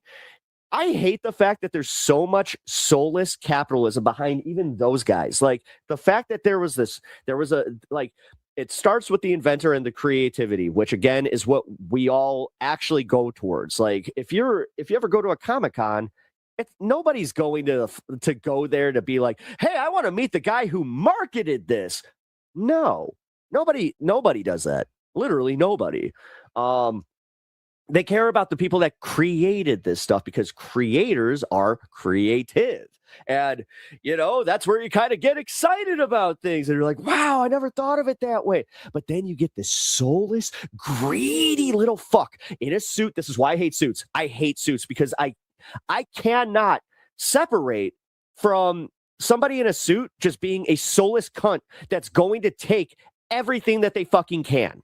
The second that you put on a suit, it just like you lock that collar in, and you're just like, I'm going to ruin this planet one bit by bit, because that's what I feel the urge to do.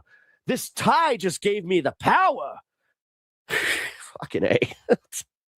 It's just like it chokes off it chokes off the oxygen to your brain, so it's making you fucking just you're uncomfortable, and you can't breathe right, and you're just like, I want to make everybody feel the way I do right now, uncomfortable. Fucking assholes. Sorry. But that's the part that really bothers me, is the fact that I can't even enjoy the memory of some of this shit. That Izzy right there. That's the old, so that little blue guy, that's the old mascot for the Atlanta 96 Olympics. When I was a kid, I got to go. Like, it was crazy. I actually got to see some Olympics. Like, I got to see I got to see one of the track meets. I got to see, I think it was like a it was mostly like a track and field like experience where I got to see like 4 different events. It was cool as shit. I got to go with my uncle. It was fun. I got that little guy because I was just like, yeah, the mascot actually looks cool. And like they had a little comic book. His name's Izzy. I was like, neat. But now think about the 96 Olympics. Think about what happened with the racial clearing of black communities where like they had these task forces that would go in and just sweep these entire communities just for supposed gang activity when there wasn't any. And they would literally clear out the entire block. Yeah, that kind of shit. I don't know. That's kind of how it hits, where it's just like, oh, and then I think of, then I look at him and I'm just like, isn't his little face so cute? And it just reminds me of all the bad things that I actually now realize that are part of sport. And oh, hey, look, John Cena. Hey, look, it's John Cena. Oh, wait, another just soulless thing. Oh, it was a license thing. I probably gave WWE like 0.5 cents and somebody else then made a little bit more. Oh, no. Yeah, that's literally how I feel about this shit, though. It sucks. Like, I was thinking about like Transformers. It's one of my favorite properties of all time. I have a pretty, like, it's all in a bin. Like, I collected Transformers for a long time. I got some rare ass ones too from like some series that like, this is when nobody was really collecting them. And it's just, I want to sell all those too. I don't have any like, they took my passion from me. They took my ability to have, and like, this is what kept me going for a long time. And you could argue that it was the instant gratification thing and like that little dopamine hit that I would get where it's like, ooh, I found it. Ooh, I found something that like I was kind of looking for. I mean, literally, it's what this is. That's what this is. And then it's the same thing with the gambling addiction, like mentality of opening these and finding a rare card, getting that hit, and then do I sell it? Like, it's yeah. Transformers are objectively cool. It's science. I mean, it is true. But when you know the history of the fact that they went to Japan, they found it wasn't even a show because Japan used to just create things, toys. They didn't have to tie it to anything. So like they had giant robot, like transforming vehicles that had literally were tied to nothing. Just Takara Tomy was a company that was like, Leo Convoy is what they called them. That was Optimus's original name. And it was just, he was a convoy, literally.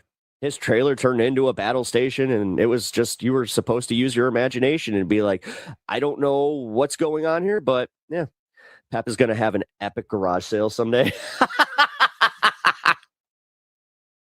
That's true. That's true. I mean, fuck, dude. I mean, garage sale.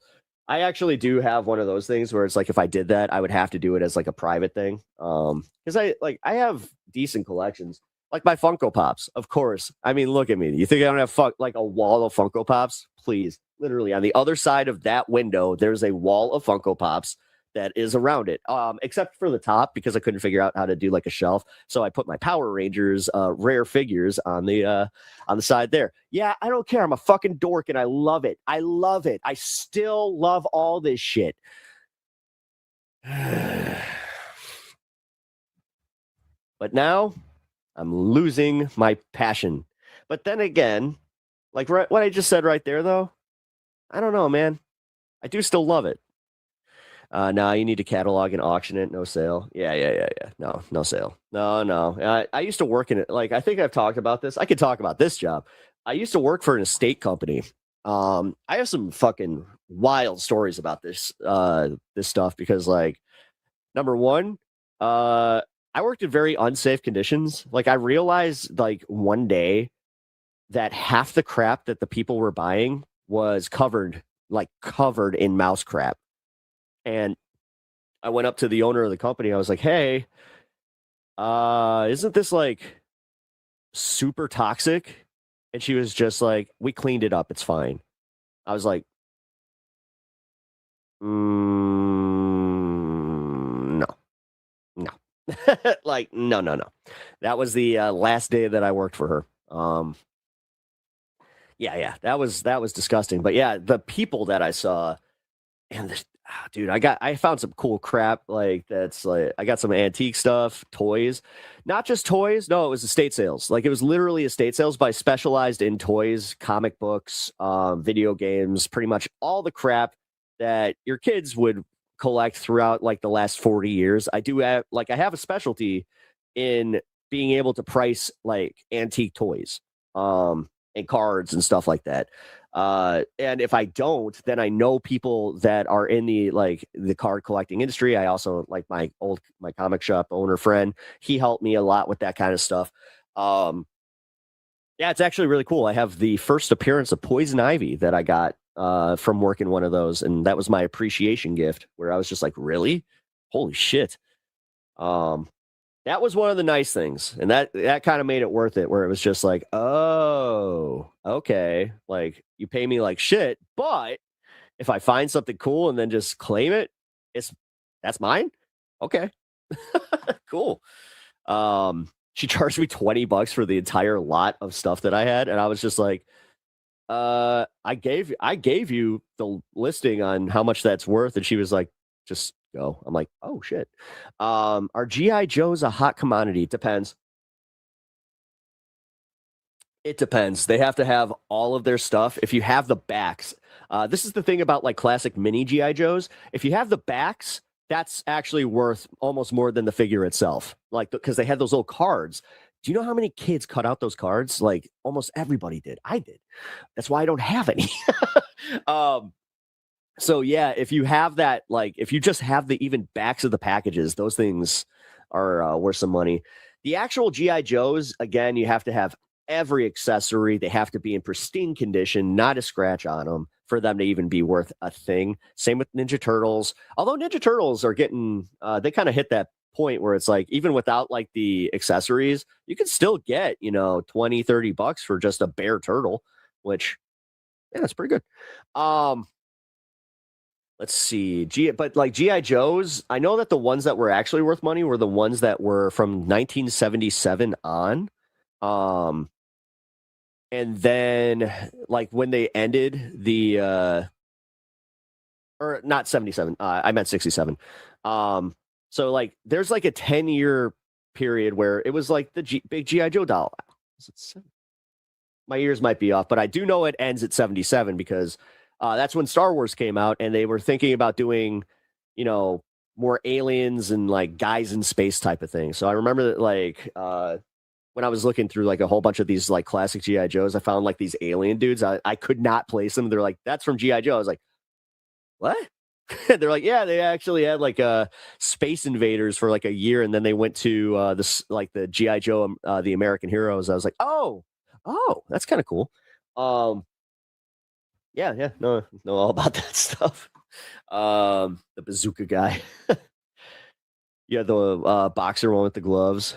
Sucks I never got into toys like that. Yeah, Hermit, that does. I mean, I don't know. I don't know. It does suck, but there's also like this weird thing where I do kind of feel like, again, like I feel like I was such a sucker for capitalism and just like in general that I got taken like by it. Like it's bullshit.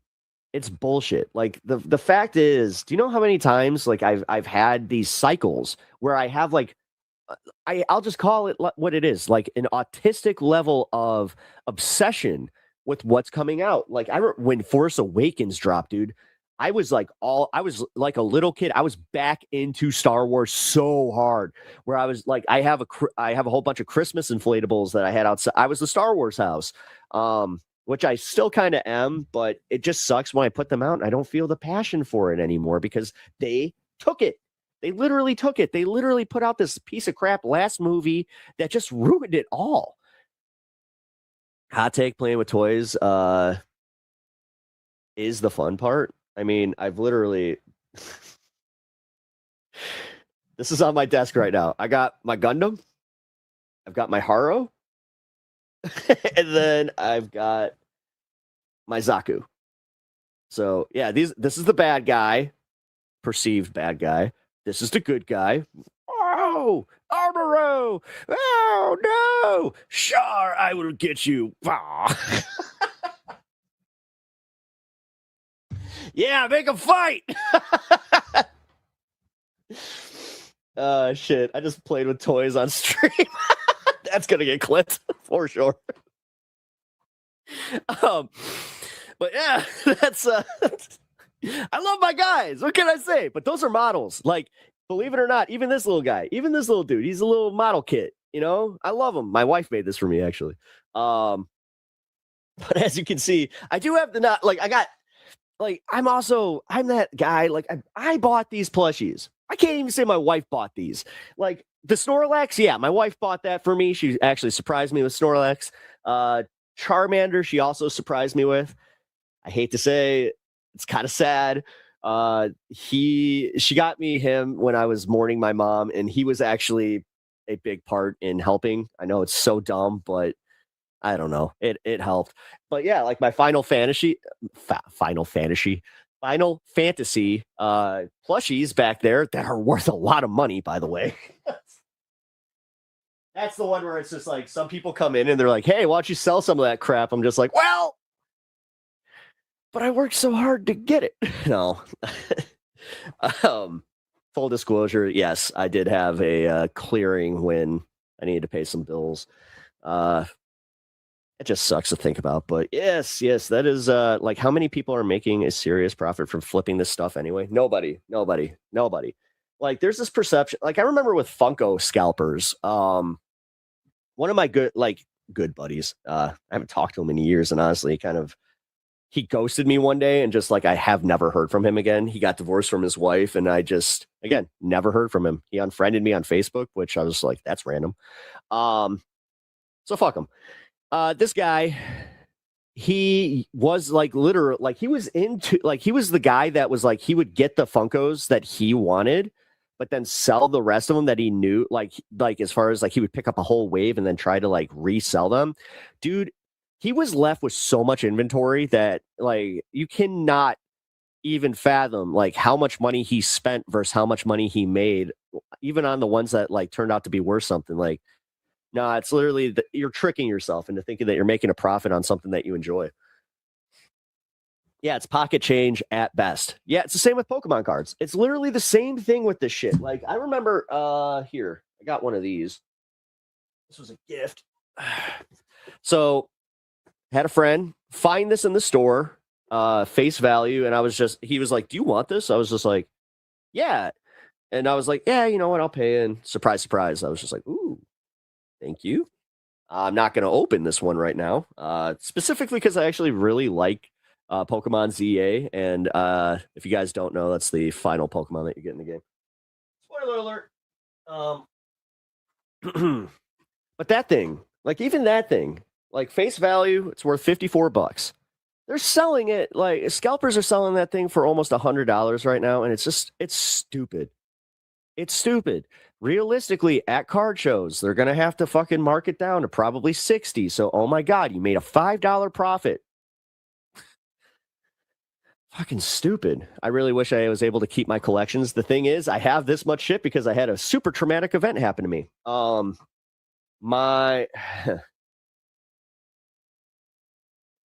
Okay, story time. God, I haven't even gotten to the news. We'll do news in the second hour.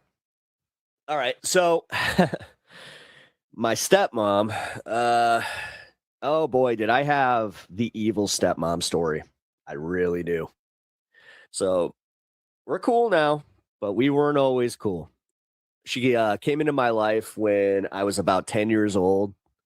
It was sudden. Like my dad just he would take trips to Florida and stay there for a little bit. Then all of a sudden comes back and he's like, hey, we're going to meet somebody. I'm like, okay, cool. I met my stepmom. All of a sudden we had a Brady Bunch.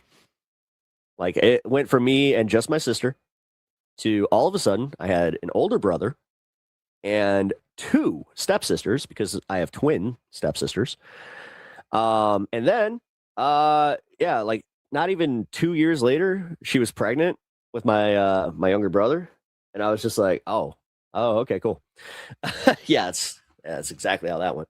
So obviously, I had like this. You're not my real mom. Like I really had that fucking whole thing. But she was also, I'm just gonna say it. She was a shit parent. Like she was a shit parent. Especially at that time. Because she very much had this like, oh, well, I just got a built-in babysitter. Anytime her kids would act up, she would not, actually properly address the situation. She would just let them fucking have tantrums. It was the polar opposite of how I was raised. So it was really fucked up. And I always would bring that up to my dad where I'm just like, hey, how come like they get away with this shit? And, we didn't. And he was just like, well, it's a different style of parenting. You can't, he's like, you're not a parent. You really can't have this opinion. I remember I was like 13 when I said that shit too. So yeah, she gave away some proper stuff. Yeah. So here's where it hurts. My grandmother, she had passed the same year that my dad decided that he was going to remarry. And me and my grandma, we had a special bond. I was a grandma's boy, like hardcore. And she would take me every Thursday to Toys R Us. I know, dude, I was spoiled as shit. Trust me. And I got to pick one toy. So what I started doing is I started collecting the Powers of the Force collection that came out in 1996. It was the you guys all remember the Star Wars packaging with the Darth Vader in the corner with the red packaging behind him, and it was this new wave of action figures. They were about the size of GI Joes. You have no idea. Like I had everything. Like I was so committed. Like that was the first time I ever made a spreadsheet. By the time I was 12 years old, I had a literal spreadsheet with like values, and like I had bins and bins and bins of these things unopened. So fast forward, I move out of Baptist. Yeah, no, it really could have. So fast forward, I move out of my parents' house when I was 18. Have never gone back. I'm proud of that fact. Also, why I couldn't wait to get the fuck out of there. Because, yeah. I was told, oh, yeah, you could, you're not going to have your old room. Like they told me they were going to give my old room to my sister, which I was fine with. Obviously, I wasn't going to live there. But I had this understanding, and this might have been me, that I could use we had like this back room for storage. And I was just like, yeah, can I just keep my stuff in there instead of buying a storage unit? Like I wasn't like going to take all my Star Wars stuff with me into this tiny ass apartment that me and my roommate were moving into. So fast forward to that summer. I remember me and my roommate were talking specifically about my collection, and he was just like, yeah, dude, do you have like the X-Wing and the Millennium Falcon still in the box and shit? I was just like, yeah. He's just like, dude, because we were kind of struggling for money at that time. And I was just like, yeah, you know what? Let's do it. So me and my roommate, we go back to my my parents' house, and the entire back room is cleared. There isn't a single container. And I'm like, hey, where's all my stuff? And she's just like, I had a garage sale. I was like, what? She's like, I had a garage sale. You weren't coming back for that. I was like, and I'm still feeling the fucking like I can feel my fucking heart just like tightening, because like my dad, he didn't give a shit. He was literally, they're fucking toys. You don't play with toys. I was just like, they did no, and she sold them for pennies. Literally, she sold like the entire lot for a couple $1,000s, when just one of those, like the Millennium Falcon alone, was worth that at that time. Yeah, I'm still pissed. Ooh, I'm still pissed. I'm not over it. I'm almost 40 fucking years old, and I'm not over this. Yeah, there's a reason I still call her by her fucking first name. I will never, like, nah. Those aren't toys, they're collectibles. Yeah. Then years later, get this shit. Years later, I get a phone call from my dad. He's like, "Hey, kid, I'm watching Antiques Roadshow." He's like, "You still got that Optimus Prime?" I'm like, "Yeah, why? It's the one that you guys didn't get." It's literally right there. Here, actually, you know what? Fuck it. Come here, Optimus.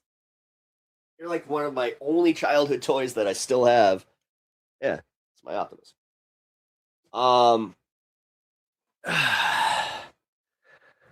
So yeah, asks me, "Yeah, you know your Transformers are probably worth some money." I was like, "No shit." I'm like, "Dude, why don't you do me a favor, Dad? Like, why don't you go look up Beckett Collectibles? Look into the 1996 Star Wars collection." Yeah.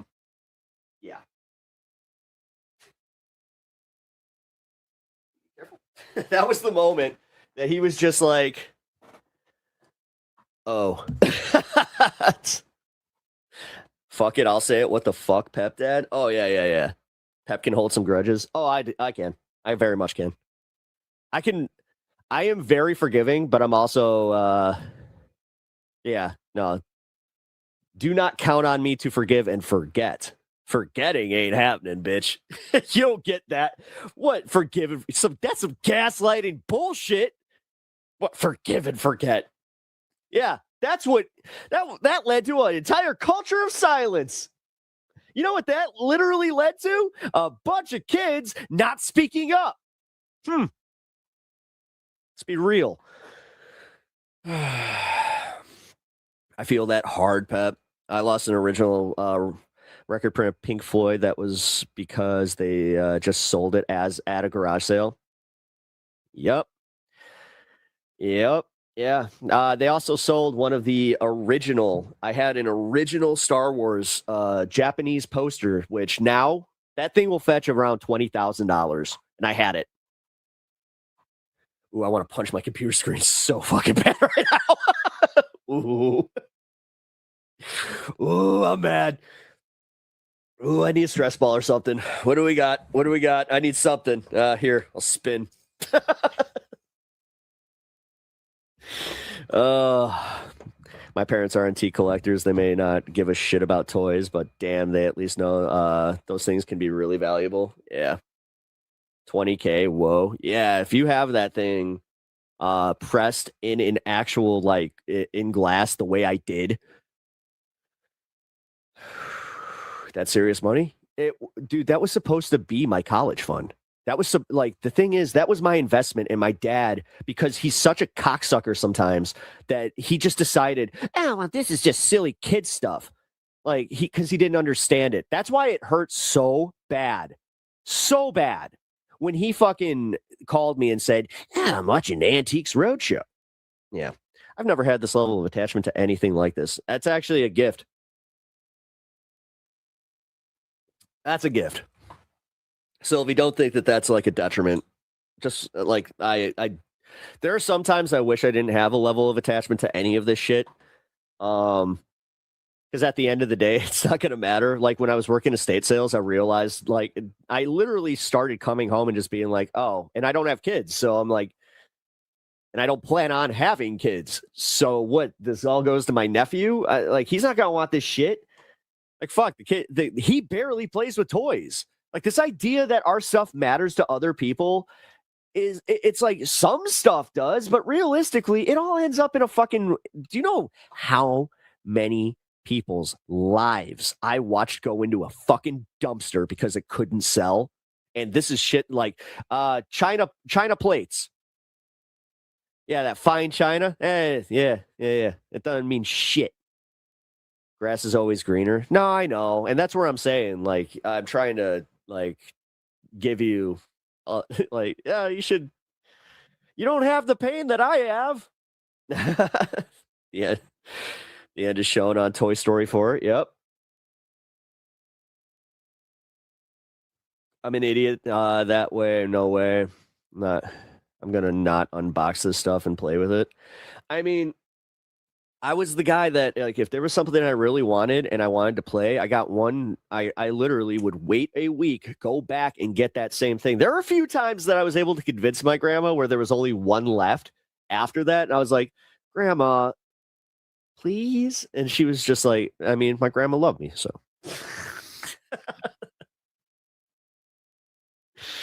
oh my God, dumpster plates hurt my head. Don't ask how many dishes my mom has stored in this house. It's just stuff. Being healthy and happy is true wealth. It is. No, it's literally just stuff. It's just stuff.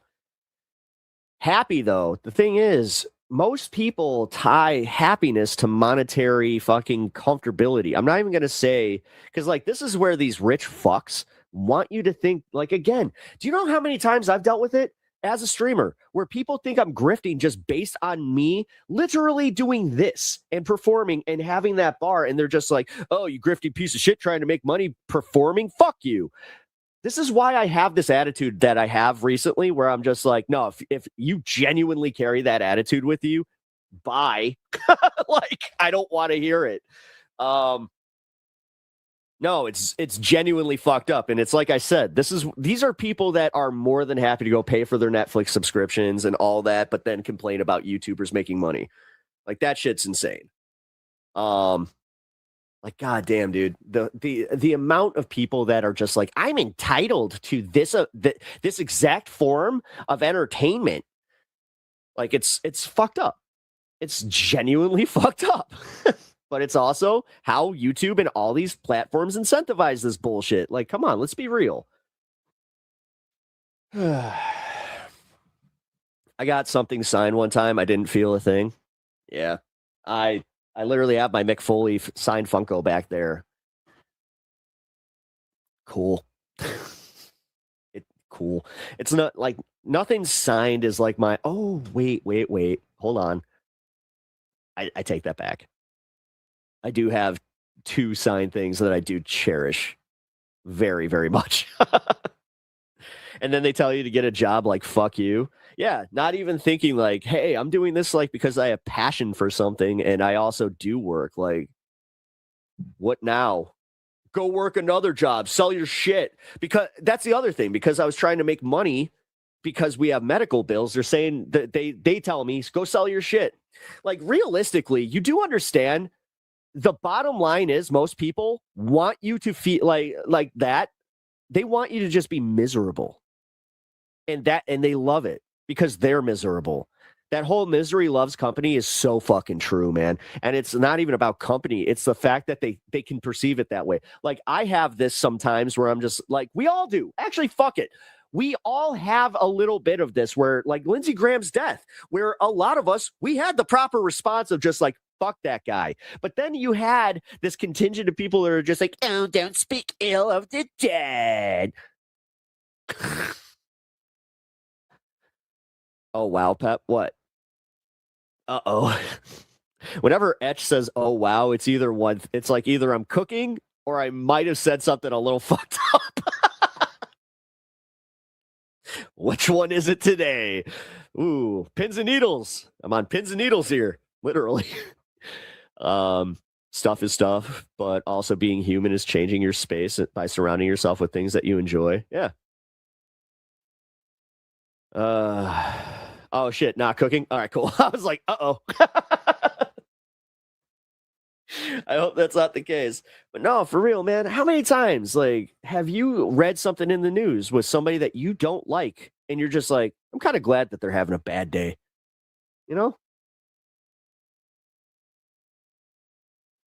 The difference is some people actually deserve bad days, while other people literally hate you because you have empathy and you can laugh at something that they can't. You do understand that it's the meme. Stop being happy! Don't like that! That sucks! Stop it! Perfect like to viewer ratio achieved? Hell yeah. That's great. Lindsay dances on the graves of dead babies. I think that it's okay that he's gone. Yeah. Yeah, but a lot of people will say that you're a piece of shit lefty. Like, dude, they are already out there clutching their pearls going, well, these leftists, these radical leftists are out there celebrating gleefully a person's death.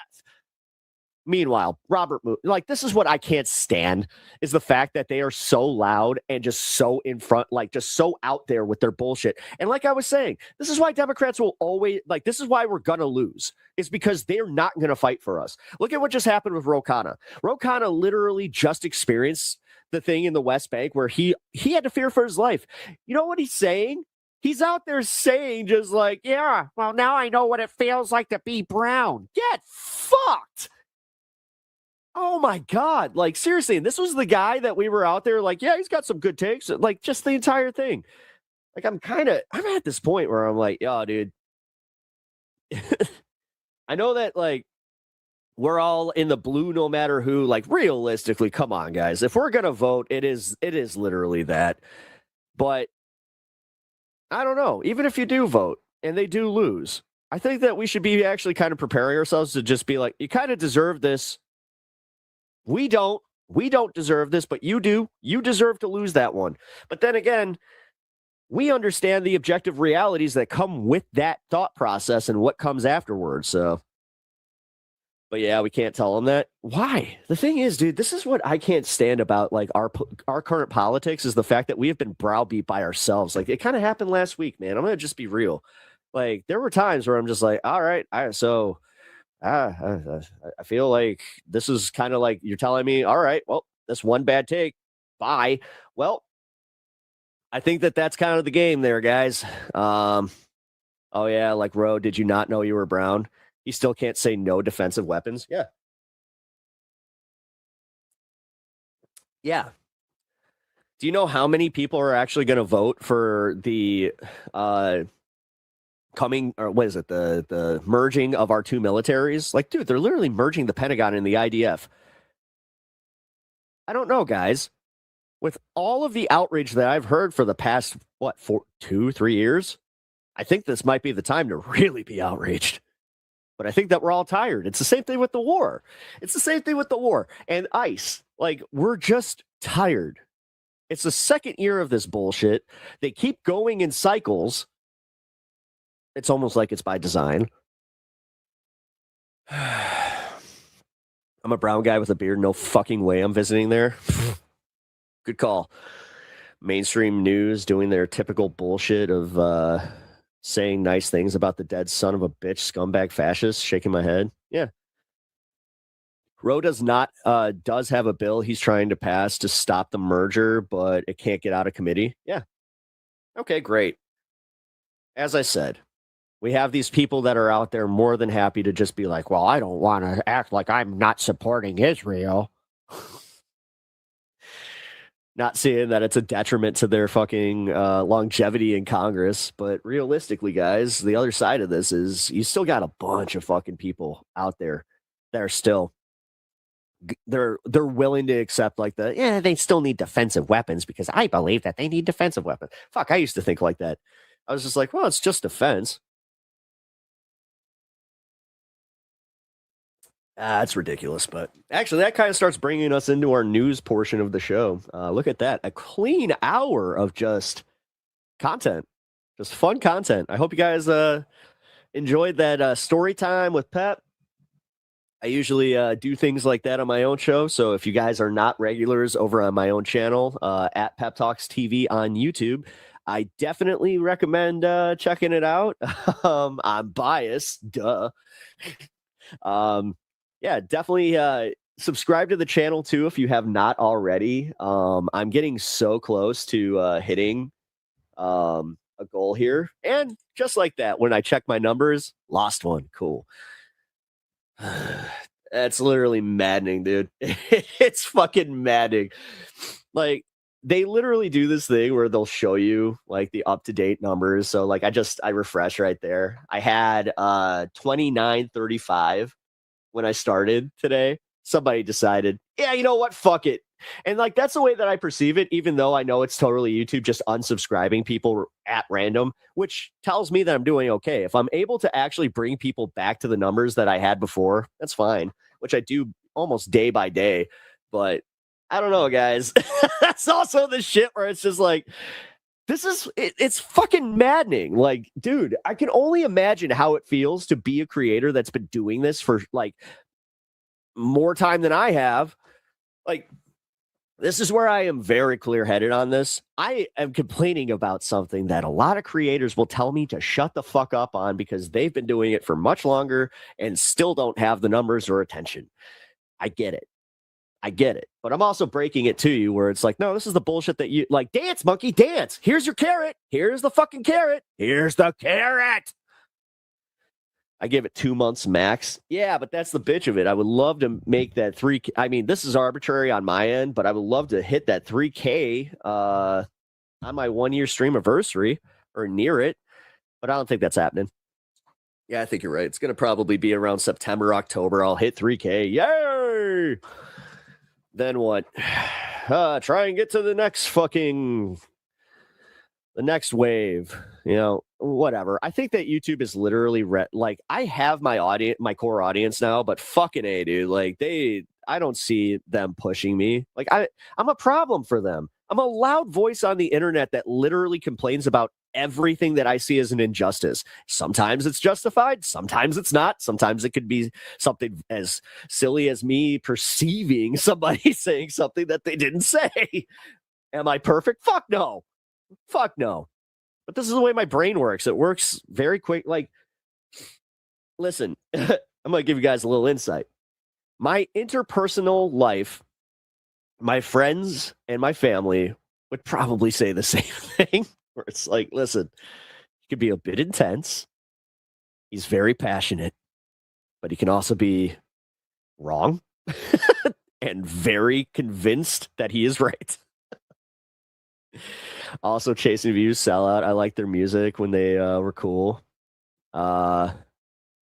Wait, Chasing Views? What do you mean? Dude, we're all chasing views. You understand that everybody that does this wants to be fucking famous. Chasing views. Sorry, I'm not sure who you're talking about, but that just like, I'm thinking of like that way, like, nah, because I know people that are like way, like people. I know it's a joke. I know it's a joke. But no, Sylvie, I know it's a joke. The thing that I'm pointing out here is the fact that a lot of people do view it that way. Just remember. I understood the joke for once. Sylvie, I'm going to say something. You keep saying like you don't get the joke. You ever think that you're maybe not great at breaking jokes? I'm not kidding about that one, though. It's literally the way that things are lost in context. Yeah. Also, the satire can definitely be lost. Already chasing, like, because again, the idea of already chasing views, it's the period. It's literally, I think it's just like the period. Sellout. I liked their music when they were cool. Now, that's how I knew you were joking on the back end there, but it's even putting in quotations would like help on that one. I hate the fact that I'm lecturing on this. Oh, you like Pep Talks? Name 5 albums. Yeah, exactly. I realized too, stop explaining yourself to the sleeping people. What do you mean? Earth homies. I like your name, by the way. I thought it was sarcasm because everyone thinks I am just an ass when I don't literally tell them I'm joking or no. And that's what sucks is like the way that like I read chat, it does literally kind of make it like, Sylvie, you know this. There are times that I've read like a sentence and you're just like, read the rest of the comment. Like, this is part of being a reactionary. It kind of sucks. Not gonna lie. They don't get it anyway. Well, okay. I mean, I explain myself because I want to be understood.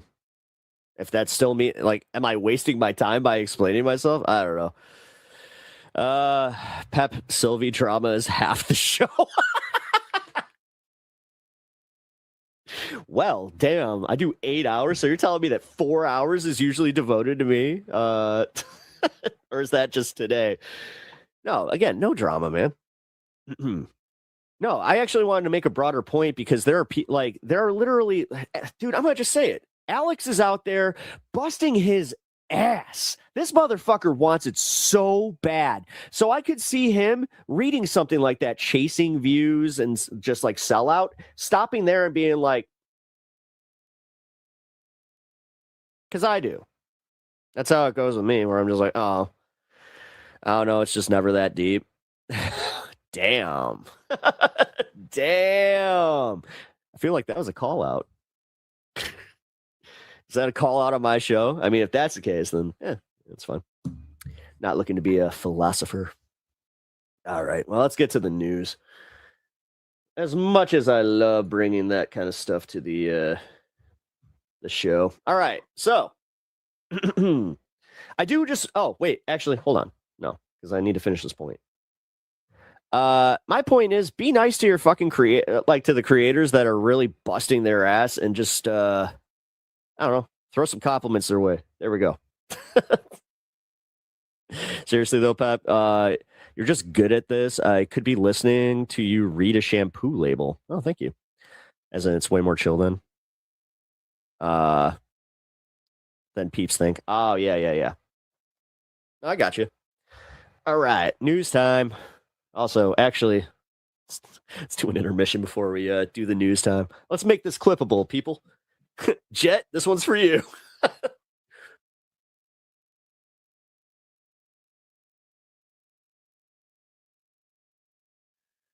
Alex is a heck of a heart. Yeah. He may not do marathon streams the way I do, but he wants it so much more than I do. He like that guy. The thing is, he wants, and this is our difference, and I don't begrudge him on this one. He wants to be famous. I don't. Like, I want that little small slice of fame. Like, I want like niche fame, you know, where it's just like, okay, I got like this little contingent of people that know who I am. Internet fame, you know, being internet famous is kind of cool. Like, I have a small, tiny, itsy bitsy bit of internet fame. But you want to know the secret? I'll probably freak out more if any of y'all ever see me in public and like fucking stop me. I will legit probably freak out more. I'll be like, oh my God, somebody actually recognized me. That's crazy. And then it's going to get weird, because then you're just going to, it's like, oh, he is way too enthusiastic for this. It's just like, Pep, you made it weird. It's like, I made it weird. I'm sorry. I made it weird. You want a picture? It's like, no, I'm good. That would break my heart immediately. Where it's just like, oh, ain't your Pep Talks? It's like, yeah, you want a pic? It's like, no. It's like, I did just walk across a bridge that on my way here. I don't know. I think I might need to take a stop.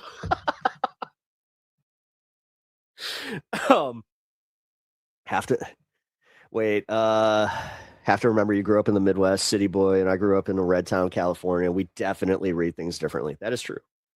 No, dude, I literally do have, like, because the thing is, yeah, when you grow up in a city, you really do kind of have this idea, like it's like burned into your brain, where it's just like you have to always be on guard. So it's like, what'd you say, asshole? Like, I think that we're all like that. I mean, I've heard this from out of towners where they're just like, yeah, Chicago, you guys, like, you're scary, but then all of a sudden you're nice. It's like, I don't know how you guys can simultaneously be so scary and nice. Like, I don't know. We don't want you fucking with us, but then we also, we'll watch you have a good day. LOL, Pep will speed run through every impression he can do. Let's not. God. It's funny. Somebody put me on the spot recently where they were just like, yeah, like, you got any new impressions? Or like, how many impressions can you do? And I'm just like, oh yeah. That was it. Cream of the crop, baby. I don't know what the hell it is about me being like put on like the spot that makes me immediately just turn into like, oh yeah, you know that ability that you have to do these things? You just lost it like that. I was actually kind of scared, where I was just like, I can't, because like this is a peek inside how crazy my brain is. I legit did this. I went into the bathroom. This was at a public place, by the way. Went into the bathroom, made sure nobody was in there, and then I like looked in the mirror and I did, "What's with you? What's with you? Your impressions are they're god awful, god awful." And like the second that I did that, I was just like, "All right, I'm good." I was just like, get a little worried that I lose it, you know. This is actually the reason that like I'm scared to get my like I have a deviated septum on my left side. So, and I mean severe deviated septum. Like I literally have no air access out of my left nostril. So, sucks. But I've gotten used to it. And also I'm so terrified that that's the reason I can do the impressions I can is because I'm missing that part. So like that little bit of nasally that I have in my voice, you know, I don't know. But then there's the other side of that that's like, wait, if I lose that, then all of a sudden I sound like this forever. It's just like, mark of a true. I wish it was in a stall. That would have been funny. I'm sitting there ripping a shit, just like, that was the greatest dookie. It was a wonderful Trumpy Dumpy, number 2. I gotta take a number 2. I don't like doing the number 2 because I'm always number 1. I don't like being associated with it. It's almost like I'm somehow a failure for taking a number 2. I only take 1.5s. And then somebody just walks in just like, hello?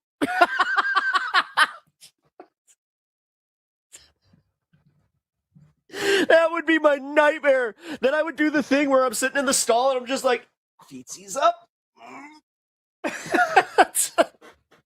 Hide. Shout out to Michael Brooks.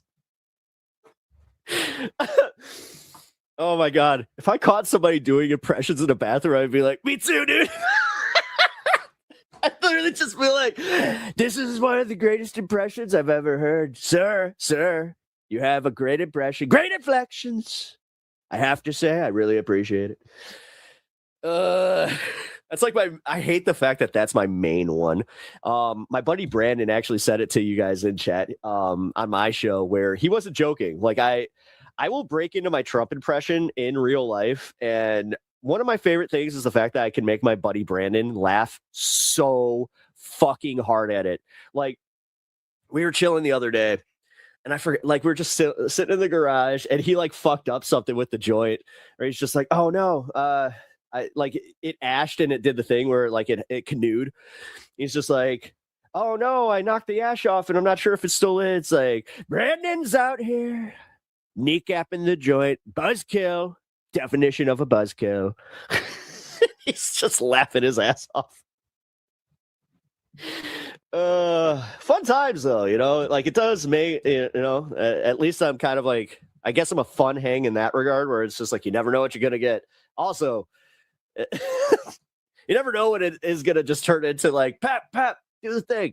Oh, I think that would actually weird me out even more now where it's like, hey, like I said, when I got put on the spot to like do my impressions, they're just like, hey, how many impressions do you do? It's just like,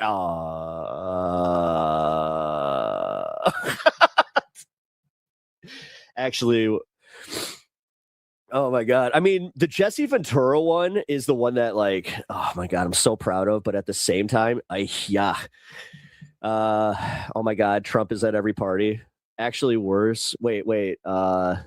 Also, what's funny about the pauses in my chat is basically it's because I talk. Oh, you're actually worse because it's like a mixture between Taylor Lorenz and AOC. Oh, Lord. Oh, God. Oh, I'm sorry. Man. Okay, so you have massive vocal fry then, right? Oh, my God.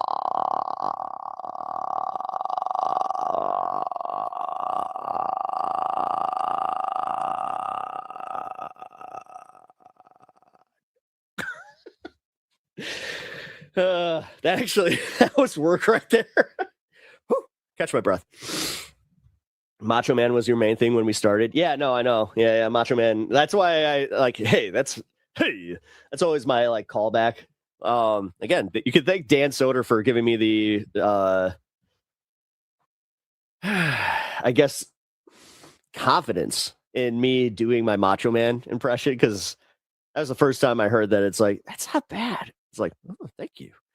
Remember being a kid and doing that noise just for, oh, yeah. Oh, yeah. Where you like, yep. You guys remember you ever do this one where you're just like laying in your bed and just for no reason you go like this? And then you just wait for which one falls first. Somebody's going to take that first arm going up and they're going to make that into something. But yeah, I do that sometimes. I don't know why, where I'm just like, all right, place your bets. And then I'm just like, oh, there it goes. And the right has won this one. Clipped. Oh, God. Yeah. You ever just lay in bed and just go like this? Hit. Yeah. And now it's going to be played in reverse. It's just like, see? Okay, I don't know that one. The vocal fry one I can relate to. Oh, okay. How about this one? When you're driving and you got the window open and you just do this because you can feel the air and you're like, yeah. Then you go like, push it in the air back. Woo. I caught there was a guy doing that the other day in front of me and I was just like, I get it, bro. Yeah. And then I was like, you know what? Fuck it. Woo. Join too. Okay, so yeah, all right. You don't do that one. Yeah, you know that one? All right, cool. Man, this is I need to cover news here, but my mom hated that I could do Pee-wee and Bobcat Goldthwait.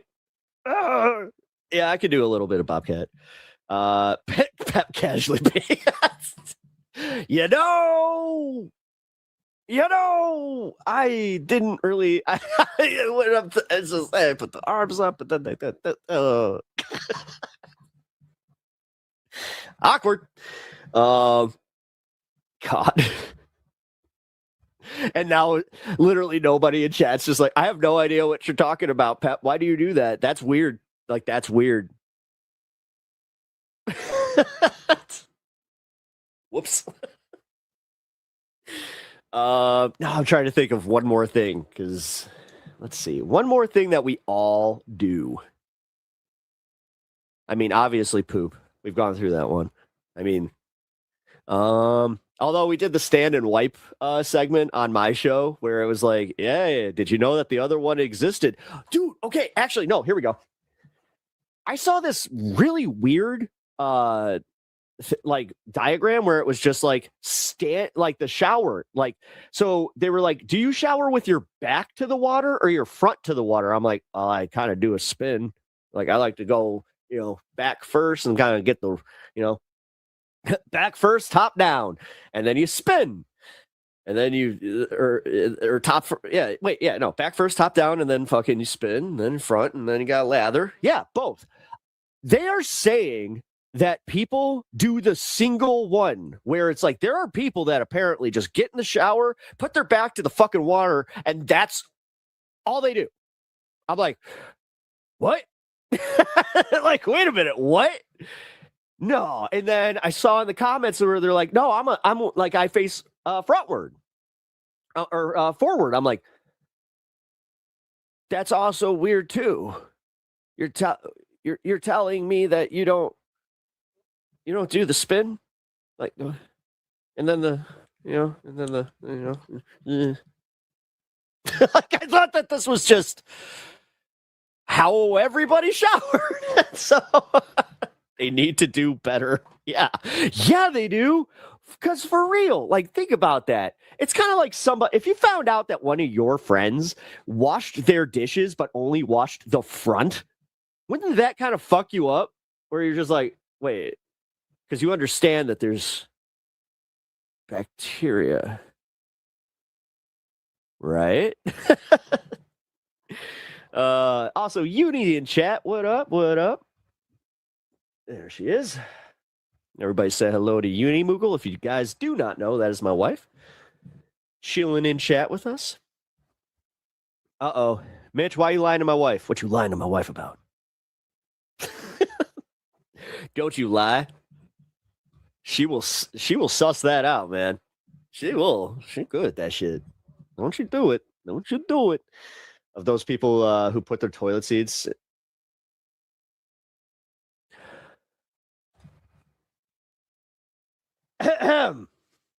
I was going to start the news, but we might have just actually gotten the rest of the show. What?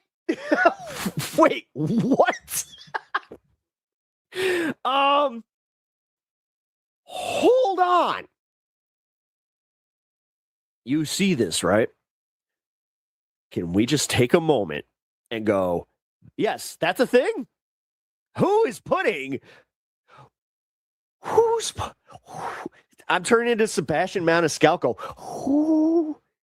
Why would you do that? Like, what are you doing? What?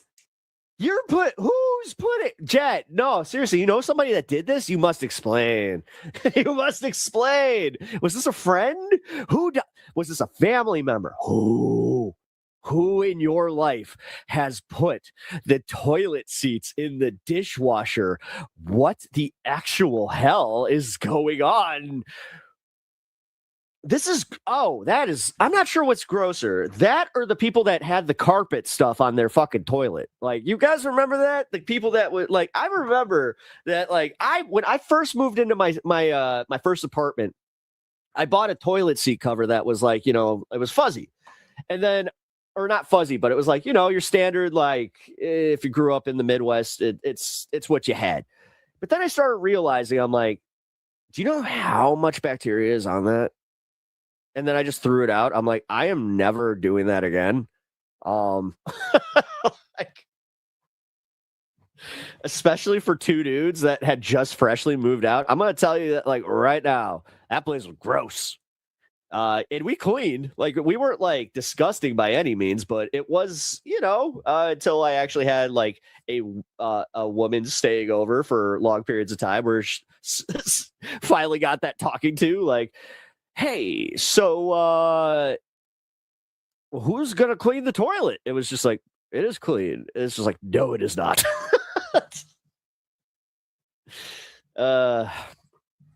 Uni, for real. Another lying book. Cats hate wearing hats. Absolutely hate it. Oh, yeah. Yeah, they hate hats. Although I saw the 3D printed ones, apparently as long as you have their ears out, they won't really care as much. And then as long as, like, they don't fold over their eyes. Imagine Leto with a hat. I'm trying, and I want to, because I want to make him a 3D printed helmet of some kind. That would be awesome. Just to, like, dude, that'd be so cool. Anyway, I just posted the origin video on Discord. Really? Thank you for that. Let's see. Wait, which Discord? Where at? It's not in general on mine. So. Oh wait, you actually. So, there it is. Wait, no, that's not it. Never mind. We're on Discord. I'll find it later. This space memes. Oh, got it. Okay. Because now I am. I'm sorry, guys. I got to take a moment here. You don't just get, like, you don't just post that and go like, yeah, you remember this from TikTok. It's like, no, I don't. I really don't. Okay. What? They take the toilet seat? Get the fuck.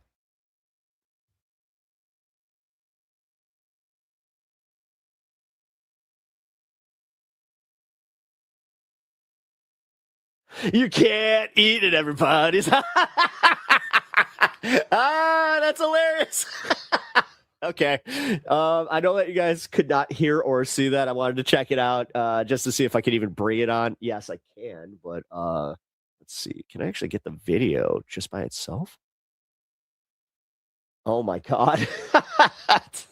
that was TikTok is okay. Somebody actually asked me yesterday, they're like, why aren't you on TikTok? I'm just like, cause TikTok is, I've been banned twice on TikTok for, like, the most dumb shit. One time was for saying the sequential 420 like next to each other, just 420. Yeah, that got me banned. And then there was another one where we were talking about I think it was the Renee Good thing that did it. But yeah, I have 2 warnings. You know what's up with that. TikTok and YouTube are very much the same. I'm playing with that because I explained it yesterday that the only reason I even want to maintain my TikTok at this point is just to have access to it. Just to be like, oh, hey, there's a funny thing. Like, essentially, when I'm on X or Facebook, yes, I still use both. I know, boomer. But yeah, then I get taken to a link, and I don't like that. Like Instagram, I haven't seen an Instagram video pretty much ever. Because I don't have Instagram. I refuse to get an Instagram. As a creator, trust me, I've been told that's pretty much a death knell for my career not having an Instagram. Why do people still like Instagram but hate Facebook? It's the same fucking thing. It's owned by the same fucking people. Sorry. Rant over on that one, but it's fucking insane how many times I've heard this from some shithead that it's just like, you don't have an Instagram? No. Because I realized that after Meta bought it, it's the same shit. And honestly, they took the worst part of Facebook and put it on Instagram. I don't have to see a bunch of shithead people that I barely know anymore having a way better time than me. Trust me, that is, you don't need it. Who needs that? I do not need to be reminded that I haven't been on vacation for 20 fucking years. Anyway. Sadly, I couldn't follow Pep on the TikTok anyway. They banned it here 6 years ago because, yeah, I guess fuck free speech. Yeah. Bro. Whew. You too live without a dishwasher. Oh, that's like one of the things that I'm so glad I have. It is something that is not taken for granted in this house because I lived in 2 apartments that did not have a dishwasher. And oh my God, dude, me and my roommate used to get like into arguments over that shit because, all right, shit, story time. Sit down. All right, folks. You got your little mats? Who's got their little mats? You want a juice box? Because we got story time with Pep Talks. I went to Mexico for a few weeks with my dad, and I had a great time in Puerto Vallarta. But my roommate, while I was gone, he was disgusting.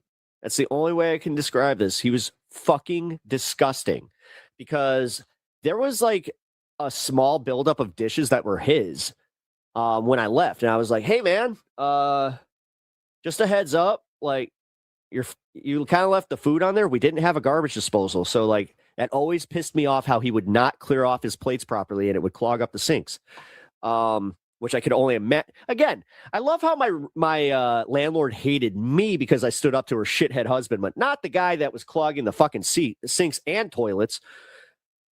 So get this. I come home 2 weeks in Mexico. I'm tanned. I got a nice sunburn on my legs. Had a great time. And then I look. I still had my bag in my hand. I remember this so fucking vividly. I look over at the sink and I see it. White mold. Just caked all over this plate. So I drop my bag. I go underneath the sink. I pick up a black, like plastic garbage bag. Fuck, how bad was it? It looked at me. No exaggeration. There's a black part that moved like a fucking eye when I like kind of like pivoted the plate. I took everything in there, threw it in that black plastic bag. I did actually like, yeah, it was fuzzy. I wrapped it and then I threw it on his bed. Wrapped. I wasn't a monster, but motherfucker learned that day. Because yeah, that was one that he couldn't come back from. That was one that was like, what are you gonna do? What, you gonna fucking be mad at me? Oh no, not the bed. Again. Yeah. Well, no. You gotta learn, motherfucker. Now the bag did end up leaking on his bed.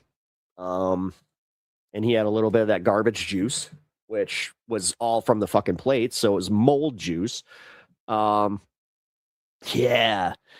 We got into a big argument that time. That was one of the few times it ever got physical, where he was way bigger than me. This was definitely one where it was like, ooh, I'm putting myself on the line there. But also when he had to explain it to everybody what happened and why he was mad at me, they all unilaterally with me on that one, where they were just like, he was gone for 2 weeks and you didn't clean your dishes. It's like, dude, that's disgusting. And honestly, he kind of one of my friends said I underreacted, and I really appreciated that. One of my friends said that I should have just thrown away everything, and I was just like, no, because that would have been throwing away our dishes. This was the way to get him to finally fucking clean them. Because I told him, I'm like, you throw away that bag, then you're not getting those dishes back, because they were mine. Like, I provided all the dishes to the house, and I was like, you're never using another dish. You will be using paper fucking plates for the rest of your life. Roommates suck. Get it? Got it? Yep. Yeah, they do. Fucking sometimes they really do. Some people have fur babies. He had a slime baby. Oh, dude, one of my favorite things that ever happened was we lived in 2 apartments, no cats, right? And my first apartment, I got a cat, and I didn't tell him. So I wasn't a perfect roommate either. I'll never forget that shit where he comes back. He's like, what's that? He's like, that's my cat. He's just like, dude, we can't have cats. I'm like, I mean, it's more of a suggestion, because our neighbor had a cat. Like, and you could hear it all the time. I was just like, who cares? So it was kind of funny though, because the first day that we go and run an errand, I come back and I'm like, where's the cat? Like, I couldn't find him. And then all of a sudden I just hear him. Like, it was a distressed meow. I'm like, what is that? Where's that even coming from?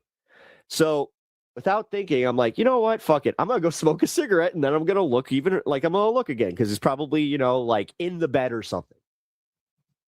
I open the shade, and there he is. He's stuck between the screen door and the door, and he's like, he was a fat cat, so he's just like, and it was so funny because our neighbor who lived like downstairs and kind of like across the way, we used to like smoke with them and shit. It was so funny because he was just like, yeah, dude, you might want to make sure your cat don't get stuck, because they come around and they see your cat in a window. I'm just like, yeah, you're right about that.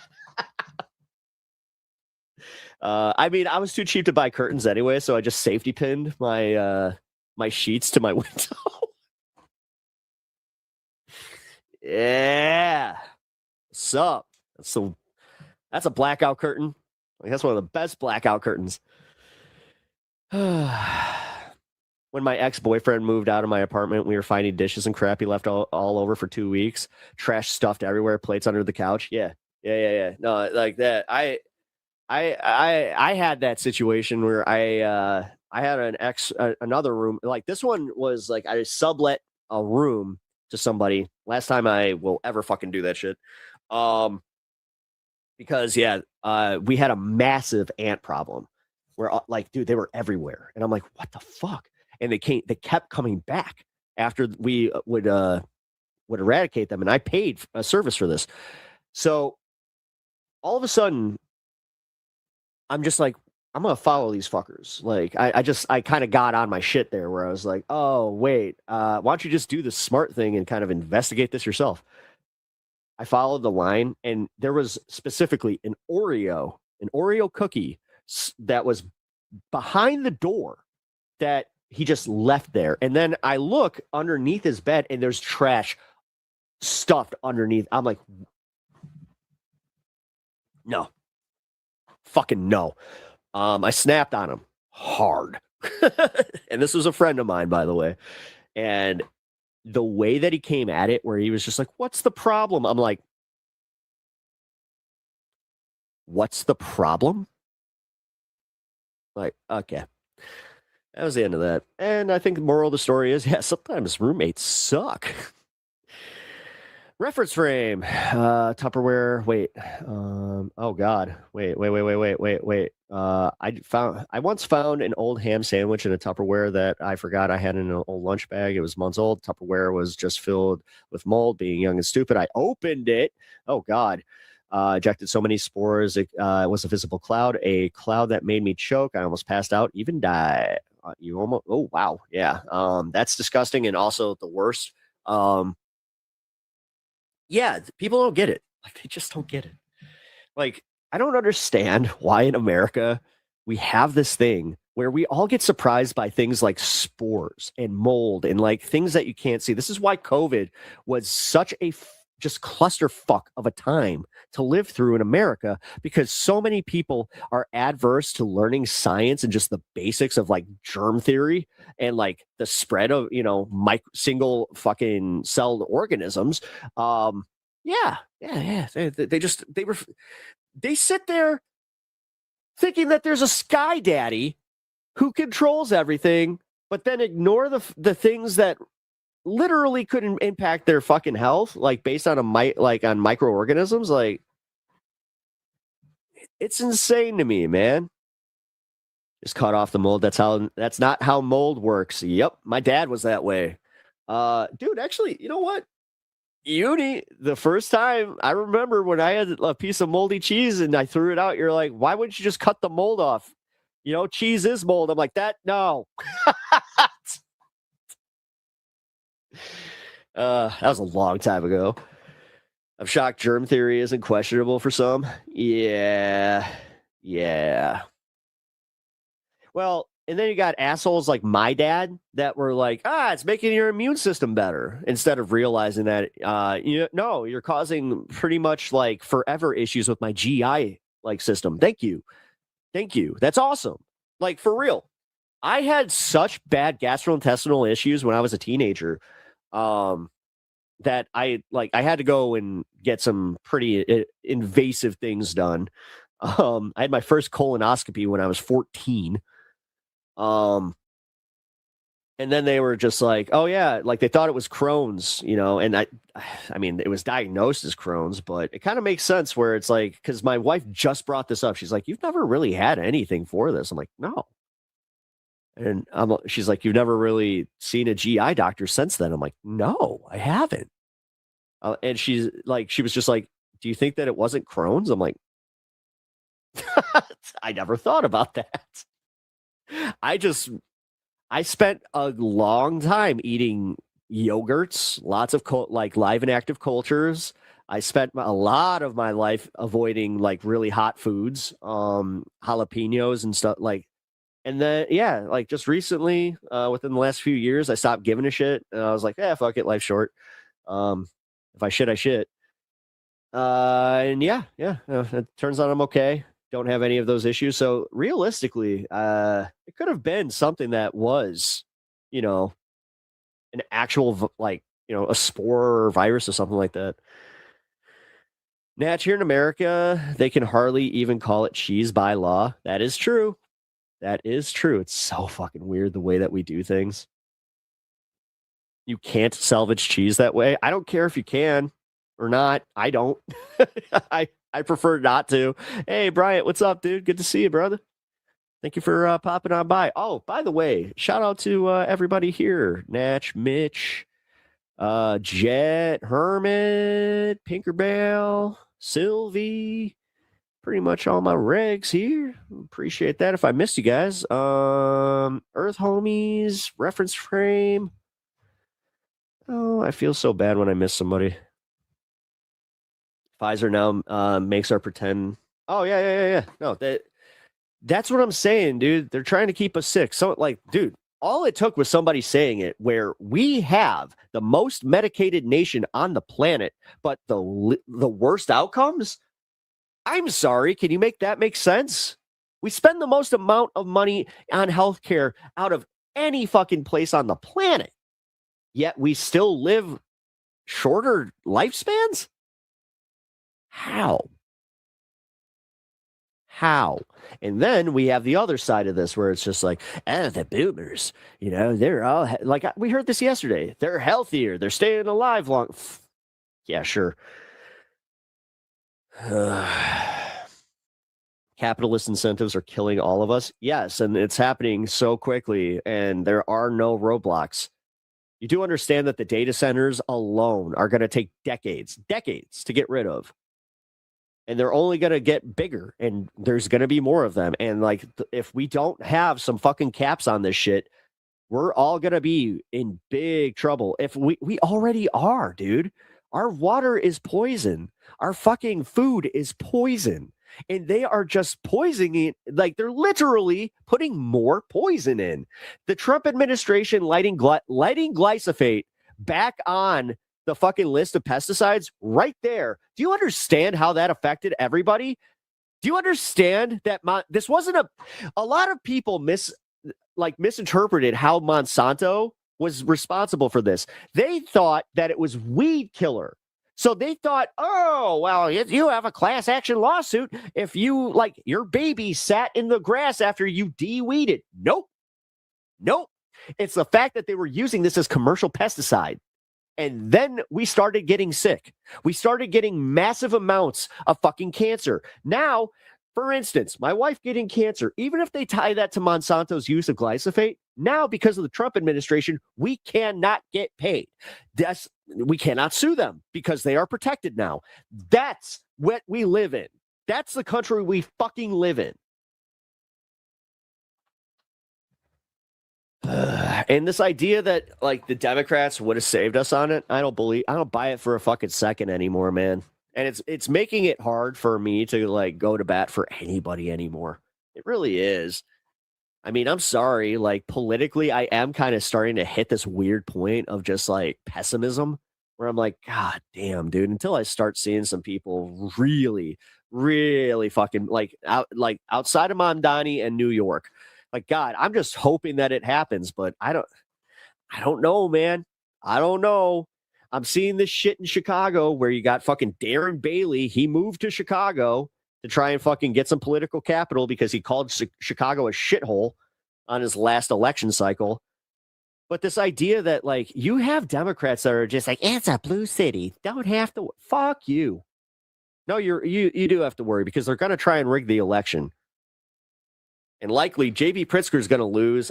This is how I'm looking at it. In November, I think we're going to lose everything. And they're going to say, look, it's a sweep. Everybody, and like, we're going to underreact because that's how we do everything. We're underreacting about this ICE shooting today or yesterday. We underreact about everything because we're deep down inside, all afraid to go and, like, do the hard protesting. You know, when I say hard protesting, I'm using coded language there. Surprise, surprise. But that's realistically where we're at, guys. And this is why I have a little bit of the pessimistic attitude that I do, which, yeah, I know it's not great for politics, but I don't know. I want to be convinced otherwise. Like, this is where I'm trying to bring myself back where I'm like, oh, like, because I felt that, oh my God, did I feel the vibes of that DSA win and sweep in New York? But goddamn, with that Graham Plattner news, that fucking took the wind out of our sails immediately. And now we're right back to it where it's just like, does Abdul even stand a chance? Oh shit. I forgot that the primaries don't actually account for shit until we get to the general. Oh, wait a minute. So Trump just got rid of this bipartisan election commission. Oh, wait a minute. He's making an announcement that there was fraud in the 2020 election, even though there was none. Oh, wait a minute. Guys, I don't know what I have to say to kind of get everybody to kind of go like, yeah, this is so bad. But then again, I'm literally doing the only thing I can do.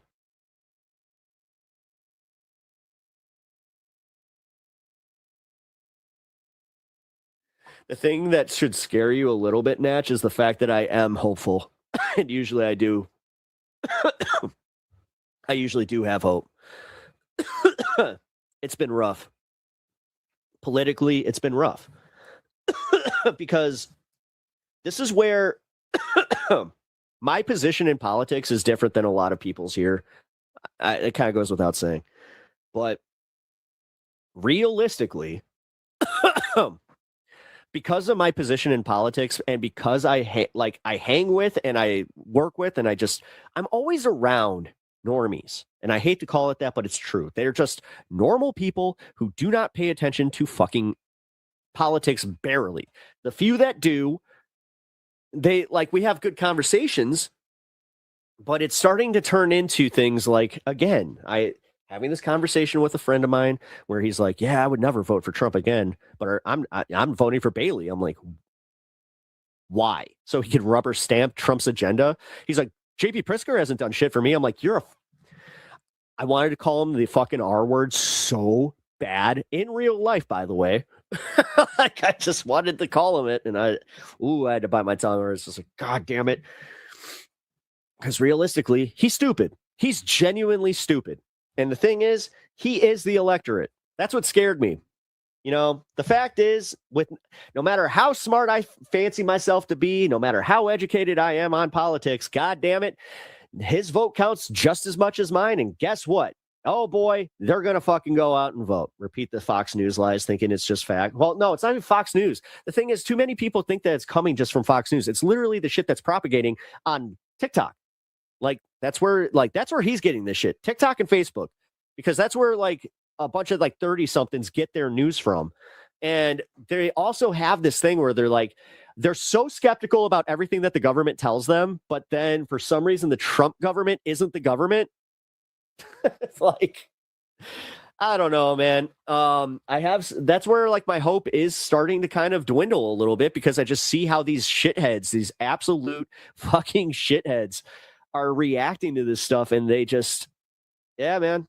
And then you have the other sides of this where this happens to, and I hate even saying both sides, it's become fucking played out, but it's true.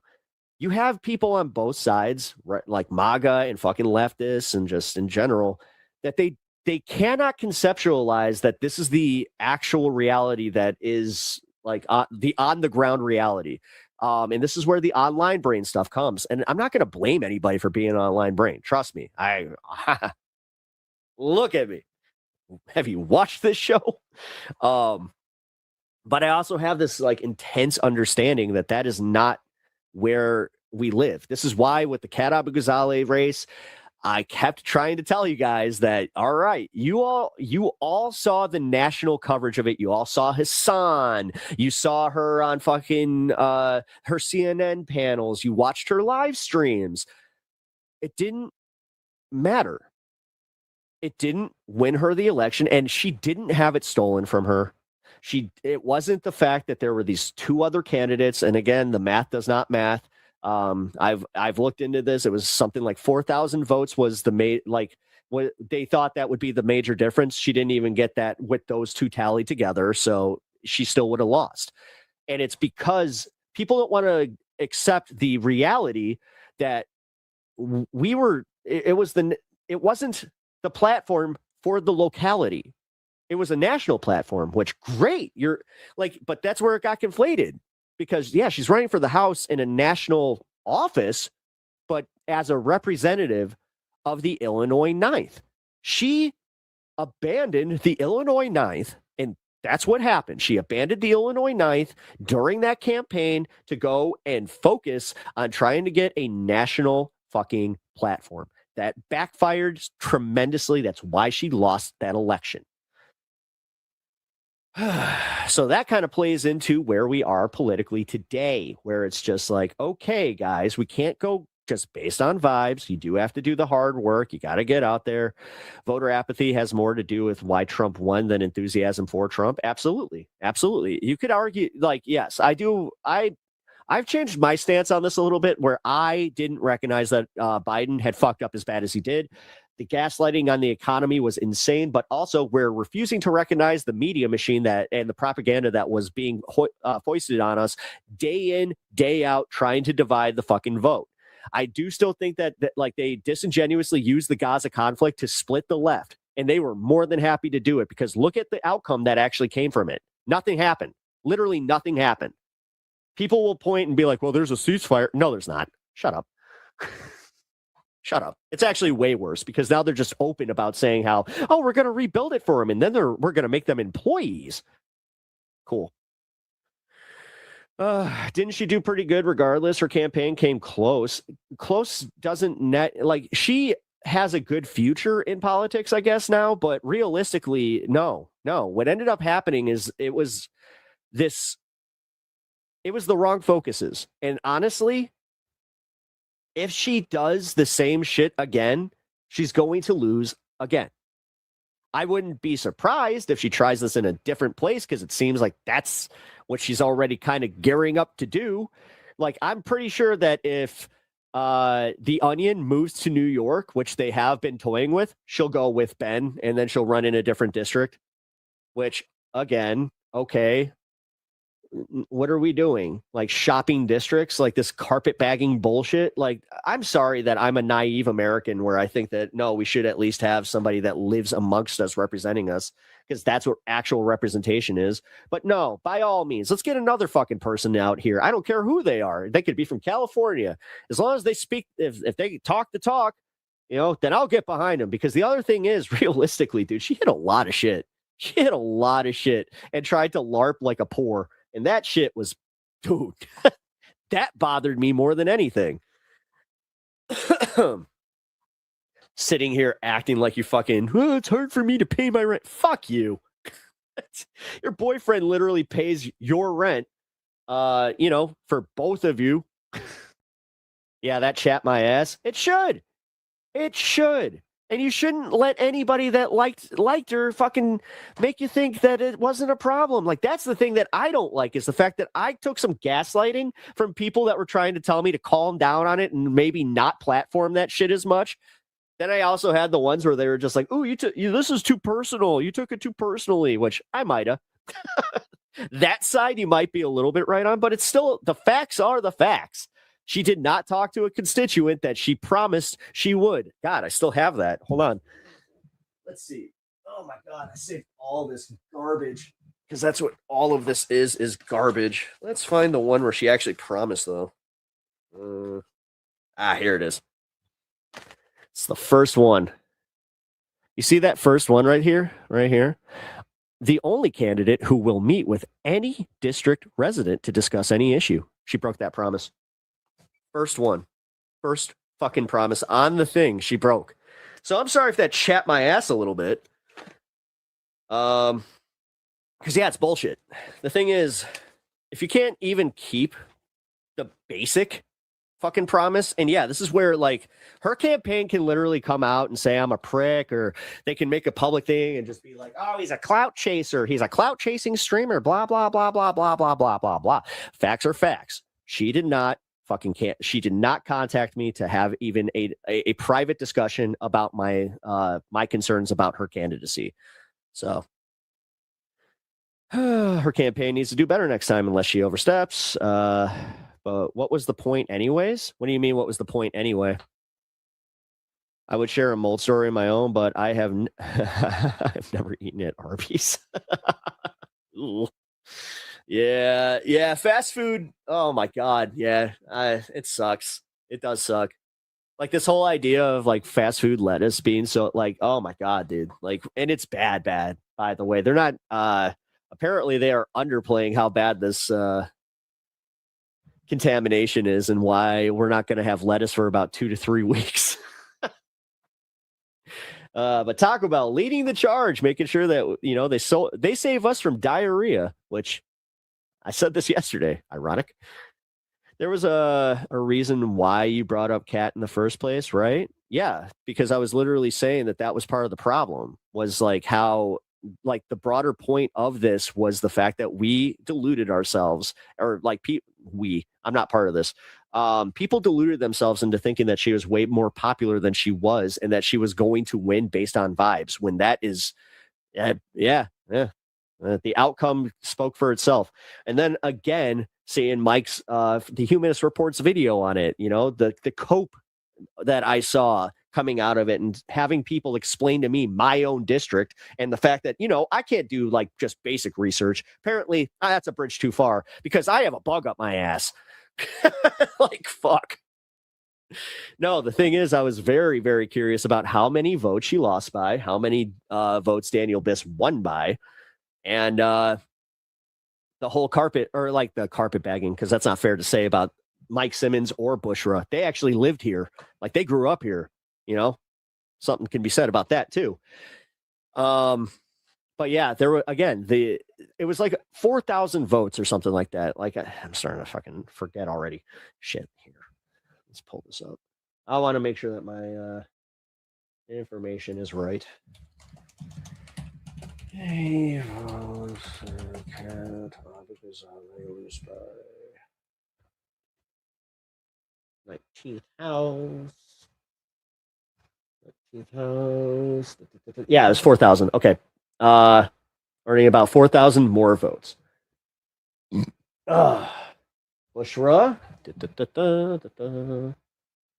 would have only accounted for 372, where Mike Simmons only accounted for under 1,000. Yeah, so yeah.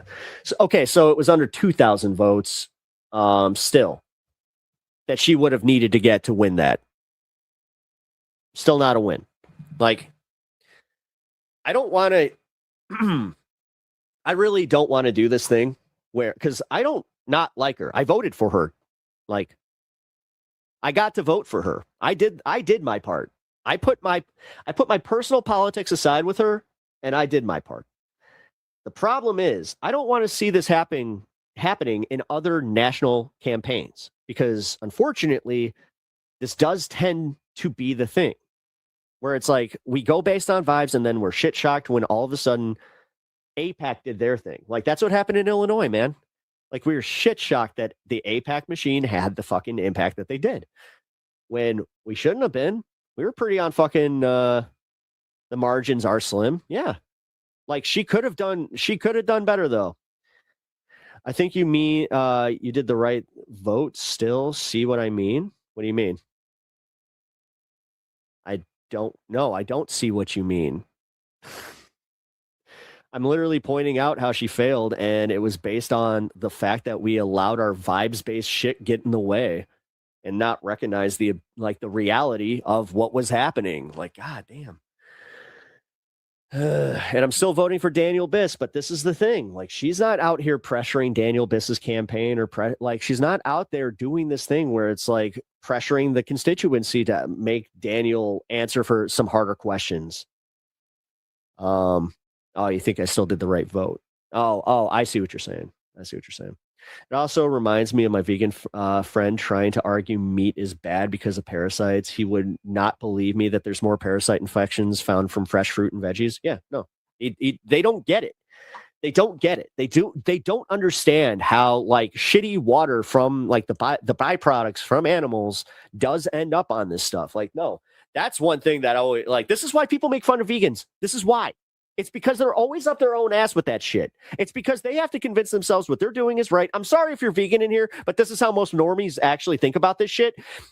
They think that it's like, oh, well, I can't enjoy this, so I'm going to be fucking stuck up about it. Because realistically, that's how most people perceive it. That's why they have this entire, like, it's a meme, dude. Like, come on. If it made it into a meme, then chances are a lot of people think the same way. So, yeah, it's a bad vegan argument. Yeah, it is. Yes, it is.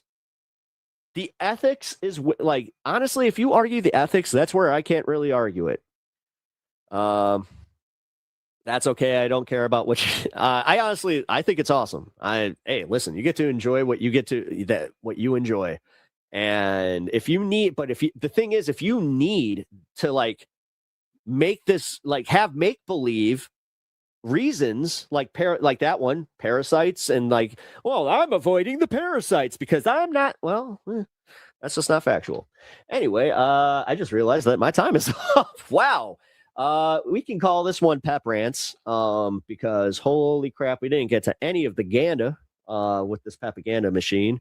But if you guys want to continue this fun over on my channel, I will be on at 4 Tinkerbell. I will not be on directly after this. I'm going to take a little intermission. So join me at 4 p.m. on my channel at Pep Talks TV on YouTube. We're going to pretty much cover the stuff that I didn't cover here today. So I've already got my show planned. Yay! No show prep needed. So I do appreciate you guys hanging today. Realistically, be good to yourself. Be good to everybody else that is in this community. Hit that like button, subscribe to the channel, and I will see you on the next one. Bye. Who the heck is Pep Talks? I'm not gay, but I fantasize about Marco Rubio. Pep Talks. Pep Talks. Pep Talks. Let's eradicate the Kung Flu. I'm literally coming. Pep Talks. Pep Talks. Who the heck is Pep Talk? They want our women. They want our children. Pep Talk. Sometimes no means yes. Grab them by the Pep Talk. Grab them by the Marco Rubio. Obama is a racist. Pep Talk. I'm literally coming. I'm literally coming. Pep Talks. We found weapons of mass destruction. My fellow Americans, it has been confirmed today from Pep Talks that we are indeed all high on politics.